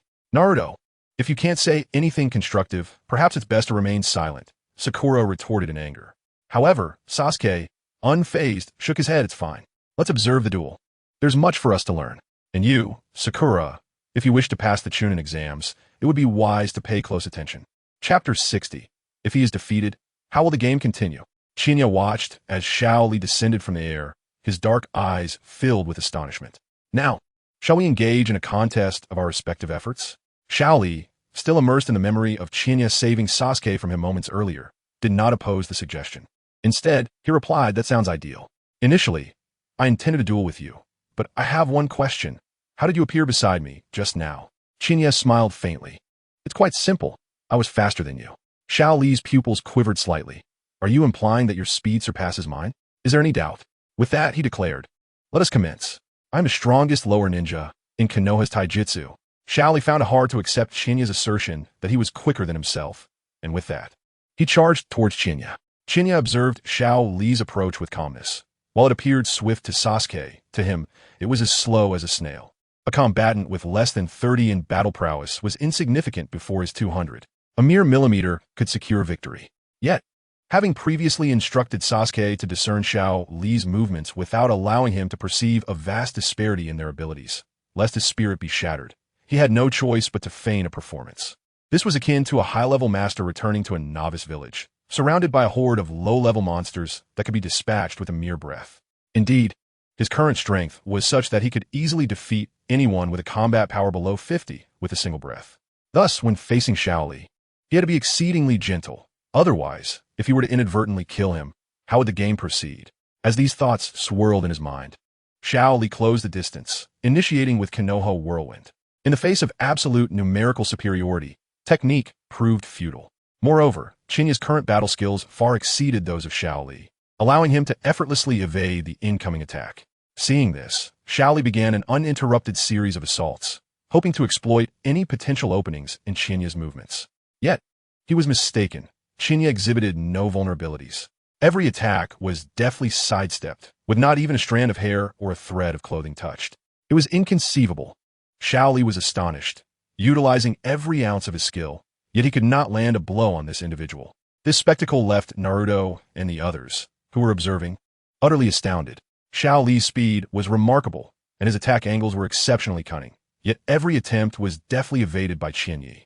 Moreover, Qianye's movements were executed with such fluidity, as if he had anticipated Xiao Li's actions in advance. Sasuke, with his Sharingan fixed upon the scene, gradually felt as though he was beginning to grasp something, albeit faintly. "Then I shall exert all my strength," Xiao Li declared, commencing to gather the scant chakra within him. He shouted, "The 8th gate of the 8 gates, open." In an instant, his speed escalated to an entirely new level. His attack speed, reaction time, and explosive power surged. Sasuke was momentarily taken aback. He could clearly see the chakra within Xiao Li was exceedingly vibrant. It seemed he was activating his bodily functions through chakra. The 8 gates. What is that? Naruto inquired, perplexed. Sakura shook her head. I don't know. I've never heard of it. However, despite this enhancement, Xiaoli still could not touch Qianye. How is this possible? Xiaoli abruptly halted his assault, leaping backward to create distance between them. Guitche Qianye. What is wrong? Not continuing? Why are you only evading? Xiaoli challenge. Well, I understand now, Qianye replied, aware that even if he stood there and allowed Xiaoli to strike, he would not breach his defense. He decided to reveal a slight flaw. Casting a glance at Sasuke, he perceived that Sasuke had begun to contemplate, likely having discerned some insights. Thus, it was time for him to adopt a more serious approach. At that moment, he heard Xiaoli call out, the 8th gate, 2nd gate, rest gate, open. Now, I shall be serious, Xiaoli proclaimed, and in an instant, he vanished from sight. Where did he go? Sasuke was astonished. He could not even catch a glimpse of Xiaoli's form. Reminiscent of the earlier battle between Qianye and Kakashi. What? Where is he? Naruto exclaimed, scanning the surroundings. Could it be that he fled because he couldn't defeat Qianye?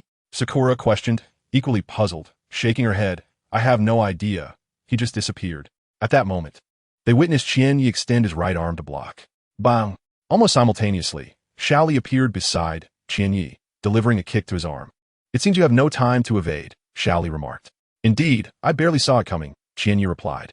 Now let us continue, Xiaoli declared, launching into a fierce barrage of attacks. Qianye, no longer evading, retaliated in kind. Their fists collided with resounding force, neither yielding an inch.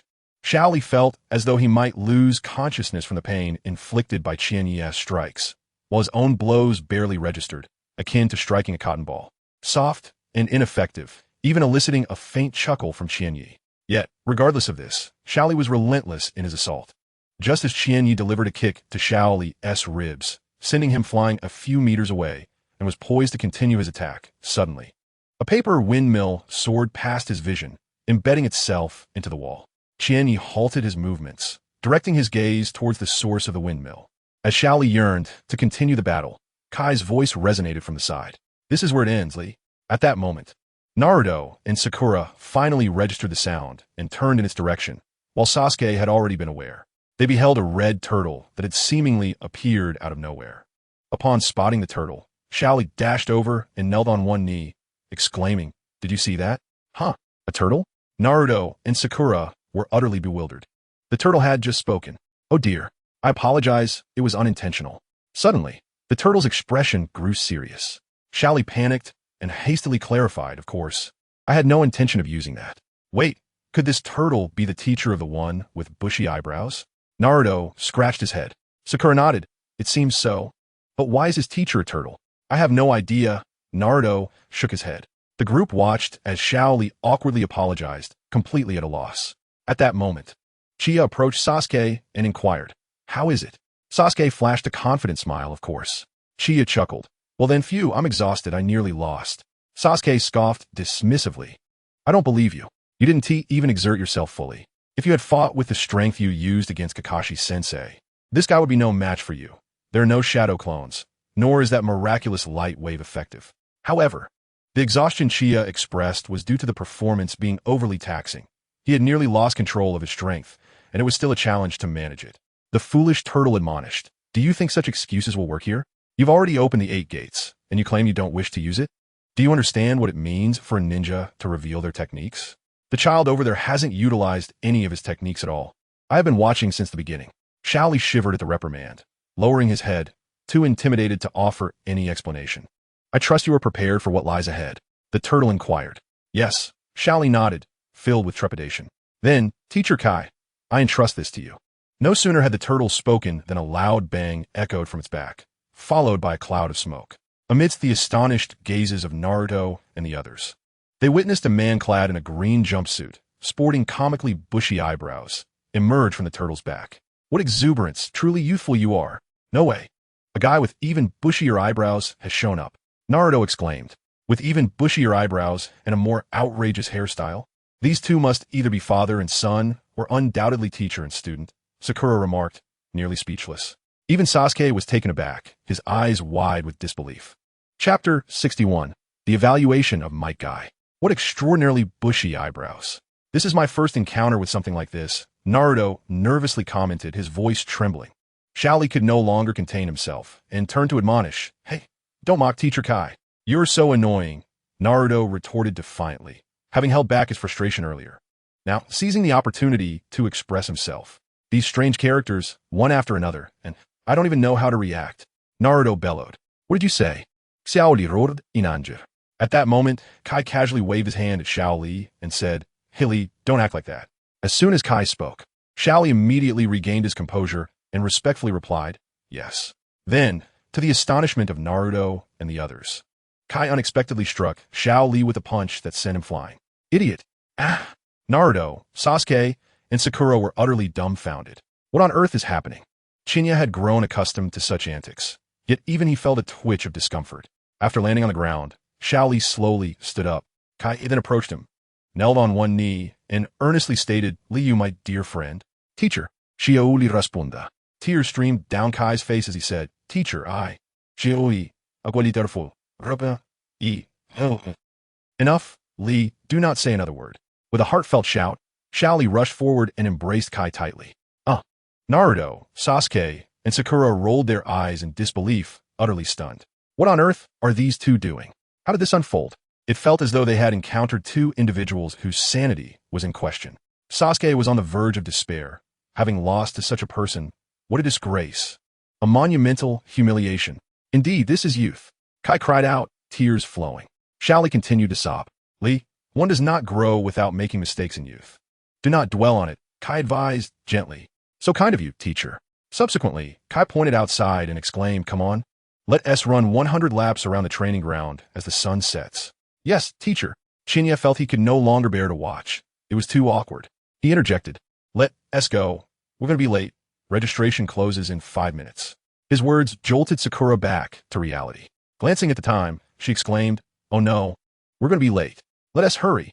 Just as they were about to turn and leave, Sakura noticed the thick-browed teacher and the similarly browed boy heading to the playground and shouted, "Hey, if you're going to run, what about the Chunin exams?" Kai paused and turned around. "Right, I almost forgot about that." He cleared his throat and addressed Xiao Li. "You've broken the taboo by fighting. As a punishment, we will set that aside until after you complete the Chunin exams." Xiao Li saluta. Then Kai shouted, with the roar of youth, 500 laps. Yes. At this point, not only were Naruto and the others speechless, but even Qianye was at a loss for words. Sakura couldn't help but comment, "How foolish." Naruto, the burly fellow, pointed at a turtle and asked, "What exactly is that turtle?" Qianye felt as though he could die from frustration. "Seriously, there are only 5 minutes left. And you're concerned about a turtle? Are you not registering? That is a summoning beast. Every ninja has the opportunity to form a contract with one. Now, let us hurry, or we'll be too late," Qianye declared as he turned to leave. Sasuke, with his hands in his pockets, followed suit. Sakura trailed closely behind Sasuke. Only Naruto remained lost in thought about the summoning beast, having never heard of it before. It was only when Sakura called him to hurry over, threatening to hit him if he didn't that Naruto finally rushed to catch up. After Qianye and the others departed, Kai gazed solemnly at Qianye's retreating figure, a pensive expression adorning his face. "Teacher, what troubles you?" Xiao Li inquired, perplexed, for he seldom witnessed such gravity in his mentor's demeanor. Kai suddenly posed a question. "How do you perceive this taijutsu ninja named Qianye? Remarkably strong, far beyond my expectations. Without opening the second gate, I would stand no chance against him. Perhaps only by unlocking the third gate could I hope to prevail," Xiao Li assessed. "Fool!" Kai abruptly reprimanded startling Xiao Li, who was taken aback by the sudden chastisement. "This lad possesses formidable strength. Throughout your battle, I observed that he had no intention of engaging you seriously. His recent sparring was merely to facilitate the learning of taijutsu for that boy named Uchiha Sasuke," Kai elaborated. Xiao Li gasped in astonishment. What? Qianye's prowess was indeed substantial. 2 months prior, he had effortlessly dispatched a Nin-level opponent, Mizuki, while simultaneously rescuing Iruka, Naruto, and Sasuke. Over the past 2 months, I sense an immense power within him. Moreover, the third Hokage holds him in exceptionally high regard, unprecedentedly so. Thus, Kai continued, adopting a commanding tone, still reeling from shock. Xiao Li immediately stood at attention and exclaimed, "Yes. With the fervor of youth, strive diligently in your training. There are many formidable adversaries ahead. Do not be deceived by temporary setbacks. Even my rival, the powerful Kakashi, and I are evenly matched. One day, You shall surpass them all and become the mightiest taijutsu ninja. Yes, teacher. Very well, off you go. Embrace your youth and run 1,000 laps. Yes, teacher. And with that, Shaoli set off. Kai remained fixated on the spot where Qianye had vanished, his expression still grave. He could discern that the strength of this boy named Qianye vastly eclipsed that of Shaoli. In the recent match, while others may have overlooked it, as a fellow taijutsu practitioner, he recognized at a glance that Qianye's movements were executed with impeccable precision, and he evaded Shaoli's attacks with just a mere flick. This signified a remarkable accuracy and keen reflexes regarding his power predictions. In the recent contest, he even believed that Qianye's abilities were on par with his own. Even if Shaoli were to unlock the sixth gate, he might still struggle to defeat this young prodigy, who was merely 12 years old, yet had attained such a level of mastery. The future is indeed promising. He felt compelled to confer with Kakashi regarding this individual. If possible, he wished to teach Qianye the 8 gates technique. With such an enhancement, he was convinced that Qianye could reach even greater heights. At this juncture, Qianye and the others arrived at the actual classroom 301. However, upon reaching the door, they were surprised to find Kakashi waiting outside. Teacher Kakashi? Sakura exclaimed, astonished. Kakashi replied, so you're here as well. Sakura's expression darkened. Teacher, do you truly believe I would not participate in the exam? Am I that insignificant in your eyes? This is not the case. However, the CH-NIN exam can now officially be applied for. Chapter 62. The CH-NIN exam approaches. And Chia withdraws from the exam. What does that mean? Sakura was utterly bewildered by Kakashi's words. In fact, this exam initially required teams of 3. It was designed for collaboration among 3 individuals. Yet, our squad is unique, as all 4 members must participate to officially register. However, this, in turn, heightens the difficulty. For if our team consists of 4 members while others comprise 3, it would lead to a glaring unfairness, Kakashi explained. What? But, sensei, didn't you say that whether to participate or not is a personal choice? Sakura inquired further. After hearing Sakura's words, Kakashi glanced at Chia before responding. Indeed, I have stated that. However, that statement was not directed at you. What do you mean? Sakura was even more confused. As I just mentioned, this is an exam that can be participated in by 3 individuals, which means that as long as one among you chooses not to partake, the exam can proceed as planned. However, the individuals who may opt out are limited to Chia, Naruto, and Sasuke. Noticing the look of bewilderment in Sakura's eyes, Kakashi elaborated. To be frank, during our meeting, we discussed the current strengths of each team member. Sakura, your abilities do not rank among the weakest within the newly participating squads of Konoha, but they are indeed near the bottom. The strengths of the other 3 are, I believe, quite clear to you. This is not intended to discourage you. It is merely the truth. I understand that this may seem somewhat unfair to you, but reality is what it is. Therefore, for our team, should you choose not to participate, even if the other 3 do, we will not be able to officially register. This was the final decision reached during the Konoha meeting. Upon hearing this, Sakura felt a profound sense of disappointment wash over her, her face clouded with melancholy. Though she understood Kakashi's words, acknowledging that Sasuke and the others were indeed stronger than herself, the notion that she ranked among the weakest in all of Konoha's squads was unfathomable. Yet, she could not dismiss the earlier memory of Rock Lee, whose strength could easily overpower both Sasuke and Naruto, leaving them nearly defenseless. Perhaps the teacher was indeed correct. Did she truly have the qualifications to participate in the exam? However, if she chose not to, then Sasuke and the others would be unable to participate. Would her presence hinder their progress? Chia pondered this as he glanced at Sakura. Although such an action diverged from his usual character, he noticed that neither Naruto nor Sasuke seemed inclined to comfort Sakura. Thus, he approached her and said, "It's all right. Just keep working hard. We are a team, after all." Sakura was taken aback, looking at Chia, suddenly overwhelmed with the urge to cry. In that moment, she felt as though Chia was not as disagreeable as she had previously thought. Then she saw Chia ask Kakashi, "Sensei, what do you mean by increasing the difficulty? By how much will it be heightened?" Kakashi stroked his chin, contemplating for a moment. "It will likely increase by approximately 3-fold, considering that there are 4 of you." 3-fold? Naruto exclaimed, then turned to Sasuke. "Sasuke, what does 3-fold mean?" "It means the difficulty is equivalent to that faced by 9 individuals," Sasuke replied, exasperated. "Is it possible that there are 9 participants, yet we are merely 4? This predicament seems quite unfair," Naruto exclaimed, tugging at his hair in distress. At that moment, Chia inquired, "Teacher, Must all four of us participate simultaneously? Or is there a possibility for three to engage while one remains behind or participate solo? Her question astonished not only Naruto and the others, but even Kakashi. Chia, what are you contemplating? How could one person possibly face a challenge meant for three? Sakura interjected. Indeed, Chia, it is a challenge designed for 9 individuals. I refuse to believe that our quartet cannot accomplish it. If we succeed, wouldn't that prove we are superior 9? Naruto asserted. Sasuke remained silent, his eyes reflecting confusion. Well, Kakashi pondered for considerable time before concluding, the rules are inflexible. Either all 4 must face the challenge of triple difficulty, or one must withdraw, allowing the others to tackle it at the normal level. Upon hearing this, Chia understood and declared, then I shall apply to withdraw. This revelation left even Sasuke momentarily speechless. Hey Chia, are you jesting? This is a rare opportunity we've fought hard to attain. The Chunin exams. Naruto urgently questioned. Chia, please don't despair. As Naruto said, even if the challenge is set for 9, we can still persevere together, Sakura quickly added. However, Chia merely smiled gently. It is settled then. I have heard that the Chunin exams can be perilous, even life-threatening. If the difficulty is tripled, we may face dire consequences, an outcome no one wishes to witness. Besides, I harbor no personal ambitions. Whether I become a Chunin or not matters little to me. But if that is the case, I will withdraw. You are certainly capable of achieving Chunin status, Naruto replied immediately.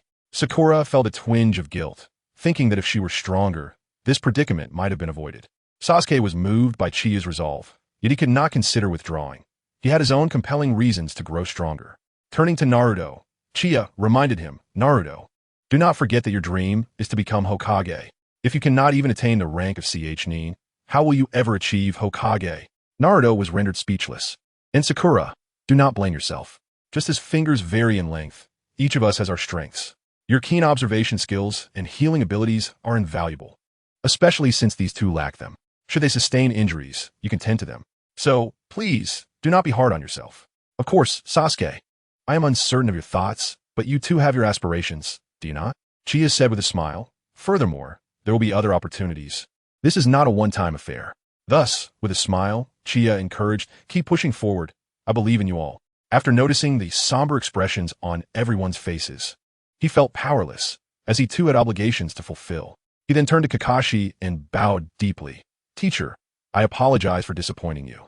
Kakashi remained silent, his expression grave as he gazed at Chia. Chia offered a gentle smile. Well then, I shall take my leave. With that, he turned and departed resolute, without a trace of hesitation in his stride. Naruto, Sasuke, and Sakura silently gazed at Chia's retreating figure, suddenly struck by the enormity of his presence. This fellow was flaunting his charm once again, much to Sasuke's chagrin. Although he clenched his teeth in frustration, he recognized that without Chia, the future might indeed devolve into a grim reality, as described by him. He had heard whispers regarding the Chunin exams and the perilous slots that accompanied them. Chia, rest assured, we shall not disappoint you in our pursuit of becoming Chunin, Naruto vowed resolutely. Sakura found herself at a loss for words. Yet she felt a peculiar admiration for such a person, especially since Chia had saved her on multiple occasions. Unbeknownst to her, her aesthetic preferences were gradually transforming. Kakashi let out a resigned sigh. He understood that, given Chia's current prowess, participating in the Chunin exams would pose no challenge. However, Chia likely feared for their safety, knowing the formidable difficulty of the trials ahead. His concern for Naruto and the others was genuine, reflecting a maturity beyond his years. Noticing the somber atmosphere among them, Kakashi clapped his hands and said, All right, let us not dwell in sorrow. We must honor Chia's sacrifices by striving diligently. You are all my proud students. Go forth and embrace your new challenges. With that, he opened the door. Sasuke was the first to act, declaring, Let us go. We cannot let him down. Yes. Sakura nodded in agreement, following suit. Only Naruto lingered, weighed down by sorrow at the thought of his closest friend, his companion since childhood, departing. Naruto, Sakura called to him. I'm coming, he replied, forcing a smile, understanding that Chia had acted for their benefit. The three of them then simultaneously pushed open the door and entered. Chapter 63. Third Hokage, I will take the exam alone. Chia exited the school and first inquired about the status of his 2 shadow clones. So far, there were no anomalies. Orochimaru and Maki had not disclosed any plans to attack Konoha. He proceeded to create additional shadow clones to replace the current two before heading to the Hokage's office to seek out the third Hokage. In truth, Qianye had been searching for a means to temporarily detach himself from Kakashi's team. Only by doing so could he have a chance to rescue Tsukikage and the third Hokage. Accompanying Naruto and the others to the exam would only heighten the difficulty. Should he leave, Naruto and the others would undoubtedly be in jeopardy. Moreover, from Kakashi's words, he understood that while it was generally prohibited for one to take the exam alone, this was merely a principle. Interestingly, there existed regulations allowing 3 individuals to form a team, implying that the possibility of a solo examination did exist. In the presence of Naruto and the others, Kakashi could not elaborate further. Thus, Qianye realized that he must consult the third Hokage regarding this matter. He was determined not to forfeit the opportunity to take the exam, for achieving Chunin status would activate the task to upgrade to Super Saiyan level 1. After all, this was the path to becoming a Super Saiyan. The striking golden hair aside, his combat prowess has surged 50-fold, reaching a staggering 200. 50 times that is indeed 10,000. How could one possibly forsake such a splendid opportunity? Thus, he now intends to seek out the third Hokage to express his desire to undertake the Chunin exams alone, armed with substantial leverage regarding the matters of Tsunagakure. Tsunagakure has conspired with Orochimaru to assault Konoha, although discussions have yet to commence. The memories gleaned from the Shadow Clone earlier indicate that Tsunagakure indeed harbors intentions of aggression towards Konoha. However, the lack of movement from Orochimaru necessitates discretion on his part. After all, Orochimaru is a cherished disciple of the third Hokage. To voice such claims without evidence could provoke the third suspicions, perhaps leading him to believe that he is sowing discord between master and apprentice. Thus, this sensitive issue must remain untouched for the time being. In truth, even if questioned, it would matter little. With his current strength, barring formidable genjutsu, he stands invincible within the ninja realm. Yet, such a stance would undoubtedly hinder his ability to fulfill subsequent missions. For now, the tasks at hand must take precedence. As Qianye approached the Hokage's office, he sensed through his chakra that the third was inside, alone. He gently knocked on the door. "Come in," came the third's voice. Qianye slowly pushed the door open. Upon seeing him, the third set down his documents and removed his pipe, smiling as he inquired, "Ah, Qianye, what brings you here? I recall today is the day for Chunin exam registrations. Did you not attend?" Qianye stepped inside and closed the door softly before respectfully stating, "Grandfather Third, I wish to participate in the Chunin exams independently." "What?"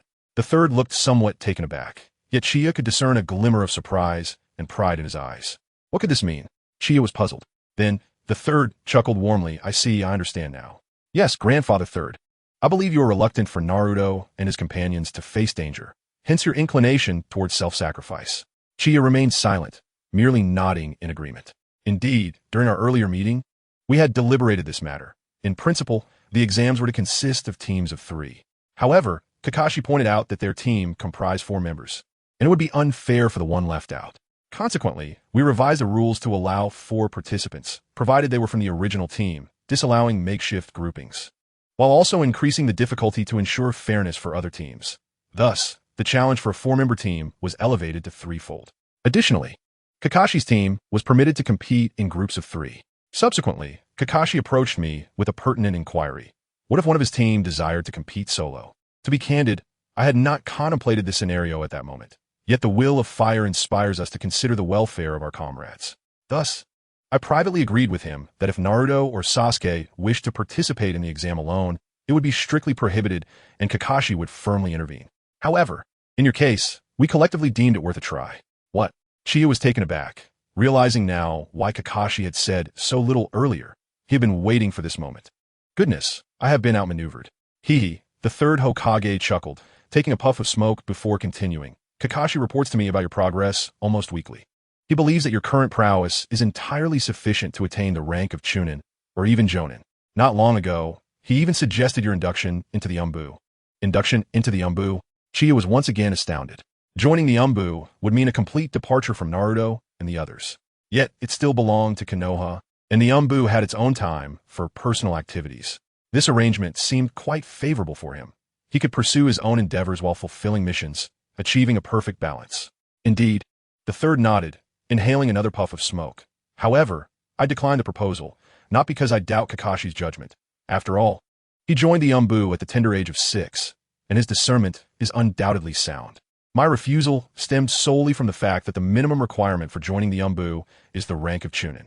Even if you currently possess Jonin-level strength, you must first attain Chunin qualifications. Therefore, your approach to me serves as proof that Kakashi's judgment is accurate, and it also demonstrates your unwavering confidence in your own abilities. In truth, this regulation was established with you in mind. We are eager to witness the extent of your potential. Should you participate in the exam alongside Naruto and the others, it would lead me to believe that you are unfit for the Umbu, as you would lack the spirit of camaraderie, which is Konoha's greatest vulnerability. By choosing to participate independently, you are in essence embracing a challenge of threefold difficulty. Those who dare to confront challenges are often favored by fortune. Therefore, since you have sought me out to express your desire to participate alone, I have granted your request. Upon hearing this, Uchiha was overjoyed. He had not anticipated such ease. He had initially planned to divulge some intelligence about Sunagakure, but now it seemed unnecessary. Remaining in the shadows could prove advantageous, allowing him to refrain from revealing his full capabilities too soon. Really? Grandpa? The third Hokage chuckled again. Indeed, but I have one condition, which also serves as a test for you. Grandpa, please proceed. This condition is quite straightforward. You may take the exam independently, but you must adhere to the complete and formal process. You will be assessed on the same criteria as Naruto and the others. However, should you fail to attain Chunin qualifications, you will forfeit the right to participate in future exams for life. Conversely, if you succeed in obtaining Chunin status, not only will you be promoted to Chunin, but you will also be inducted into the Umbu, becoming a member of my direct team. What say you? Noticing the glimmer of anticipation in the third's eyes, Uchiha did not hesitate for a moment and promptly replied, I agree. His swift agreement stemmed from his confidence in his abilities, as well as the undeniable advantages of joining the Umbu, which he had just analyzed. Seeing Uchiha's confident smile, the third Hokage nodded in satisfaction and said, Go now. Kakashi is already waiting for you at the academy. Huh? What? Uchiha was left utterly bewildered. The third Hokage chuckled. Do you truly believe Kakashi would abandon his beloved students? You four are the very first batch of his pupils to pass the examination, and thus, he holds you in high regard. He has likely already submitted your names. Kakashi, astounded, found himself overwhelmed. He never anticipated that everything would unfold as Kakashi had predicted. Indeed, experience is invaluable, and there remains much for him to learn. Thank you, Grandpa. I shall take my leave now. Please take care of your health. Go on, go on. The third Hokage replied. After bidding farewell to the third, Uchiha hurried back to school. Registration had concluded entirely. All the teams that participated in the exam had disbanded, preparing for the test scheduled for the following day. Naruto and the others had also returned home. The school was eerily quiet, save for a few teachers on duty. Uchiha searched the entire premises but found no sign of Kakashi. Even with his chakra perception, he could not locate him. He began to wonder if the third had made an error or if Kakashi was deliberately concealing his presence and chakra. With no other options, he ascended to the rooftop, the only place he had yet to search. Upon entering through the iron door, he heard Kakashi's voice behind him. I never imagined you would choose to participate in the exam alone.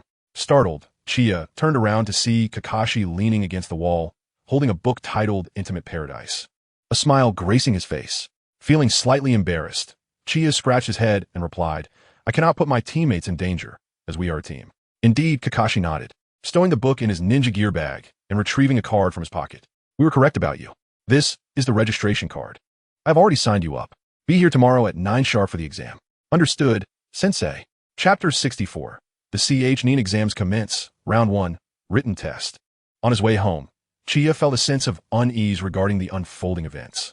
Wasn't the first round of the exam supposed to take place this afternoon? Why had it been rescheduled for tomorrow? This left him perplexed. Nevertheless, the fact that he could still participate in the exam was a relief. Unbeknownst to Uchiha, this adjustment was a part of a plan meticulously orchestrated by the third Hokage, who had postponed the exam to the following day due to Uchiha's involvement. On the morning of the second day, Uchiha rose early. Having temporarily separated from Kakashi's team, he did not meet up with Naruto and the others. He arrived at school alone and discovered that 3 examination rooms had been set up. All candidates were assigned randomly. Through his chakra perception, he discerned that Naruto, Sakura, and Hinata were in the 3rd floor examination room, while Sasuke was on the 1st floor. As for him, his examination location was on the 2nd floor, effectively separating them all. Uchiha was taken aback by the identity of the proctor for his examination room. The main examiner was Moonlight Gale, with Isshiki Ōtsutsuki serving as the assistant examiner, alongside several nin overseeing the proceedings. Including himself, there were a total of 56 candidates participating in the exam. Qianye recalled that there were a total of 153 genin participating in this examination. If averaged out, each examination room accommodated 51 individuals, and with himself included. The total reached 154. Thus, he was certain that among the candidates surrounding him, there were examiners masquerading as students. Their purpose in doing so was to provide answers. Soon, the examination commenced. As Qianye had anticipated, the first round was a written test. Upon receiving the examination paper, he glanced at the questions and was momentarily taken aback. The knowledge being assessed was, astonishingly, occupational testing. This so-called occupational test bore resemblance to the civil service examination he had taken in his previous life. But the content pertained to various aspects of the shinobi world. Upon seeing these questions, Qianye finally understood why so many candidates had struggled to answer during the Chunin exam. The material was far beyond what was taught at the Ninja Academy. Furthermore, the subsequent mathematics problems were bewildering. To his dismay, they even included limits. This was no ordinary math, but rather advanced calculus. After a quick scan of the questions, he observed his fellow candidates, each one scratching their heads in utter confusion. Most could scarcely comprehend the questions before them. Qianye considered their plight. Indeed, this was well beyond the syllabus. However, for him, these questions posed no challenge. After a mere glance, he had already discerned the solutions and answers. After all, a top-tier engineering student from a prestigious university was not to be underestimated. Among these students, as previously mentioned, there were examiners disguised as candidates, diligently noting down all the answers, eager to see which candidates could obtain the answers without being detected by the invigilators. He understood perfectly well the purpose of this first examination. It was essentially designed to identify and eliminate those who attempted to cheat. Hence, even if one scored 0, they would still pass the assessment. Consequently, Qianye chose not to write anything at all. Instead, he simply buried his head and fell asleep. This action left Moonlight Gale and Sunset Red perplexed. While the other candidates toiled to cheat, here was one who appeared to have given up entirely. The two exchanged bewildered glances, each reflecting the other's confusion. Perhaps they thought that sleeping would hasten the passage of time. When Qianye awoke, only 3 minutes remained until the end of the examination. What could he accomplish in those fleeting moments? He first stretched lazily for a minute, then took another minute to inscribe his name on the answer sheet. In the final minute, he methodically packed his pencil case and other stationery. With a glance around the examination room, he noted that more than half of the candidates had been caught cheating and subsequently eliminated. Soon, the bell signaling the end of the exam rang. Everyone rose to their feet. Moonlight Gale instructed them to place their papers on the desks, tidy up their belongings, and gather at the physical training facility. He announced that all present had passed the first round of the examination and conveyed the purpose of this assessment to everyone. Every candidate was taken aback, yet having successfully passed the exam, they had little recourse but to remain silent. Not long after, the remaining candidates gathered here. Qianye intentionally stood at the back, avoiding contact with Naruto and the others ahead. It was not that he did not wish to inform Naruto of his participation in the exam. Rather, he aimed to surprise him. Moreover, he hoped that Naruto and his companions would grow closer and strive harder in their studies due to his absence. Ibiki and Mitarashi Anko observed the students from the corridor above. Once all the candidates had emerged, Anko counted the numbers and remarked to Ibiki, 79 participants remain, and, astonishingly, there are still 27 teams left. This first round of examinations has been rather lenient. Ibiki, who had been patrolling 3 classrooms during the exam and was well acquainted with the situation in each, replied, "This year has many exceptional candidates." Given Ibiki's assertion, Anko could hardly question the chief examiner's judgment. With her hands on her hips and a slight smile, she conceded, "Well, it seems this might bring us some intriguing developments." Then she spotted Qianye standing at the back and added, "Did you see that? This kid actually came to the exam alone." Following Anko's gaze, Ibiki's eyes narrowed slightly upon seeing Qianye. He was aware that this boy, known as the Phantom Qianye under Kakashi's guidance, had gained notoriety among the staff working alongside the Hokage. "Doesn't he appear rather ordinary?" Anko inquired. Ibiki chuckled coldly indeed.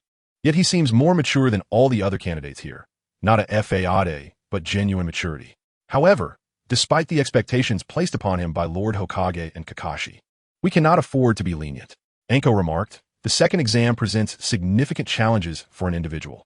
I suggest we eliminate half of them. Having too many participants is not advantageous." "Oh," Ibiki's expression turned intrigued. That certainly raises expectations. Subsequently, Anko shouted to the candidates, "Listen, tomorrow's exam will be arduous. Our objective is simple, to eliminate half of you. Best of luck." The candidates were taken aback by her words. However, Anko provided no explanations or opportunities for clarification, stating directly, "Details will be discussed tomorrow. The location and time for gathering will be communicated by your Jonin instructors. That concludes today. You're dismissed." After a cacophony of noise, all candidates departed the school. Just half a day later, Chia intended to seek out Moonlight Shikaz to ascertain his whereabouts, as his forthcoming task was to protect him. Sighing, Chia lamented his fate of being reduced to a mere bodyguard. Yet, as Moonlight Shikaz was currently at the academy, Chia waited on the rooftop, anxious that the moment he left, something unfortunate might befall Shikaz. Although the narrative had not yet reached this point, in this altered reality, one could never predict what bizarre events might unfold. What could possibly lead to two candidates receiving a score of 0? Suddenly, a gasp echoed from the teacher's office, capturing everyone's attention. A score of 0? Ibiki was taken aback as he approached to retrieve the 2 exam papers that had received such a dismal mark. One belonged to Naruto Uzumaki, which was hardly surprising. Yet, the other was unexpectedly from Chiya Kiyoshi. He could not fathom what this young lad was thinking. Had he perhaps anticipated the purpose of this examination? Subsequently, he erupted into hearty laughter, exclaiming, "Who would have thought that someone could pass the first round of the exam with a blank paper?" Upon hearing this, the other teachers also chuckled, though it was uncertain whether they were amused by Kiyoshi and Naruto's fortunate circumstances or by Ibiki's oversight. In any case, this incident would be considered a remarkable anomaly in the history of the Chunin exams. Chapter 65, the second round of the Chunin exams, the Forest of Death. After escorting Tsukigane Shippa home, Kiyoshi left behind a shadow clone for protection and subsequently replaced the clone monitoring Orochimaru and Maki. Today, he finally witnessed the initial encounter between Maki and Orochimaru, facilitated by the intermediary, Kabuto. They planned to initiate an attack on the Hidden Leaf during the third round of the Chunin exams. The rationale for selecting this round was the individual combat format, which would compel the Leaf to deploy a significant number of personnel to maintain order at the examination venue, thereby leaving other areas vulnerable to an assault. Naturally, Maki concurred with this plan. Kiyoshi let out a resigned sigh. It was a pity, for had it not been for this disruption from Orochimaru and the Sand Village, at least Shikamaru, Niji, Sakura, and Lee would have undoubtedly progressed to Chunin status. It was worth noting that upon Naruto's return after 2 years of training, everyone except him had already become a Chunin. How amusing. Kiyoshi purchased several containers of instant noodles, returning home to prepare a meal. As he approached his doorstep, he noticed a note placed outside. Without hesitation, he picked it up to read. "Tomorrow morning at 6 a.m., report to the Forest of Death for the second round of the exam. Location, east outskirts of Konoha." Without a doubt, this was a message from Kakashi. At 6 a.m., after completing his morning routine, Kiyoshi lay in bed gazing at the dazzling starry sky outside.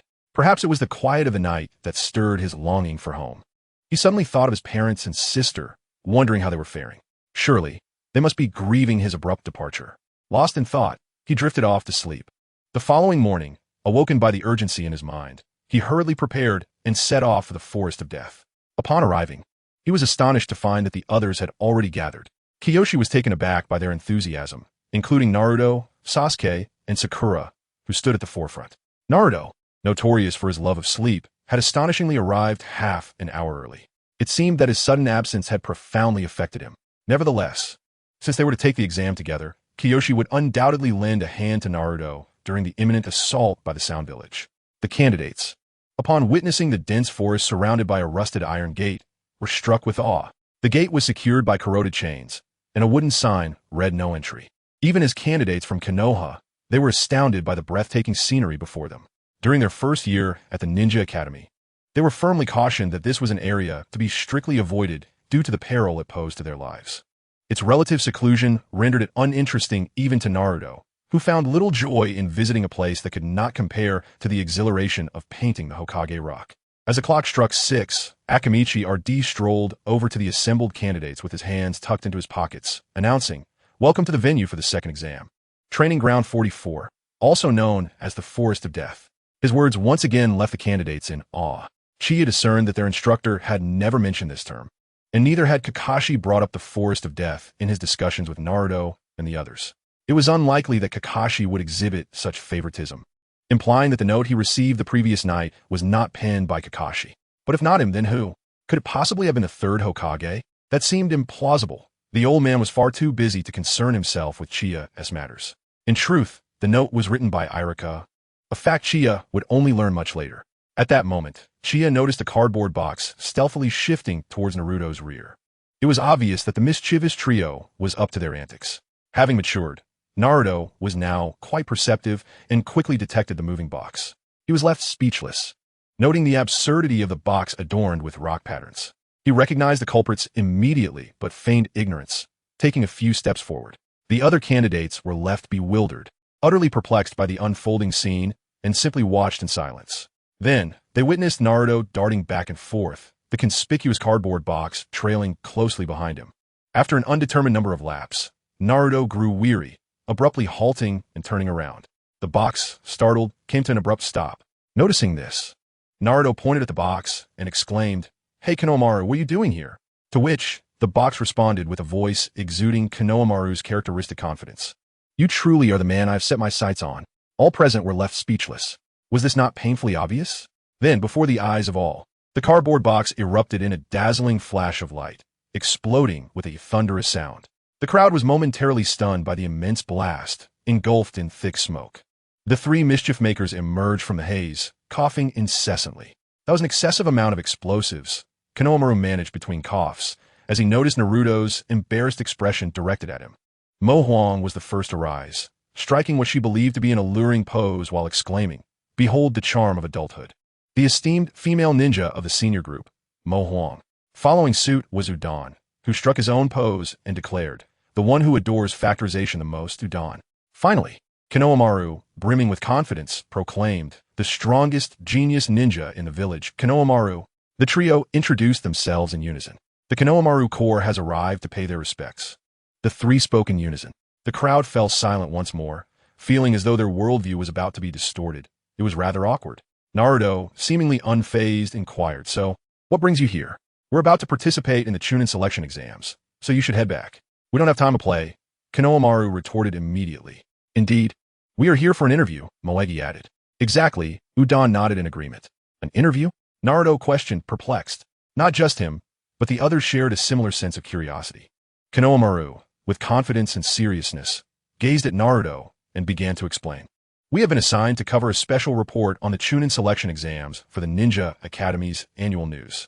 Thus, we are here to interview you leaders." Moegi chimed in, "Please, lend us your assistance." "Please," Udon bowed deeply, a runny nose on display. However, Naruto glanced at the side where Akamichi was standing. Initially, Akamichi had no intention of intervening. She was already aware of the situation. After all, he was the grandson of the third Hokage. As a leaf ninja, it was not her place to interfere. Yet, with the exam approaching, and as the proctor of the second round, she felt compelled to step in. She approached and inquired, "What are you doing over there?" Naruto could only explain. Konohamaru mentioned something about the annual news coming to do an interview. Upon hearing this, Akamichi instantly understood. This was merely the third Hokage allowing his grandson to experience life. It was only right that she afforded him some courtesy. Thus, she smiled and scratched her head, saying, "Ah, now that you mention it, the Hokage did mention this to me. I had forgotten." She then addressed the crowd. "We shall take a 10-minute break, and the exam will commence in 10 minutes. Naruto was left speechless. Chio was equally a loss for words. Such was the privilege of connections. Indeed, it seemed that no matter the world, having connections held great power. Then, they heard Akamichi say, those chosen for the interview should surrender and accept it without resistance. The crowd fell silent again, this time almost visibly displaying their disbelief. The exam was supposed to be serious, yet it felt utterly trivial. However, as it was the proctor's words, despite their grievances, they had no choice but to comply. Subsequently, Naruto was dragged by Konohamaru around for interviews, while Chio, frightened, hid away. Only after Konohamaru departed did she emerge. She couldn't let Naruto discover that she was also participating in the exam. Chapter 66. The second round of the Chunin exam begins. Even now, this place still sent shivers down her spine. Sakura gazed at the forest, deep and foreboding, resembling a beast waiting for prey to approach. Just looking at it caused her to tense up. "This is known as the Forest of Death. Soon you shall experience it," Akamichi remarked. In contrast, Naruto seemed entirely unfazed, even mimicking Akamichi's tone, jokingly stating, "This is known as the Forest of Death. You will experience it soon." Then, with a sense of pride, he proclaimed, "No matter how much you try to scare me, I'm perfectly fine. I'm not afraid at all. Is that so? You seem quite spirited." Akamichi replied with a smile, her face alight with mirth, suddenly pulling out a kunai and throwing it at Naruto. Naruto was utterly taken aback as the kunai whisked past his face, embedding itself into the ground where the sound ninja had previously stood. In an instant, Karui materialized behind him, her voice tinged with a playful malice. "Children like you tend to meet their demise the earliest." Startled, Naruto turned his head. Karui, appearing deceptively gentle, caressed his cheek with both hands before continuing, "Spilling my favorite, red blood." Before her words could fully settle, she swiftly produced a kunai, bracing herself against an impending assault. A serpentine tongue snatched the previously discarded kunai, as one of the sound ninjas remarked, "Here, your kunai back." Karui, still smiling, replied, "Thank you for the trouble." The sound ninja continued to fixate on her. Undeterred, Karui matched his gaze and calmly stated, "But do refrain from standing behind me with murderous intent." Then, she reclaimed her kunai from the long tongue. The sound ninja responded, "Apologies, but I am the sort who becomes quite exhilarated at the sight of blood. Moreover, you've severed my most treasured hair. It's truly thrilling. My apologies." Karui's sudden maneuver sent ripples of shock through the crowd, with Hinata expressing concern for Naruto, while Sakura pondered the peculiarities of this examiner. Naruto discreetly observed the sound ninja, whose tongue was absurdly elongated. Karui chuckled. "It seems this exam has attracted many spirited individuals." Naruto internally scoffed, "You're the most spirited one here." Chie stood quietly at the back, keenly aware that the sound ninja was, in fact, Orochimaru in disguise. He found it hard to believe that Karui didn't recognize him. After all, she was one of Orochimaru's early experiments, relatively successful, and had been inseparable from him in the past. He doubted that she could have overlooked the identity of the man before her, perhaps out of an unwillingness to accept the truth. Soon, he observed Karui approach the candidates, producing a stack of papers as she announced, "Before the second exam commences, I will distribute these to you. This is a consent form.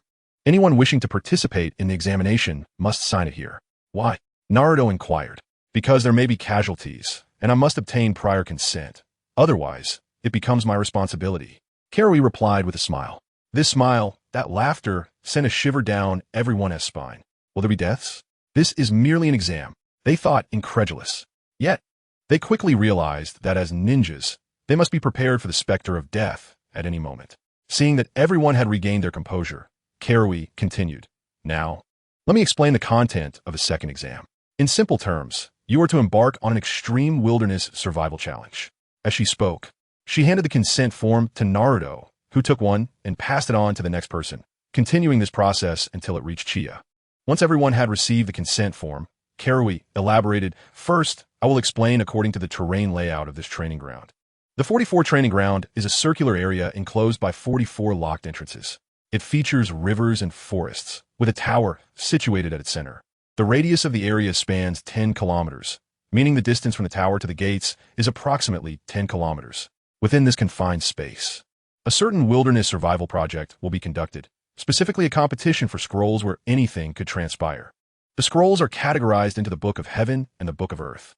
Hondo stated, presenting 2 models of scrolls for all to see, and continued. "This competition revolves around these 2 scrolls. Among the initial 27 teams, half, comprising 13 teams, will seize the Book of Heaven, while the other 14 will acquire the Book of Earth, with each team claiming 1 scroll."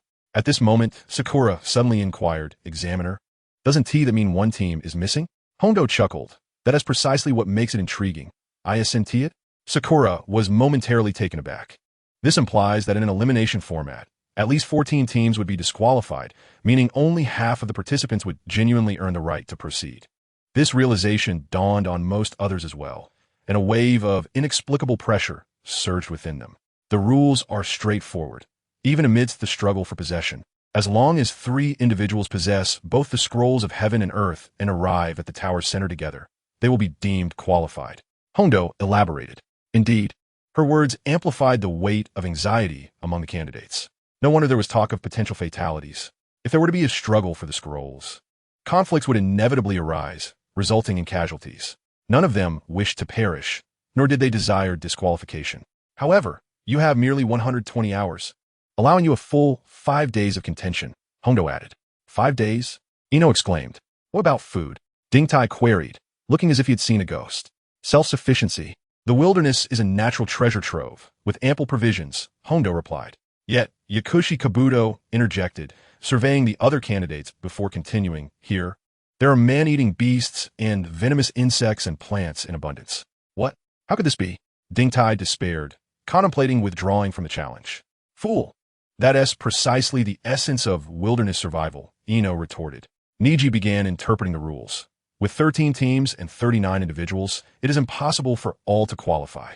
Indeed, the action distance will extend daily, while the recovery time diminishes, making it exceedingly challenging, Lee remarked, displaying an expression brimming with determination.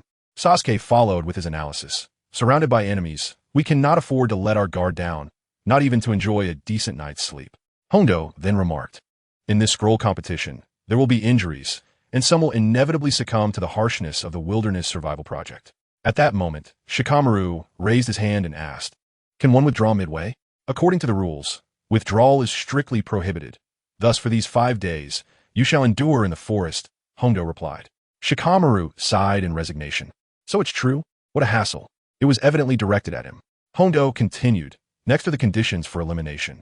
Firstly, any team that fails to bring 3 individuals with the scrolls of heaven and earth to the tower within the stipulated time will be disqualified. Secondly, a team that has lost members or whose members are unable to act. Furthermore, an additional third scroll's content must not be glimpsed before reaching the tower. Upon hearing this, Naruto hurriedly inquired, what if we happen to look at it along the way? Then, when you see it, please, use your imagination, Akatsuki replied with an air of mystery. If you become Nin, there will be an opportunity to access highly classified documents. This is a test to determine your trustworthiness. Now, that concludes my explanation. The consent forms and scrolls can be exchanged in the small hut over there. Akatsuki indicated toward a nearby pavilion and continued, then, decide on the entrance you wish to take. After that, you shall set off together. With a deep sigh, Akatsuki added, lastly, I advise you all, do not die. Those words resonated deeply within everyone, instantly heightening their anxiety. However, Chiya remained unfazed. He had already devised a plan. Should he first give Orochimaru a sound thrashing to seize the scroll, or perhaps seek out a fortunate team to obtain another scroll, and then have some fun? If he were to confront Orochimaru now, it would certainly save him considerable trouble in the future, but that snake was exceptionally clever. In a world governed by ninjutsu, he understood that technology could alter fate. Although he was currently invincible in the ninja realm, one could never predict the extraordinary actions this individual might take. Thus, prudence dictated that he first seek out a lucky team. Moreover, he needed to discreetly protect Naruto and the others. In this drastically altered world, who could foresee the dangers that lay ahead? As a companion, he could not allow Naruto and the others to face any mishaps. Subsequently, when Naruto and the others were not paying attention, Chiya retrieved his scroll, the Book of Heaven, and noted that he would depart from entrance 30. Once everyone was organized, they would set off in 30 minutes. Chapter 67. It feels like returning home. The forest of death, eerie and terrifying, teeming with venomous snakes and ferocious beasts. As Chiya entered, he immediately felt the cool breeze emanating from the depths of the forest. Walking through the woods, he found it lush with vegetation, filled with the chirping of birds and the rustling sounds of small creatures moving about. He lost track of time as he wandered. Along the way, he discovered a peculiar phenomenon. No fierce beasts or venomous snakes approached him. Even a massive python, coiled around a tree roughly 10 meters long and as thick as a barrel, recoiled in fear upon seeing him. When he gazed at the serpent, it appeared startled, hastily twisting its body to retreat. Indeed, the instincts of animals are acute, their judgment of danger absolute, Chiya mused. He understood all too well that these creatures relied on instinct and experience for survival. When confronted by a more formidable being, their instinct urged them to flee. Survival is paramount for a future. However, in contrast, the smaller animals, such as wild rabbits and squirrels, would cling closely to him, because they believe that humans can protect themselves and are remarkably strong. At least in the presence of such individuals, they feel secure. However, this varies from creature to creature. The instinct of animals is essential for survival. They would never linger near those who exude an aura of danger. Qianye, possessing an inherently kind nature, radiates a gentle and soothing presence, which endears him to the animals. Along this journey, the company of these small creatures renders his experience far from mundane. The warmth of this environment almost makes him feel as though he has returned home. Furthermore, Qianye harbors no intentions of consuming them. Recently, he inadvertently discovered that the system possesses a built-in item storage function. This feature allows him to store any items, excluding ninjutsu skills, while ensuring that the items remain unchanged, as if time within this storage were frozen. Thus, the night before, recalling that he needed to engage in outdoor survival activities today, he visited various shops and restaurants, including Ichiraku, and procured a substantial amount of food, which he stored within the item pouch. The quantity was considerable, not intended for Naruto and the others, but rather due to the Saiyan physiology that necessitates an immense amount of energy daily. Hence, he must consume copiously. Since his combat power reached 200, his appetite has increased tenfold compared to a month ago, where he once required 5 pounds of food per meal. He now needs at least 50 pounds to sustain him until the afternoon. Otherwise, he would truly find himself too famished to fight. Fortunately, he possesses ample funds. Otherwise, facing adversaries would be the least of his worries, as he might perish from starvation first. Yet, does a worthy opponent truly exist that could match him in endurance? Qianye glanced at the system clock and noted that it was already past 10 o'clock. Having been on the move, he could now vaguely discern the pinnacle of the central tower. Typically, waiting here for other teams to arrive would render them exhausted, providing an excellent opportunity for ambush. However, how could Qianye ever take advantage of others' misfortunes? He came here solely to familiarize himself with the terrain and to explore, as he would soon ascend into the skies. The rules did not prohibit observation from above. Being alone, he need not concern himself with the feelings of teammates. Most teams gradually navigate forward upon entering, simultaneously guarding against beast attacks and seeking out other teams to seize scrolls. Conversely, Qianye need only proceed at his own pace. This examination, with the sound and sand villages harboring ulterior motives, might lead to unexpected complications. Therefore, he plans to locate a fortunate team to secure the Book of Earth. Naturally, he does not wish to confront members from his own Konoha team. Using his sensory perception, he quickly identified the nearest team's location. Approaching the vicinity, he observed 3 young men grouped together. Judging by their forehead protectors, they appeared to be from the Rain Village, specifically the ninjas of Amigakure. The mention of the Rain Village evokes memories of Zabuza and Haku. I wonder if those two have joined the Akatsuki by now. Xiao is likely to accept the addition of the two, for both Zaibujan and by possess exceptional assassination skills that would prove invaluable for Zhao's numerous missions. Their decision to join Xiao stems from the understanding that, despite the extremist tendencies and questionable worldviews of some members, figures like Nagato, Konan, and Itachi still retain a sense of collective purpose, at least striving for world peace. Therefore, sending these two to seek out Xiao appears to be the most prudent course of action.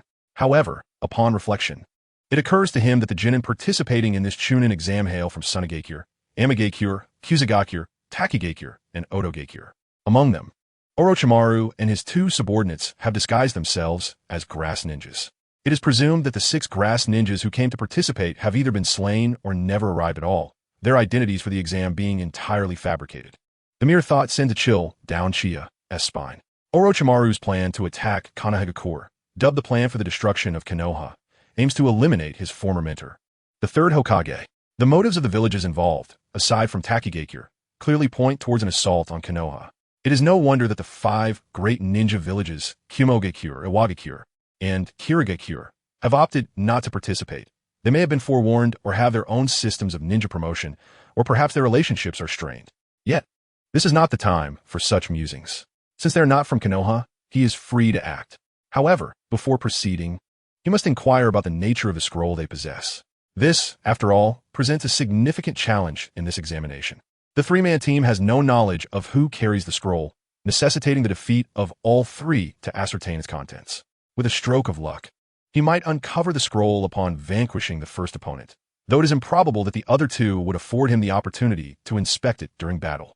Furthermore, the scrolls are randomized. Thus, should he triumph over an adversary only to discover that their scroll is identical to his own, the effort would be in vain. If misfortune befalls him, and he encounters opponents bearing similar scrolls, he may need to defeat as many as 13 or even 14 teams to succeed. Thus, he now hopes that the team before him will candidly disclose the scroll they possess. Otherwise, should he find himself in a skirmish only to discover they possess a blank scroll, It would be most disheartening for him, though the true discomfort would lie with them. Pray tell, what scroll do you hold? Upon hearing the sudden voice, the Amigakure team hesitated momentarily before swiftly adopting a defensive stance, casting wary glances towards Chia.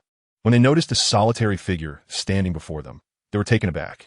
One among them stepped forward and inquired, "Why are you alone?" Chia, fully aware that revealing his solitary participation in the exam would be unwise, smiled and replied, "What do you think? Would you disclose such information to potential adversaries?" The individual chuckled, "You have a point. Then, what scroll do you possess?" "I have the Earth Scroll, and you?" Chia responded. No sooner had he spoken than he detected a glimmer of malice in their eyes. In an instant, he discerned the nature of their scroll. It was not the Heaven Scroll. He would have to contend with it. "Do not be so fierce. I, like you, possess the Heaven Scroll," he declared, producing his own scroll, emblazoned with a prominent character for heaven. This scene left the three-ranged shinobi utterly bewildered. One of them complained, "Why would you deceive us? We almost wasted our effort." "Well then, since it's not the case, farewell," Qianye remarked before swiftly departing. He needed to locate the team that possessed the Book of Earth first. The three-ranged shinobi stood in stunned silence. How could one encounter such an inexplicable person who offered no explanations? Chapter 68. Goodness, Xianglin is here as well. Subsequently, Qianye, guided by his intuition, discovered another team. Upon closer inspection, he recognized them as lower-ranked shinobi from Sunagakure. Since they hailed from Sunagakure, Qianye felt liberated to act. After all, these individuals had intended to assault Konoha, so eliminating them posed no moral dilemma. Furthermore, having lived in this world for 12 years, he held a certain affection for Konoha, making it a fitting outlet for his frustrations. Thus, he approached the Sunagakure team, which consisted of 2 males and 1 female. It seemed that many teams in the Naruto universe were arranged in this manner, perhaps because females were often more adept at medical ninjutsu, ensuring a balanced composition. For instance, in Naruto's team, Sakura excelled in healing techniques. However, numerous teams lacked such arrangements. He sighed, deciding to focus on seizing the scroll from them. Before Qianye could utter a word, the lone female in the Sunagakure team noticed him. "Who are you?" she asked, immediately on guard. Her voice drew the attention of her companions, who regarded Qianye with hostility. "A Konoha shinobi?" the girl inquired, glancing around and realizing that he was alone. "Where are your teammates?" Upon seeing her, Qianye's heart skipped a beat. She was truly captivating, fitting his ideal perfectly. To be honest, he had a penchant for cute, petite girls, and this one epitomized his aesthetic. However, Qianye was not the type to let his emotions cloud his judgment.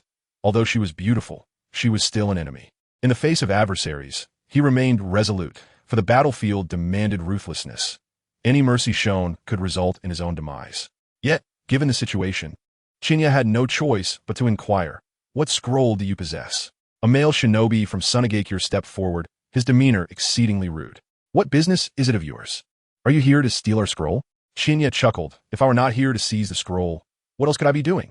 If you wish to avoid suffering, it would be wise to hand over the scroll before you regret it." "Just you alone? You think you could take it from us?" The male shinobi scoffed. "You'd best leave before we're accused of bullying the weak," another male shinobi jeered. The female shinobi, somewhat sympathetic, interjected, "Look, although I don't know why you're here alone, you should really leave. Perhaps your teammates abandoned you, and you become a mere bait or a pawn. It's quite pitiful." Qianye let out a sigh. She was indeed a good girl, but alas, she was an adversary.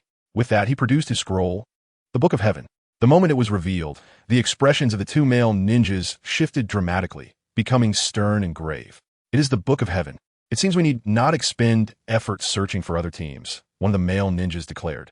"If we seize the Book of Heaven, we can simply hide for 5 days and pass the examination," the other added. With that, the 2 men brandished their kunai and charged towards Qianye. The female ninja hesitated momentarily, bending down to murmur an apology before also drawing her kunai and rushing at Qianye. However, in the next instant, she watched in horror as her 2 comrades collapsed to the ground, lifeless. Standing beside them was the leaf ninja, who had appeared seemingly out of nowhere. How could this be possible? The female ninja was instantly struck by fear. She had not seen how he had approached. Just a moment ago, he had been standing there, but in the blink of an eye, her teammates were incapacitated. In an instant, she comprehended the vast chasm in strength between them. Yet, how could this be the might of a genin? She instinctively took a few steps back, trembling as she stammered, Are you truly a genin?" Qianye, rummaging through the pockets of the fallen, replied nonchalantly, "Indeed, I am not a genin. Could I possibly be a Nin? What? The female ninja felt her worldview shatter. The genin of the Leaf Village were astonishingly powerful, rivaling even the Nin of her own sand village. Was this truly the strength of a Leaf genin? Found it. Qianye glanced at the scroll in his hand, the Book of Earth. After securing it in his system's inventory, he prepared to depart. Yet, just a few steps away, he heard the female ninja's weak, terrified voice from behind. You aren't he going to kill me? Qianye paused, turning around with an incredulous expression. Do you wish for me to kill you? The female ninja quickly shook her head. No, I do not. Qianye smiled gently. Then that settles it. I shall take my leave. Your comrades are merely unconscious. They will awaken soon. You seem decent enough, so when they regain consciousness, you may go seize the Rain Village's scroll. They are weaker. With that, Qianye continued on his way. At that moment, the female ninja called out, I would like to ask, are all the genin from the Leaf Village as formidable as you? Qianye pondered for a moment before responding. Everyone's abilities are quite commendable. And with that, he vanished in a flash. What a peculiar individual, she mused to herself. An enemy, yet so merciful. Are all ninjas from the Leaf Village like this? How does this differ from what we hear in the village? Lost in her thoughts, she then remembered her fallen comrades and hurried over to check on them. After completing his collection task, Qianye decided to seek a place to dine, as it was nearly noon, and his stomach had been growling since earlier. Subsequently, he located a spot far from any teams and, from his inventory, retrieved a prepared meal of ramen and grilled meat, indulging heartily. In truth, had the Sand Village female ninja not shown concern for his well-being, he would have surely incapacitated her. Yet here he was. He ultimately softened his heart. This girl possesses admirable qualities. Although the Sand Hidden Village has plans to attack the Leaf Village, the demeanor of the trio does not suggest they are privy to such schemes. As the saying goes, ignorance is bliss. Thus, Qianye secretly hopes that this kunoichi passes the examination. After all, there is but one opportunity each year, and many have dedicated years in preparation, like Niji and Lee, who participated in the Chunin exams only after graduating a year prior. His own team, led by Kakashi, was merely fortunate. After finishing his meal, he ascended into the sky. In accordance with the worldview of the Naruto universe, only a select few ninjas possess the ability to fly, such as Inoki and the forthcoming Sai, as well as figures like Gaara, Naruto in his six-paths form, and Kagaya. It can be asserted that those capable of flight in Naruto could be counted on one hand. Consequently, very few would notice the presence of someone above. Moreover, Chia's vantage point lay beyond the visual threshold of most. He relied on sensory perception to discern the movements and identities of the ninjas below, rendering visual acuity unnecessary. Though somewhat inconvenient, he mused how advantageous it would be to possess the Byakugan. Alas, such abilities do not exist in Dragon Ball. Suddenly, a thought struck him. Didn't the deities in Dragon Ball possess the ability to observe the Earth from great distances? He pondered whether the system might reward such a skill. Lost in contemplation, Qianye inadvertently glanced down. Upon spotting someone standing on a tree below, he was taken aback. Red hair, glasses, and a chakra signature somewhat reminiscent of Naruto. He felt an uncanny familiarity with the girl beneath. As he reflected, realization dawned upon him. Was that not Karen? No, wait. Was Karen present at the Chunin exams? Qianye was momentarily bewildered. He distinctly recalled that Karen was not part of the exams. Could this be yet another deviation from the plot, or had he simply forgotten? Chapter 69. Upon arrival, he witnessed Sasuke being struck by Orochimaru. Karen, one of the few remaining members of the Uzumaki clan, during the Second Great Ninja War. With the successive demise of the first and second Hokages, Konoha fell into turmoil, leaving the Uzumaki clan without their formidable protection. Known for their powerful sealing techniques and abundant chakra, they became targets of envy among the nations. Soon after, the nations began to assault the land of whirlpools, leading to its swift annihilation. Naruto's mother, Kushina Uzumaki, sought refuge in Konoha during this tumultuous time. As for Karen, the series does not elaborate extensively on her past, but it is evident that she was born after her parents fled. Subsequently, she was captured by Orochimaru for experimentation. Truly a tragic fate. Qianye is no saint and bears no obligation to intervene in such events. After all, each person has their own destiny, and at least she is alive, is she not? In this world where lineage reigns supreme and strength is paramount, those who survive are undoubtedly the fortunate ones. Thus, Qianye had no intention of intervening in the affairs here. He preferred to go with the flow. At that moment, however, he suddenly sensed a powerful surge of chakra emanating from Naruto. Moreover, Sasuke's chakra was in disarray. Alarmed, Qianye wondered if he had indeed stumbled upon the Sound Village. He hurriedly flew towards Naruto and the others. Upon arrival, he witnessed Orochimaru assaulting Sasuke. Qianye immediately recalled the unfolding narrative. It seemed to be the moment when Orochimaru cursed Sasuke, aiming to seize his body. Meanwhile, Naruto was trapped within the belly of a serpent summoned by Orochimaru. Qianye found himself conflicted about whether to assist them. Although the plot suggested that Naruto and the others were not in any life-threatening danger at this juncture, intervening would mean Sasuke would not be cursed, potentially preventing him from leaving the Hidden Leaf Village. If he remained, Naruto would never vow to grow stronger.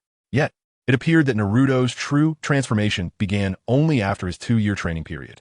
Frankly, Qianye held a deep desire for both Naruto and Sasuke to become stronger.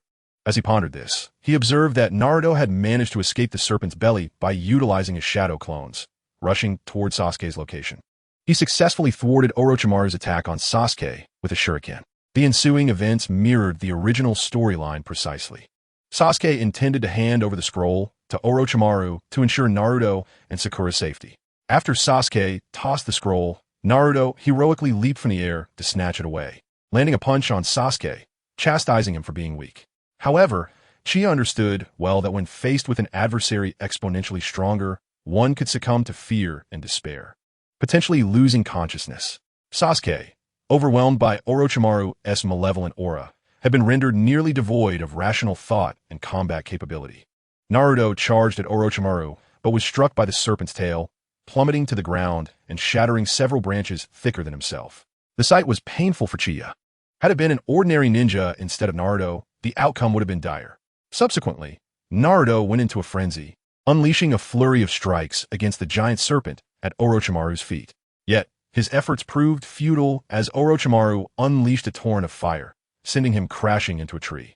Orochimaru then commanded the serpent to attack Sasuke, who was paralyzed by fear, forgetting to evade the impending strike.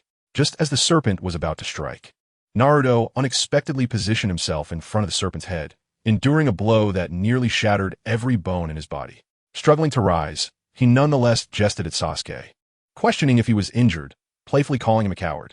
Sasuke was taken aback, suddenly recalling a time during a past mission when he had uttered those very words to Naruto. This cowardly version of Sasuke was far from the one Qianye recognized. Naruto, now, with eyes resembling those of a fox, was filled with rage. Yet, in the next moment, to the horror of Sasuke and Sakura, Naruto was ensnared by Orochimaru's tongue and lifted into the air. The sight made Qianye nearly gag.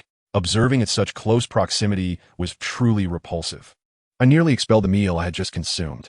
Naruto struggled desperately in the air, vociferously cursing Orochimaru. However, Orochimaru was solely focused on the 9 tails within him, utilizing the 5-element seal to contain Naruto's leaking chakra.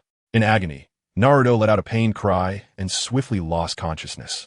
Subsequently, Orochimaru retrieved the Book of Heaven from Naruto's ninja tool pouch and, with a flick of his tongue, cast Naruto down onto the ground beneath a tree. "Oh no!" Qianye exclaimed, momentarily taken aback upon witnessing Naruto's predicament. Concern flooded his heart, and as he contemplated rushing to his aid, he saw Sakura launch a kunai that penetrated Naruto's clothing, pinning him to the tree. "What the? Are you serious, Sakura? Your aim is impeccable." Qianye was astounded. When he had first observed this scene in Naruto, he hadn't fully appreciated its significance, but after spending 12 years in the ninja world, he was acutely aware of the prowess required for such a kunai throw. This was a feat even a jonin might struggle to achieve. You actually pin him down? Is this the power of the main characters? Incredible.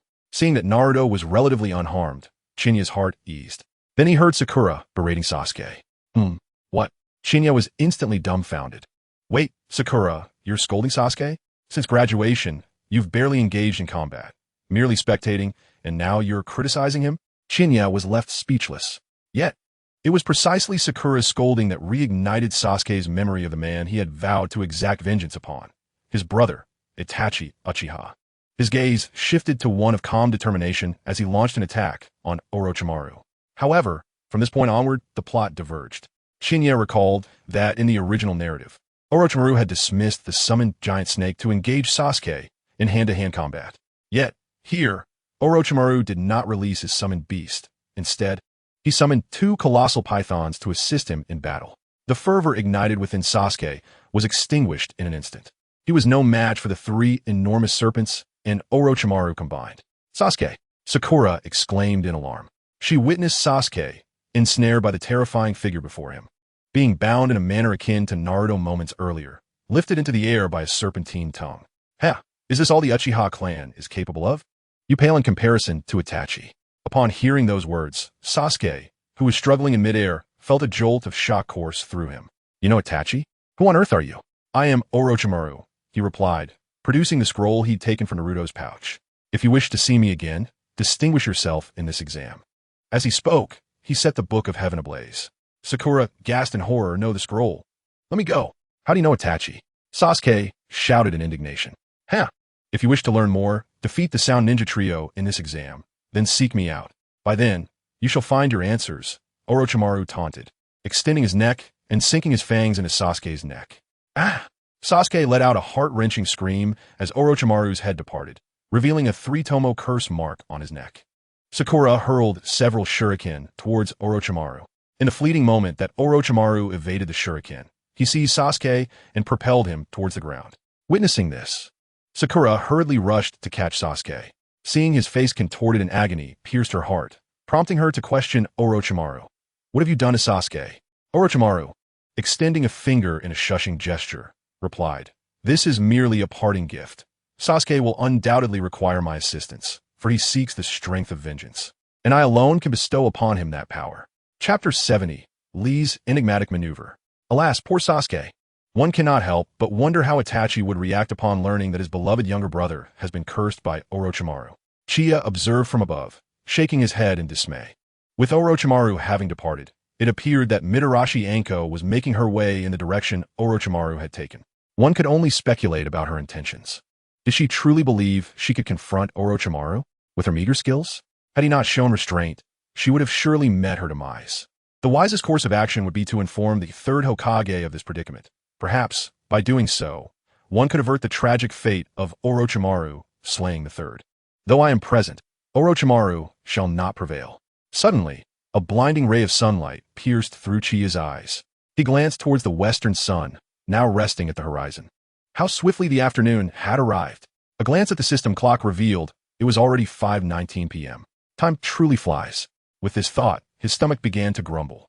After all, standing in the air was exceedingly taxing on both chakra and stamina. He observed the situation below. Sakura was weeping profusely, cradling a nearly unconscious Sasuke. "Hey, Sakura," he called out, "Naruto is still hanging in there. Are you solely concerned about your Sasuke?" He sighed, at a loss for words. Naruto's condition was far worse than Sasuke's. His body was nearly shattered, and standing was a challenge. He initially contemplated rescuing Naruto first, but hesitated, fearing that any sudden movement might exacerbate Naruto's injuries. Sakura possessed some healing techniques. Perhaps she would be the better choice. Just then, Sakura finally remembered Naruto. After placing Sasuke in a sheltered cave, she hurriedly descended to retrieve Naruto from the tree and commenced rudimentary treatment. However, the signs of chakra indicated a grim situation, and the three sound ninjas were lurking nearby, poised to strike at dawn. After much deliberation, Chia resolved to descend and assist Naruto, driven purely by their camaraderie. Just as he prepared to descend, he froze momentarily, spotting a green figure approaching. Judging by the aura emanating from this individual, it was Lee. "Wait, what brings Lee here?" he pondered. "Is this part of the original storyline? Or have I simply forgotten?" However, with Xiao Li's arrival, there was no urgency for him to descend. At the very least, with Xiao Li present, there was no need to worry about any surprise attacks from the Sound Ninjas. Subsequently, Qianye found a secluded spot and retrieved an ample supply of food from his pouch, indulging in a delightful meal. After all, these were the trials that Naruto and the others had to face. Only through such experiences could their resolve become more resilient. He considered himself the ultimate safeguard, prepared to lend aid in the direst of circumstances. By the time he finished his meal, night had fully enveloped the sky. Qianye, evading Sakura, discreetly observed Naruto's condition. Despite the sealing of the Nine Tails by Orochimaru, Naruto's Uzumaki lineage and the lingering power of the Nine Tails were swiftly rejuvenating his body. At this rate, he mused, Naruto would likely be lively by morning. There was no cause for concern. Furthermore, it appeared Xiao Li was still waiting nearby, though it was unclear for what purpose. The Sound Ninja were also biding their time, suggesting that no unexpected events would transpire that night. The other teams were quite distant from their location. Thus, Qianye resolved to rest in the branches of a nearby tree, deciding to address any matters that arose in the morning. Soon, he found a relatively inconspicuous tree and carved a comfortable nook in the branch with his hand, settling in for sleep. He had recently discovered that his hands were more effective than both his kunai and shuriken, proving quite convenient. Indeed, it was a testament to his Saiyan constitution. Thereafter, he drifted into a peaceful slumber. As dawn broke, the soft light of morning roused Qianye from his slumber, interrupted by the sounds of skirmish below. Climbing out of his nook, he stretched, casting a glance towards the ground. Initially feeling somewhat lethargic, he was instantly revitalized by the sight before him. Xiaoli was engaged in combat with 3 sound ninjas. In that moment, the realization struck him. Xiaoli had been waiting here, anticipating that if Sakura were to find herself in peril, he would heroically intervene, perhaps even winning her affections in the process. This notion, Qianye mused, was one that most boys likely entertained at some point. However, Xiaoli had indeed found himself in a position to fulfill that fantasy, as the Sound Ninjas launched an assault on Naruto and his companions, prompting Xiaoli to step forward and shield Sakura. It seemed an entertaining spectacle was about to unfold. Qianye chuckled softly to himself before retrieving a selection of food from his pouch to enjoy. Skipping breakfast would surely leave him famished, especially with the excitement unfolding below. Toss charged toward Xiaoli, who was leisurely unwrapping the bandages from his arms. With a loud declaration, Xiaoli proclaimed, "Now is the time to protect those who matter most." Just as Toss approached, poised to strike, Xiaoli suddenly vanished from his sight. In the blink of an eye, he reappeared beneath Toss, delivering a powerful kick to his abdomen that sent him soaring through the air. Following this, Xiaoli pushed off the ground with one hand, swiftly maneuvering behind Toss. The bandages on his arms seemed to possess a will of their own, tightly ensnaring Toss as if animated by a spirit. In the midst of Sakura's astonished gaze, Lee firmly clutched towards his body, head downwards, plummeting towards the ground. "Take this, blooming lotus," Lee shouted vehemently, embracing the descent as his body began to spin rapidly downwards.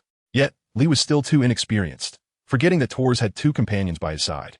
Just as Tors was about to hit the ground, Saku swiftly activated Earth Release, rendering the ground soft and yielding. Tors plunged headfirst into the earth, while Lee deftly evaded. However, he soon realized that the texture of the ground felt unusual. Shortly thereafter, he witnessed Tors emerging from the mound of dirt. Shaking his head, Tors remarked, "I never anticipated that landing on such a sponge-like surface would still be somewhat painful. Quite impressive." He continued, "But now it's my turn." Before the words had left his mouth, Tors rolled up his right sleeve, revealing his weapon, a porous armor, and charged toward Lee. At that moment, Lee, having exhausted himself with the blooming lotus technique, found himself nearly immobile, racked with excruciating pain. As Tors advanced, Lee had no time to react before he was upon him. A deafening buzz filled the air. Lee felt a whirlwind of confusion before his body regained some semblance of movement. He summoned every ounce of strength to take a large step back, yet ultimately ended up kneeling on the ground. The previous blooming lotus had drained nearly all his energy, leaving him devoid of combat power. "Oh, my ear!" Lee cried out in agony, cradling his left ear as a trickle of blood flowed from it. Sakura was momentarily stunned, her concern evident as she shouted, "Lee!" Tors let out a cold laugh, stating, "No matter how swift your taijutsu is, it pales in comparison to our sound waves. After all, our attacks are sonic in nature." He then turned his gaze towards Sakura, declaring, "Now, it's your turn." Without delay, he charged toward her. Just as Sakura scrambled to prepare for the confrontation, a green figure interposed itself before her. "I will not allow you to harm her." It was Lee, Konoha Whirlwind. However, Lee had overestimated his physical condition. His body was in tatters, rendering him incapable of executing any techniques. Observing this, Tors swung his right arm at Lee. Lee hastily attempted to block the attack.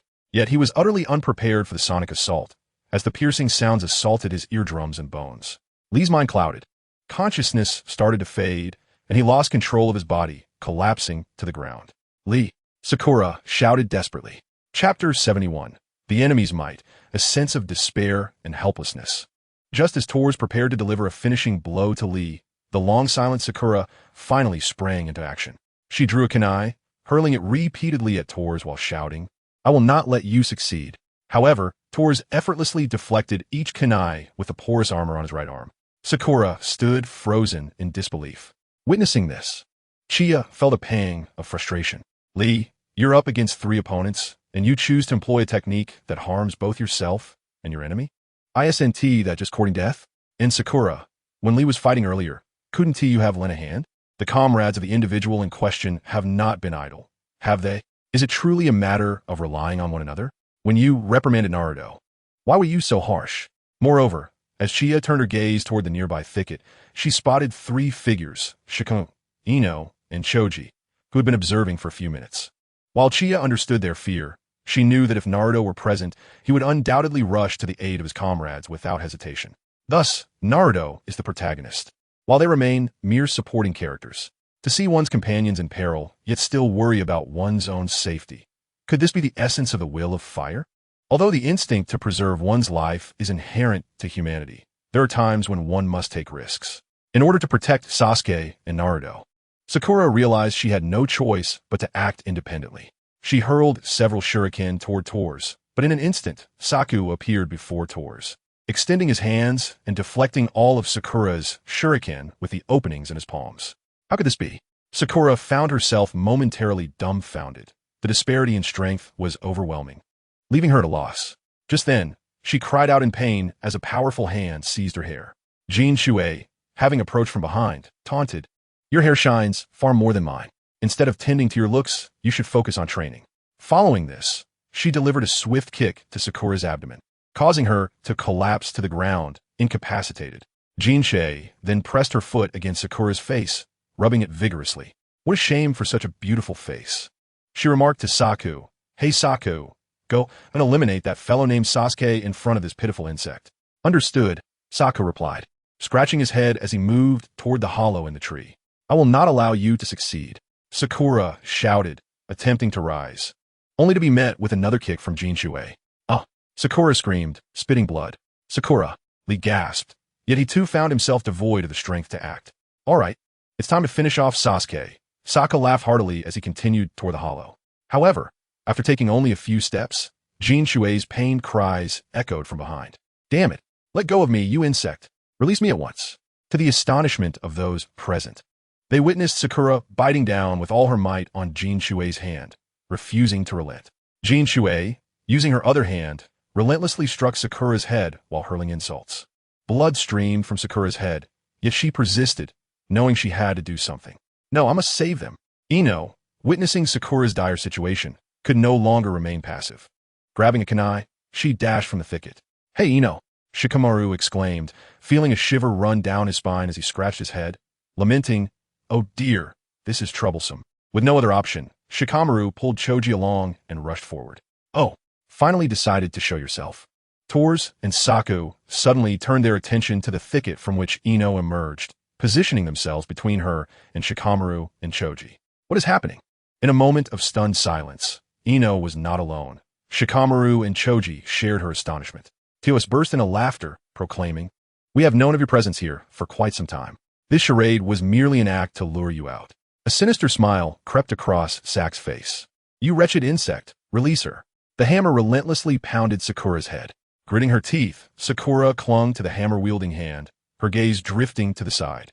To her surprise, Ino stood up for her, despite their fraught relationship. Why would she risk herself for me? Yet, the tide of battle showed no signs of shifting.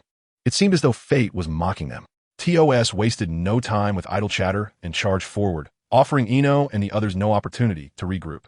Ino was momentarily taken aback, thinking, so swift. In the next instant, TOS struck her with a brutal blow, sending her flying. First, TOS shouted, swiftly swinging his right arm towards Shikamaru. Reacting quickly, Shikamaru retreated several paces. "Don't you dare bully my comrades." Choji, witnessing the scene, attempted to unleash his body slam, only to find himself immobile. What is happening? He wondered, looking down to discover his feet trapped in the earth. "Did you think I was merely a decoration?" Came Sak's taunting voice. "What?" Choji exclaimed in shock, realizing that the ground had been softened by his previous assault. Second, a fierce voice resonated before Choji could react. Turning his head, he saw Tis spiked armoring barreling toward him with blinding speed, too fast for him to defend himself. The impact struck his face, sending shockwaves through his skull and causing his eyes to bleed. My eyes, I can't see." Choji screamed, blood erupting from his mouth as he collapsed unconscious. "Choji!" Shikamaru cried out, taken aback by the strength of their adversary. Although they had been caught off guard and unprepared, their vital force had fallen in an instant. As Shikamaru hesitated, Toes surged forward without granting him a moment to contemplate. Desperately, he drew out his kunai to defend himself. But his taijutsu paled in comparison to To's prowess. Each of To's strikes was accompanied by sonic waves, momentarily clouding Shikamaru's mind. Meanwhile, Ino, still dazed from her earlier encounter, was sent flying by a kick from Sak, quickly followed by a barrage of punches. Ino could only defend herself with all her might. Within a mere 5 minutes, the battle had turned overwhelmingly in favor of their opponents. Soon, both Shikamaru and Ino were left battered and bruised, retreating in defeat. Filthy woman. Finally breaking free from Sakura's grip, the hammer relentlessly struck her abdomen as To's fury erupted. It seems your Konoha ninjas are not so formidable after all. A mere collection of useless insects. Ino, Shikamaru, Choji, why did you come out? Sakura clutched her stomach, tears of anguish and helplessness streaming down her face as she gazed at her comrades, now on the brink of collapse, who had come to her aid. Who will come? Who will save us? Who can come to rescue Ino, save Sasuke, and help Naruto? Sakura yearned for assistance, fully aware that her hopes were in vain. Yet, all she could do was pray. At that moment, a familiar voice descended from the heavens. Hey, is it truly acceptable to bully my comrades like this? Chapter 72. In critical moments, it is up to me, Lord Chia. The sudden voice sent a shiver through everyone present. Bathed in a beam of slanted sunlight, they beheld a dark figure slowly descending from the sky. As the identity of the newcomer became clear, the Leaf Village ninjas gasped in unison. Chia. Chia smiled slightly. Well, since I have arrived, everything will be fine. Chia, you, Sakura exclaimed eagerly. However, before she could finish, Chia placed a finger to his lips, signaling her to remain silent, lest it exacerbate her injuries. At that moment, a disdainful voice broke through. Huh, another ant from Konoha. Just moments ago, the three of you were effortlessly defeated. What do you do alone? The speaker continued. This is why Konoha is a pathetic ninja village, breeding nothing but worthless ninjas. Yet before her words could fully resonate, a chilling voice interrupted. Unfortunately, this ant can kill you. What? The speaker, Jean Hammer, was taken aback, attempting to turn. But in an instant, her body was propelled like a bullet, crashing through several trees larger than herself before being embedded into a massive trunk, falling silent. What on earth just happened? TOS was frozen in shock, having failed to perceive how the enemy had reached Jean Hammer's side. Before he could react, he witnessed Jean Hammer being sent flying. Damn it, just a mere ant from Konoha. Sak shouted, releasing Ino and charging forward. Yet, as he took a step, a dark shadow appeared beside him. A flash of white light streaked across the sky. To everyone's astonishment, they saw that half of Sak's head had been severed, blood gushing forth as if it were free. His body collapsed at Chia's feet. Chia stepped on Sak's body. With a resounding crash, the ground trembled as Sak was mercilessly pressed into the earth. For someone like you, who lacks any sense of tenderness, this is already a kindness, Chia coldly remarked, turning his gaze towards Tas. His eyes, filled with murderous intent and a targeted malice, sent waves of cold sweat cascading down Tas's back, causing him to tremble uncontrollably. Fear enveloped his very soul, penetrating to the marrow. He recalled the last time he felt such terror was when he encountered Lord Orochimaru. Yet, the formidable enemy before him now was even more terrifying. Exuding pure dread, Ino gazed at Chia standing before her, his hair tousled by the gentle breeze. In that instant, she felt a rush of admiration. A blush suddenly crept across her face. So, Chia is this handsome after all. Uncertain if it was due to being protected by a man for the first time, she suddenly felt an unusual sentiment towards Chia. Meanwhile, Sakura, Shikamaru, and Lee remained engulfed in terror, having never witnessed such a violent and gruesome battle. Chia, in the act of killing, exhibited no flicker of hesitation. Now it's your turn. I was not initially angered, but you have harmed my 3 comrades, crossing my threshold of tolerance. Thus, I must express my apologies. Please spare my life. I truly beg for mercy, Toes pleaded, trembling as he knelt. Yet Chia had no intention of granting him a reprieve. He understood all too well that such individuals had been thoroughly corrupted by Orochimaru. In an instant, he unleashed a ki blast. The moment the blast struck Tos, it erupted in a cloud of smoke. TOS failed to utter a sound before being obliterated, reduced to nothingness. How could this be? This scene profoundly shook the very souls of Shikamaru and Lee. It was then that Shikamaru realized just how formidable Chia truly was. They were utterly outmatched, Chia had dispatched an opponent with a single skill. This man was terrifying. He was someone with whom they could never hope to contend. Lee, upon witnessing this, came to understand the folly of his initial challenge.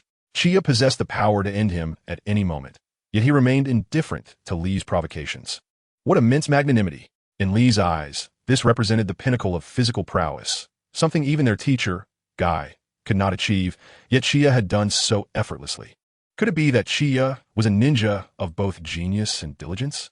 Ah, how enviable! He resolved to seek Chia's guidance. At that moment, Chia changed his expression and smiled at Sakura and the others. All right, it's over now. He then turned to Ino. Can you still stand? Upon seeing Chia turn toward her, Ino's face flushed crimson, and she remained silent for a long moment. Chia was taken aback, thinking, why are you blushing like a teapot?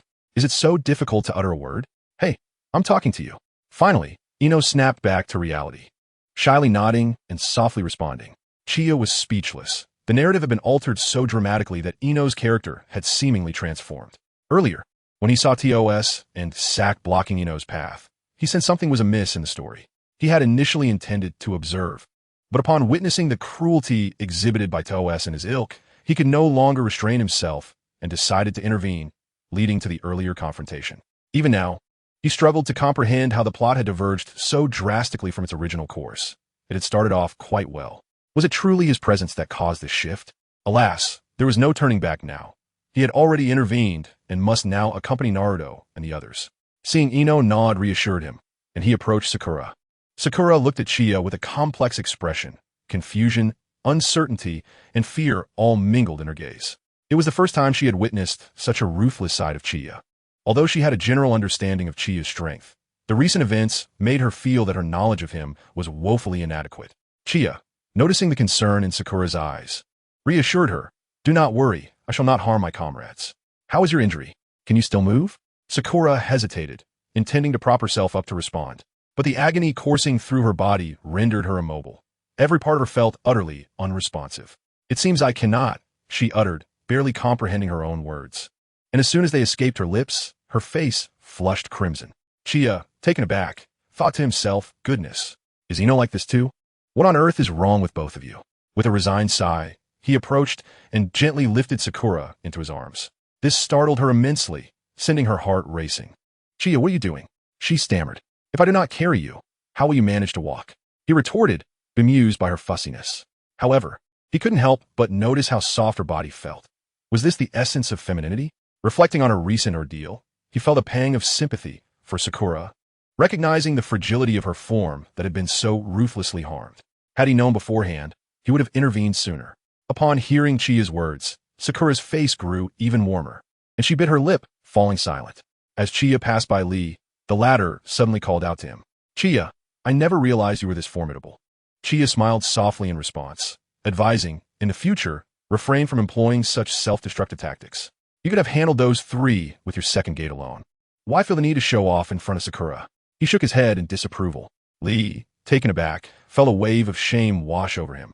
Indeed, had he opened the second gate earlier, the outcome would have been different, potentially sparing Sakura from harm. He did not view Chia's words as mockery, but rather as guidance.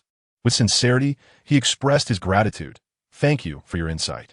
Chia, on his way to the hollow tree where Naruto was, suddenly froze. What are you thanking me for? I was just teasing you, he exclaimed. Well, perhaps it wasn't entirely teasing. Soon, Shikamaru and Ino arrived, assisting Choji, who had also made his way to the hollow. Lee had, of course, been carried by Chia. Their conditions were far from ideal.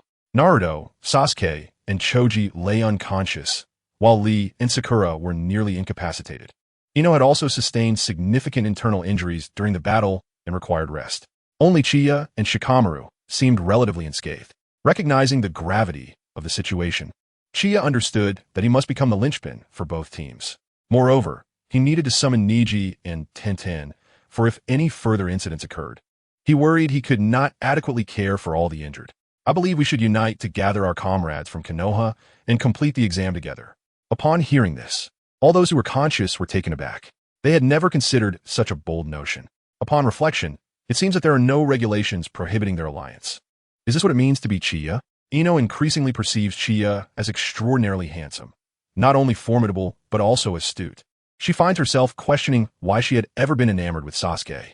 Although Sasuke possesses intelligence and charm, his allure pales in comparison to that of Uchiha, whose handsomeness is rooted in reason and reliability. The mere thought of being with him envelopes her in a profound sense of security. Subsequently, she confides in Sakura. Sakura, I've made up my mind. I will no longer vie for Sasuke. Sakura is momentarily taken aback, perplexed by this sudden declaration, and inquires, what do you mean? I mean it in the literal sense, Ino replies with a smile. Huh? Sakura is left even more bewildered. Chapter 73. Sakura, you are indulging quite lavishly. Right now, our foremost priority is to provide them with immediate medical attention, Shikamaru asserts. However, none of us possess medical ninjutsu, and their condition is dire, Ino responds. After a brief moment of contemplation, Uchiha poses the question, which of you knows how to brew medicine? Huh? Both Shikamaru and Ino are taken aback, unable to comprehend Uchiha's intent. Ino remarks, even if we could brew medicine, it would be too late to forage for herbs in the forest. You need not worry about that. I have an abundance of medicinal herbs and everything necessary for brewing, although I am not skilled in the actual brewing process. As Uchiha speaks, he conjures an assortment of herbs and brewing equipment out of thin air, placing them upon ground. At this moment, not only Shikamaru and Ino, but even the conscious Sakura and Lee are left astonished. Wait, where did you procure these? It feels as though you conjured them magically. Ino hurriedly inquires. Well, you see, Uchiha contemplates for a moment before explaining, I must ask you to keep this a secret. I possess the ability to utilize space-time ninjutsu. Much like Tenten. Oh, I see. Ino nods with newfound understanding. Sakura and Lee also find the concept of space-time ninjutsu entirely plausible. Only Shikamaru senses something amiss. 100 discrepancies arise in his mind. He notices that there were no hand seals indicative of the jutsu's activation. Even with space-time ninjutsu, one must perform the necessary hand signs. Yet, he refrains from meddling, deeming it troublesome, and questioning Uchiha would yield him no benefit. Uchiha's revelation undoubtedly holds its own significance. Although Shikamaru despises complications, he is acutely aware that he alone possesses the knowledge to brew medicine. The Nara clan has, since ancient times, coexisted with deer, making their proficiency in identifying and preparing herbs an essential skill. Given the gravity of the situation, he acknowledges that he must act, regardless of the inconvenience. Thus, he declares, I will brew the medicine. Shikamaru, you can brew medicine? Ino exclaims, astonished. Shikamaru responds with a deadpan expression. Ino, I must ask how little you truly understand me. Without waiting for further response, he begins to sift through the pile of herbs that Uchiha has produced. Shikamaru, thank you for your efforts, Uchiha acknowledges as he rises, preparing to exit the cave. In that moment, Uchiha appears to embody the pillar of strength among them. The power he has just exhibited is sufficient to instill confidence and reassurance in all present. Moreover, given the current circumstances, should any adversaries emerge, they would find themselves ill-equipped to confront them. Upon witnessing Qianye's sudden departure, Ino hurriedly called out to him, Qianye, where are you going? To gather some firewood? Otherwise, how can we brew the medicine? Moreover, it's about time for a meal. Qianye replied. The mere mention of food caused Ino's stomach to audibly protest, rendering her face as crimson as a tomato, and she shamefully lowered her head. I actually, she stammered, her eyes darting around, only to find that everyone present bore expressions of utter disbelief. Deciding against further explanation, she retrieved a few rice balls from her ninja pouch and said, This is all the food I have left. Let us share it for now. Qianye, at a loss for words, responded, So you all subsisted on this yesterday? Ino, puzzled, replied, What else could we have done? But we might go hunting this afternoon. Qianye sighed deeply, glancing at the injured nearby. They required nourishment. I will return shortly to eat, he stated, before departing the tree hollow and soaring into the sky. Witnessing this spectacle, Shikamaru, Ino, Sakura, and Lee were left dumbfounded, as though their entire worldview had collapsed in that instant. No way. Qianye can actually fly? I must be seeing things, Ino almost shrieked. Hey. This must be a joke. Shikamaru realized that his understanding had been far too superficial. There were indeed individuals capable of flight in this world. It seems that the pinnacle of taijutsu allows for flight. How exhilarating. I must have Qianye teach me this, Lee exclaimed, though the pain throughout his body quickly tempered his excitement. Sakura remained silent, unsure of what to say, feeling as though her comprehension of Qianye was woefully inadequate. Despite being his teammate, she realized she knew almost nothing about him. At that moment, Ino crawled over to Sakura and said, Sakura, you've been eating so well, and didn't T tell us Qianye could fly? Huh? Sakura was momentarily bewildered, uncertain of what she had consumed. Don't ask. Judging by her expression, she too seems to know nothing about Qianye. He keeps his secrets well. Moreover, judging by his performance in battle just now, his abilities could rank among the elite in Konoha. Shikamaru remarked seriously as he scanned the expressions of all the conscious individuals. I want to remind everyone here, what you have witnessed today must remain confidential. Everything regarding Qianye must not be disclosed to anyone, including your closest kin. This is to protect Qianye as well as ourselves. His ability to conceal his strength surely stems from his own burdens. Everyone observed Shikamaru's serious demeanor and immediately grasped the gravity of his words, nodding earnestly in agreement without further discussion. Meanwhile, Qianye swiftly found a pile of firewood and encountered Niji and Tenten, who were searching for Lee along the way. Qianye understood that the Konoha 12 were, in fact, trustworthy allies. Although they appeared to fight their own battles and lacked much interaction, when faced with adversity, they always considered their comrades, even to the point of sacrificing their lives. Thus, he naturally placed his trust in Niji and Tenten. Although Niji, at this moment, exhibited a hint of arrogance, he was not inherently ill-natured. It appeared feasible to collaborate, especially since Lee was still with him. He could conveniently find a helper to gather firewood. Consequently, he descended from the heavens, arriving before Niji and Tenten, startling both of them immensely. Under normal circumstances, they would have entered a combat stance. But this individual had descended from the sky. Why, you are Kaido Chiya, Tenten exclaimed in astonishment. How did you come down from the heavens? Niji, equally taken aback, felt a whirlwind of emotions but maintained a facade of composure, silently gazing at Chiya. Let me think. You're searching for Lee, are you not? Upon hearing this, Niji and Tenten froze momentarily, their expressions shifting to one of grave seriousness. What have you done to Lee? Niji inquired. Chiya, at a loss for words, pondered what he could possibly have done. He had long since ceased to care about revealing his abilities. He was already invincible, and whether or not he disclosed this mattered little. Thus, he opted not to linger in conversation with them, and stated succinctly, Lee sustained grave injuries while protecting Sakura. He is with us now. I am here to find firewood, and I need your assistance. Without waiting for a response, he turned and proceeded toward the location where he had previously discovered the firewood. Lee is injured? What exactly transpired? Tenten rushed after him, inquiring anxiously. Niji, appreciating those with character, despite his confusion, followed Chiya. Along their path of gathering firewood, Chiya recounted the events that had befallen Lee to Niji and Tenten. Soon, the trio arrived at the hollow tree where Naruto and the others were stationed, burdened with a substantial pile of firewood. Wait, what? You brought back 2 more people, one of whom is rather troublesome, Shikamaru remarked, scratching his head upon spotting Niji, well aware of his status as a prodigy from the Hyuga clan. Tenten, upon seeing the injured Lee, hastily set down the firewood and rushed over, only to find Naruto, Sasuke, Sakura, and Ino lying inside, the latter grievously wounded. What on earth happened? She asked urgently. Tenten, Niji, you came. I apologize for causing you worry, Lee said, forcing a brave smile. I was wondering why you suddenly vanished. With such severe injuries, who can treat you? Tenten exclaimed, her anxiety palpable. Shikamaru interjected softly. You're just in time to lend a hand. Follow me to help brew medicine. Huh? Oh, all right, Tenten replied, turning to Lee. You mustn't wander off again. She hurriedly picked up the firewood and followed Shikamaru to assist with the medicine preparation. Ino, naturally, was attending to the wounded, her own injury preventing her from moving about freely. What on earth has transpired here? Niji, clutching the firewood, surveyed the surroundings with a grave expression. From the moment he arrived, he had keenly observed the signs of a fierce battle that had taken place, noting the presence of 2 deceased ninjas from other villages.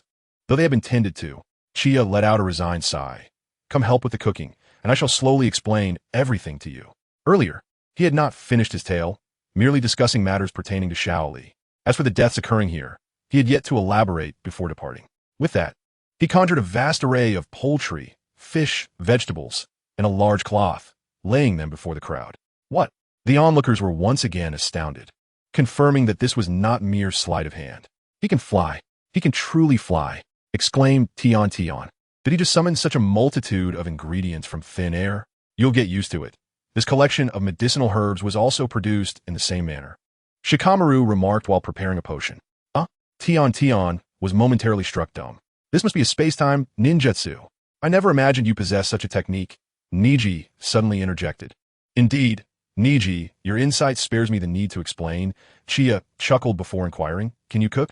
Niji hesitated. I know a bit. Well then, with this abundance of ingredients.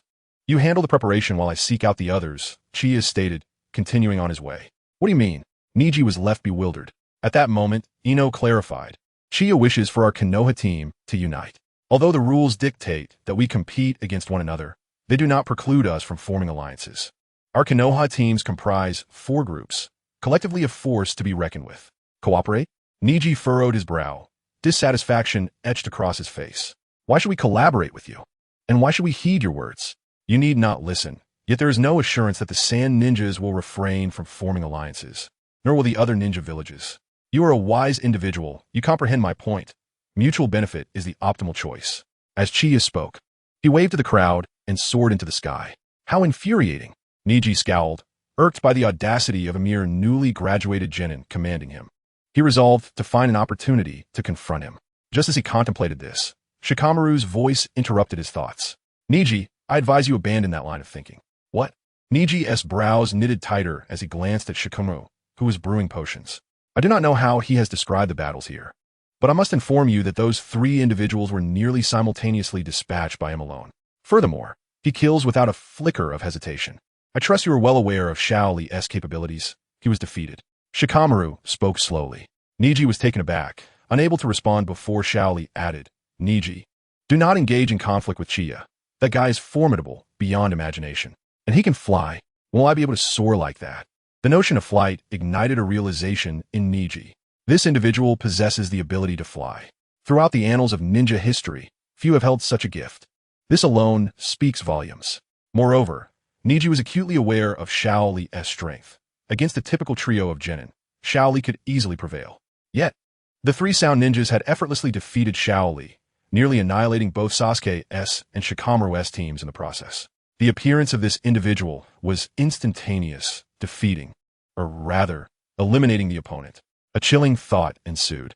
Although he believed that Shikamaru and Lee's words contained an element of exaggeration, the assertion made by this individual was not unfounded. Suna had dispatched several teams, and no one could guarantee that they would not unite.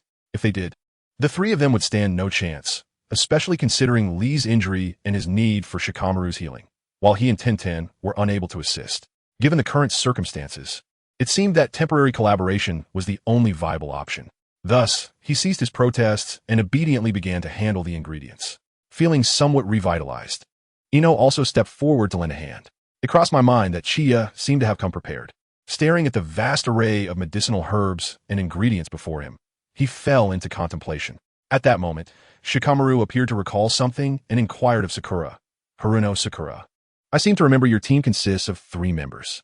Did Chia not forfeit the exam? How is it that he has suddenly appeared here? With this remark, everyone immediately grasped the significance of the question. Due to Chia's exploits, the citizens of Konoha maintained a keen interest in him. And upon hearing that he had voluntarily relinquished his examination, they were unanimously astonished and perplexed. Originally, Niji and Lee had hoped to engage in a proper match with Chia during the exam, but upon learning of his withdrawal, they had felt a twinge of disappointment. Yet now, the fact that he had appeared in the Chunin exam arena meant something profound. As this realization dawned on Ino, her eyes widened. Could it be that Chia? Indeed, Shikamaru entertained this possibility as well. Surely, he could not be alone. Lee stood in stunned silence, casting a hopeful glance at Sakura, seeking a candid answer. Sakura gently shook her head. I'm not certain. I have yet to inquire, but he should be alone. Niji, too, comprehended the situation. This individual had come to participate in the exam alone, facing a challenge that typically required 3 to confront. One could only imagine the level of confidence he held in his own abilities. How infuriating it was that he had not considered this sooner. Only Tintin remained bewildered, witnessing that everyone else seemed to grasp the situation, and she hastily asked, What? What is it? Can someone please explain it to me? Shikamaru found himself at a loss for words, feeling as though this individual was exhibiting a sudden resemblance to Naruto. Wouldn't it have been simple to deduce this? Chia was astute. His reticence stemmed from an awareness that after his departure, this group would undoubtedly engage in discussions about him. Given that they had witnessed a portion of his capabilities firsthand, their words would carry far more weight than his own. Had he spoken up, it might have led to disputes with Niji, undermining their unity. Thus, he opted to allow matters to unfold organically, for time is the ultimate catalyst. His intent to gather the Konoha teams was also aimed at fostering unity and mutual understanding, but there was an even more pressing reason. Through his sensory awareness, he had perceived that Gaara's side had already assembled a group, likely having identified the loopholes in the current rules. This was quite unusual, given Gaara's personality. He was not one to rally allies. Qianye believed that although their visit to Konoha was not for the purpose of the exam, achieving commendable results could serve as a testament to their abilities. Perhaps this notion stemmed from Shikamaru's perspective, for he had never truly been malevolent. However, he overlooked the fact that the Nin exams, which Sand Shinobi had come to partake in, were oblivious to the impending attack. At least, they were not aware of it until just before the assault began. This lapse belonged to the narrative, as with 720 episodes, largely recalling past events in Naruto. It was challenging to retain every intricate detail of the plot. Familiar with the chakra within Hinata, Qianye paused briefly to satiate his hunger with a few bowls of ramen, for he needed the strength to continue his flight. Suddenly, he sensed Hinata's chakra becoming unstable. Not only that, but the chakra of Gaara and his comrades also manifested nearby. What was happening? Had a confrontation ensued? With this troubling thought, Qianye hastened towards Hinata's location. He vaguely recalled that in the original storyline, Gaara had completed the exam within an hour of its commencement. Could it be that the alterations to the plot had caused him to arrive late? No, something was amiss. As he drew nearer, Qianye abruptly felt a surge of chakra emanating from Gaara's team, one markedly stronger than that of a mere Nin. This intensity was typically characteristic of Nin. A dreadful notion began to take root in Qianye's mind. Perhaps the intention of Sunagakure was to eliminate all participating teams. Chapter 75, Qianye's voice echoed like a sinister whisper. Hinata, Shino, flee quickly. The howl of Inuzuka Kiba reverberated through the forest, sending flocks of birds into the sky. No, we cannot abandon you. Hinata, her clothes tattered, slowly rose from the ground, witnessing Kiba and Akamaru ensnared in sand. Before Kiba stood a group of ninjas adorned with the Sunagakure forehead protector. Leading them were 4 individuals: Gaara, Shikamu, Kankuro, and a notably robust figure. All had fallen victim to this formidable individual. As they sought an escape, they found themselves encircled by the Sand Shinobi. In their desperate attempt to break free, Akamaru was seized by one of the Sand Shinobi. Kiba rushed to rescue him, only to be caught by the muscular figure, who unleashed a flurry of blows, leaving Kiba battered and bruised. Hinata and Shino endeavored to assist, yet were met with an onslaught from the Sand Shinobi. Their fists proved futile against the overwhelming number of adversaries, each of comparable strength. Within mere minutes, they too were felled. As they regained their senses, they beheld Kiba and Akamaru ensnared by that terrifying figure, the one who had effortlessly crushed a Rain Village ninja into a bloody pulp with a mere squeeze. They could not comprehend why Sand would treat them in such a manner. In their current state, they lacked even the strength to flee, let alone mount a resistance. With such overwhelming numbers and a stark disparity in power, their chances of survival dwindled to nearly none. Hinata, I will cover for you. Seize the opportunity to escape. Shino suddenly whispered. What? No, I must stay and share this fate with you all. If you do not leave, we shall perish here together. But I cannot abandon you. Just as Shino was about to speak further, a heavy foot suddenly pressed down on his back.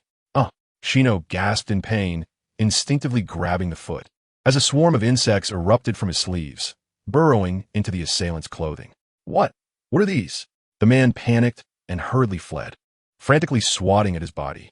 This scene momentarily stunned all the Sand Shinobi. Seizing the moment, Shino grasped Hinata's garment and hurled her out of the encirclement. Shino, no! Hinata cried out in despair. Hurry! Shino shouted, an unusual intensity in his voice. Just as he reached to unleash his insects, a series of cracking sounds echoed.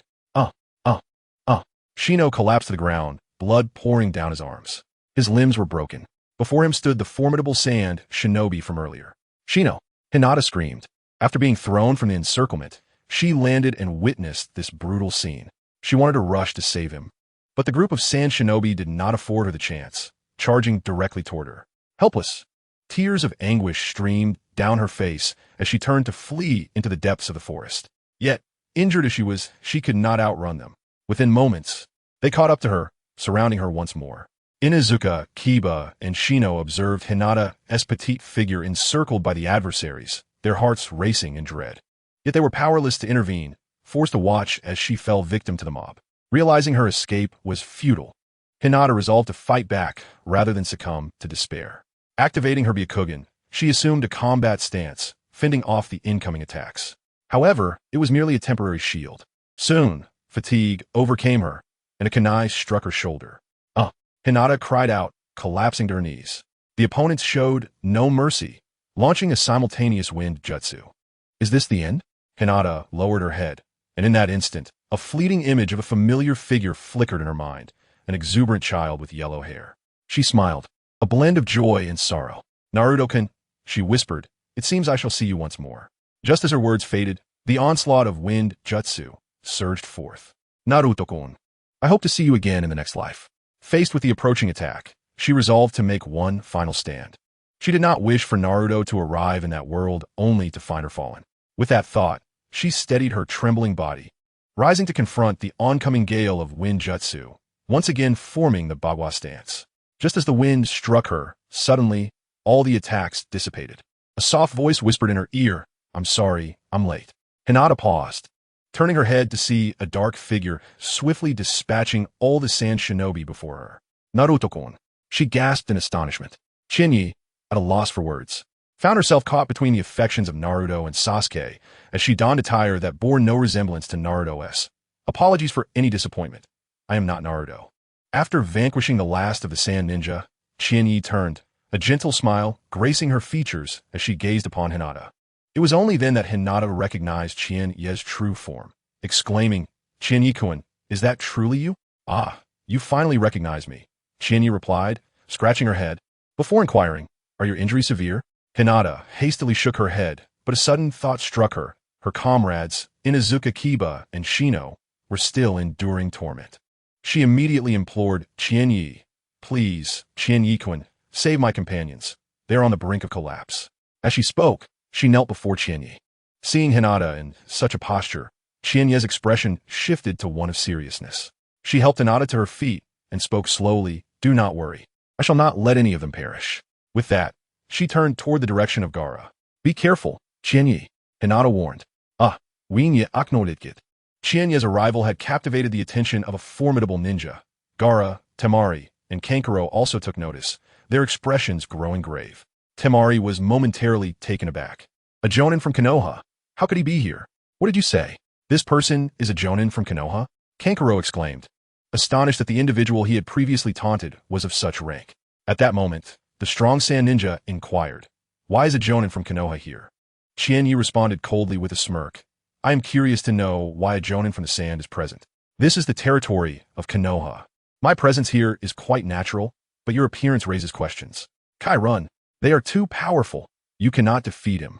Inuzuka Kiba saw Qianye and felt no joy, only concern for her safety. Qianye, take Hinata and flee, Shino urged. Witnessing the plight of Kiba and Shino ignited a fierce anger within Qianye. Yet she assured them, do not fret. I have my own methods. No, Qianye, you must leave. We cannot allow further unnecessary sacrifices because of us, Kiba shouted. However, Qianye remained resolute, her gaze fixed on the imposing sand ninja before her, asking, did you inflict harm upon them? The sand ninja erupted in laughter. Indeed, they are but a bunch of misfits. Yet, from their tone, it seems you are not truly a jonin from Konoha. Indeed, I am not, Qianye confirmed. Before the sand ninja could process her words, Qianye's voice resonated in his ear. In shock, he turned, only to feel a force akin to a boulder colliding against him. With a thunderous crash, he was propelled like a cannonball, crashing into a large tree before continuing to soar forward. What? The onlookers were astounded. The sequence of events had unfolded too swiftly for them to comprehend. The powerful ninja, reeling from the intense pain of the encounter, clutched a tree, exerting all his strength to bring his body to a halt. However, before he could pause, Qianye's figure appeared behind him, followed by a chilling voice. I initially intended to end your life with a single punch. Yet, since you have subjected my comrade to inhumane torment, I must ensure you experience a similar fate. What? The robust ninja exclaimed, still in shock. A profound pain, akin to the shattering of bones, surged through his mind once again. Suddenly, with a resounding thud, he was propelled skyward by Qianye's kick. Qianye then reappeared above him, fists clasped, and struck downwards towards the sturdy ninja's abdomen. With a deafening bang, a shockwave rippled through the air. The ninja's body plummeted like a cannonball towards the ground. At the moment of impact, nearly all of his bones shattered, and a torrent of blood erupted from his mouth. Yet Qianye showed no sign of mercy. In the next instant, he landed on the ground, delivering another kick that sent the strong ninja soaring into the air like a mere ball. The assault continued, with relentless punches raining down from above. The number of exchanges was indeterminate. As Qianye delivered his final strike, a thunderous boom resonated, and the ninja's body disintegrated in midair, transforming into a crimson rain that fell upon Gaara and the others. How could this be? They were utterly incapable of retaliation. The scene had profoundly shocked Gaara and his companions, a visceral astonishment that eclipsed their fear. At that moment, Qianye suddenly appeared before them, inquiring, "Which of you three harmed my comrade?" His voice, reminiscent of a demonic whisper, sent shivers through their spines. With two thuds, Hanamaru and Kanjuro knelt while Gaara, supported by Sand, barely managed to remain standing. Chapter 76. Why do I suddenly feel somewhat dashing? Could it be a deception? Qianye was indeed formidable. Inuzuka Kiba was ensnared in shock, his expression vacant. The trio, unable to contend against him, could only flee in disarray. While Qianye had effortlessly defeated the formidable Sand ninja who had instilled fear in them. Beside him, Akamaru had already succumbed to Chinye's overwhelming presence, falling into a deep slumber. Akamaru was unconscious, and Shino followed suit, not due to inferiority, but because, since Qianye descended from the sky, all the insects within Shino's body had emitted a warning of impending danger. As Qianye drew closer, the intensity of this warning escalated. Animals, relying on instinct for survival, possess a heightened perception of their surroundings compared to humans. When confronted with a presence that instills profound fear, they instinctively seek to escape. Failure to do so may lead to a state of shock, a physiological protective mechanism. Thus, when Qianye emerged from the forest, Shino fainted. At that moment, Hinata also emerged from the woods. She had been observing from the shadows, utterly astonished by Qianye's strength. However, the specifics of the encounter eluded her. All she knew was that upon regaining her senses, the Sand ninja lay dead. Hinata, quickly check on Shino's condition, Qianye suddenly instructed. Huh? Oh. Hinata finally regained her senses and hurried over to assess Shino's injuries.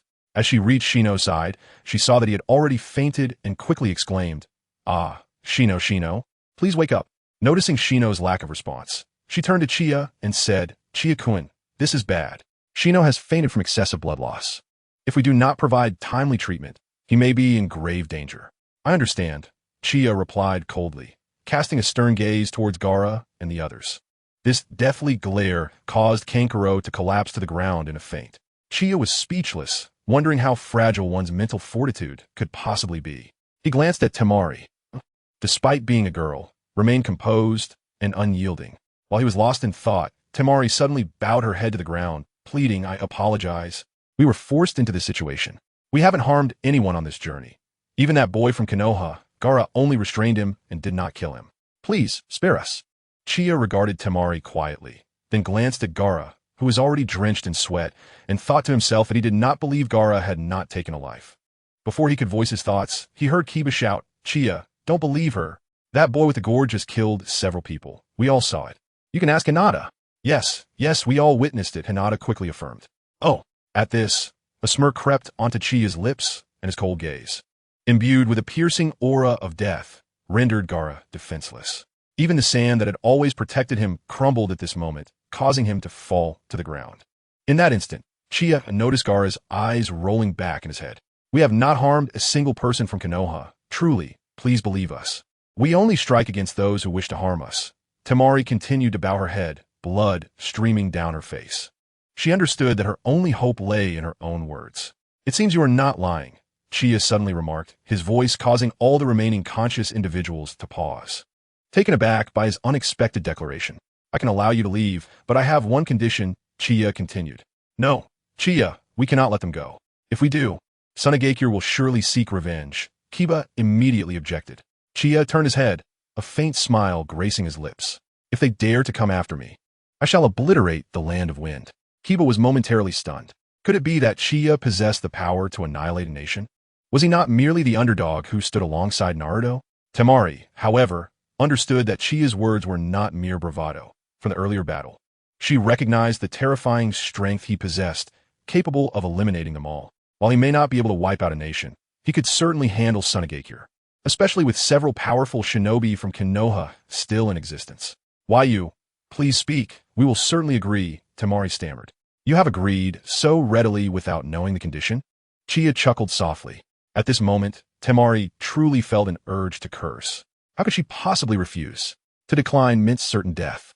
She understood that the terms were undeniably harsh, demanding either lives or wealth, inciting them to turn against each other, or perhaps engaging in even more grotesque acts. It was even conceivable that she could be violated here. Yet, she found herself with no alternative. If sacrificing her own life could ensure the survival of Gaara and Kankuro, she deemed it worthwhile, even if it meant being shattered and desecrated. As long as there was a chance to return, everything could still hold potential.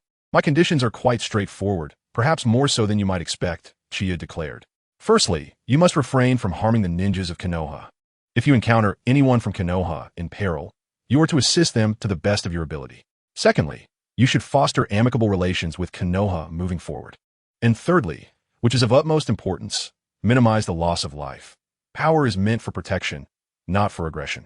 With that, Chia instructed them to retrieve their team's scrolls and proceed to the central tower. After delivering his words, he turned to leave. In a state of bewilderment, Inuzuka Kiba was abruptly yanked from the sand by Chia. Observing the perplexed expression on Kiba's face, Chia inquired, "What is it? Why that expression?" Kiba swallowed hard and asked, "Are you truly planning to let them go? Otherwise, what would you propose?" Chia countered. But, Kiba began, only to be interrupted by Chia. "Rest assured, I have all figured out." After that, he asked Kiba, "Can you manage to walk?" "Huh?" "Yes," Kiba nodded. "Good, carry Shino on your back. We need to return to our base first." "Ah," Kiba nodded again, but suddenly realized something was amiss and exclaimed, "Wait, the base." Chia's eardrums nearly shattered from the volume of Kiba's voice. "Everyone else is here, and they're all severely injured." They then approached Hinata and Chia, assessing Shino's condition through his chakra, determined that Shino was relatively stable. He had applied a bandage using insects immediately after his arm was broken, but it merely served to maintain the status quo, without providing actual healing. Once Kiba hoisted Shino onto his back, Hinata glanced at the fallen sand ninjas kneeling on the ground and asked Chia, "Are we just going to leave them like this?" "Indeed, there is no need to concern ourselves with them. Let us first search the bodies of the deceased in the woods for their scrolls and see if we can gather enough," Chia replied. "Okay," Hinata nodded in agreement. Temari knelt there, her expression vacant and her mind in a haze. She had not anticipated that this person's conditions would be so uncomplicated. Although the relationship between Konoha and Sunagakure was strained, this individual seemed to seek merely to improve the rapport between the two villages. How could that be? Possessing such formidable power, he could achieve anything, yet he had only proposed these few terms. Suddenly, the voice of that person echoed in her ears once more. "Hey, what scrolls do you have in your hands?" Temari jolted, raising her head to see a tall figure standing before her, cradling a bundle of scrolls that had been taken from her comrades. We are," Temari stammered. "Go quickly to the central tower. If you leave now, you might still secure first place," Chia urged, tossing a scroll of earth to Temari before turning away. Temari was utterly taken aback. She had not anticipated that this man would offer them a scroll. He could have easily disregarded them, yet he chose to lend a hand. This man, why did he suddenly seem somewhat dashing? He was unlike any man she had ever encountered. She watched in silence as this enigmatic figure gradually receded into the distance, even forgetting that she was still kneeling there. Chapter 77. It seems I no longer harbor such strong feelings for Sasuke. In truth, Chia allowed Gaara and the others to leave because their presence would significantly impact the future dynamics of Konoha and the ninja world. After Gaara ascended to the position of Kazekage, he implemented a series of reforms in Sunagakure, gaining immense popularity among the people. This was undeniably beneficial to the world. As for Kankuro, there was little to say. He was of minimal utility, and his release was primarily due to Gaara and Temari's influence. Temari, on the other hand, would eventually become Shikamaru's wife, and one must acknowledge the beauty in fostering such connections. Shikamaru is exceptionally astute and will assist Naruto in managing Konoha. Chia pondered that should there come a day when Shikamaru harbored ambitions to govern the ninja world, he would undoubtedly prove to be a capable ally. Thus, in a certain sense, Chia was contemplating the future with great foresight. Even if one were to take 1,000 steps back and consider the possibility that events might not unfold as he envisioned, he possessed the capability to prevent it all from happening. as the four companions and a dog traversed the path back to their base. Hinata suddenly recalled something and spoke up. Chika, may I ask? What is it? If you wish to inquire about Naruto. No, it's not that. Hinata's face flushed crimson, her tone becoming urgent as she stammered. I want to know why you were here when you said you had given up on the exam. Oh, that. Chika scratched his head, not intending to divulge the truth. After a moment of thought, he replied, I initially did give up, but the third Hokage found me and requested that I act as an exam maintenance officer. So here I am. Due to my position, I must maintain composure, even when frustrated. Oh, I see. Given your abilities, it makes sense that you would be assigned as an exam maintenance officer. Hinata nodded, finding it quite reasonable. At that moment, Inuzuka Kiba, carrying Shino on his back, suddenly interjected, Chika, why have you become so formidable all of a sudden? I was just worried about your safety. Haha, actually Chika said, wearing a mysterious expression as if fearing others might overhear. He whispered, I am part of the Konoha Anbu. Sure, this is a secret. Do not disclose it to anyone else, as only the higher-ups in Konoha are aware. Anbu, Hinata exclaimed, her jaw dropping in astonishment. Quickly covering her mouth with her hands, her eyes darting around in concern that someone else might overhear. Inuzuka Kiba, slightly slower to react, nodded thoughtfully. I see. So you're part of the Anbu. Suddenly realizing the implications, his eyes widened in surprise as he lowered his voice. Why, you mean you are in the Anbu? Indeed. But please do not share this information. You know the consequences if it were to leak. I only revealed this because I trust you. Hinata nodded eagerly. Rest assured, I shall not speak of it, Kiba declared confidently, patting his chest. That is good. We're nearing the place where Naruto and the others are, Chika remarked. Just as he finished speaking, Kiba inhaled deeply, a look of ecstasy on his face. Wow, it smells delightful. It seems someone is cooking. No sooner had he spoken than his stomach grumbled, prompting an awkward chuckle. I have some rice balls here. You can have a few, Hinata said as she rushed over. Offering the rice balls to Kiba, after expressing his gratitude, he devoured them, and she then produced another for Chika. I shall pass. A meal will be ready shortly. I have prepared food for them, and for you as well, Chika replied. Hinata paused. Chika-kun, did you bring cooking tools with you? Indeed, after 5 days. It was part of the plan, Chika responded. In reality, he had not prepared for this exam. He had not contemplated it at all. Rather, his solitary existence compelled him to bring such items to ensure he had sustenance and medicine while in the wild. Naruto was aware of this. Thus, Chika was also skilled in potion making, but he could not allow his companions to remain idle.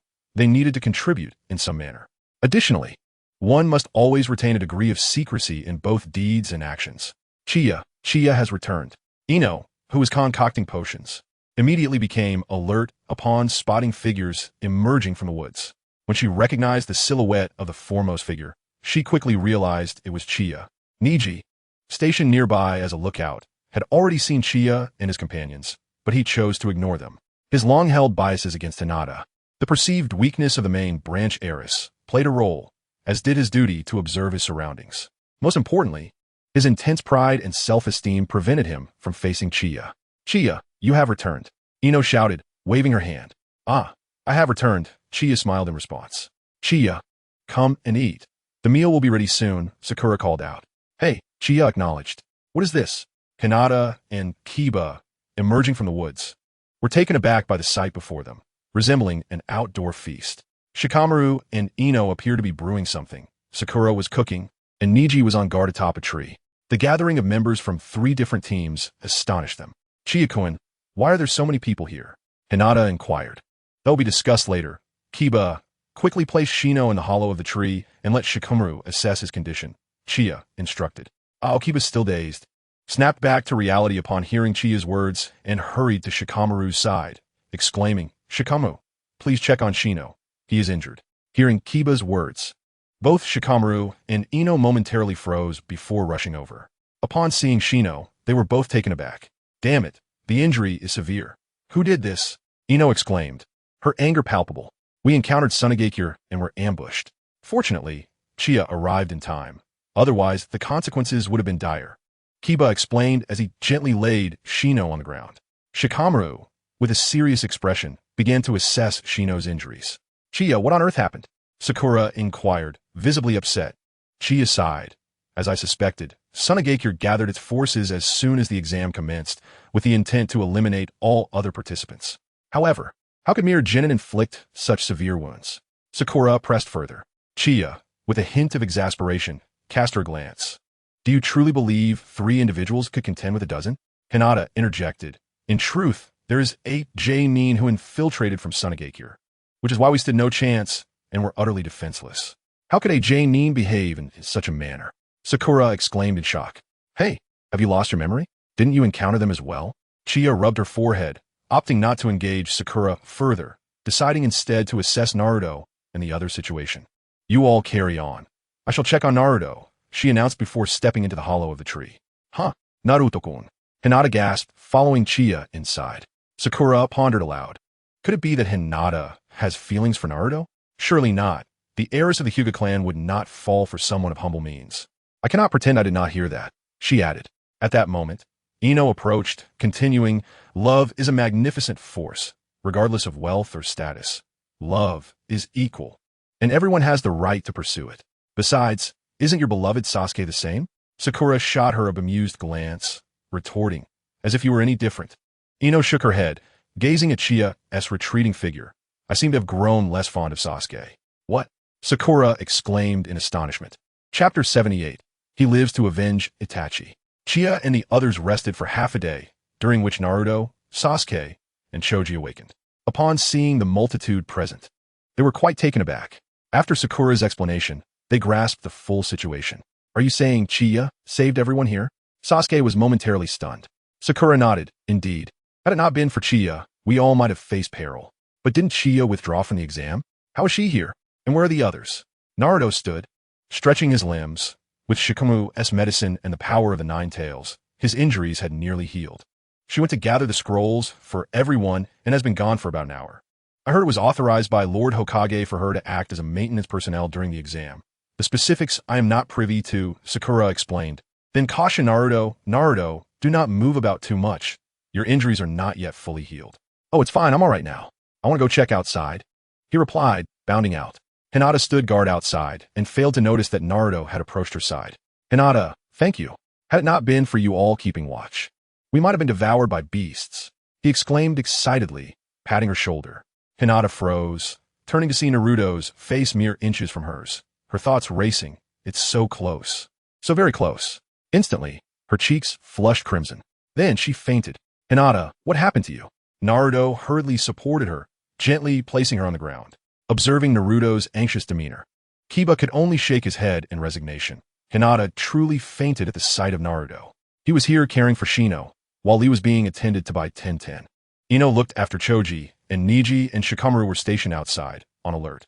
Sasuke leaned against the roots of a tree, his expression a tumult of emotions as he recalled the battle with a man, known as Orochimaru, just before he had fainted. That man claimed he could grant him the power he desired and knew Itachi's whereabouts. Analyzing from his perspective, he could easily have killed them, yet he refrained, as if waiting for them to grow stronger. In the current Konoha, he did not believe he could attain significant power. Even if he passed this exam and became a Chunin, he would still be constrained by the village, unable to fulfill his quest for vengeance. He lived solely to kill Itachi, the one responsible for his clan's massacre. As long as he could eliminate this foe, he would do anything. Moreover, he had once again been saved by Chia. Chia had grown so powerful, yet he remained so weak. Even Naruto had matured to the point of confronting formidable enemies without flinching. Reflecting on himself, he thought, no, I must become stronger. This cannot continue. Damn it. With this thought, he clenched his fists. At that moment, an excited voice rang out from outside the tree hollow. Chia, you are indeed here. You finally awakened. How do you feel? Has everyone else come to? Naruto exclaimed. I feel great. Who am I? I am Naruto Uzumaki, the future Hokage of Konoha. Besides me, Sasuke and Choji have also awakened. That is good to hear. I have something to discuss with everyone. Before Chia could finish, her head popped in through the tree hollow. Upon seeing Sasuke sitting there, she greeted him. Hey, how are you feeling? Sasuke scoffed dismissively but nodded slightly. Chia smiled gently. You seem to be in good spirits. She then turned to Sakura, saying, Sakura, could you step out for a moment? Sasuke still needs to rest. Let us have a brief meeting. Oh, sure, Sakura replied. Immediately getting to her feet, Sasuke, feeling disgruntled, stood up defiantly. Teach, I don't need rest. Then come along. I'll one-T stop you. Chia laughed heartily. Subsequently, Chia gathered at least one member from each team in an open space and distributed the missing scrolls to the corresponding teams. She stated, "I just checked, and currently, 2 teams have passed the exam, one from Sunagakure and one from Otogakure, so we need to hurry."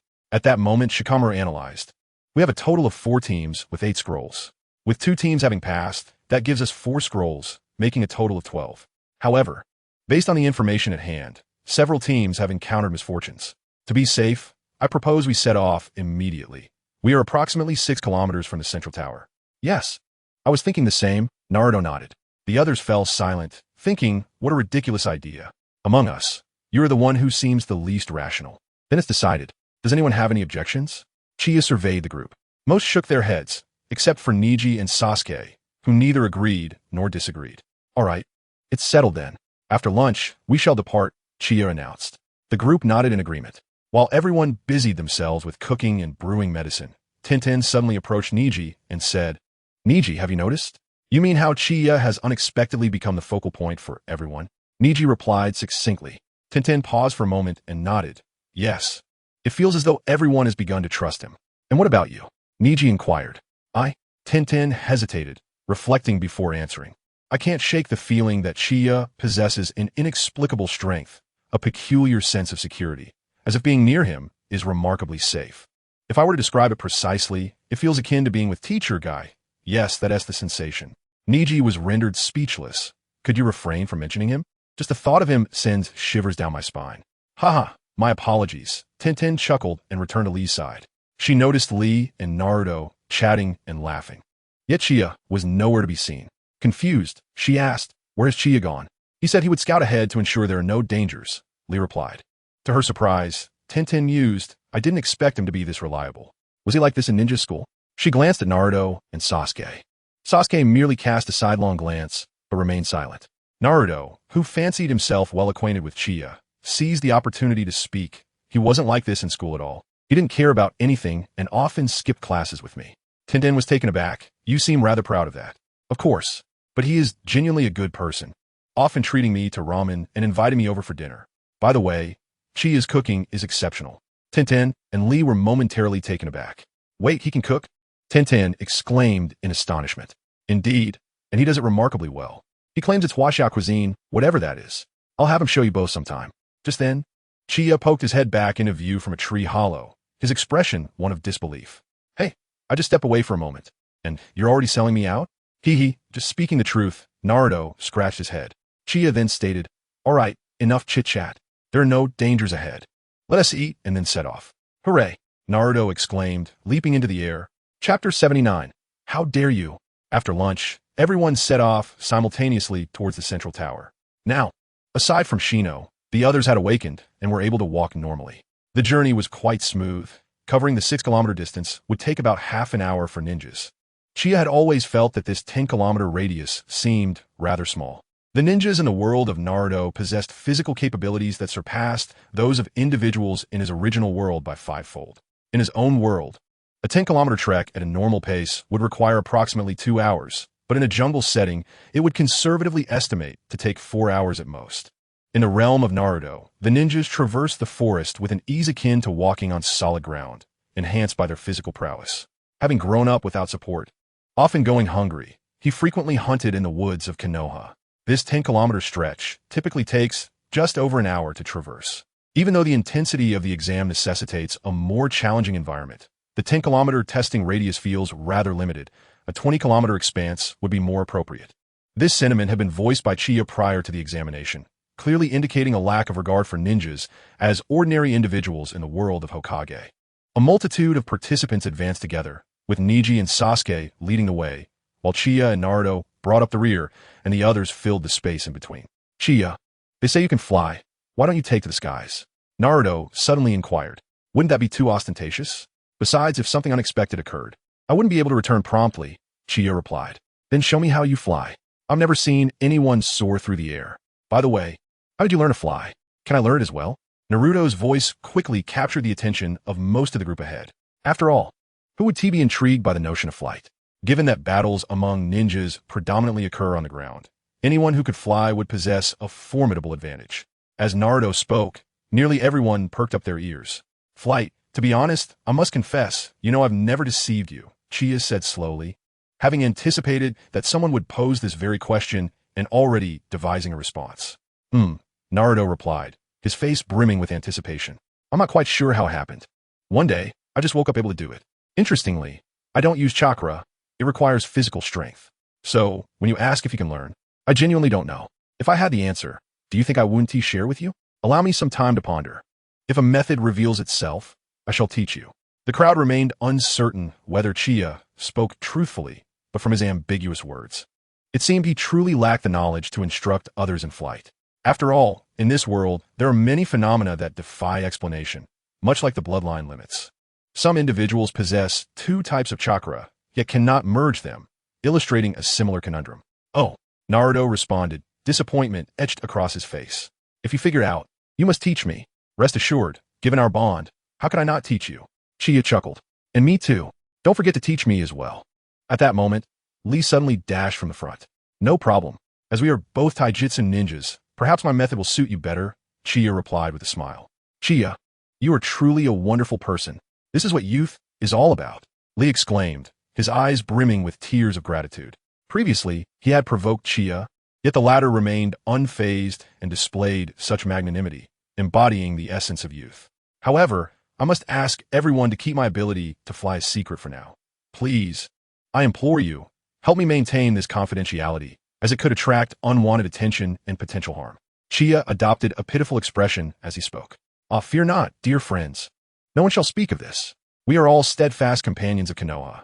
Should anyone dare to harm you, I shall be the first to rise and deliver a sound thrashing, Naruto declared with fervor. Indeed, I too shall keep this secret. I swear it upon my ninja way. Lee affirmed. Rest assured, no one will utter a word. After all, your assistance has been invaluable to us all. If we were to betray your trust, it would be a most ungrateful act, Kiba remarked. Quite so. Ino concurred with a nod. Absolutely, Hinata added, also nodding in agreement. Now, do not fret. We are united in purpose, Sakura assured. Qianye surveyed the group, while some remained silent. Their lack of response was a tacit agreement, reflecting the diverse personalities among them. By the way, this must be what they call playing the fool to catch the tiger, Tenten whispered. However, given Qiye's strength, I find it hard to imagine anyone could inflict harm upon him. Shikamaru offered a high appraisal. Oh, Shikamaru, you actually critique others, Ino exclaimed, surprised. It's quite bothersome. I merely spoke casually, Shikamaru replied with an air of exasperation. At that moment, Sasuke, positioned at the forefront, suddenly shouted, Stop! There is something amiss. Everyone froze in unison, halting on the branches of the trees. What is it, Sasuke? Naruto rushed forward. Hey, aren't you concerned about what is behind you? Kiba called out.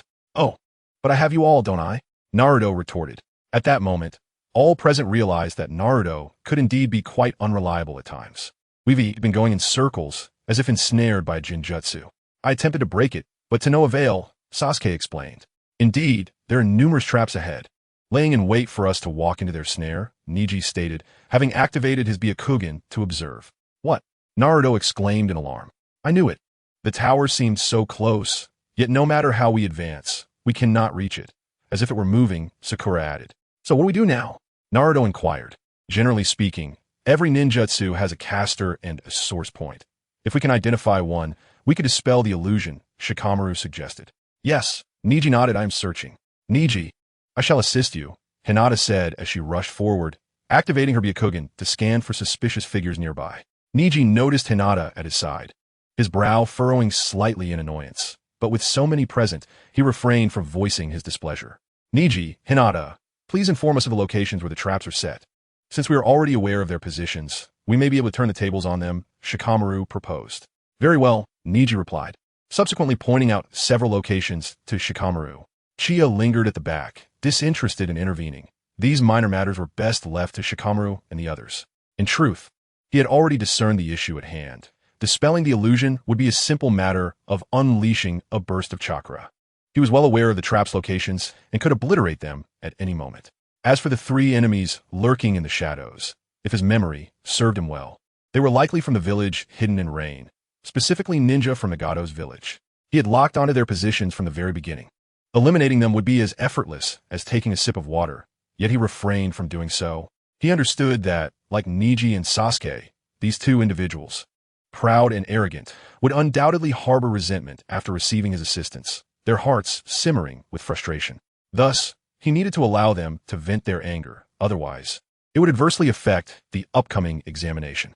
However, the thought of this left Qianye feeling rather dejected. Were these three-range shinobi truly so formidable? How dared they confront 13 of us? Is this how Nagato has trained you? Chapter 8. This utter fool. Leave the traps to me, Naruto volunteered enthusiastically. Naruto, are you capable? Sakura inquired with concern. Indeed, it's perilous. We need someone meticulous, Ino remarked. Have no worries. I can handle it, Naruto assured, patting his chest. At that moment, Shikamaru interjected. In fact, Naruto is indeed the best choice. He can create multiple shadow clones to dismantle the traps, which is quite a clever strategy. Exactly. That is precisely what I was thinking, Naruto beamed. In that case, I have a proposal. Suddenly, Chia's voice resonated from behind the group. Qianye, step forward, Sakura said, glancing back to see Qianye standing on a branch, waving at her. Her voice faltered. What? Both Tenten and Lee's eyes widened in disbelief upon seeing two Chiayas. Wait, Qianye, aren't you a taijutsu ninja? How can you also use shadow clones? Lee blurted out. Huh? Oh, you didn't know? I actually possess a modicum of ninjutsu. But due to the limited chakra within me, I cannot frequently employ it, Qianye explained. I learned this from Naruto. Naruto? His expression was one of confusion, wondering when he had taught Qianye such a thing. Nevertheless, since Qianye claimed it, he felt compelled to boast, placing his hands on his hips and grinning. Yes, that's right. I taught her. Oh, I see. My situation is somewhat similar, but I can only access the 8 gates through chakra, Lee chuckled. Only Tenten found it peculiar. The chakra required to release shadow clones was considerable. A typical ninja could release a maximum of 3 clones at once, and Naruto's case was exceedingly rare. This implied that to release even one shadow clone, one must possess at least half the chakra of a normal ninja, and if one already had that much chakra, how could they not employ ninjutsu? It defied logic. It was utterly unscientific. How many secrets did Qianye possess? His ability to fly was astonishing enough. And now he could use shadow clones as well. Not only was Tenten puzzled, but Shikamaru, Neji, and Hinata, who were adept at analysis, also found it somewhat strange. Sasuke and Sakura had grown accustomed to it, knowing well that Qianye had many more surprises hidden up his sleeve. So what is your proposal? Shikamaru suddenly inquired, his curiosity piqued by this remarkable individual.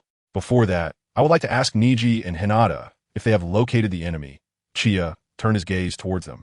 No, we haven't found them, Hinata replied, shaking her head. Neji's silence was a form of tacit acknowledgement. This implies that they are not in the vicinity. Since neither of you has noticed their presence, it is highly probable that this is indeed the case, Qianye deduced. Indeed, that holds some truth, Xiaoli nodded thoughtfully. Since Neji has not detected them, they must certainly be absent from the area. Qianye continued, therefore, we shall employ a ruse. However, we need Naruto to utilize his shadow clones and transform into our likenesses. This will effectively create a diversion, allowing us to lure the enemy in. Naruto paused in surprise. That a brilliant idea? As he prepared to form the necessary hand seals for the shadow clone technique, he was interrupted by Tian. Wait, Naruto, can you use the transformation technique after creating shadow clones? Naruto blinked in confusion. Yes, why do you ask? Are you not human? How is it that your team always manages to astonish us? It seems utterly absurd. Generally, creating so many shadow clones renders one incapable of utilizing the transformation technique due to insufficient chakra, primarily because chakra cannot be coordinated in such a manner. Tian exclaimed in astonishment. Is that so? Naruto scratched his head and chuckled. I didn't realize I was so impressive. He then formed the seals once more and declared, Shadow Clone Technique. With a series of explosive sounds, numerous Narutos materialized around them. This spectacle left Neji, Xiaoli, and Tian utterly astounded. No way. So many shadow clones. How much chakra does he possess? Tian exclaimed, turning to Sakura and asking, is this guy really the bottom of your class? Sakura smiled awkwardly, academically yes. Me too. Qianye interjected suddenly. Huh, weren't you the top of the grade? Tian questioned, puzzled. Sakura blushed slightly. He has indeed been competing for the bottom 2 spots with Naruto for years. What? Tian was taken aback. Such a formidable individual is among the lowest ranks. What is happening with his class? Neji mused, realizing that Qianye, despite being at the bottom, was remarkably strong. It irked him that he could not surpass someone considered a slacker. Moreover, what was the deal with this Naruto? Such an immense chakra reserve. Was he truly a normal person? In that instant, his perception of Naruto shifted. He no longer looked down upon him, even beginning to suspect that Naruto had much more hidden potential.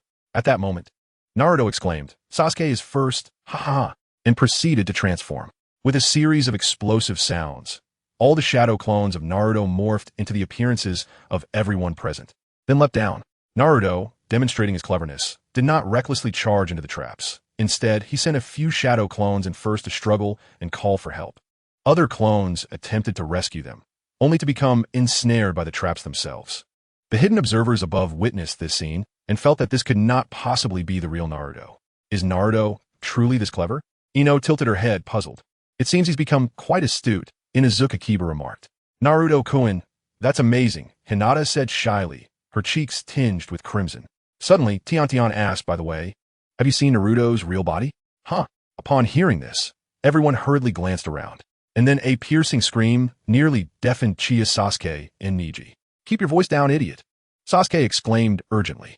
Only then did the others realize their hiding spot and quickly covered their mouths. Through his sensory perception, Uchiha sensed that those individuals were still in other locations, which brought him some relief. Neji, however, swiftly scanned their surroundings, anxious that the noise might attract other foes. That fool Naruto even came down here, Sakura muttered in disbelief. The others exchanged similar sentiments. When absolute dimwit, Sasuke remarked helplessly, should we go down and rescue him? Inuzuka Kiba inquired. Just then, Neji interjected, don't go, they're coming. At that moment, everyone heightened their vigilance, falling silent as they began to observe their surroundings. Chapter 81. Victory is within reach. Before long, the sky darkened. The group was taken aback. What's happening? Why is it getting dark? Kiba whispered. It must be an enemy jutsu. We need to stay hidden, Lee advised. Almost immediately, dark liquid began to ooze from the trees surrounding Naruto, resembling slime. The quantity gradually increased, and at first glance, there were at least a dozen. Subsequently, the black liquid transformed into arms, followed by heads. How disgusting. What kind of vile jutsu is this? The sight triggered a wave of nausea. Indeed, it's revolting. What twisted minds do these ninjas possess? Ino grimaced. But how can there be so many? Are they shadow clones? Or Sakura pondered, her face contorted in distaste. Meanwhile, Hinata stood with her arms crossed. Her expression filled with concern as she gazed at Naruto, who was struggling below, whispering, Naruto-kun. At that moment, a gentle voice from Uchiha reached her ears. Do not worry. With me here, he will be safe. Uchiha-kun. Hinata managed a faint smile, yet her worry for Naruto remained palpable. What is happening? Naruto shouted in desperation below. His shadow clones had become ensnared in the enemy's traps. They were either caught in pits, entangled in vines, or ensnared by nets. Only 3 shadow clones, Sakura, Sasuke, and Lee, remained untrapped. As for the original, he was currently hanging from a tree. The shadow clones beheld countless ninjas clad in black attire, each with an incomprehensible object in their mouths, advancing towards them from all directions. The numbers were only increasing, and their expressions turned grave. Why are there so many? And they all look alike. It's quite unsettling. A shadow clone of Naruto mimicked a retching gesture. While Naruto was besieged, Neji suddenly spotted 2 individuals concealed in the trees nearby. There are 2 people over there. They must be their allies, he stated. And one is hiding in the bushes, poised to attack Naruto-kun. The ones below are mere illusions, phantoms, Hinata explained. In that case, let us proceed to subdue them, Kiba suggested. Having caught the scent of the enemy lurking in the grass below. I'll take care of one, Sasuke declared, then turned to Hinata, guide me to their location. They are at the 10 o'clock position, 2 of them, Hinata responded. Understood. Sasuke nodded lightly and stealthily approached. Neji made no indication but equally crept forward, even without words. The others understood that Neji intended to take on another responsibility. But who would handle the last one? Tintin inquired. Just as I, Lee, was about to volunteer myself, I was interrupted by Inuzuka Kiba. I'll go. My nose can detect his scent. You're a taijutsu ninja, and it would be difficult for you to manage. What? You actually look down on me? Lee retorted, somewhat incensed. Lee, he's right, Tintin interjected. A sensory ninja is more suited for combat in this environment. Plus your injuries have yet to fully heal. After hearing this, Lee, though displeased, nodded in agreement to let Kiba take the lead. Subsequently, Kiba entrusted the still sleeping Akamaru to Hinata, then placed Shino on a branch, saying, Hinata, Chiyo, I leave Akamaru and Shino in your care. With that, he leapt down, quietly approaching the enemy concealed in the grass. To have captured so many, what a bountiful harvest, remarked the Rain Ninja, encircled by Naruto's shadow clones. You're the one who captured us? Let's go, Naruto shouted. Ha ha ha, the man sneered. I can release you, but only if you hand over the scroll. Impossible, replied the shadow clone of Lee. Why waste words with him? Just let me down first. Naruto's original called from above. Exactly, the shadow clone of Sasuke concurred, drawing a kunai and hurling it at the rope binding Naruto's original. However, as the kunai soared through the air, it was struck down by a shuriken that seemingly came from nowhere, falling to the ground. What? Naruto's original exclaimed in astonishment. There's no choice. Let us all go, commanded the shadow clone of Lee, and the shadow clones of Sakura and Sasuke surged forward. Naruto's original was shocked, shouting, You three, let me down first. Yet, none of the shadow clones heeded his plea. With no other option, Naruto had to devise a way to rescue himself. Observers from above were left speechless. How foolish could he be? However, being mere shadow clones, Naruto was oblivious to the fact that the individuals below were mere illusions, believing them to be clones as well. Consequently, in no time, the shadow clones of Sakura, Sasuke, and Lee were dispersed by the enemies hidden in the thicket. This left the enemies below momentarily stunned. They're all shadow clones. Where's your original? One of them questioned. Since you've discovered my deception, I shall cease pretending. Ha ha ha. Naruto laughed heartily, dispelling all his shadow clones, leaving only himself hanging. Just after his laughter subsided, he remembered his predicament and urgently called out, Let me down. Let us face each other honorably. The complete disappearance of all the captured individuals left the three concealed Rain Ninjas in a state of shock, momentarily at a loss for words. At that moment, Neji, Sasuke, and Kiba, who had been lying in wait behind them, seized the opportunity and swiftly subdued the three assailants with little effort, as their attention had been entirely captivated by Naruto. Shortly thereafter, Naruto observed the figures below begin to vanish one by one and was filled with confusion. What is happening? Where did everyone go? They all disappeared.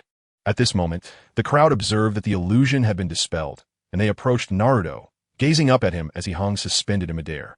Uchiha chuckled, remarking that all of this was merely an illusion. The true forms of their adversaries had already been vanquished by Sasuke, Neji, and Kiba, thus rendering them non-existent. Oh no, I haven't even made a move yet. Naruto feels so uncomfortable, he lamented. However, your performance this time has truly impressed everyone. Uchiha continued with a smile. Really? Sakura, is that true? Yes, it is, Sakura replied succinctly before gently lowering Naruto back to the ground. At that moment, Neji, Sasuke, and Kiba emerged from the thicket, dragging the bound Rain Ninjas behind them and unceremoniously tossing them onto the ground. As Sasuke hurled the captives down, he immediately sank to his knees in evident agony. This scene startled the onlookers. Sakura hurried over, asking, Sasuke, what's wrong? Sasuke's expression was a grimace. One hand pressed against the ground while the other shielded the back of his neck. Sakura froze, noticing a black three-tomo Sharingan beginning to manifest on Sasuke's neck. Sasuke, she gasped. Don't worry about me. I'm fine, Sasuke replied slowly, rising to his feet while gasping for breath, drenched in sweat. Naruto, completely bewildered by the situation, rushed over and was taken aback by the sight of the black three-tomo. What is this? He exclaimed. I have no idea, Sasuke managed to answer, gradually making his way towards the central tower. He had already experienced an episode earlier, enduring through the pain, but he was unaware of the nature of this phenomenon. He could only sense that it was gradually consuming his chakra. Concerned for Sasuke, Sakura followed closely behind. The others watched as Sasuke staggered, their worry palpable. What has happened to him? Naruto questioned, perplexed. The group shook their heads. Without Sasuke's explanation, none could ascertain the truth. Only Uchiha and Sakura had an inkling of the matter, though Sakura was only partially informed, while Uchiha was fully aware. Subsequently, the group discarded the three Rain Ninjas beneath a tree and continued their advance toward the central tower, victory seemingly within reach.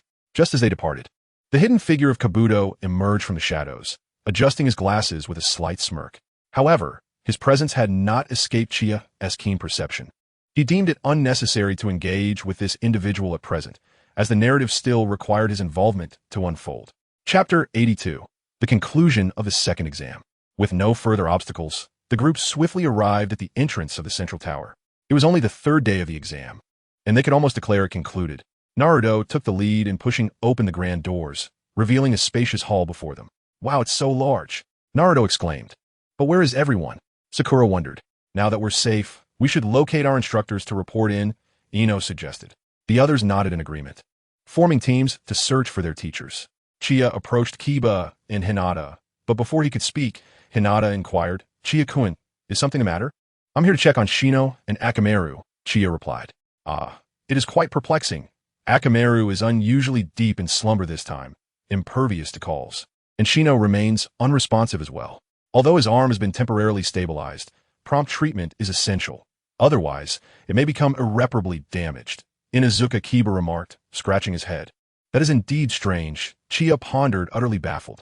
Little did he realize that it was his own doing that caused Shino and Akamaru to remain in a state of unconsciousness. The parasites within Shino's body, sensing a profound external danger, have kept him in slumber as a protective measure. Akamaru, similarly, has succumbed to deep unconsciousness due to overwhelming feelings of crisis and fear. However, Chia's purpose for approaching them was not solely to ascertain Shino and Akamaru's conditions, but rather to express concern over the impending preliminary rounds of the third exam. Should Inuzuka Kiba be without Akamaru, his prowess would undoubtedly diminish significantly, likely resulting in a direct defeat to Naruto. In the original narrative, Naruto narrowly triumphed over Kiba. However, in the absence of Akamaru, Naruto would assuredly secure a decisive victory.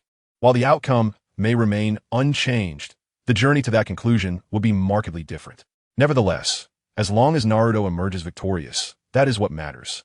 Yet concerning Shino, he recalled that Shino was slated to compete against Saku. Saku had already fallen at his hands, which posed the question, would Shino win by default? That seemed implausible. With Shino currently in a state of unconsciousness, it is highly likely he would be eliminated outright. Even if he were to awaken before the match, he would be assigned to battle another opponent. If that were the case, who would he be matched against? As Chia contemplated these matters, Naruto's voice suddenly rang out from ahead. Hey everyone, come quickly. His call gathered the entire Konoha team. What's wrong? Lee inquired. Look, there's a piece of writing here, but I cannot decipher its meaning, Naruto said, directing his gaze toward the calligraphy adorning the wall, inscribed in bold black ink. We have scoured the entirety of this floor without encountering a single soul, and curiously, there is no passage leading to the second floor. Hence, we believe this inscription holds the key to ascending, Sakura explained. Indeed, we too have found no one, nor any passage to the second floor, Ino concurred. We are in the same situation, Hinata added. So are we, Tintin chimed in. Sakura gazed upward at the inscription and began to interpret. Without heaven, one must cultivate wisdom to prepare for opportunity. Without earth, one must pursue essence for advantage, should the dual scroll of heaven and earth be unveiled. The perilous path shall return to the righteous course. This is the ultimate secret to become a leader of merit. After Sakura concluded her interpretation, Naruto scratched his head and asked, what does that even mean? I can't comprehend it. It likely refers to a scroll, I presume, Sakura replied. Following that logic, it seems we are meant to unveil the scroll of heaven and earth here, Ino suggested. Are you certain? Inuzuka Kiba inquired. If we err, all our efforts may be in vain. In that moment, hesitation swept over the group. After all, prior to the initial examination, the examiner, Akane, had clearly stated that the purpose of this challenge was to test the resolve and discretion of the ninjas. Any misjudgment could result in immediate elimination. At that moment, Qianye observed that everyone had lowered their heads, hesitating. He spoke up. In that case, allow me to take the initiative. The crowd fell silent, astonished. Qianye, how can you do this? You're not a candidate, Qianye exclaimed in disbelief. Faced with their bewildered gazes, Qianye offered a subtle smile. Well, to be honest, I was merely teasing you. I too am a candidate, but I came alone. The details can wait for later. You have all had a challenging journey. So let me validate your judgments. Everyone was stunned. Qianye had come alone for the CHNIN exam. How could this be possible? Yet, the truth stood before them, leaving them no choice but to accept it. At that moment, Shaoli interrupted Qianye as he began to unravel the scroll, saying, No, you cannot do this alone. You have already assisted us so much. It is too dangerous for you to take on this risk. Indeed, it is far more challenging for you to go solo than it is for the three of us. You have cared for us these past few days, and every team has benefited from your generosity. How can we let you face this peril? Inuzuka Kiba voiced, glancing toward Hinata, who nodded in agreement. Oh, this is so exasperating. If we are speaking of assistance, Qianye has always been our comrade and our best ally, exclaimed Naruto suddenly, as he opened the two scrolls in his hands without hesitation. Sakura intended to intervene, urging him to wait, but she was too late. Sasuke's lips curled slightly upward. He believed Naruto was correct, though he was reluctant to admit it. Qianye had indeed been their companion, aiding them countless times. As everyone stared in astonishment, the two scrolls in Naruto's hands burst open with a loud bang, releasing a cloud of smoke. The group coughed as the mist engulfed them. Naruto tossed the scroll. Sasuke urged urgently. Startled, Naruto hastily threw the scrolls to the ground. Once the smoke cleared, a figure appeared, arms crossed. The moment they recognized the person, their eyes widened in shock. "Hey, Iruka-sensei, why did you emerge from the scroll?" Naruto exclaimed in astonishment. Iruka chuckled. "I didn't expect such a large gathering here. However, congratulations to all of you for successfully passing the second phase of the exam." "Really? Have we truly passed?" Sakura was left in disbelief. "Indeed, you all have passed. The reason I appeared here is that at the conclusion of the second exam, we CH Nin are to greet the candidates, and I happen to draw your names. Becoming your important messenger," Iruka explained.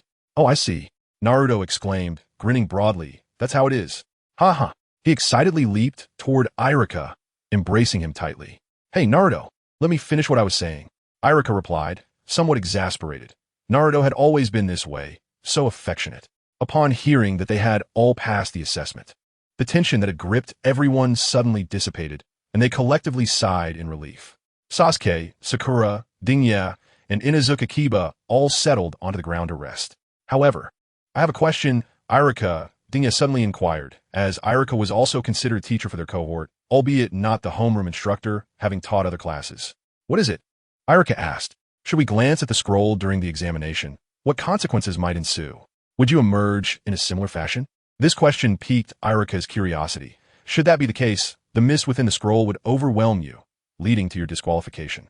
Upon hearing this, Inuzuka Kiba inhaled deeply.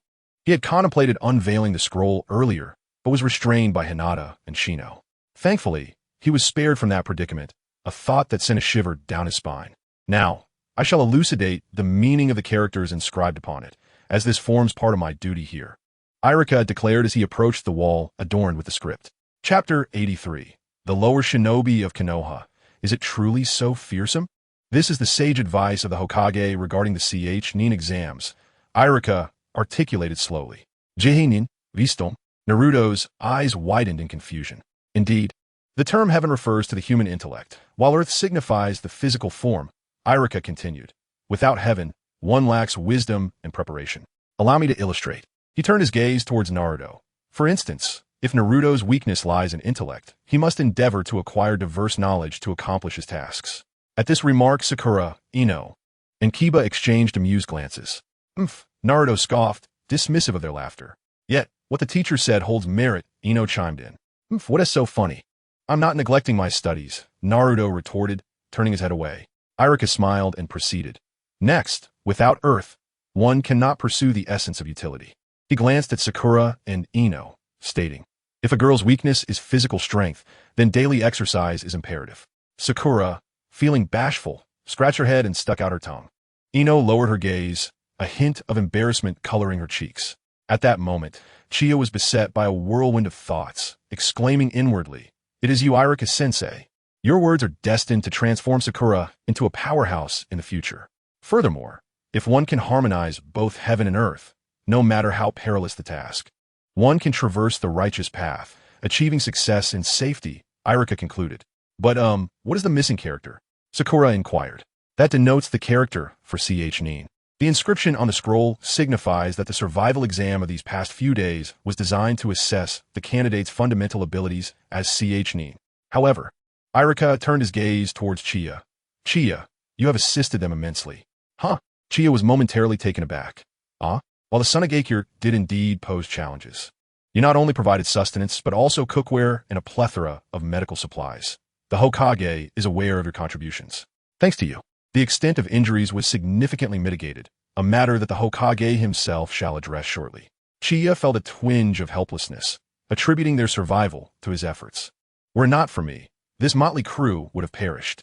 Ultimately, everyone has performed admirably, and we have witnessed your resilience, which embodies the essential qualities of a CH Nin," Iruka beamed. The nin holds the rank of a team leader, bearing the obligation to guide the squad. It is imperative to deeply ingrain the significance of knowledge and the necessity of physical strength during the execution of missions.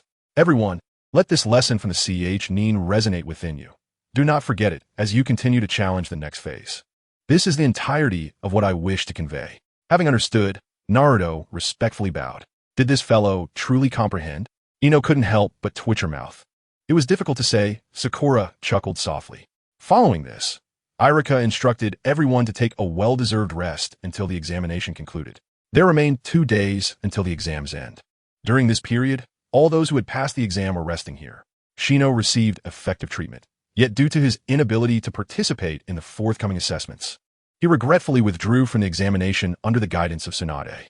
Kiba's Akamaru also regained consciousness, and since he was uninjured, he was able to participate normally. The injuries of the others had largely healed.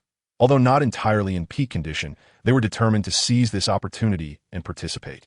By the conclusion of the 5th day, only 7 teams had successfully passed the exam. 5 from Konoha, Naruto's team, Hinata's team, Shikamaru's team, and Niji's team. 1 from Tsunade, Gaara's team, and 1 from Otoge, Kabuto's team, totaling 18 individuals. On the morning of the 6th day, all candidates who had passed the 2nd round of examinations gathered at the combat training ground.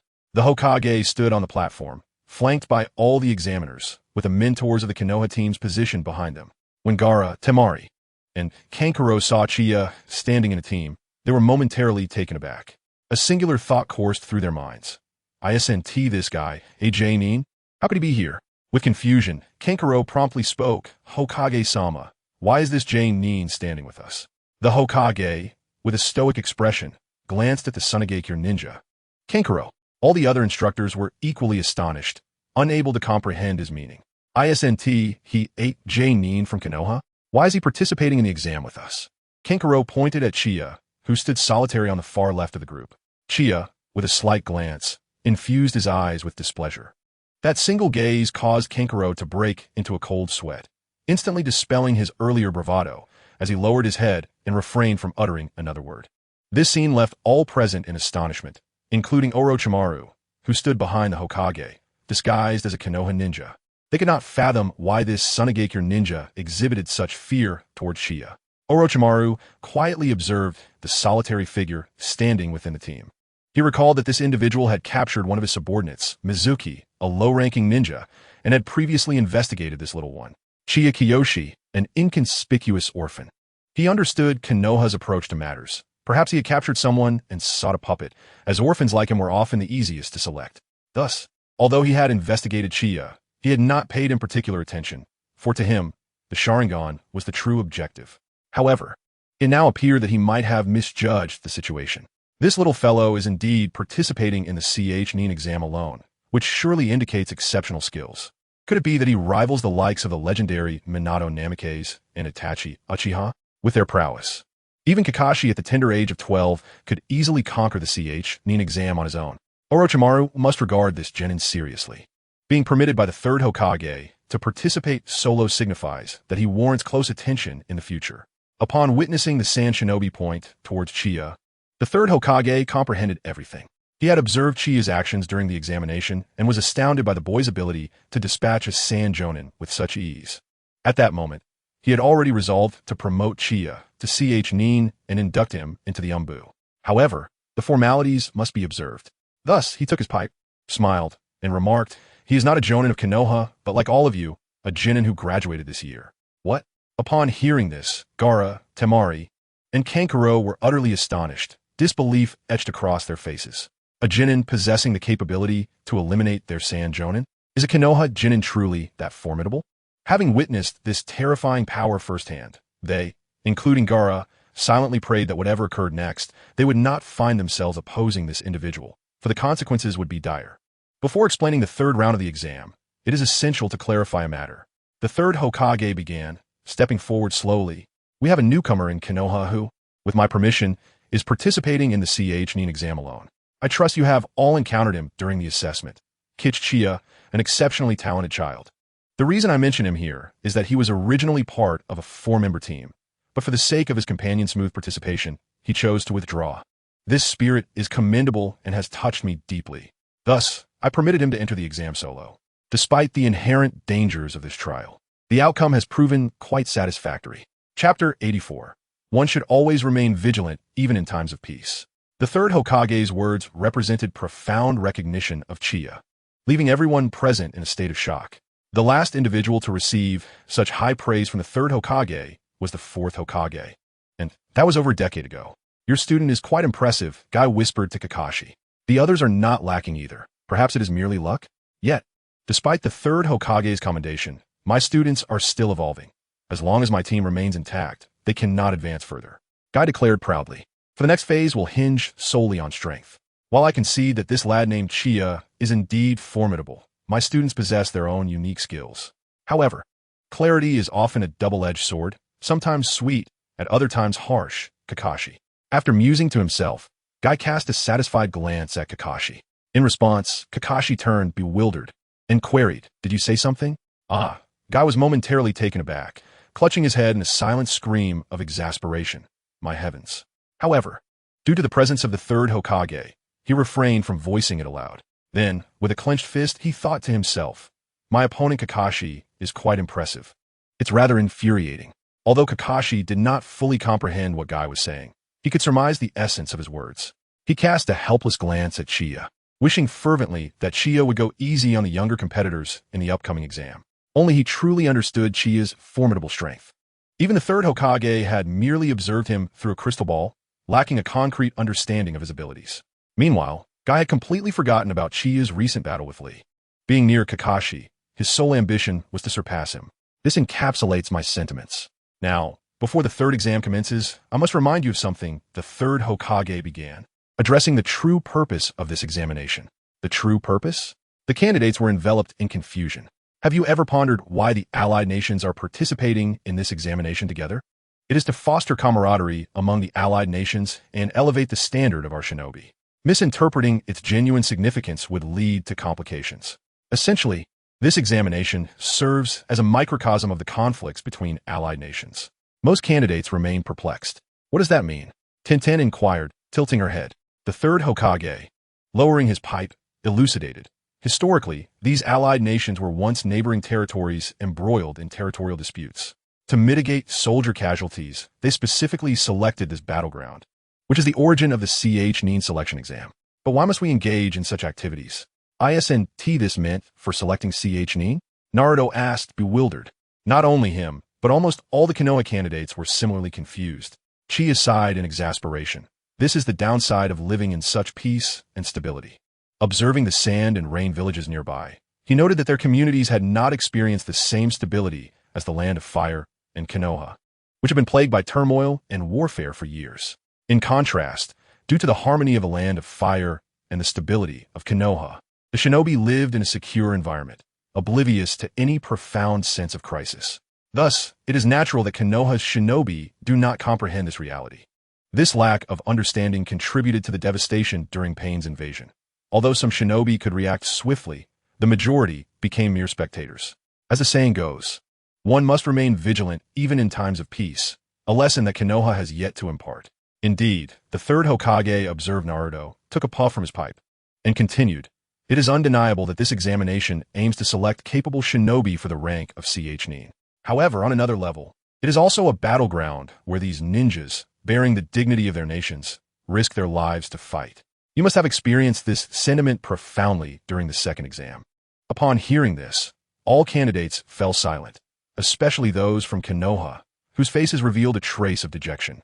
The third Hokage's words resonated with truth. If one were to reflect on the second exam, it indeed mirrored the essence of warfare. If it were not for Uchiha's assistance, they would likely have all perished at the hands of Sunagakure, and having signed their lives away, death would indeed be a mere inevitability. Contemplating this, a profound sense of gratitude towards Uchiha welled up within everyone, akin to the reverence one holds for a savior. Even Neji and Sasuke found themselves harboring a modicum of respect for Uchiha. However, what relevance does this bear to the prestige of the nation? Ino inquired. The third Hokage continued, addressing this query.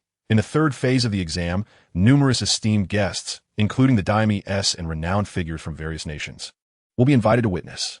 The leaders of these nations and the heads of ninja clans will observe your battles. the strength of the country will be evident. And a powerful nation will attract a plethora of commissions, whereas a perceived weak nation will see a decline in requests. Concurrently, it serves to demonstrate to neighboring countries that our ninja village possesses formidable combat prowess, thereby exerting diplomatic pressure. Then why must we risk our lives in combat? Inazuka Kiba asked, perplexed. The nation's strength stems from the village's might, which in turn is derived from the skill of its ninjas. And the true prowess of a ninja can only be revealed through life and death struggles. This exam is not only a showcase of our nation's ninja capabilities, but also a stage for displaying our might. The life-risking nature of the exam lends its significance. The third Hokage patiently elucidated. Thus, our forebears fought in the Saiyan exams with a spirit of challenge. But why proclaim friendship? Tenten continued to probe. Did I not mention earlier? The third Hokage sighed, a hint of exasperation in his tone. It would be troublesome if misunderstood. Maintaining equilibrium through life-risking battles embodies the essence of friendship in the ninja world, where individuals fight for their dreams and the honor of their villages. I understand, Naruto nodded, albeit somewhat uncertainly. Regardless, let us hasten to discuss the details of this life-risking exam. Gaara, brimming with unspent rage, merely hoped to avoid that demon. Yet, he remained ruthless towards others, although that individual had instructed him not to harm the Leaf Ninjas. Merely avoiding death should suffice to mitigate issues. Uchiha marveled at the third Hokage's magnanimity, as he calmly addressed the children's inquiries and their irritable dispositions, maintaining a demeanor that was remarkably approachable. The third Hokage sensed that the time had come to transition the conversation, stating, "Time is of the essence. I shall now outline the details of the third exam." At that moment, a figure suddenly appeared before the third Hokage, kneeling on one knee. It was the swift wind of the moonlight, Mato Guy. Upon seeing him, Uchiha mused. As the saying goes, the swift wind brings forth death. To whom does the next generation of the swift wind bring demise? However, since the swift wind had not yet passed during the time of Mato Guy's death, this speculation was rendered moot. Pardon my intrusion, Hokage-sama. I shall now proceed as the referee, Mato Guy, to elucidate the details, he proclaimed. Very well, I entrust this to you. The third Hokage nodded in agreement. Chapter 85. The third exam, preliminary rounds commence. With the third Hokage's consent, Mato Guy rose and addressed the candidates. Greetings, esteemed participants. Before the commencement of the third examination, there was a matter that required everyone's attention. The preliminary selection that would determine eligibility for the third round. Before the words of the swift moonlight breeze had fully settled, Shikamaru could no longer contain himself and blurted out, "What exactly is this preliminary selection?" Sakura, too, tilted her head in confusion and asked, "Sensei, I don't understand what a preliminary selection means. Why can't the candidates who remain participate directly in the third examination?" With a composed demeanor, Moonlight Breeze explained. Perhaps it is due to the simplicity of the first two rounds this time. Before he could finish, Uchiha nearly erupted in laughter. Simplicity? These individuals were on the brink of death. Had it not been for me, they would have perished in the second round. Is encountering Orochimaru and being besieged by the Sand Village truly simple? Continuing, Moonlight Breeze remarked, the number of individuals remaining is somewhat excessive. Upon hearing this, the group collectively cursed under their breath, especially the Konoha 11, who were acutely aware of the dire situation they had faced. They had nearly lost their lives. And without Chia's assistance, they indeed would have. And this was deemed simple. Fortunately, thanks to Chia's help, they managed to successfully navigate the second round and qualify for the third round of preliminaries. Moonlight Breeze continued to elucidate. According to the rules of the Chunin exam, a preliminary selection is necessary to reduce the number of participants in the third round. Sakura, feeling quite helpless, exclaimed, "How can this be?"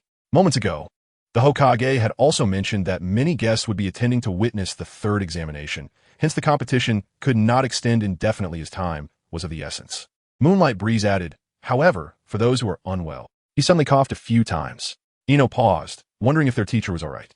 Hinata inwardly lamented that it seemed their teacher was the one in poor health. Ino silently scoffed, noting the prominent dark circles under his eyes while he criticized the health of others. I apologize, Moonlight Breeze said before continuing after hearing the previous explanation. Anyone wishing to withdraw should do so now, as the preliminary selection is about to begin. What do you mean it's about to begin?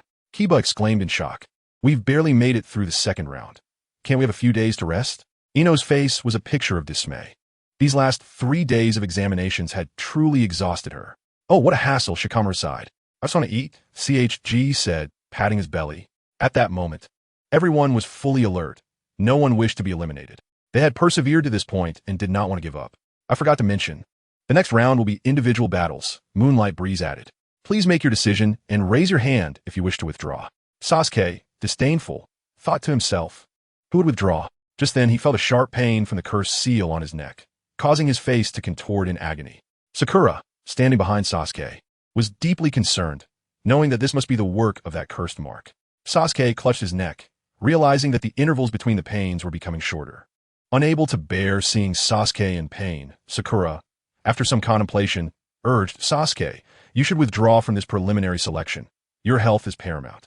I'm truly afraid something will happen to you. As she spoke, tears began to flow down her cheeks. Though Naruto was oblivious to the specifics of the situation, he sensed that things were taking a turn for the worse.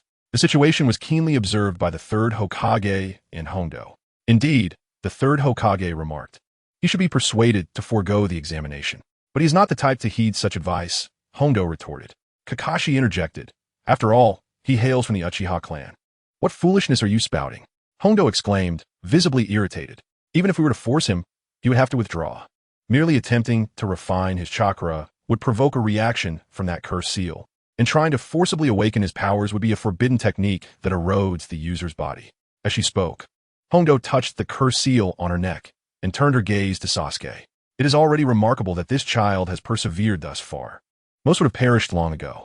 The third Hokage listened intently to Hondo's words, his expression grave as he regarded Sasuke, then looked at Chie, pondering the whims of fate. However, he found it perplexing that Chie did not intervene during Orochimaru's assault on Naruto's team, especially since there was ample time and proximity. Yet, he could not directly inquire about it. If Chie claimed ignorance or that he was unable to act, or any other reason, it would be reasonable enough for him to remain silent. Meanwhile, Sakura continued to plead with Sasuke, but he dismissed her, urging her to be quiet. Despite her persistent entreaties, Sasuke remained unresponsive, a stark contrast to his previous indifference. Their prolonged companionship and shared adventures had forged a profound bond between them. Recognizing Sasuke's unwavering determination to participate, Sakura reluctantly resolved to inform their teacher of Sasuke's condition. Just as she was about to raise her hand, another individual beside her suddenly declared, I forfeit. The crowd was taken aback. They had not anticipated the first withdrawal to occur so swiftly. Naruto glanced at the person beside him, recognizing Kabuto, who had previously assisted him before the first exam and had shared much about the examination, a kind-hearted older brother figure whom Naruto held in good regard. Kabuto, you're the medic from Konoha, correct? Then you may withdraw, the proctor said after flipping through the roster. Why are you quitting? Naruto inquired, bewildered. Kabuto turned to him and replied, I'm sorry, Naruto, but my body is already battered. You know the conditions of the exam. During my battle with the sound ninjas, I lost hearing in my left ear. It is impossible for me to fight now.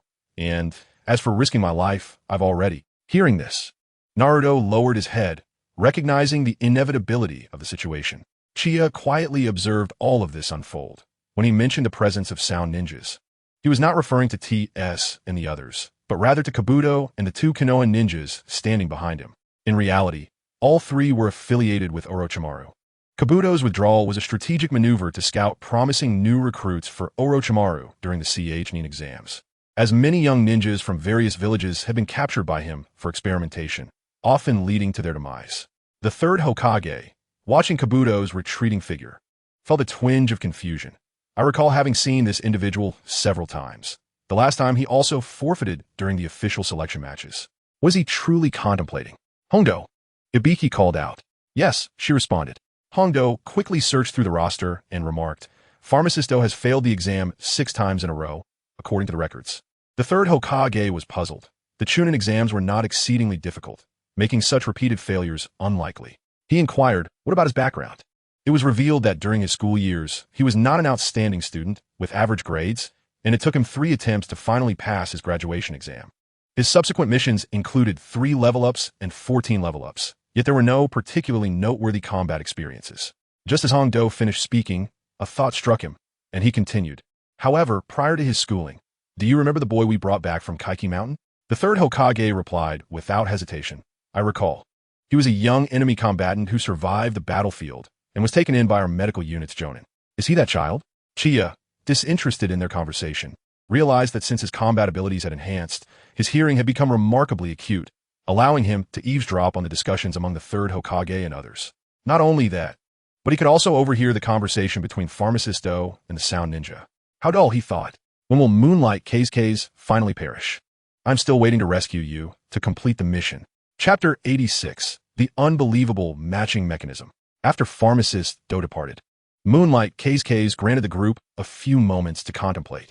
Noticing that no one else intended to withdraw, he cleared his throat to capture their attention and stated, "So, no one else wishes to withdraw, correct?" At this moment, Sakura was still conflicted. Feeling responsible for Sasuke's well-being, she resolved to inform the teachers about his condition. Just as she was about to raise her hand, Sasuke grasped her wrist firmly and said, "Do not mention this injury." Tears welled in Sakura's eyes as she retorted, "Why must you be so stubborn?" Before Sasuke could respond, Chia's voice resonated nearby. Everyone possesses their own will and dignity, with aspirations they wish to pursue and responsibilities they must uphold. Since you have chosen the path of a ninja, you ought to be accountable for your decisions. Have you truly considered Sasuke's feelings with your actions? Do you genuinely understand him? You constantly profess your affection for Sasuke, yet you know so little about him.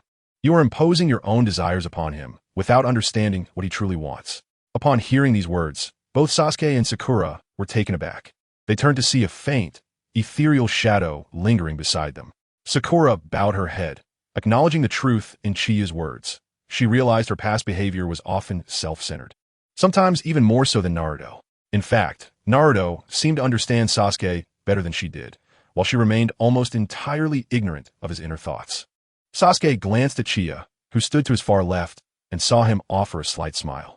Though he did not comprehend how Chia had managed to appear and speak so suddenly, he felt a sense of gratitude towards him. Observing that Sakura had decided against informing the teachers about his condition, he chose not to engage with her further. In truth, even without Chia's intervention, he had intended to tell Sakura not to meddle, as it was not her concern.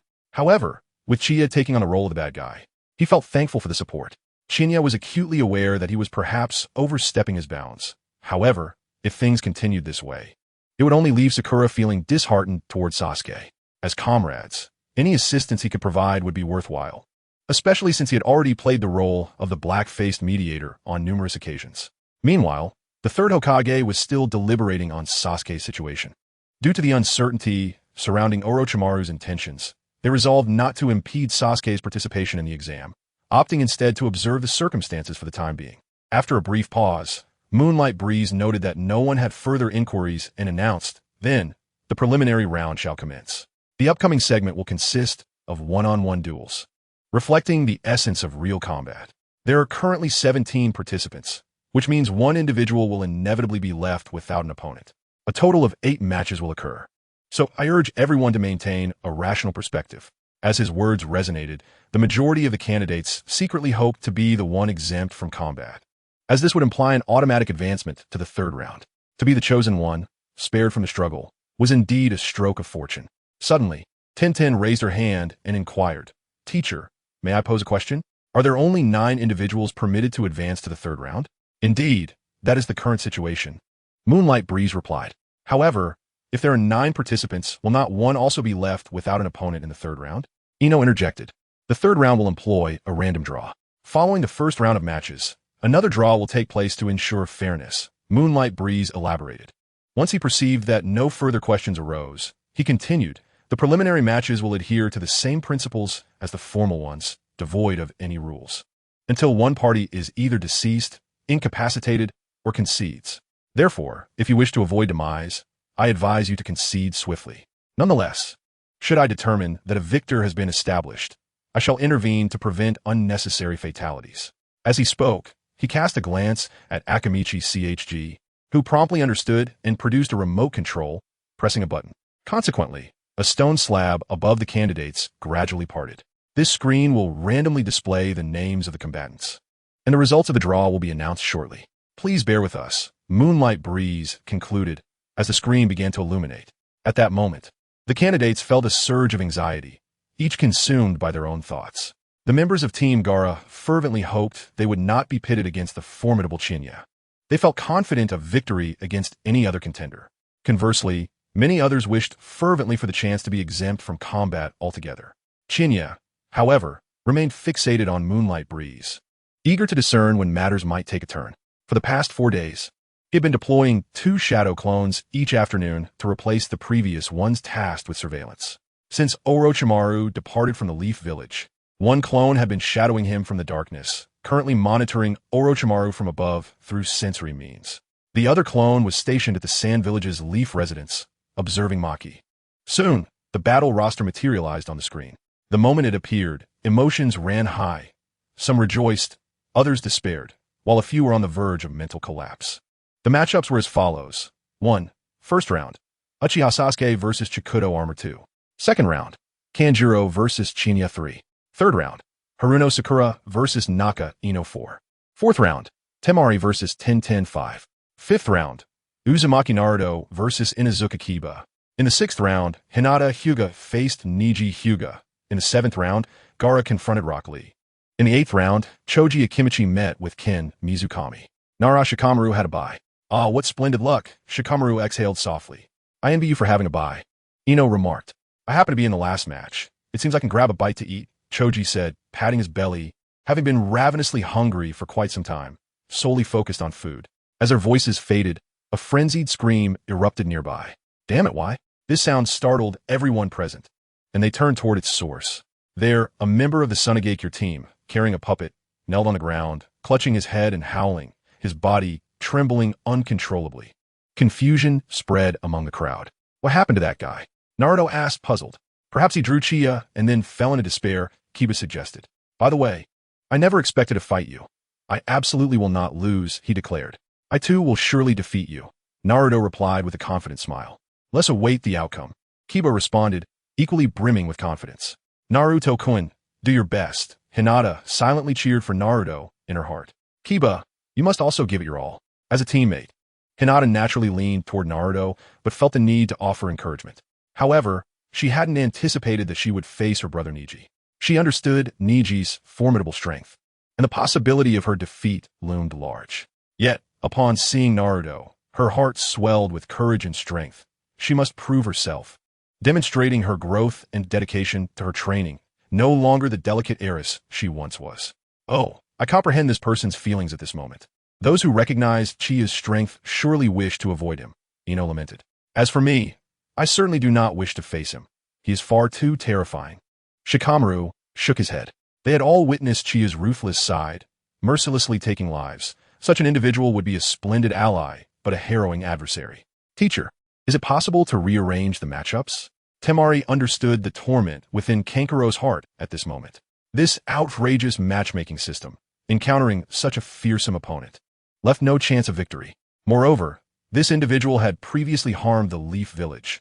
If he sought vengeance against a Leaf shinobi, Kankuro would surely perish. There was no doubt in her mind that the teachers present lacked the certainty to prevent this individual. They might not even have time to surrender. Moonlight Gale shook his head no. Then, can I withdraw now? Temari inquired again. Since there is no chance of victory, it would be wise to withdraw early to avoid any unforeseen consequences. Moonlight Gale continued to shake his head. That is also not permitted. However, one can concede after the match begins. Temari sighed deeply, reassuring Kankuro, there is no other choice. It seems we must concede at the start. Kankuro's heart was now steeped in the terror he had previously witnessed from Qianye, and upon hearing the suggestion, he nodded without hesitation. After all, no one wished to meet their demise here. Even Gaara, who was typically formidable and ruthless, had no words to offer in response. His cruelty stood before this fellow like a novice facing a master, yet he felt a sense of relief, for this opponent was but a novice himself. Ensuring his own advancement was secure. He only hoped to avoid this adversary in the third round. At this moment, Qianye felt quite helpless. How he wished to be spared from his conflict. Now, he had to restrain himself to confront Kankuro. However, observing the despair on Kankuro's face, it seemed he was ready to concede once the match commenced. This, too, was acceptable. It would save him considerable effort. Alas, this outrageous matchmaking mechanism had indeed played a cruel trick on Kankuro. He had witnessed the entire process of his own victory over the ninjas from their village. Who would not tremble at such a sight? Poor Kankuro, how well I understand your suffering. Haha. Chapter 87. I only need to knock you out. To be so frightened that one trembles is truly amusing. Hee hee. Orochimaru wore an expression of bemusement. recalling the time when the illustrious golden flash of Konoha instilled terror throughout the ninja world, compelling every village to flee at the mere mention of his name. After the demise of Minato Namikaze, it had become rare to find anyone who quaked in fear merely at the sound of a name. It appears that this Chioke indeed possesses a certain prowess. At this moment, Sasuke was elated. He had not anticipated being matched in the first round.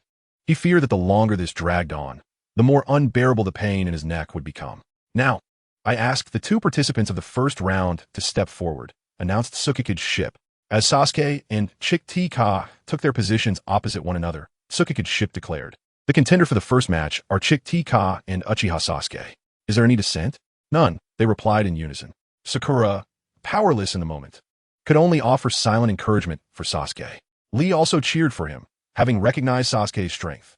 Neji had set aside his obsession with Chiya, realizing that fixating on an unbeatable opponent would only lead to self-inflicted distress. However, he was now quite eager to witness the prowess of Uchiha Sasuke, who had consistently topped his class. Naruto and Ino began to find Sasuke's demeanor increasingly peculiar. Once the two were prepared, Tsukikide's ship announced, "Let the first match commence. All others, please step aside and await your turn." The participants quietly exited, ascending the stairs to the viewing platform above. Chiya passed by Kankuro, who remained on the ground, trembling, his eyes vacant, while Temari watched with concern. Suddenly, he felt a pang of sympathy for Kankuro. He approached them and said, "Rest assured, should you wish to concede, I will not strike first. However, if you desire to put up a struggle, I am willing to engage, though I shan't take it seriously, so do not fret." With that, he ascended to the second floor. Chiya's words astonished the trio from Sunagakure. They had not anticipated that such a fearsome individual could harbor such magnanimity. In truth, they had been worried that Chiya might not give Kankuro an opportunity to concede. Yet now, Chiya had offered them reassurance, and Kankuro felt somewhat less intimidated. Handball gazed at Chinya's slowly retreating figure, murmuring to herself, "Perhaps this individual is not as daunting as we imagined. He may indeed be a good person." In response, Gaara and Kankuro remained silent, fully aware that this matter was beyond debate. Just as Chinya reached the foot of the staircase, he heard Naruto calling out to him, "Chinya, come quickly." He looked up to see Naruto waving from the second floor. "I'm coming," he smiled. Then, he overheard Kakashi whispering to Sasuke, "Do not use the Sharingan in battle." Sasuke paused, retorting, "So you already knew?" Kakashi replied, "If the curse seal spirals out of control, it could cost you your life." Sasuke regained his composure, stating, "I suppose that makes sense. Regardless, I will intervene during the match. Do your best." After Kakashi finished speaking, he headed towards the stairs, as their teacher was also going to the second floor to observe. Sasuke then realized that the curse seal would react violently with his chakra. During an ambush on the Rain Ninja, he had just begun to concentrate chakra on his feet when he felt an unbearable pain in his neck. Soon, Sasuke's match commenced. The progression of events was almost identical to the original storyline, save for the fact that Sasuke stumbled several times due to the pain from the cursed seal, narrowly escaping peril. Ultimately, he triumphed over the Crimson Armor using the Lion's Barrage, yet he collapsed from exhaustion afterward. He was then escorted away by Kakashi.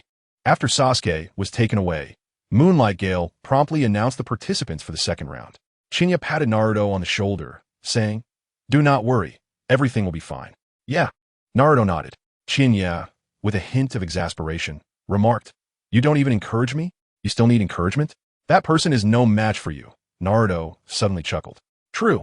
Let's go," Chinya responded, leaping down from the second floor to await in the center of the dueling arena.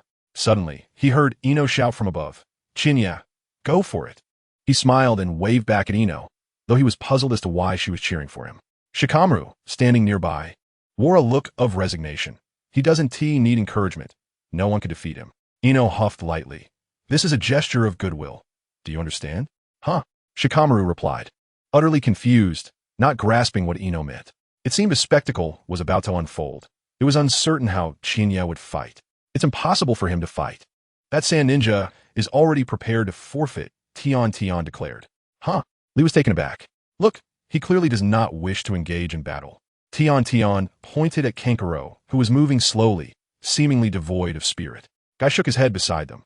"He shows no signs of youth. Being young should mean giving it your all." Kakashi shot him a bemused glance, thinking to himself that he was unaware Kankuro could fly. If he took to the air, he would be untouchable. As Qianye observed Kankuro swaying towards him, he inquired, "Didn't I assure you?" "Ah, the pressure is overwhelming," Kankuro replied dully. Once a confident individual, now reduced to a state of despondency, compounded by the village's expectations that he must not concede, leaving him utterly drained. Before the battle even commenced, he was acutely aware of his impending defeat, yet found himself unable to concede. He was at a loss for what to do. "What? They won't allow you to surrender?" The words of Qianye momentarily stunned Kanjuro, his eyes widening in disbelief. "How do you know this?" Qianye chuckled lightly. "I merely guessed. It's quite simple. I could just knock you out." You wouldn't kill me, would you?"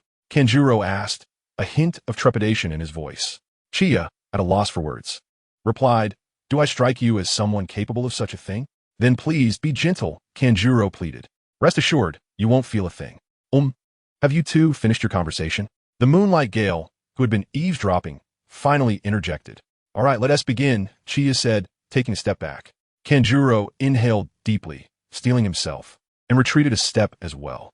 Now, the second round of the competition begins. No sooner had the Moonlight Gale finished speaking than a gentle breeze swept past. In the next instant, a loud thud echoed through the air. Kanjuro had collapsed to the ground. The scene left the audience in utter shock. No one had even registered what had transpired. Silence enveloped the arena, so profound that even breaths could be distinctly heard. "What has happened?" Tenten wandered aloud.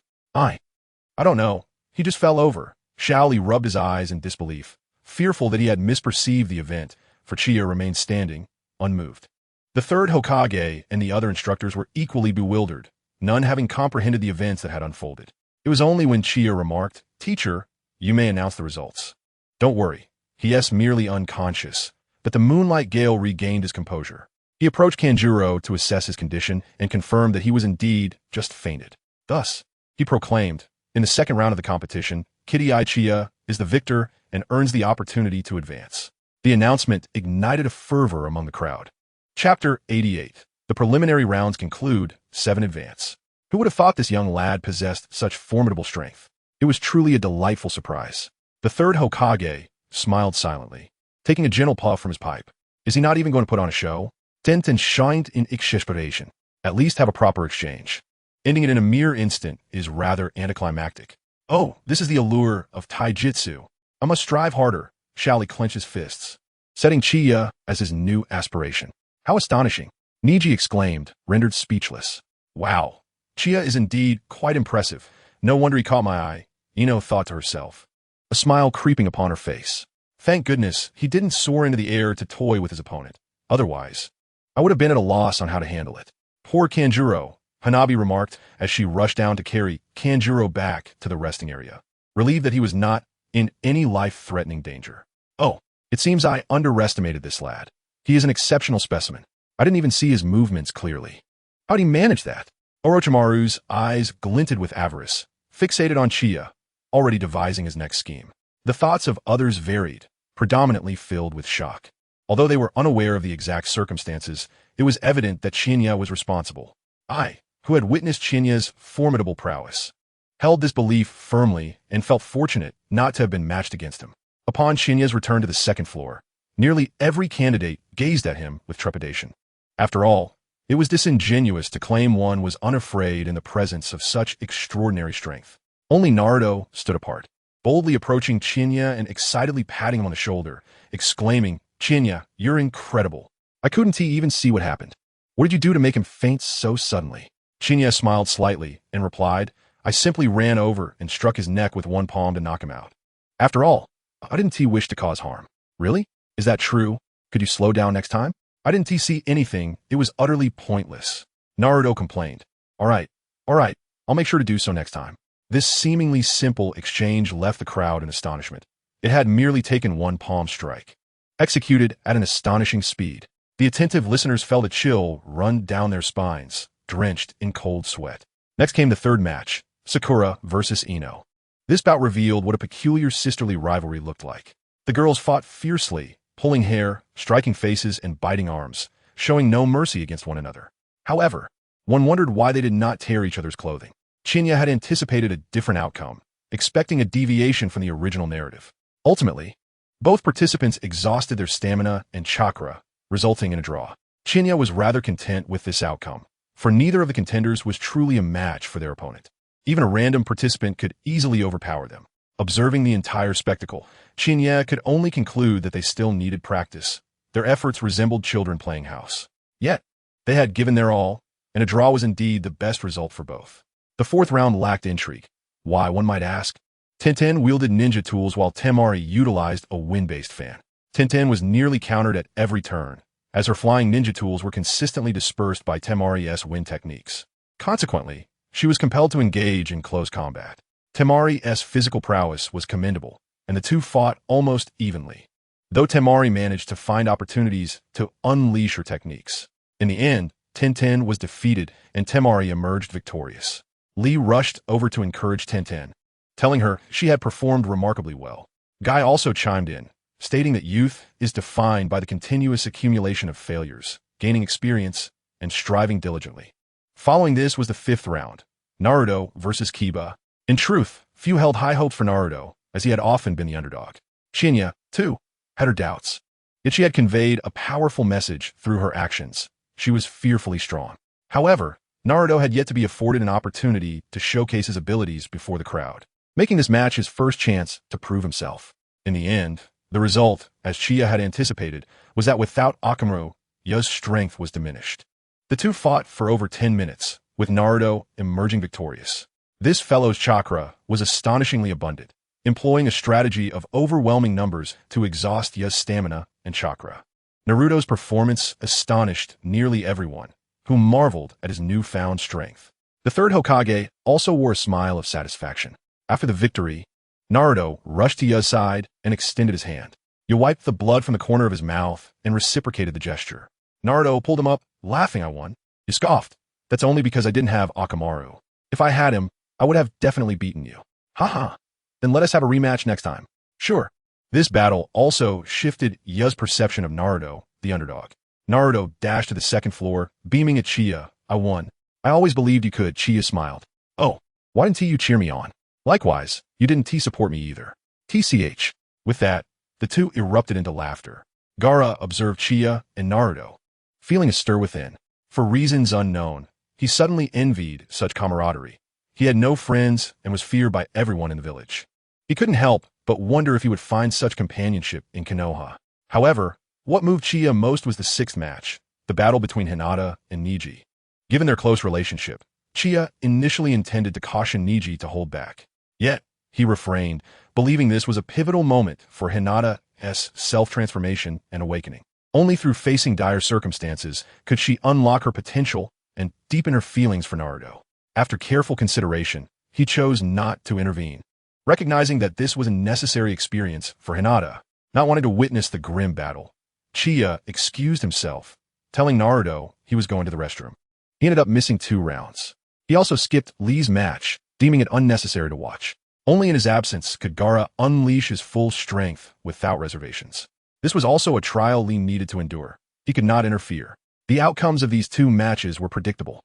Neji, losing his rationality, attempted to kill Hinata, but was stopped by their teachers. Unlike the original story, Kakashi was absent. Lee was incapacitated when Gaara crushed his leg, rendering him unable to fight. In terms of conclusion, there were no deviations. However, when Qianye returned, he noticed that the 8th round had not commenced as scheduled. Puzzled, he sought to inquire about the situation for Naruto, but before he could speak, Naruto exclaimed, "Qianye, I'm going to thoroughly beat that Hyuga." Without hesitation, Qianye understood the reason and replied, "I support you." Naruto paused, bewildered, and asked, "You didn't even watch. How do you know what I'm talking about?" "I can imagine," Qianye said, glancing towards the infirmary, aware that Hinata was receiving treatment there. Naruto's expression darkened as he glared at Neji, declaring, "I must make him pay." At this moment, Qianye recalled the competition and inquired, "Why is no one competing? What about Choji?" Below, only one individual stood. "Ah, that fellow." Naruto gestured towards the direction of the restroom, stating, "It seems he has suffered from an upset stomach." Qianye initially believed this event would differ from the examination. Yet it appeared to mirror it precisely. After nearly half an hour of waiting, it was revealed that Choji had been diagnosed with acute gastroenteritis. Consequently, Tsukuyumi had no choice but to announce Choji's withdrawal from the contest. Just as he was about to declare Kenmei's victory, the disguised Konoha ninja, played by Orochimaru, suddenly suggested. How about letting him face the child who has a bye? Tsukuyomi was taken aback and glanced at the third Hokage. After a moment of contemplation, the third nodded. Very well. Otherwise, many will have objections. Shikamaru exhibited a face of disbelief upon witnessing this. Meanwhile, Naruto and Kiba continued to laugh maliciously. Since it was Orochimaru's suggestion, Kinmei dared not voice any dissent. After Tsukuyomi sought his agreement, he further consulted Shikamaru, who could only respond with exasperation. What a hassle. Let it be so. In the 8th round, Shikamaru ultimately emerged victorious. His shadow imitation technique proved exceptionally effective at this stage, complemented by his high intellect. Although he triumphed, he bore some wounds.